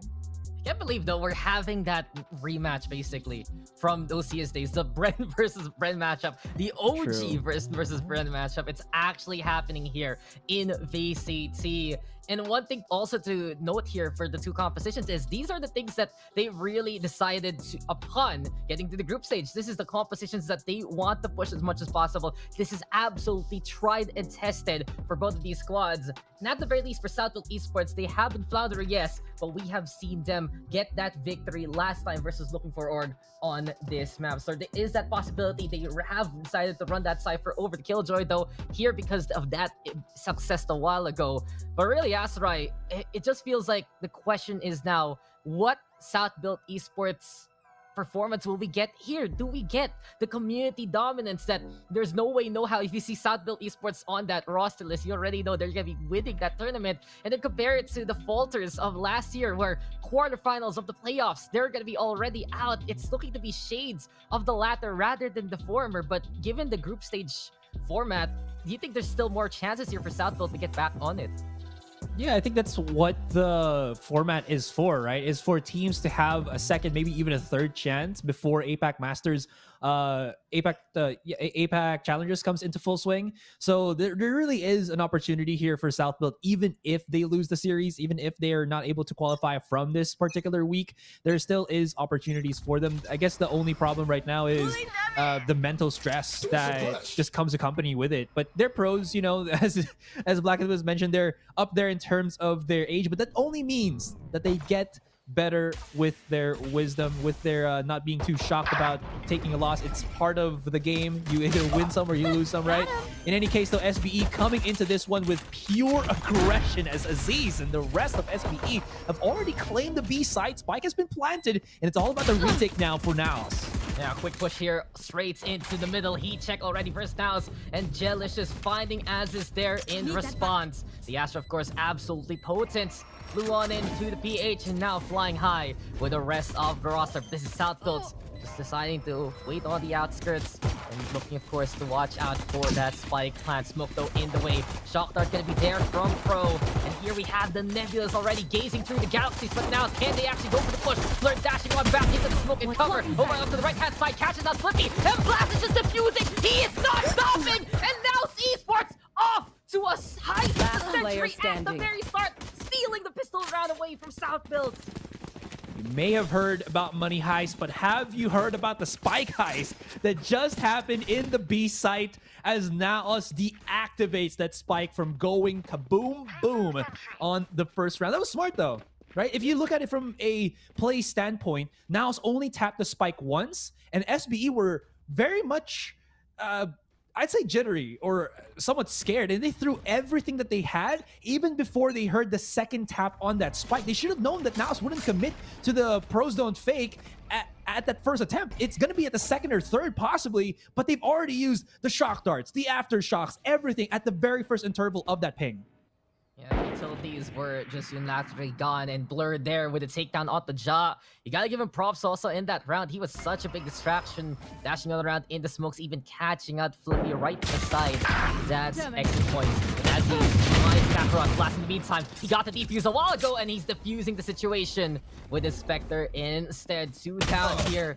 Yet again, to the SMG. Pro in the meantime just wanted to get a little bit of cash money here in the bank. But now it's though that this is their round to take. Blippi gets one, but that's it. Now it's Esports 2-0 here. I gotta say, even if you want to just break your opponent's economy, right?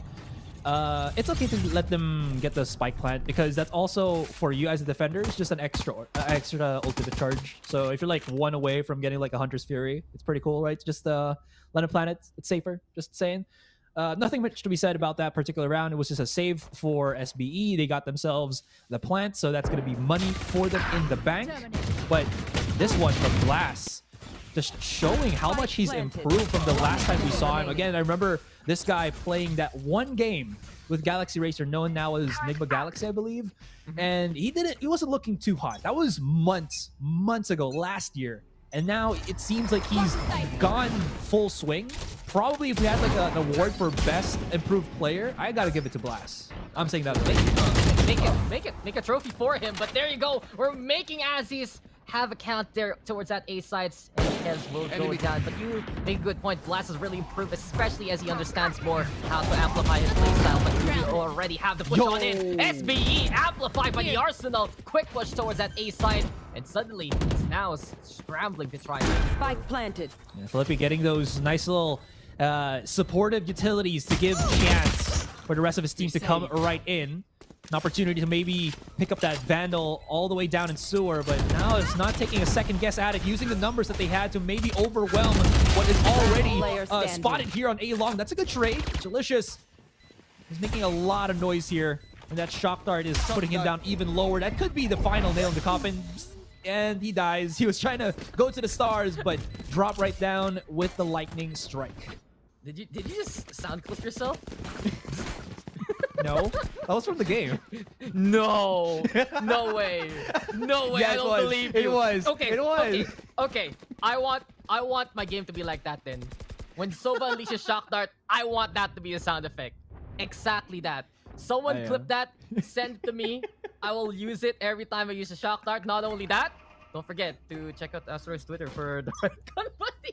Yeah, for more pictures about my haircut right now. Yes, exactly. But, you know, we're going to be shaving off the top of this conversation. And we are on top of things yet again because the guns are out here for both sides. Now it's Esports, though. Very early on, losing Kevs, and usually you want him to hang on back here. There's like a dynamism for NAOS Esports. There's a wave 1, which is Blurred and Blast. And then wave 2 is Kevs, Jet, and Kakarot to try and go for Flash. But speaking of Blurred, he's already starting off hot. 2 for him. Pro catching Kakarot. Jet, meantime, the aggressive Astra at it again. Pro with the flash, though. 3v2, make that 3v1 rather. The match checks out. It's Blurred smiting the opposition.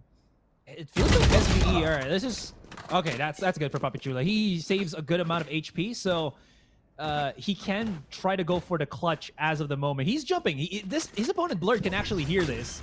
Gonna hear the plant now. And he's very cautious about what is happening, making a lot of noise, but Papi's gonna have to force the plant. because he doesn't have any time anymore. He's got to clear a lot of his corners here. Pushing forward on spawn is a smart decision because Blast is coming right behind him. Look at spotted, nothing else left to the imagination, and that's going to be down for Poppy. And Dax, before I was interrupted by Poppy's almost clutch there, I wanted to say, it feels like SBE, for the past couple of games that we spotted them, seems to try to prove that they're the better aimer.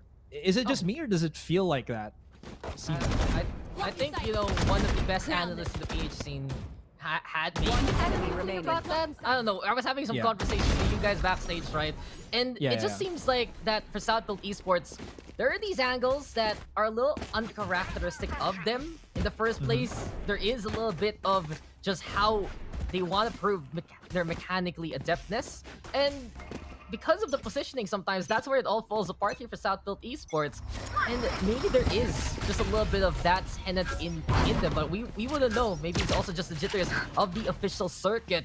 Only Southfield knows what Southfield does, but right now, Southfield is trying to do a push onto that A side with the guns that they have here. And on the flip side now, Blurred is at the ready with the Bladestorm instead, giving away that gun, going for a few more shots perhaps, but Southfield Esports now trying to make a two-prong attack work with Papi Chulo already inside the sewers. They definitely need Ja in this. He was fantastic from yesterday, and maybe he can do the same thing again. Kev's alongside Blurred, now gonna try to clear the sewers. Is it squeaky clean, or is there some dirt? Papi Chulo is the one to contest. Will have activated. There's the stars to seek him out, but it's not gonna work out, and he was prepared for the counter push of the Sova from the NAOS side. 3 versus 4 in SBE. They've really found their home here on the A site, as Pro will be planting at the God spot, maybe aware that there could be some post plant. But Kevs was down, so it's fine. But Blast, boom, there we go. All right, Killjoy for the retake. Let's see what happens. Locked down already and circling their demise, perhaps. Kakarot, though, marking where Papi Chulo has been slain. And Pro down below in hell. Will go even lower than that. Flippy in the meantime with the catch on the jet. But now applying more and more of the pressure. Ja in the meantime coming in from the links in itself. But Blast is given the time to go for the deep. Kakarot getting in the way, but he will get played. Does he go for the stick? No! He decides to go for the demise of Ja there in the end. And Blast blasting off into the distance for NAOS Esports. It's a rocket to the moon. And NAOS Esports is just conquering every escapade so far. As is said by one of the smartest children I've ever met in my life, Jimmy Neutron, gotta blast. Oh, gotta blast, man. Don't interrupt. I can't believe you've done this. I can't believe you've done this. I got a whole arsenal here, man. You cosplay on the panel and you talk about kids show on the casting side. This is why you are beloved. Technically an adult show now. Bro, That's how you old it are is. precious, Asarai. Never forget that. You're absolutely precious. But You too, King. yeah, precious time for Southfield Esports to get back into it. Bro does have a rifle in hand, and you said a while ago they have at least gotten a bit of success to go for the plans towards that east side. Now they're gonna try here on the west side map instead. But really, for Southfield, those post-plant scenarios, those retakes from NAOS Esports, that's where they really just get swept away from. I don't know what happens, right? As to how they kind of drop those post plants. It seems like they have the proper positionings, the opportunities to make that work, but somehow in the mix, there's just some kind of ingredient that just does not make it into a sweet post plant. It turns sour, it turns bitter. It's not what you kind of want to have as a dessert. In any case here, Kakarot did activate his null command immediately to dissuade the rest of SBE. It's good, it's fine.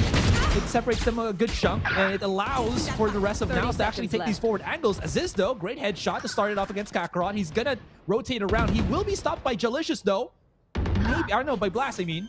And he does get the kill, but Blast does stop the one lurking on Garage. So we're left into a 2 versus 2.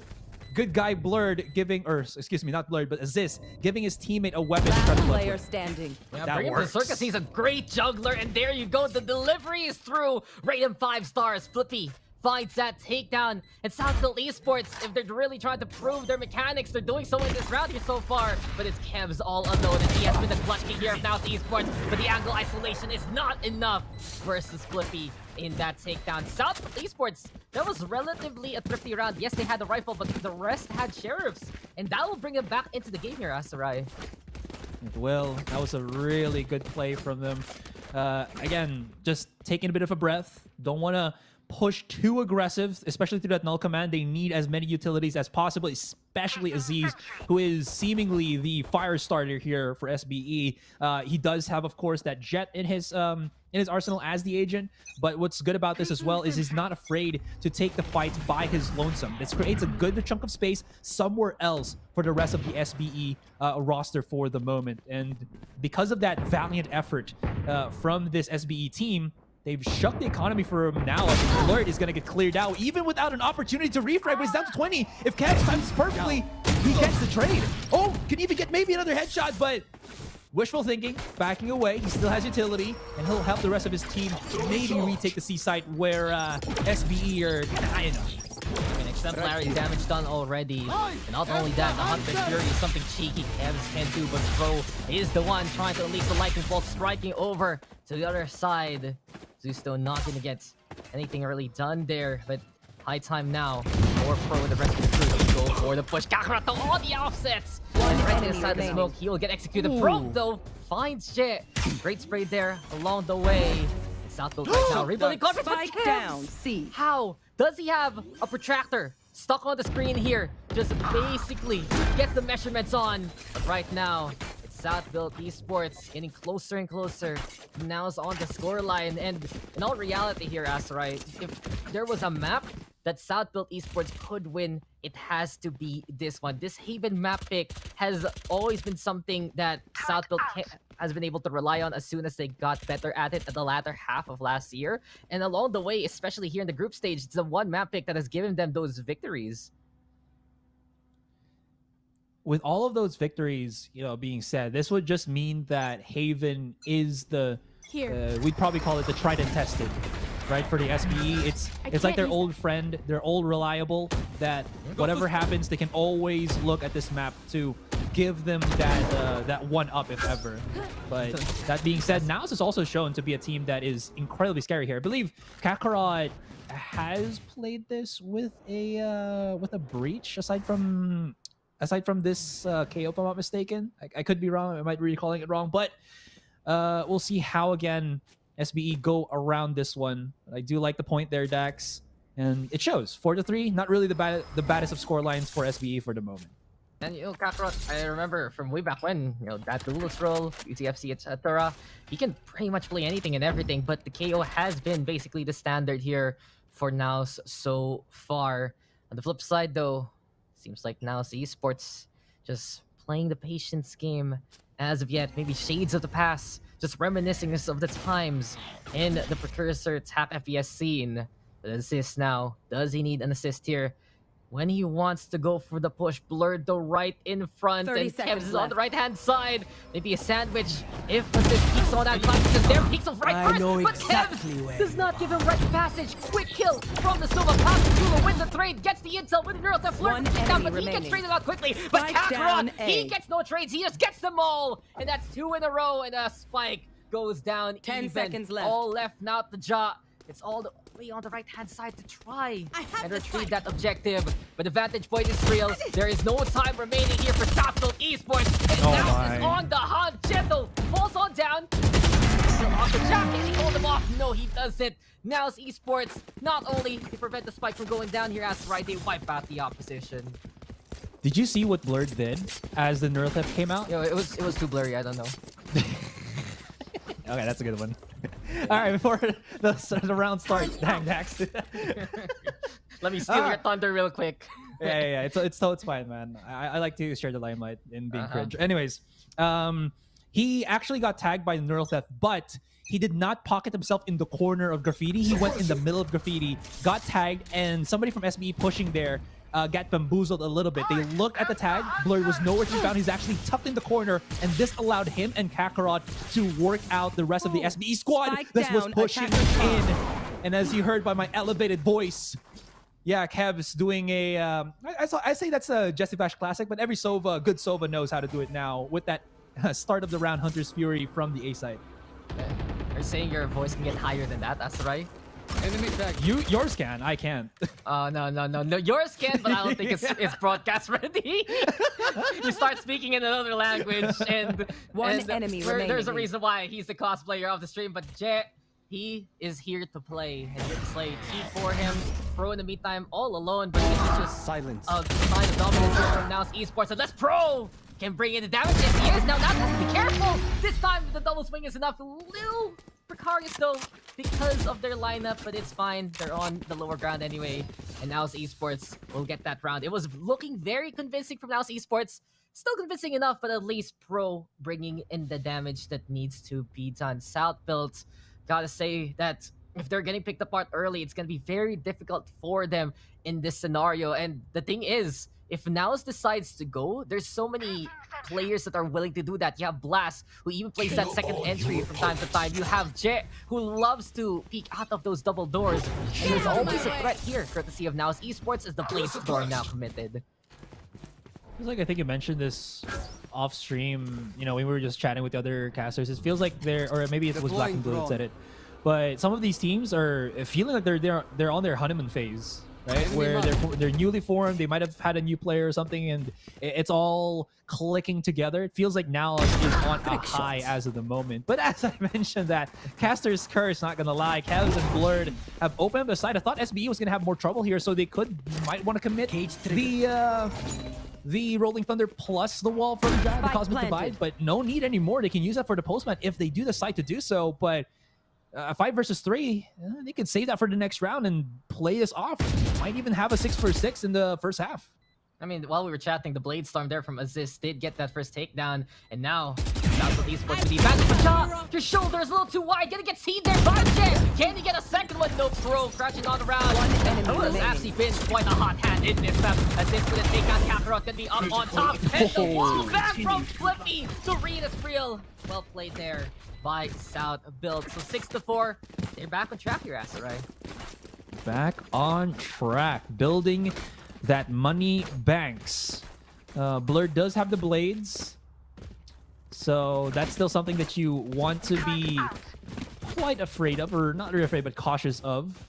Again, one of the crack players that we have from Cebu. And again, we've been talking about this for a while now. Cebu players, they just play a whole different game. You know, it's the same client, but for some reason they just play massive aggressive. And speaking of which, a very aggressive stance on C long, but this is not where Blurred is. He's playing on top of B long here. This could dissuade SBE that they might think that he's along this long corridor, but they've played a very just passive move here, waiting for maybe a good catch on NAOS before they do anything too brash. Flash though, and Jet, he still does it. He still does it. He gets back in position into the sideline. And who says goodbye? It's Ja. Unfortunately for them though, look at Kakarot and look at Jet. Their HP, it's gone from the barracks, but at least they're still there in the game right now. Low Revealing stakes. area. The two members here of NAOS Esports, Found they have them. to be very careful in the first place. But the Rolling Thunder now is the call. Clears out the sites. And it seems like NAOS Esports, they have to go for the flag here, Asarai. Here. Is Blurred gonna re-challenge this though? It looks like, oh, he will. He does have Kakarot alongside him. So if they can get the kill right now on Poppy, that's a weapon plus the anti-lurk already dealt with. Though he does have the Alpha Aziz. Really good stuff here from SBE to contact that right as of the moment. And the last remaining members of NAOS, very low, not really having good map control. Enemy remaining. You're not going to be able to make anything out of this one. And yeah, they will not. That was almost a good play from NAOS, gotta say, because I'm not sure if we saw it in the camera, but all of the utilities of Papi Chulo got deactivated because he was hit by Kakarot's KO blade, which allowed Blurred to slowly challenge in. But good job from Papi to figure out that was the play from NAOS there and prevented the lurk from succeeding. Yeah, the South build, one thing they do so well is watching their bases, making sure those are covered, and they're getting back in the rhythm of things, especially on such a comfortable map so far. But this is time for the battle of the operators. Blurred versus Aziz on the other side. Aldro now being quite the bother here. But Southfield, oh, another gun. Might as well. Last round. Is this your gun? Or maybe is this your gun? But wow, Blast is rocking that top frag champions vandal. Okay, I see you, Blast. You knew you were gonna top frag this time. Yeah, I'm gonna call out a member of NAOS Esports after this round, and it's gonna be very, very bad, man. We're called out, but Blast, we're calling to him to get that takedown on the Papi Chulo, preventing potential lurk there from the Cypher. That'll pinch perhaps, but on top here, we got Gibbs holding station, and well played by him. Just looking down on the ground, catching assist. Not just that, he's going for the shots right now to just bombard the default throw, and Flippy have to run on in deeper into the site. And now as a whole, gonna be coming in closer and closer.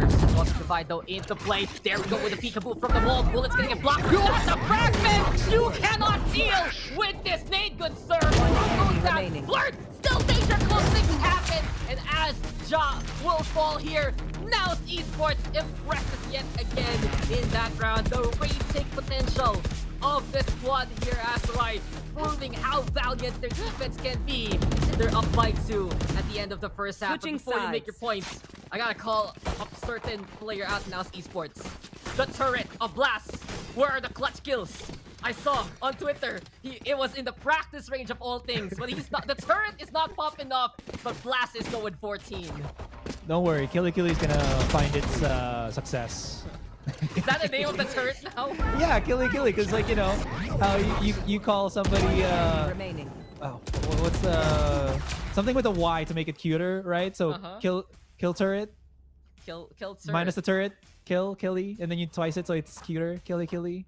I don't know what else that means in other languages, but This is where I just stand up and go. You got this, As, right? This Don't leave is me, your Jax. round. I need my This is second your voice, round. the second opinion.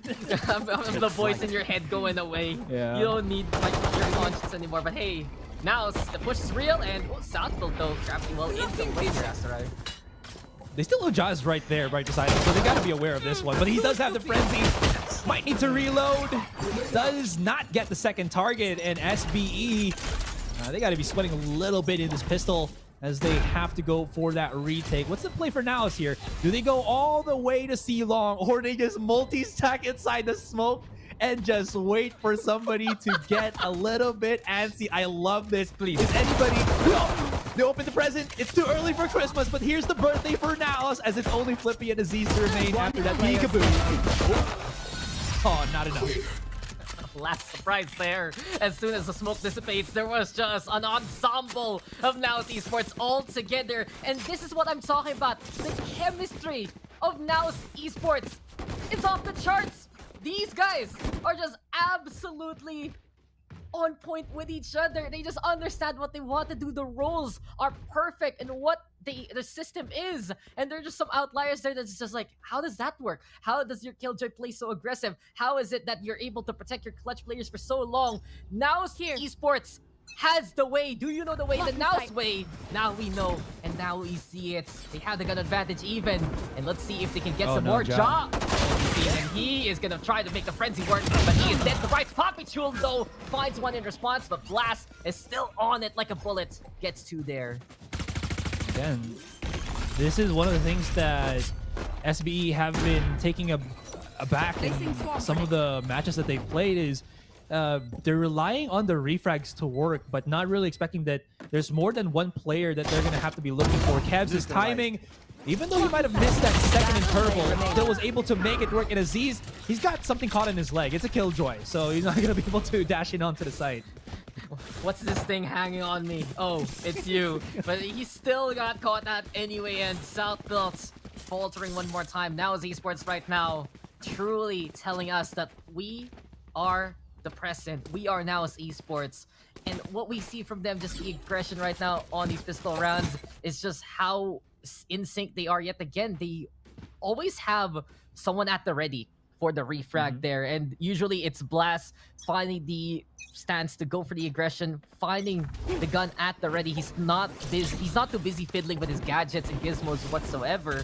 But Southbuilt now, if it's time to call someone for a fixer-upper, well, Southbuilt have to be ready with the tools. Guns at the ready. Now Esports with the push towards B side. They wanted to get up close and personal here as right and force a fight. That actually denies the spike from getting planted. I thought it was just enough time, but now this is going to double dip into this one. Aziz, what's he going to do? Does he know that somebody's at the back of the corner? Actually spots out Kakarot. This is perfect. He's opened up the surprise for the NAOS squad. Spots him on the exit, gets the kill, and this obliterates what NAOS wanted to do. Ja is being contained at garage, but he's going to start pushing forward here. Blast, wait, what? Where did he come from? He was always there. Been here all along on B side. This is Blast's base, and he just blasts off again with his performance. 21 takedowns for Blast right now. And you can just see there, his position was perfect. Everyone looking far forward. Blast was just right behind him. Nothing personal whatsoever. This is just such a shadow strike from the Killjoy even. And Southfield needs a timeout. They have to make sure their eyes are wide open here because Blast is just tearing them apart with the 21 bomb he has on that Killjoy. Wait, Dax, please clarify this to me. Did he come all the way from A and went to B Link, or was he just with the rest of the NAOS squad there on B and was never spotted? I was not paying attention to where Blast was specifically because I thought SBE were already mounting for a round win. I don't know his journey, but I saw his destination as soon as I noticed that Southfield was going straight forward right for the spike, and then I was like, why is there a red circle there? Why is there like a red sight line looking at them and just Someone watching was sus. them? So it was pretty sus, and he was among Southfield Esports for quite a while, and eventually he just whittled them down. I feel like he just got left behind. He was just there in position, but you guys can check it out as soon as you watch it. But then again, the point still stands. Blast was ready, and no one noticed him. And you have to notice Blast right now. He has just been on point. Last time NAOS was playing, it was Blast in the turret. Now it's just all him, all day, every day. This is really how NAOS proves how much they've improved as a whole. All these players have gotten better over the months last year, have gotten better together. And as we're going to be shooing away the SBE timeout, it's time for us to get back into the game. Yeah, this Cypher pick from SBE is turning into a liability because the fact that, well, the timeout is there, but the game has already resumed. But as I was mentioning, there's just no Molly ability here for SBE. Nothing to disrupt the NAOS roster from coming in and fighting them as they push into the sites, right? And even though they have traps, yeah, they got a shock dart, they got the aftershock. It's not really enough to dissuade NAOS from pushing in. A good classic, OG Molly is what the doctor might have ordered, but SBE is lacking in this, and what this forces them to do is always having to go for the fight. So now they've gotta have to win those fights.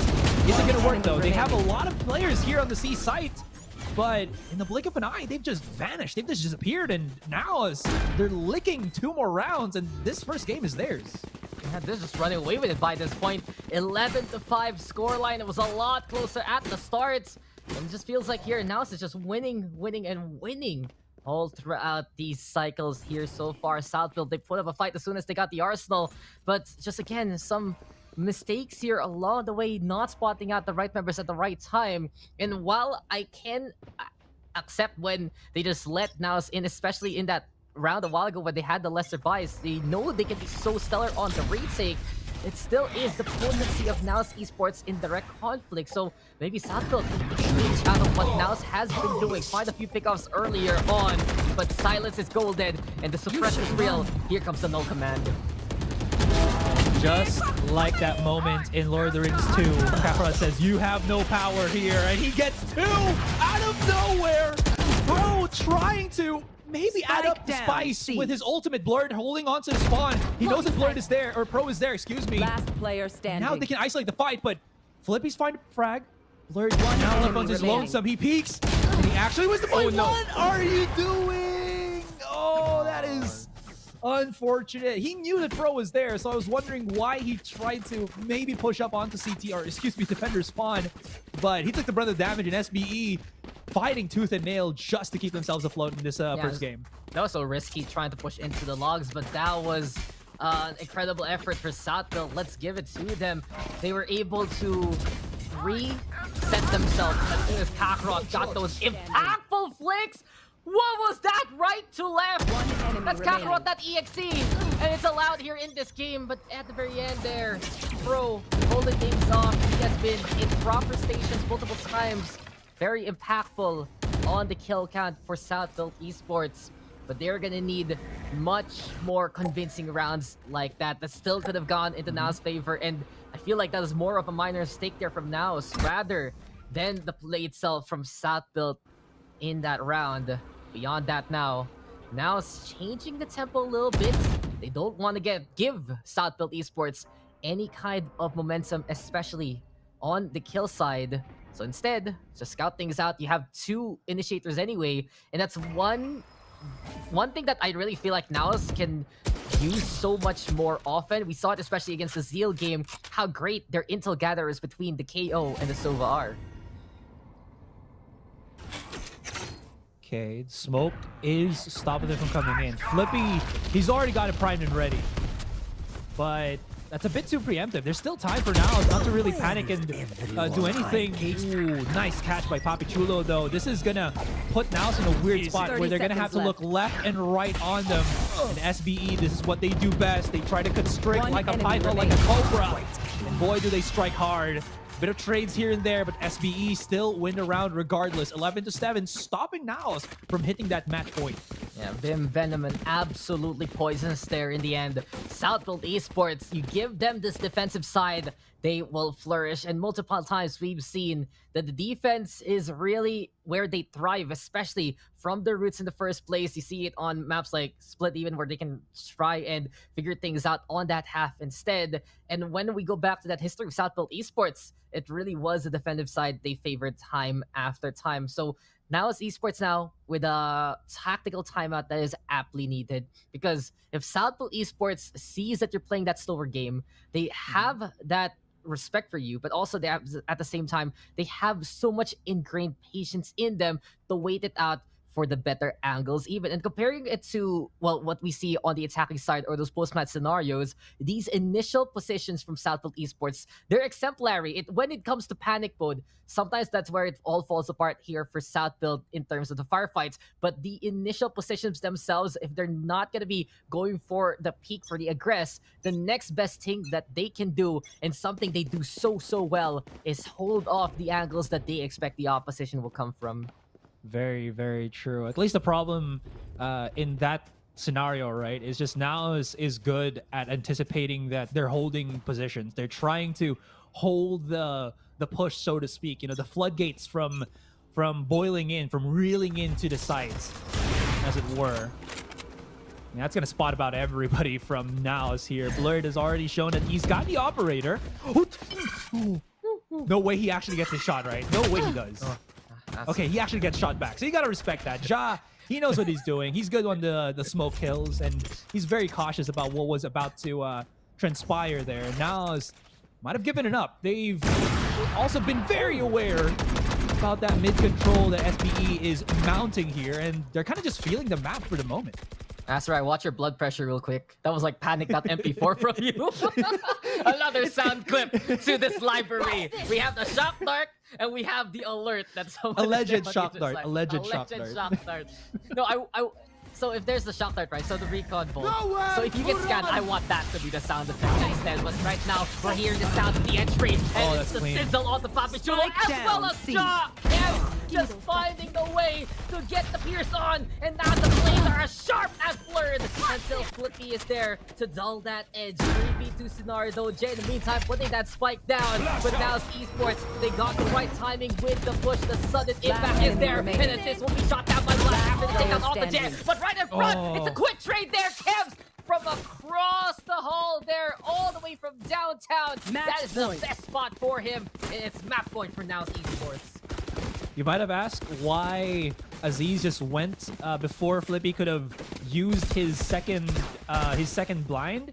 It was because Jalicious was able to put that 1 star already at spawn, and they were afraid of the gravity well to come swiftly right after, so they had to risk the fight already or risk themselves pushing out into C long, vulnerable, or even just dying before they can even take or retake the C site there.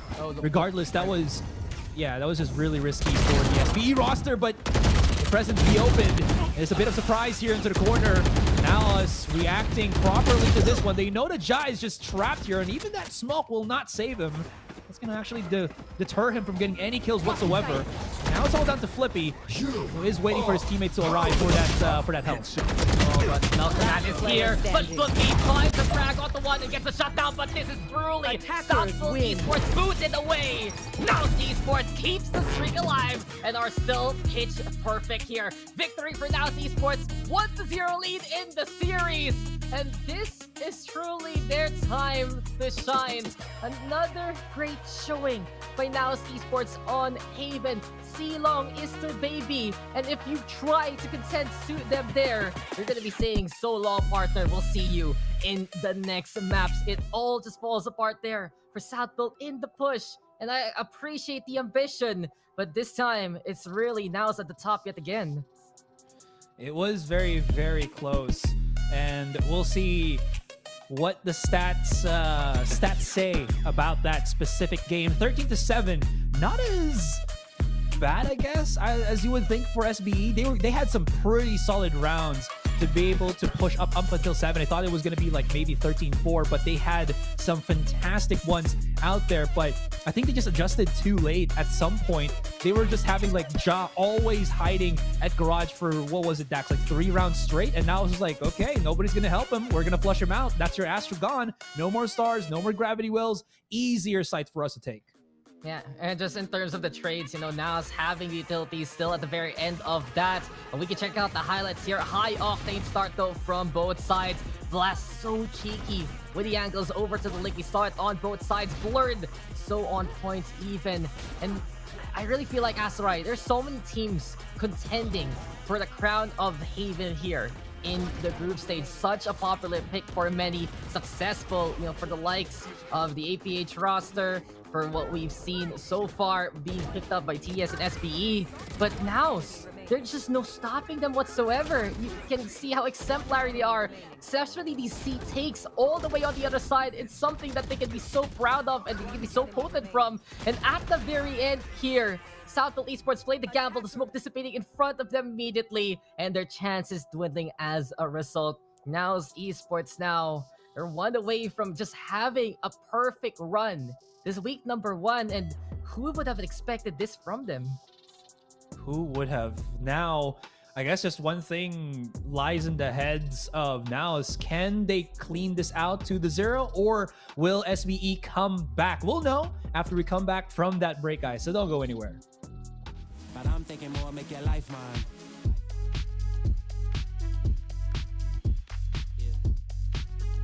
Is it possible we could last forever and ever and ever?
Today's the day we will wrap up week 1. Tomorrow's the day Asteroid changes his haircut. Welcome back, guys, to VCTPH. NAOS Esports up by 1 compared to Southfield Esports. And we are going to be going into the second map of Raze in just a bit. But I kind of want to talk about Southfield Esports a little bit more here, Asteroid, because when we went before the break, it was just all NAOS every day, all day. But there were rounds where Southfield Esports just had NAOS's number, but many a time when the overrun was real, just those second positions, those transitions for Southfield, it seems to be that's the problem for them trying to contend against their opponent.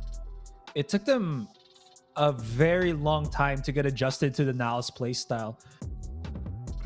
Excuse me. And I think one of the issues there as well is, again, it took them like 3 to 4 rounds for them to stop having somebody very important in terms of agents to hold that the garage role, because something like Ja, again, I mentioned how Ja was a very crucial factor when he was playing Reyna, but more especially on Astra, because again, Astra provides you the easiest way or the most simplest way to do retakes, right? And losing that, you don't have any more smokes, you don't have anything to flush out corners. Very difficult, and that has happened multiple times here for the SBE roster. Maybe moving forward, they're gonna bring Ja on another Reyna. On Breeze, it could be a big possibility here. That's a huge thing. Just let him think about all that aiming that he does, all that sweet frags that he can get as a duelist. Maybe something to march on about. But again, for this Haven map, it really did seem that they just did not understand the NAOS aggression and willingness of NAOS to always challenge for these specific angles, especially on that mid side. Yeah, and I feel like even though they had a great showing there from Flippy, doesn't feel that they were able to maximize too much on the setups that they have. They had Rep Breach, they have that Astra, and you give it to Ja, who had those 12 assists even, but the numbers sometimes, they're not going to be the biggest representation of what the game felt to be. And for NAOS Esports, I just gotta say, their pushes, their waves, and their crashes onto the sites, that's when they got so much more value out of the utilities, and many a time, that's where NAOS Esports shines. But, you know, that's the thing. When you see NAOS Esports, you check out that map number 1, Blast at the very top with that Killjoy. Who would have thunk that it's the Killjoy, he gets almost to that 30 bump? Only Blast does that. He is the most aggressive sentinel that you can have on your roster. And I remember watching something where he was being asked how his playstyle has evolved. It's kind of just like the same thing. He's just gotten so much better understanding the rest of the game, and that's why it works now. And what works for NAOS Esports, but we're working our ways to Breeze. And as it stands, I don't think NAOS has actually played an official Breeze map as of yet. But on the side of Southfield, this is a map that they really built their first foundations from. That's true. Isn't it that one of the first debut matches they had was they won against Team Secret in a best of 1, I believe, was it? Or was it already a best of 3? Yeah, no, it was. I think it was a best of 1 against Bren when they were still Bren Esports the way back when. And again, I think I mentioned this a while ago. It's a map that's reminiscent, perhaps, of previous maps they played in, you know, other tactical shooter titles. Yeah, I totally get that. There's a lot of open space, very easy for you to get lost. That's why I think having the Cypher in that specific map was really strong for SBE at that point. But I think teams are evolving right now. There's a whole new trend that Filipino teams are starting to employ. These younger players here, cracked players, they like a lot more ferocity, a lot more speed to how the matches go. So a slow, methodical style that SBE likes to employ might not be the best thing to try to use as of the moment. So they might need to change up their agents. I'm not sure if they're comfortable with this, if they're used to it, but they might need to do something drastic right now, Dax, because again, this is the final match that they would have for week 1. It's a really big blow. If they don't get any form of series win whatsoever, they gotta have to up the opposition as of the moment. Scratch that. They actually have 1 win, I believe, but still, right? It's a map win, right? You want to get the whole series. You want to say that you won that best of 3. And I have to say this, there is a possibility, I feel like, that NAOS Esports and Southfield can pretty much have the same composition coming into Breeze, because from my recollection, they have ran lately a KO-based composition with a Cypher here. on Breeze for the side of Southfield. So we've seen the double initiator be such a popular pick for NAOS Esports, and if these guys can flex on over things like the Viper, maybe that Cypher, that might be a possibility that the mirror matchup is upon us. But on the flip side, we've been talking about Southfield.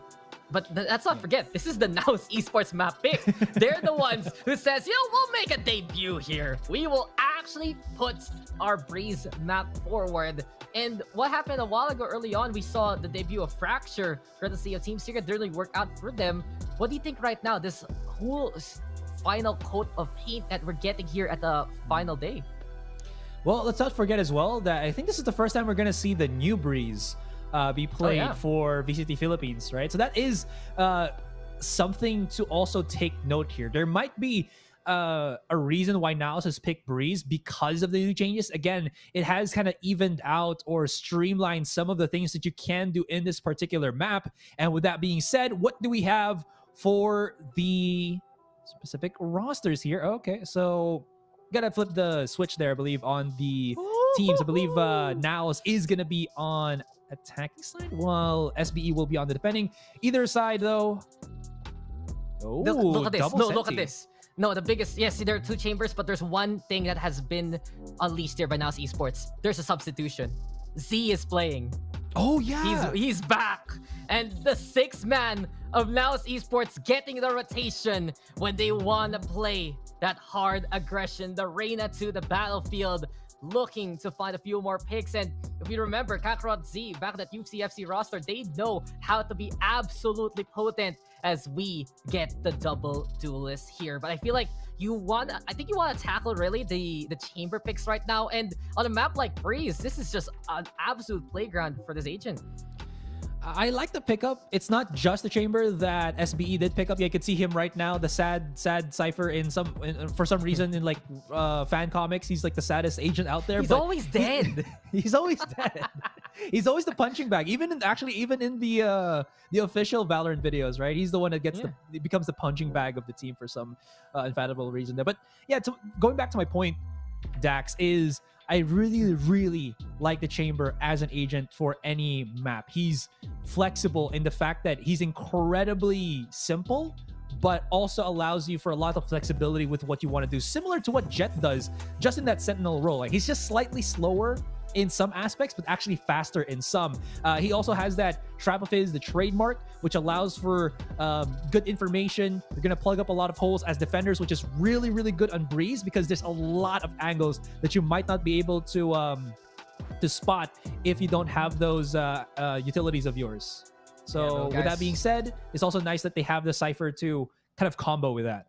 Yeah, and that being said, there we go. Game is afoot. And we are going to get into the action. Also, I kind of just want to talk about the trademark a little more. They're like these mini alarm bots, right? And you don't really want to run that Killjoy as much on Breeze because there are so many limitations on what you can do. The Cypher can be a bit more potent, but there are some teams that can make it work. But in this instance, in that chamber, all the range in the world, 2 of those trademarks to plug in those holes. And that is exactly what happens. Blurred, what you doing there? Back. Get back. You're not allowed here. And ooh, you flippy. Sees Blurred there. Now still with control of Metal Holes. Ooh, Snakebite. Perfect timing. Actually even tags a good members of NAOS. Gonna have to respect the utility for the moment, and they're backing away. They have left Blurred in that close corner, and he actually finds a pick. Maybe 2, but Micro is angry. He's on point. Now is still looking to aggress onto the A side, but they've actually readjusted, and everybody just coming out of cave for the moment. They know the Jaw's right here, so they're gonna have to flush him out. Z, if he gets a pick, that would be a heal for him, but not really. Jalicious now holding the fort as his teammates will have to plan, but Kakarot is afraid, and afraid he must, as Flippy does shut him down. Now we're all down to Cavs in a 3 versus 1, but the spike is planted, so they're gonna have to push through him. It's not a shot dart, only the reconnaissance. He's gonna have to reload. 2 are pushing right behind, and he has put himself in a precarious, dangerous position, and he loses that fight. Yeah, the pyramids right there not providing enough protection. And now it's Esports gonna be losing out on the first round. So I do believe though that the overlay is flipped, right? Southfield guys is on the defending side. We got NAOS here on the attack instead, yeah, that's the case. That's the case. I'm just making sure my eyes are wide open, and hopefully we can get that fixed very, very soon. But beyond that, just that pistol round, you can see already the control that ASUS provides in the first place, the trademark forcing the side of NAOS to actually push towards past that gate, open it up. And from that point on, Southpole just has these angles that they love to play. Long distance is the name of the game for them. And Southpole right now feeling very, very, I'd say, familiar and at home on a map like Breeze. But Ja in behind already. Kakarot and Z, what are you doing lining up like that, good sir? Yes, came from the same old team, but you're going to be taking the same time down to the ground. 5v3 immediately. And this is the guns ablazing here from SBE. Well, one love for Ja Love. Gets that nice little pick-me-up as he, from being a Astra. I totally forgot her name for a moment there. Spell Astra. A-S-T-A-R. What? No, okay, back to my point. Okay.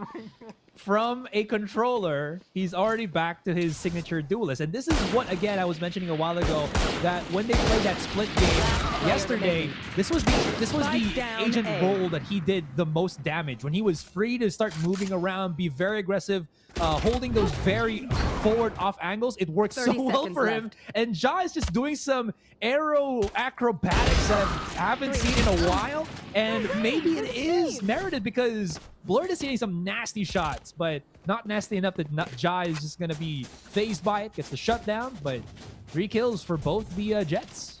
And 2-0 here, courtesy of Southbelt Esports. You mentioned it, when they can go for the rotations, there's just so much flexibility on the duelist line of Southbelt. You have one that can play controller suddenly, the other can flex all around Initiator, and here in this case, Sentinel, that is Chamber. So there is so much room to work with here for Southbelt Esports in terms of the players that they have and the compositions that they're on. Not only that, they also have that proper 6-man rotation that they can unleash if need be. But Southbelt, they're going to be playing the harder aggress here as we have picks up the scoreline 2-0 in favor of Southbelt. You're tuning on in to game number 2, and NAOS Esports now has the guns. Flippy. Take flight. Okay, he's gonna use the drone. Boat's not ready. But, oh, that's so perfect. But no, Blurred still gets it through the trademark, through Flippy, knowing that he's there. Charges right in and still finds the mark. And Kakarot says, like, nope, I'm gonna go out there, regroup with the rest of the team, know that I have some nice control with the rest of the boys here. And SBE, they're struggling to find picks, but they're trying to disrupt the momentum, they're trying to disrupt the map control, but it's not working. We're left to Micro, and well, he does make some waves on Halls, but it just went down to fall. Yeah, it just all falls apart there. And Southbelt Esports now gonna be at the very least losing out in that round. Operator though gonna be at the ready here for Southbelt, and in that instance, NAOS Esports, they just got the angles that they would like. Doesn't matter if there's a trademark, doesn't matter if Southbelt loves to play out in the open. NAOS Esports comes from the same background and they have that same familiarity. And really, there's a battle of the Bren CS squads from way back when. I can't believe it's here, Valorant. Ever get the feeling of deja vu in a different system? Well, it's high time to see it now, but coats abound. See what NAOS can do here with the Blade Storm. Poppy Chulo setting up a trap, straight way to bother the Tripwire though, but he outthrows. Now the side contagious up on top. Poppy Chulo desperate to hit the shot, but a disengage there from Blurred instead. Over on the left hand side, we have Jet push one forward in behind. He's still there, but Poppy Chulo, he will not falter whatsoever. Father time, this is baby, and he has gotten 3 here so far. Oh my Poppy, how are you doing this? Poppy Chulo dipping in the sauce. My gosh. They thought that he exited out. All those utilities, they thought that he would be afraid, that he would just back away. But no, this man will survive. He will survive for as long as he is alive. 2 versus 5 to remain. Kevs was not able to break that dart, or that camera, so he does dart a second time. Now, SBE knows where these 2 NAOS remnants are. They have to wiggle their way out, but they will get rung as SBE secure the B site. Nay, they defend it gloriously against the NAOS onslaught. And That was just a clean wipe out there at the end, finding the two immediately to get those takedowns. PPGL though ignored a little bit there by Blurred. Needs to pay the price for it, and just 3K there from the Cypher, making sure that South Built is able to hold things together. And that's the beauty of running that Sentinel there on B side. The hard commits by PPGL to defend the land. And the thing is, I don't think we actually were able to talk about it too much, but Micro is here now. Both squads have utilized their six-man rotation. Both squads has gone for the sub, but Ja, he's gonna need a little more ice in that one. Some help there as Z gets the takedown. And really, now it's Esports. With Z on the field, you can feel the proper potency between the Jets and the Reyna. No, they did not expect Blur to just rush out of double doors there. He opens the floodgates onto the A side, but Flippy from out of nowhere finds them in transition with the 2K. Aziz might have an easier time now as at least the attackers have been softened up by his teammate from right there on the big push. And it almost works out, but Aziz gets knocked, and Flippy, well, if black bars would mean full HP, then he's good to try to clutch this. But no, it's actually the reverse card. The 5 and 1 tap, even a headshot here from Jelicious just adds a nice little finale there for another round for NAOS.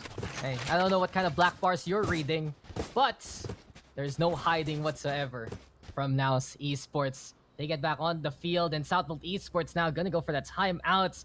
And yet again, there's just that one slip-up that we see here from Southfield ever so consistently this week, and it's just the weird positioning they have when they want to fight. Ja was just ill-prepared whatsoever. He was hanging on around on the double doors and just got picked off so quickly by Z. A great effort there from Flippy to play by the nest, but it really proves here, Asrai, that both NAOS Esports and Southfield, they can both thrive in these longer range engagements that we see on Breeze. Again, these guys are experts, right? They're strong in their own regards. But when you go to that next level, it seems like you struggle at certain aspects. But there will be times as well that you go back to your roots. And as you mentioned, it's basically that. Liking the timeout here from SBE. Very early, but very apt, so to speak. So they're going to use this time in Breeze to buy those soybean curd. And for just what's your Arnival level, bro? 50%, bro. For here to go.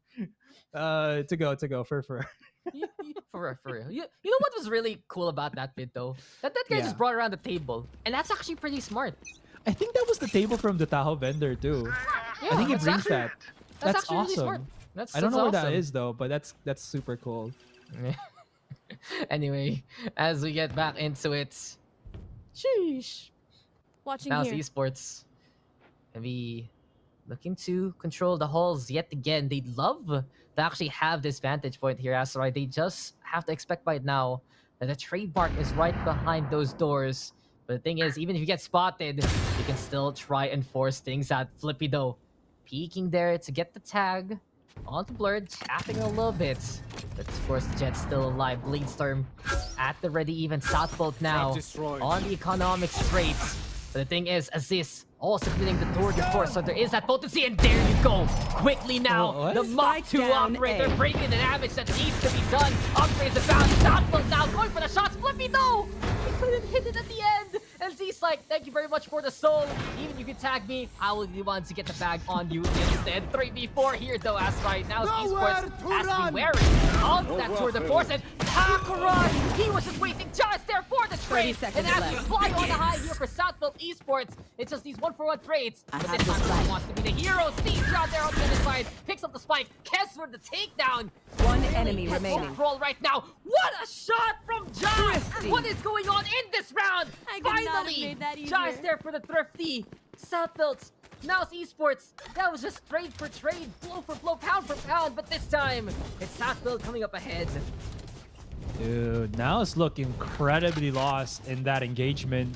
That should not have been the double kill for Aziz. Like, the first one is merited, but that second charge from Jet, I think he wasn't expecting Aziz to just re-peek again, but they should. I mean, once you get that first charge as a sniper player, you don't slow down, you don't go back, you're not afraid. Plus, you're a chamber that can just TP out of a risky spot. So it all works out in the end for SBE there. Not saying anything there, but Aziz did a fantastic job at just holding the fort. But Blurred, you knew he wanted that great fake mate. He might get a second here, but Aziz forces him to dash for the moment. Z is looking for an opening, and boy, does he. Everybody was excited in chat. You were excited as we spotted Z come into this one. No more charges Man, left. does it make sense why? Is this gonna be part 2 though of Thrifties? A while ago, you made such a great point. South Builds, they just got the advantage of that, and I really feel like for NAOS Esports, they shouldn't have been challenging in that kind of scenario. Yes, it was blow for blow, but at the same time, South Build had the numbers in their favor, and they were at the ones with, of course, less to lose. But this time now, NAOS with the 2 at the starts, they did lose Kakarot along the way. And in this instance, they have to navigate away from the Viper Spit, where Micro is at the ready. Blurred now with 1 HP. Just catches out assist, and Blurred just wants to get somewhere where he can breathe it. This Judge, though, cannot find the target until Blurred gets too close for comfort. 3v2 scenario, though. Viper Spit now dissipating after the timer runs on out. Papi Chulo, not expecting, of course, that he would just be out in the open there, but able to back on away and give a gun to One Micro enemy at remaining. the same time. But Micro falls, Kevs with the takedown. And is this truly the scenario here? Will now Esports steal this away from Southfield? The answer is a resounding yes.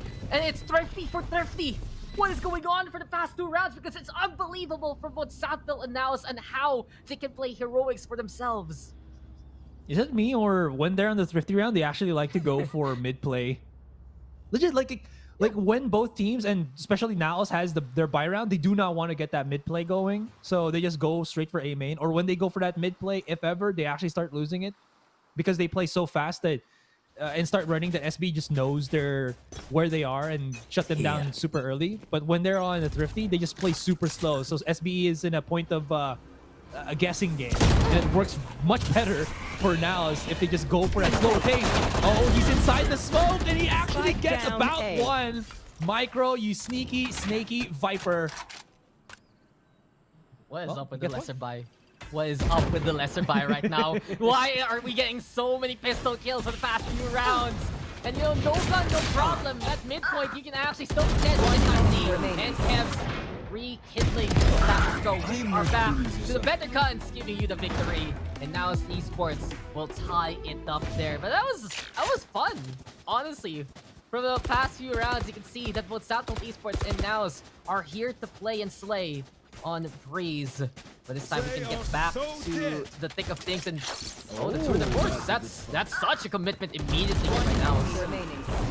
I guess it makes sense, right? Kakarot's comfy enough that if they're gonna go on a Thrifty, he doesn't need to use the Tour de Force. He can just use it. He can just use his Headhunter. Again, the one up that the Headhunter does over the Sheriff is that it's one tap at the head at any range, compared to the Sheriff that goes 145, I think, at a certain distance, like 30 to 50 meters. I mean. Anyways, numbers aside, millimeters is super near. I know. That is like probably your finger is like. Yeah, I know. I made a mistake. But what is not a mistake is Papichulo will not be able to sneak inside a smoke anymore because they've used the best way to just sneak him out. That Hunter's Fury. Wall is separating, Flippy's push, but Blurred was prepared. And this blurs the line. If SBE can actually retake this, as NAOS is sprinkling every single ultimate that they have to secure this B site. Yeah, they decided to go for the Viper Spit here. Blockading the vision yet again. Blurred right now, spraying it down as much as possible. South Esports cannot find any sightlines to go on whatsoever. Poison's gone. The overrun is real here, but Ja at least threatening the through the arches. I'm loving it here from Ja so far. But see, in the meantime, last player up standing. close and personal as well. Catches out now. The Jet in behind Micro all alone. Gets surprised on the Kev. Can he get another one here? Yes, he does. So damage done by the Sneaky Viper, as you mentioned.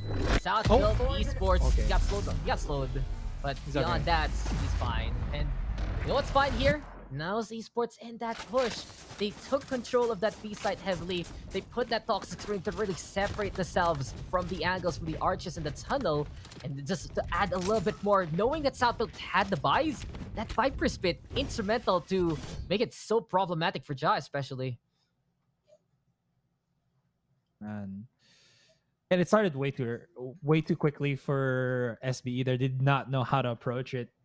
Again, operator, not really the best weapon to try to go for the retake, right? Even if you're an agent that can dash back and forth in fights, it's still not going to be easy because you're not expecting, or you're not going to have opponents who have planted the spike to actively charge at you if it's not needed by them. And NAOS is a team that knows that. Like, it's one of the basics, right?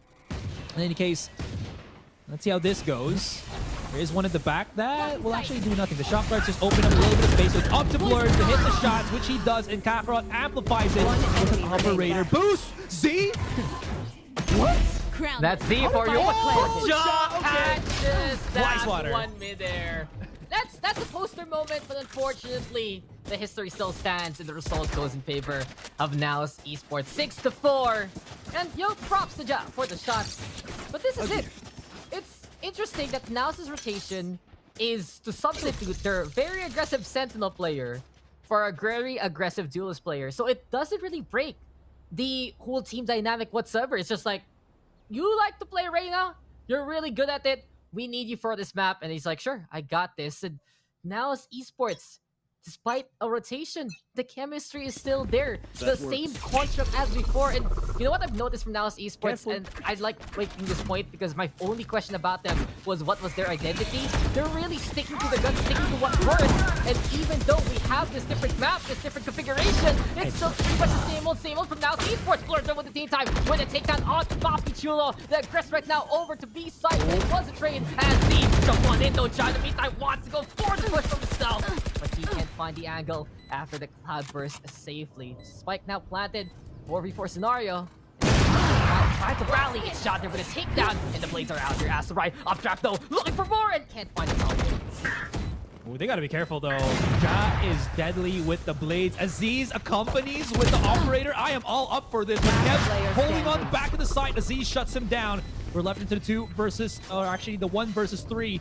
Does he have the angle? The wall is obscuring the vision of Kakarot.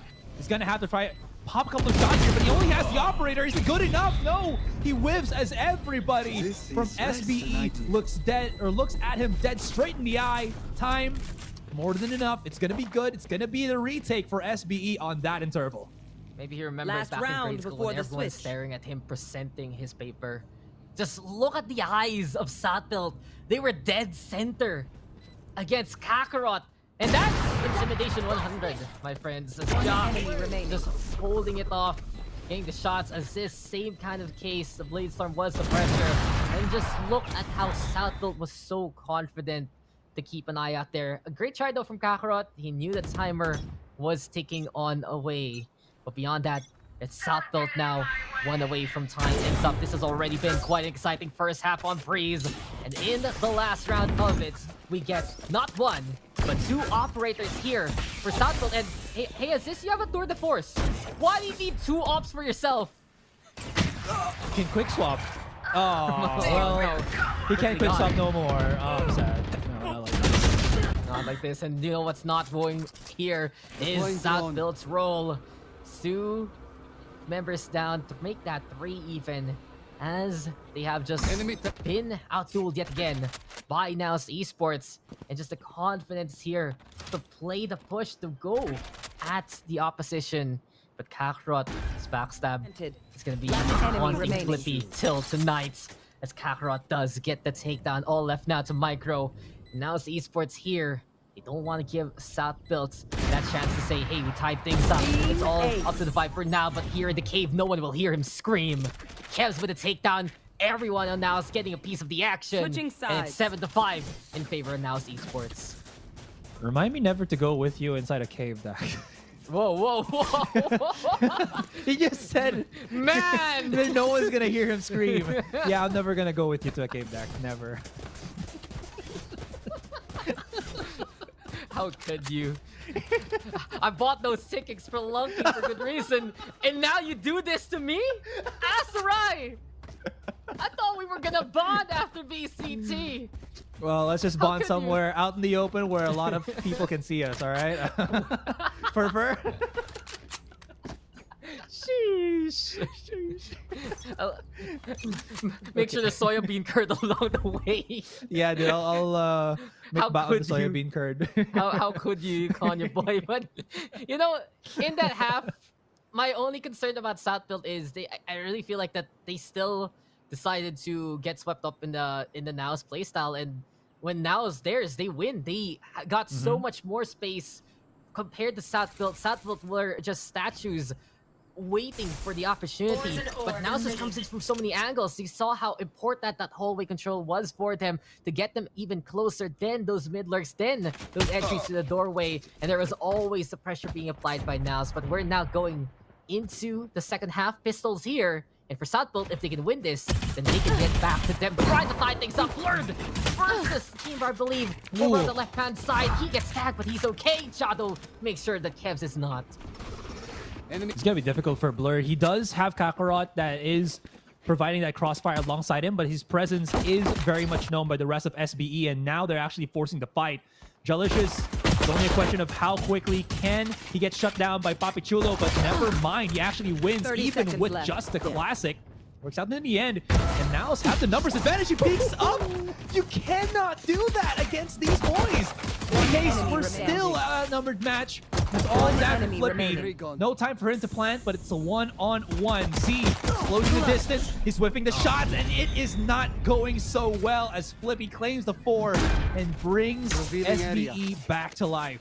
Yeah, Flippy flipping the script there. That could have been announced. Victory. Z, though, whiffing at the very end, but you still have to respect that shot as one jump. If I say jump, you say dead. Jump, dead. He was caught immediately by the side of NAOS Esports. But beyond that, Southfield's relying on their Silva to do the heavy lifting, and just because of that, they will win out in that round. 11 kills for Flippy, and what's better here is on the Silva, quite a long charge on that Hunter's Fury to get that takedown. Now, though, they just have to play the same way that we saw there on the first half. Hit those shots as much as possible. Get the angles that make Southfield flick even further than before.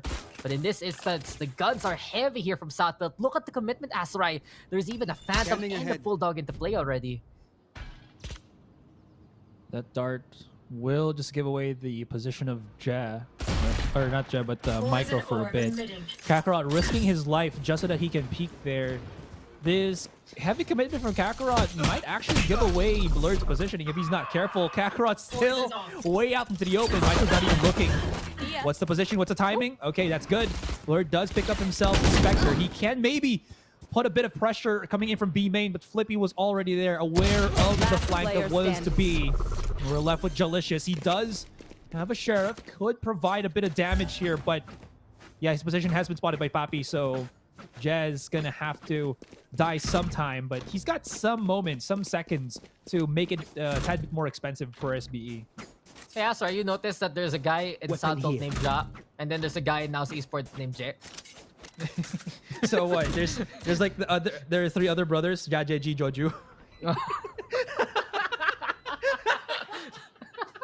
I knew you would take the bait and say it. I can't. I love how you set it up for you, man. Thank you. Yes. There you go. And unfortunately for Jet, there's no one to set things up. As instead, this is a stick 'em up, and he drops on. That's a chance for Jet. Shot, and no, assist. We'll still get it there. A 3K for the Chamber, and maybe it's a conflict of brothers. Jet versus Viper, but no, truly, Southfield here. Good recovery in the first 2 rounds. Ties it up. But this is where everything can swing one way or the other. This round can truly define what is to come as we check out the DJ booth here. Play the music. It's one of these 2 teams getting the triumph very soon.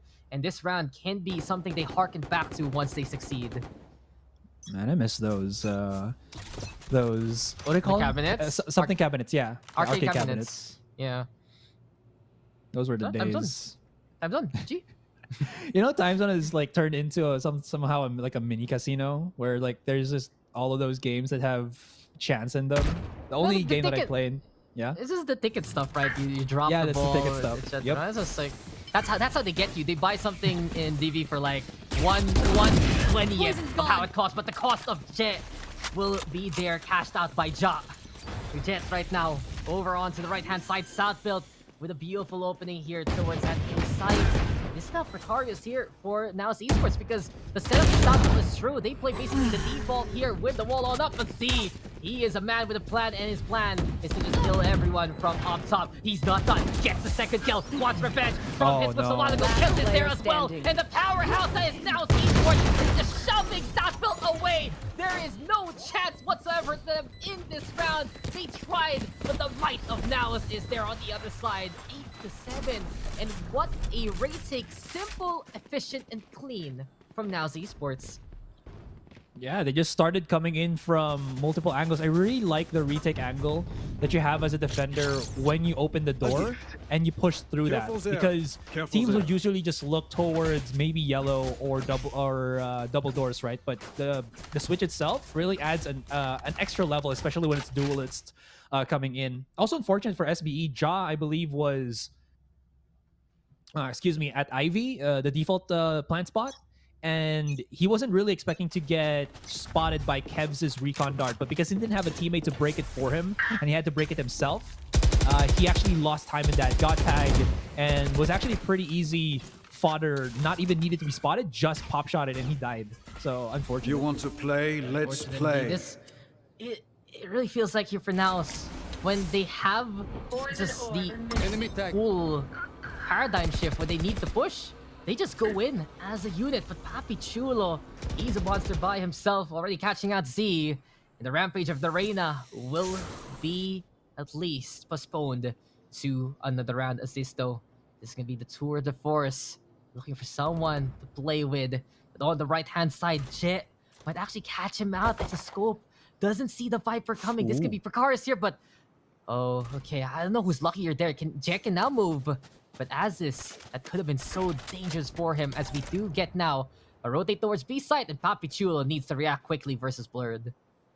Blurred is on an island. Nobody is helping him out there. Like, he just hears this camera. I'm not even sure if Papi spotted him previously. 30 seconds left. But he cannot move an inch here unless he deals with Papi first. So that's gonna be the first problem. They're just not gonna see each other, are they? In any case, that's not where the main brunt of the point are. It's gonna be that B site, and Kakarot, sneaky spot, not sneaky enough to get him the kill. That is Papi Chulo getting the shadow kill from up above, or from up of nowhere, and he even spots out Blurred, who was supposed to be the one that shuts him down. And Kevs, well, he has been figured out, and yeah, nothing that he can do. There's a tour de force and forcing him out of this round. Astro, I just want to say this, that they saw his head the whole time they were running in. Really? Oh. They saw his head the whole time they were running in. That's awkward. And that could have been so dangerous! I was gonna pop out in the mini-map too. Yeah. I don't understand. Is it because of the hair of the chamber? Does he need a new perm? Were my eyes deceiving me? Because I just saw, like, there was this block that was a little different from the cobblestones along the way on the rook. But hey, the point still stands. That was very clean by Southfield. Great call to go for the rotations. They did not need to be too eager with that tour de force a while ago, and they put themselves away from those dangerous straights. But this time now, we do have the suppressing fire of Kakarot with the tour de force. Blurred also marshalling forces with the Marshall. Except Papi Chulo is the first target, and Blurred! He just goes to hit those shots. Drop in the meantime, the scan is real. The parkour is there. And this is just great movement here from Southfield so far. It won him in that last round. They're gonna try to get the navigation on yet again. Change your ways filter to Southfield Esports here, my friends, but you get to breeze. In a 4v4 straight, they have the guns at the ready yet again.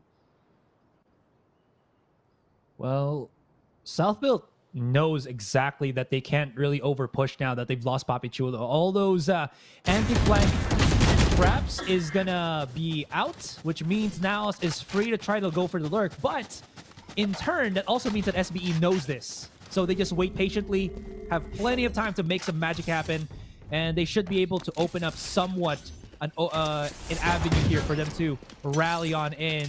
That's a little bit unfortunate for Kakarot, but he has to go and try to challenge, not knowing that somebody's already lurking across the side from him. And that's Aziz and Micro doing quick work of the A defenders. We're left with Z. It's a crack shot. First time playing stage 1 here. Maybe he can prove himself. One good shot to start it off, but it's a 2 versus 1 as the round progresses.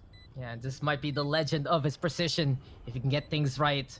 Thinking about waiting for the talk screen, might hop on top of the crate here, and now he's able to get back and cover in time and gets the intel of where SBE is. But the two now running on the way, Flippy and Micro just going hand in hand together. There's the peak, but Z erases the opposition in a blink of an eye. They're gone, they're done, and it's now Esports who still makes it work. What a clutch from Z! ROG clutch from him. Well, you know how they say that you have to have multiple plans, and plans are with the letters, right? You got plan A, plan B. Well, it seems like NAOS has exerted 25 letters already, and they went to Z. And look at that. Oh my God. I was just hyping him up. I didn't even think that he was going to be able to clutch that, because it wasn't supposed to be. The post plan was good for SBE, but Z goes above and beyond what he was able to accomplish there. What a crack of a shot, a crack of a clutcher, an 18 bomb for Z as we drive right in to round 18. Ooh la la. That's all. That's he just gave NAOS another lifeline here. Crazy. Told you he was a legend. Legends never die, and Z, just an absolute immortal there, basically. Wow.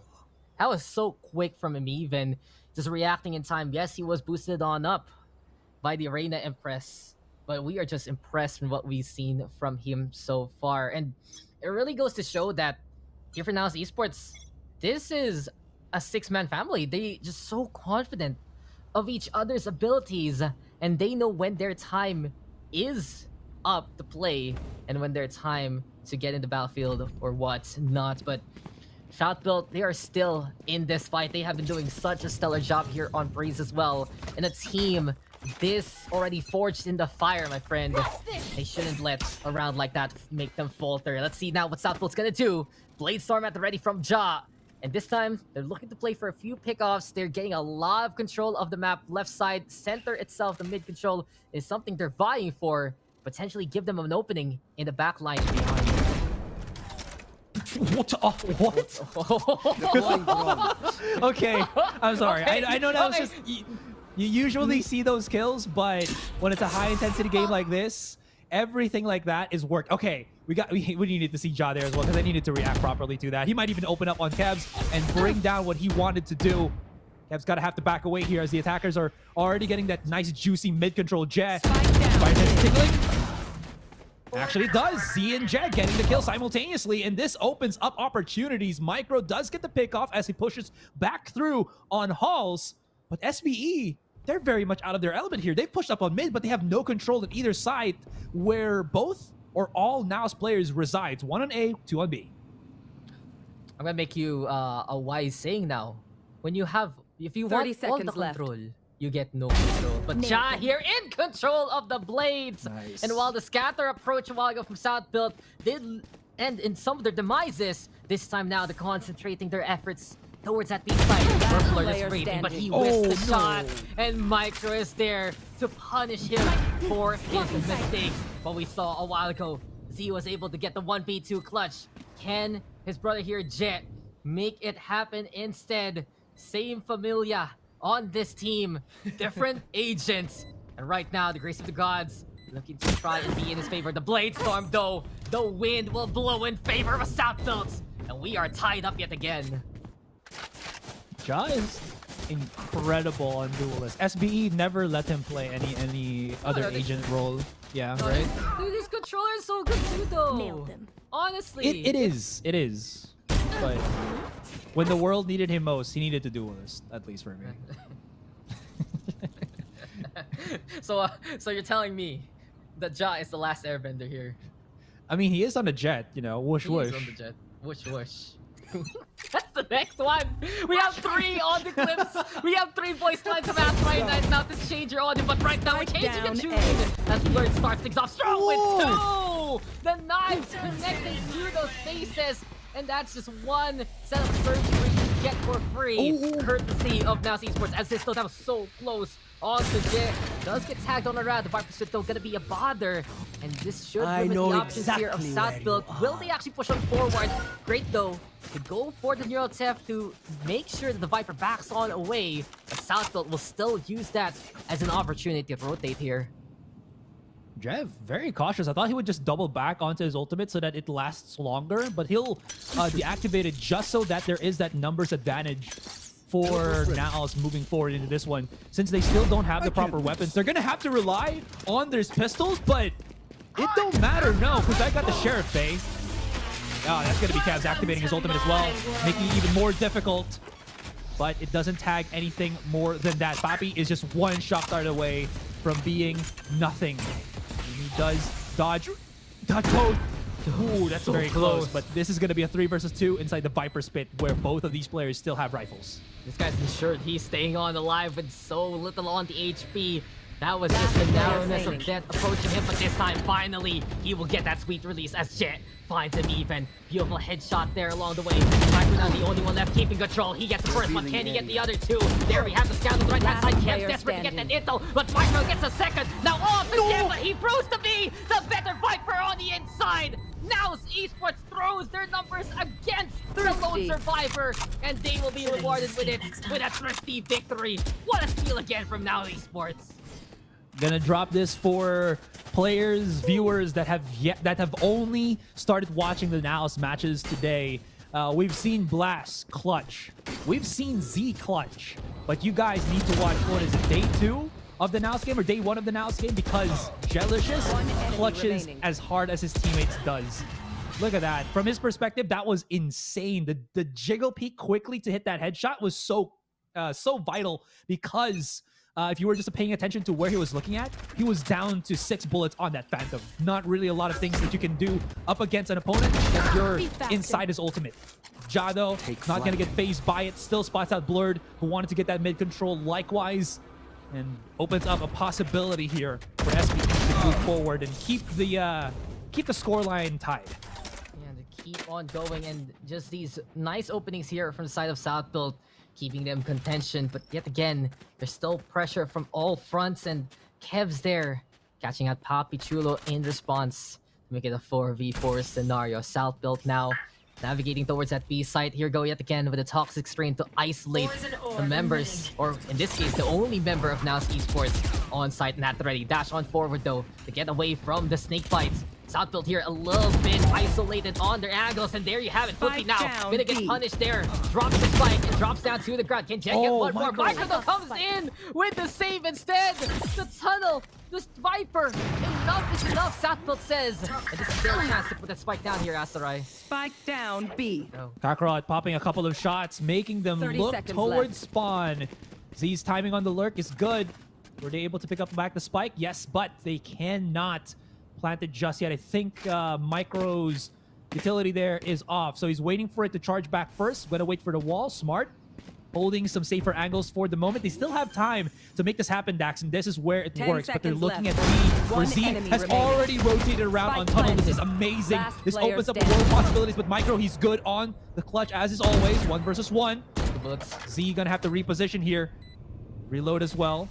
Micro knows exactly where he is, but how good is his aim? Not good enough against Z, as he botches that 1v1. 11-9 will be the scoreline, and will he save an up? Yeah, there it is. Triple for Z, and it's just a sweet kiss goodnight to South Build Esports. 11-9 right now. NAOS just staying away from South Build on the scoreline. And you truly can see the heroics here of Z time after time. You know, that one round where he whiffs on the pistol, that was it. That was the mercy that he would give to South Build Esports. This time, he is just absolutely on point, all business. And how many times have we noticed here for Z, just the movement with the Reyna, throwing out the Leers to force out these angles instead. And as soon as he knows that his opponent is there to challenge, he is willing, he is prepared, and he has the talent to contend that way. Still though, South Build is not out of it as yet. The guns they have, the Sheriff's gonna try their damnedest. There we have the scan on the assist. He's able to avoid it though. The blurred shot does not connect. You want and to play? Instance, Let's they play. give him the tour de force. It's a tight window. He knows that it's not just Disease that is picking up the orb there. He had teammates that is gonna keep him safe. Kevs, ooh, you knew something was tingling in his body that made him like, no, don't do that. You just don't want to peek it right now. but because he did back away for the moment, respecting the sniper of Aziz, this allows Ja as well as Micro to move up, get some control on Halls. The problem is if they try to open switch, there might be somebody there that closes it back. So they could be in risk of separating the rest of the team for map control that might not even give them that map control that they want to. Spike down A. Well, here now, Spike has been dropped near, well, the exit of the cave. And can we get more angles here? Kev, though, he has intentions for the shot. Ja, in the meantime, beautifully done versus the Sova. South built though, can they actually try to make this push work? Here comes the peekaboo, Kapichula catch there, but Z is there versus Aziz instead. One back on the way, and this time Kakarot doesn't miss. He's at the ready, jump on top, and then again the duelist battle here, but John will try and he will fly, but this time he will die there on top of the container. Z again on the board. You can really feel it here, Asarai. The wing spread, the ascension of NAOS Esports is upon us. And if they get this match point, this is absolute perfection in week number 1. Yeah. That was a risky play from Ja, but he knew that he had to do it because he wanted to at least know where his opponents are. And again, relying on just his crack shot to win him the day. But unfortunately, it's high risk, high reward is what the name of the game there was. In any case, they still do have money to buy at least moving forward into this one. And John and Micro actually have their ultimates very near. So maybe if they can get some charges, get some kills, it could give them a bit more opportunity. But speaking of opportunities, the Opper at the back of a site, Kakarot, has already claimed a couple. We're going to have to back away here. And the duo of Flippy and Micro left to manage what is remains of this team. Because again, we are already at match point and serious point, mind you that, Dax. Yeah, I love you. Love all the suggestions there. Love you too, bro. I love you too, bro. But the thing is, you know what's getting nearer and nearer here is South Build's demise unless Micro and Flippy One enemy figure remaining. something out. Zido out in the Spike open down, and mid. challenge me. Why don't you? The gauntlet has been thrown, and now Esports is the one who is happy to answer. They have wiped out the opposition so far this week, but Flippy is still fighting back till the bitter Defenders end. win. Jando is there. He will fly with the rest of the roster, and this is true perfection here from NAOS Esports. 3 2-0s all throughout the first week of VCTPH at the top of Group B.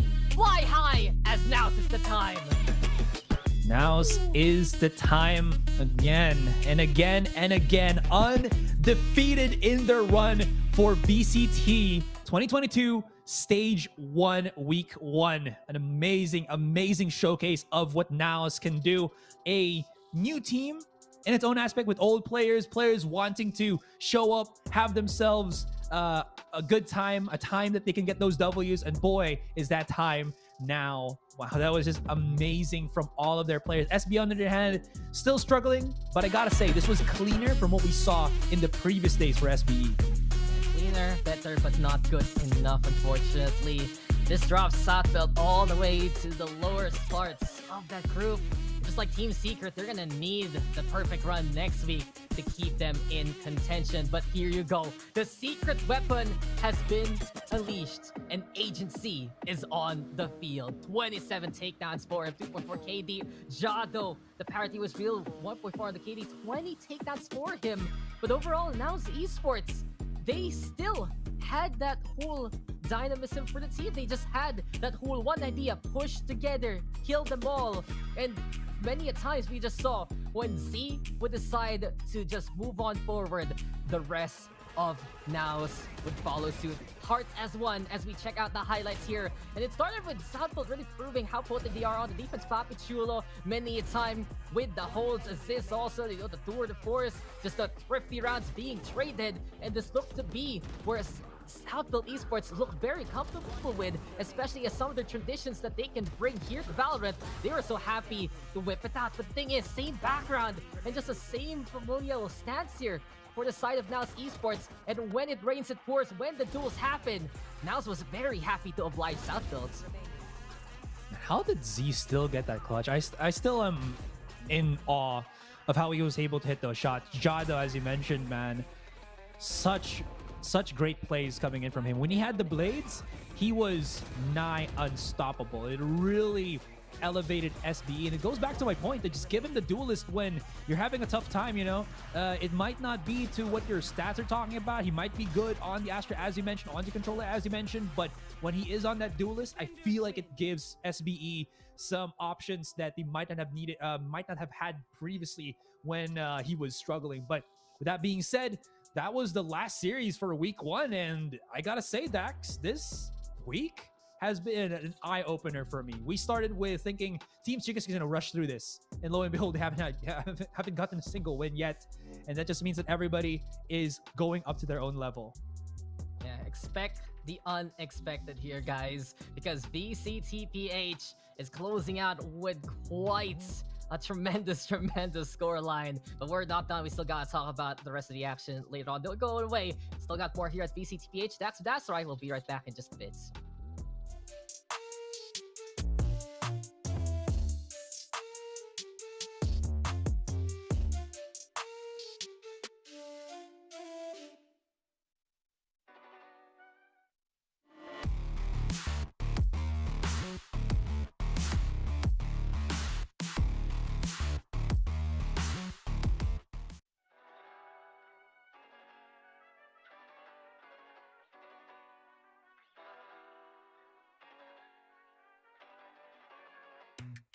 I think I let my guard down.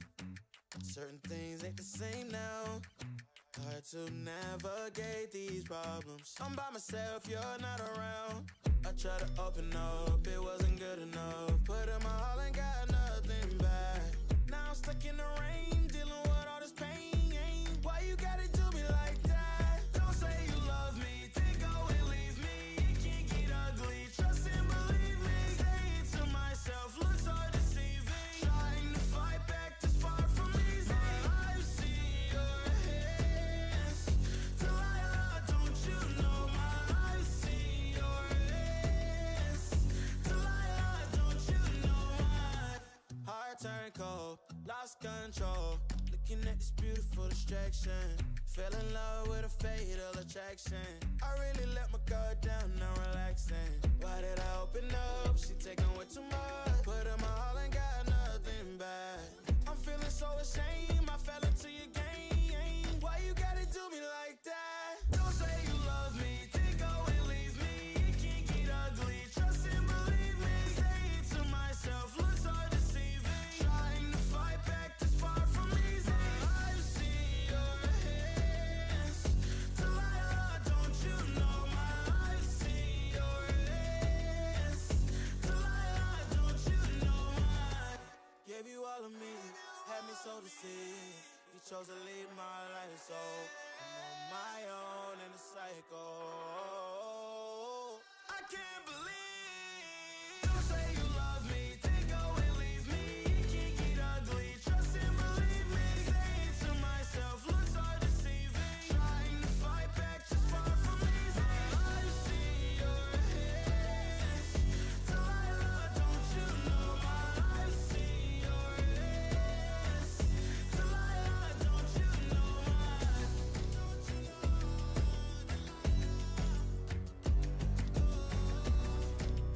I see your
An amazing performance once again from NAOS, finishing Group B week number 1 in perfect, flawless fashion. The only team that can claim that here, 6-0 so far. With me are the casters of that game, Dax and Asarai.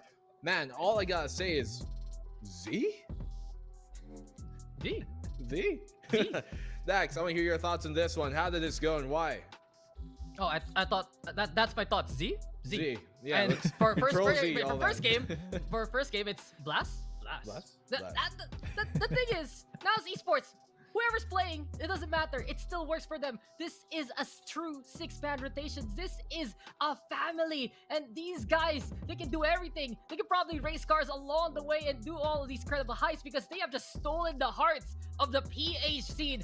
Every single map they've played, they've won, and they've really ascended to heights that they have never really reached as of yet. This is just amazing from them.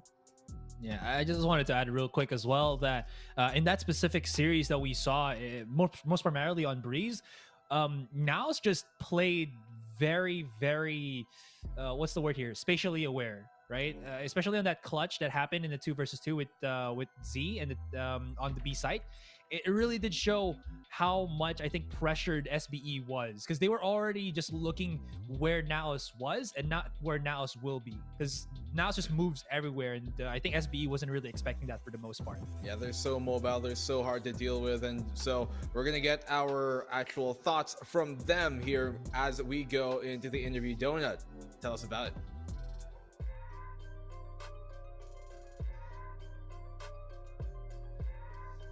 You are the only team without a loss. The undefeated are having a blast, and we have Blast here with me tonight. So congratulations, Blast, for that win. What do you think about your 6 wins and 0 losses so far?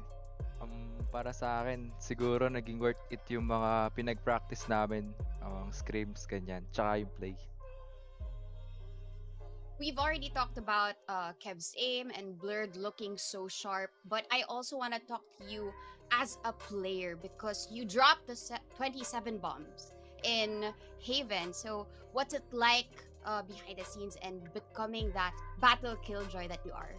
Parang kasing na-boost yung confidence ko since minsan ako yung nagsi-second frag. And yun, sakto, defender, tapos sila yung kailangan lumapit. Na parang naano yung aim ko na that time nag-init, kaya yun. Yeah, well, it looks like you were so hard in the map of Haven, and that's why I also wanted to talk about that one very heated round number 15, wherein you actually became that very impactful player. That was when you really hid behind the lines and then got all of the kills. So can you take us through what happened during that round? That time kasi ini-smoke ako ng jet nila, and then hindi niya chinek yung smoke, hindi siya pumasok sa smoke, nagtago ako sa smoke.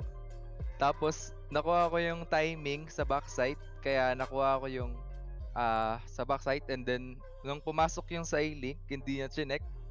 Tapos trigger discipline na ako kasi narinig ko na rin yung jet nag-push sa mid. Kaya dun ko sila pinatay ng after. I'm curious to know, have you had a battle against SBE before? Hindi pa po eh. This is the first time. Oh. So this is the first time, and you beat the champions of Mineski VXV. And even in the map of Breeze, so far this is the first time that you took the VCT arena in that map. So why did you pick Breeze? Kasi sila yung pipili ng side eh. Breeze parang barilan, kaya mas maganda yun, Breeze. Oh, so it was the other way around. So now that you picked Breeze, can we expect that you will be picking Fracture soon?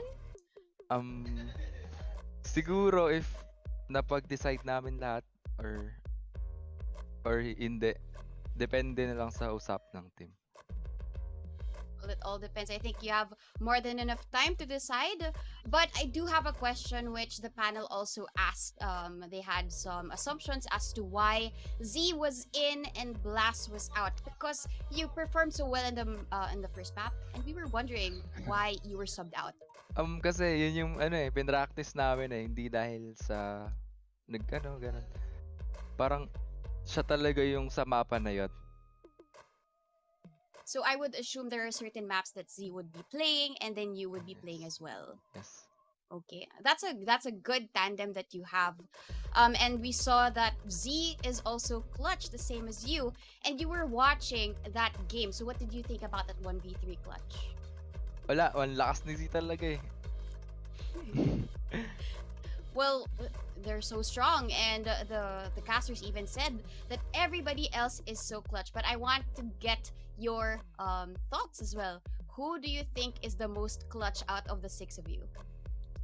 Yung feeling si Jepot mas maganda eh. Wow, Kakarot is the most clutch out of all. I do have a question though.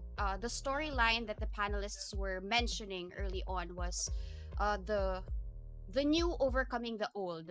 So do you think your fresh takes on these maps that you did earlier on Haven and on Breeze is really the reason why you win? A 6-0. I mean, 6 wins. Can you tell us more about that? Paano ba? Kasi focus lang kami lagi sa mga scrims ganyan. So it's just really about focus lang sa goal. Yan. So they just really want to focus on their goals. Now that we're talking about goals, you have 3 days to actually get some rest. What are your objectives or your goals for those 3 days before you get into the arena again in Thursday?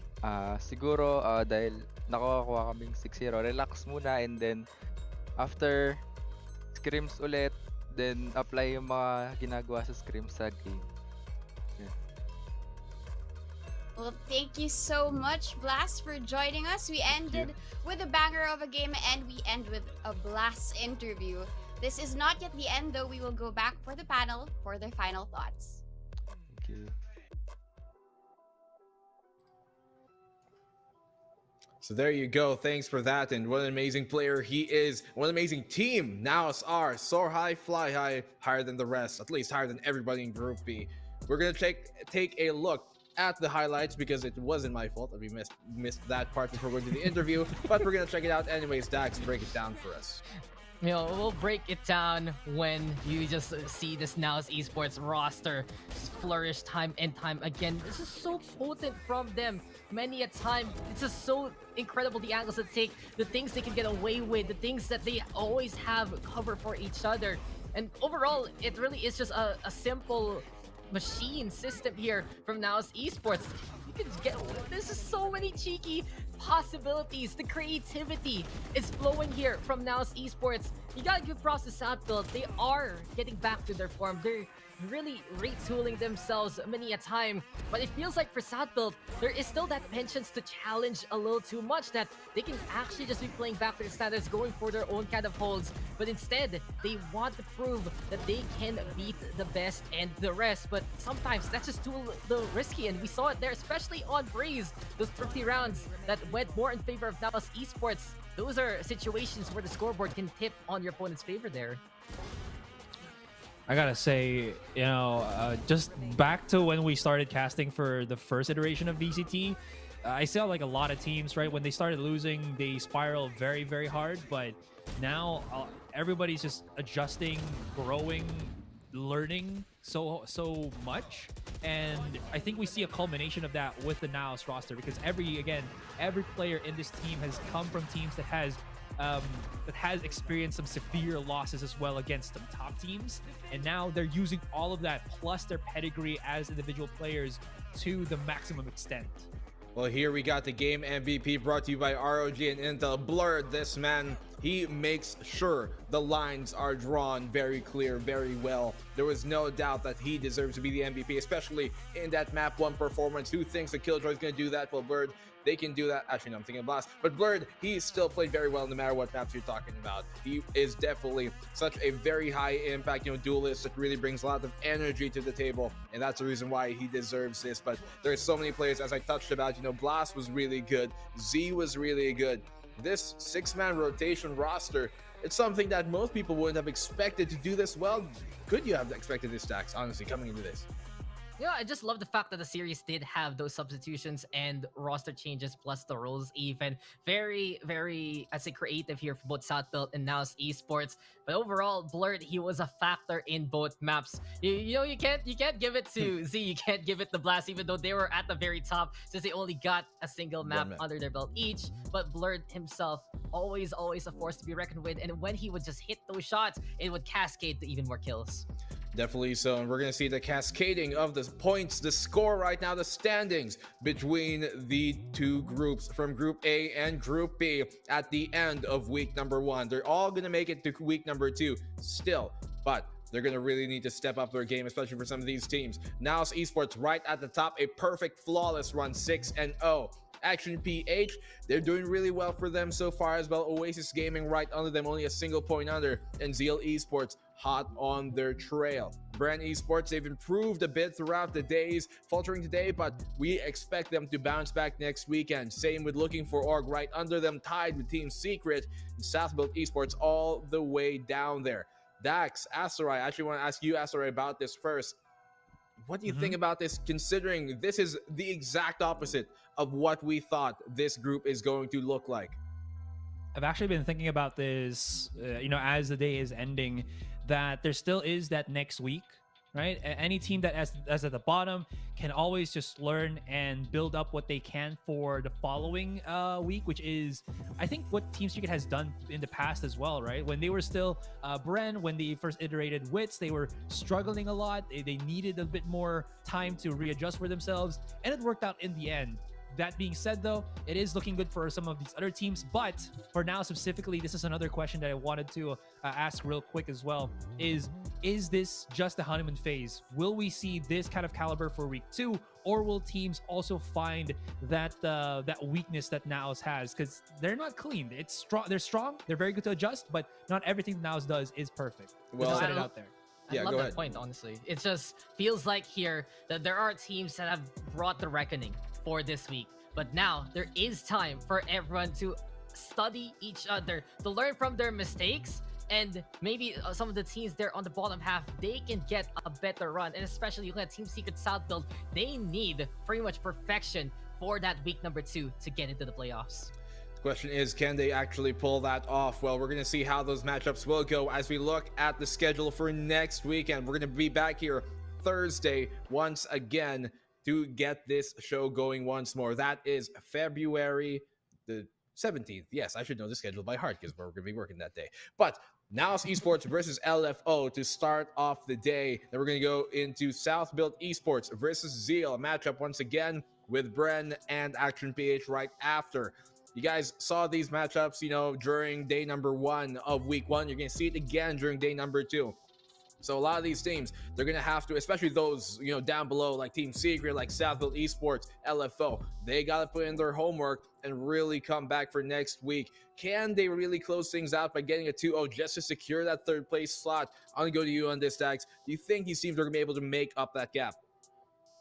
I think they're the teams at the bottom right now have the most responsibility in them, the most experience as teams themselves, as players in the esports scene, to actually figure out what is going wrong. And I really hope that it's not just the adjustments on basically the play, what they need to fix externally, what other factors are bothering them right now, and of course to clean up their act and respect the rest of the competition, because everyone here is putting their best foot forward in VCTPH, and this is truly where the tiers are being shattered, where it really proves how competitive the PH scene is, and you can never have an off day with this kind of competition. Yeah, I just wanted to add as well that again, we expect a lot, we predict a lot, we think that this is going to happen, but you never really know the outcome until you see it. Teams are always looking to improve, not only the ones what we already see that have competed in the international scene, but again, there are still some local teams here that are looking forward, putting all of their time and efforts into getting better and better each and every time that we see them as well. So, you know, everything is a toss-up up until the very end. Definitely so. It's still going to be an understatement to say that these teams somehow have, I guess, disappointed, you know, at least for week number 1, but they can always come back for week number 2. Gotta believe in themselves as well. Maybe looking a bit too forward, mistaking the forest for the trees. But for the meantime, we can make no mistake that we would love to thank our sponsors for this entire week, this entire broadcast that you guys are watching, because the VCT 2022 is brought to you by ASUS Republic of Gamers. It's always a good move to improve your shooting skills with the best gaming gear available. You want something light and accurate? Well, check out the ROG Gladius 3 Gaming My Series. Aside from, you know, getting the classic ergo design of the ROG Gladius line, it also has a tri-mode connectivity, specially tuned 19,000 DPI sensors, a 100% PTFE feet, and an ROG power cord cable as well. An incredibly lightweight design to accompany that, and best of all, it's hot swappable with both mechanical and optical switches for your mouse. So if you're interested in snagging this awesome gaming mouse, check the pinned comment for more details. Guys, we're going to be wrapping up the show soon. I want to get your final thoughts before we close this. Dak, we'll start with you, then Asarai, you're right after. I just want to say, week 1, amazing. Good to be back here at VCTPH. And not only that, our expectations shattered. The lines have got even closer, and the power levels of the teams right beside each other. The future of PH Valorant looking very bright, and we just got started. Yeah, and again, guys, don't forget, right? If your favorite team, the team that you're rooting for is not looking too hot right now, just give them some time. They'll adjust and keep supporting them. You know, it really happens. You win some, you lose some, but there is always time to bounce back up until the very last moment. So, yeah, again, future is radiant. Well, a lion might take a while to wake, but they gotta wake up at time at some point because they can't miss and wake up too late. In this case, some of the teams that you might have been expecting to be at the top at the bottom and the other way around. Will we really continue that trend come next week? We're gonna have to find out for ourselves with our own 2 eyes come Thursday. Ladies and gentlemen, friends far and wide, elves and goblins and whatever you are, wherever you are, thank you so much for tuning on in. I am Black and Blue. With me is Dax, the ever amazing, and Asarai as well. Always a pleasure to be with you. We're going to be tuning out for now and closing week number 1 here of the VCTPH. We'll be back on Thursday. Come with us.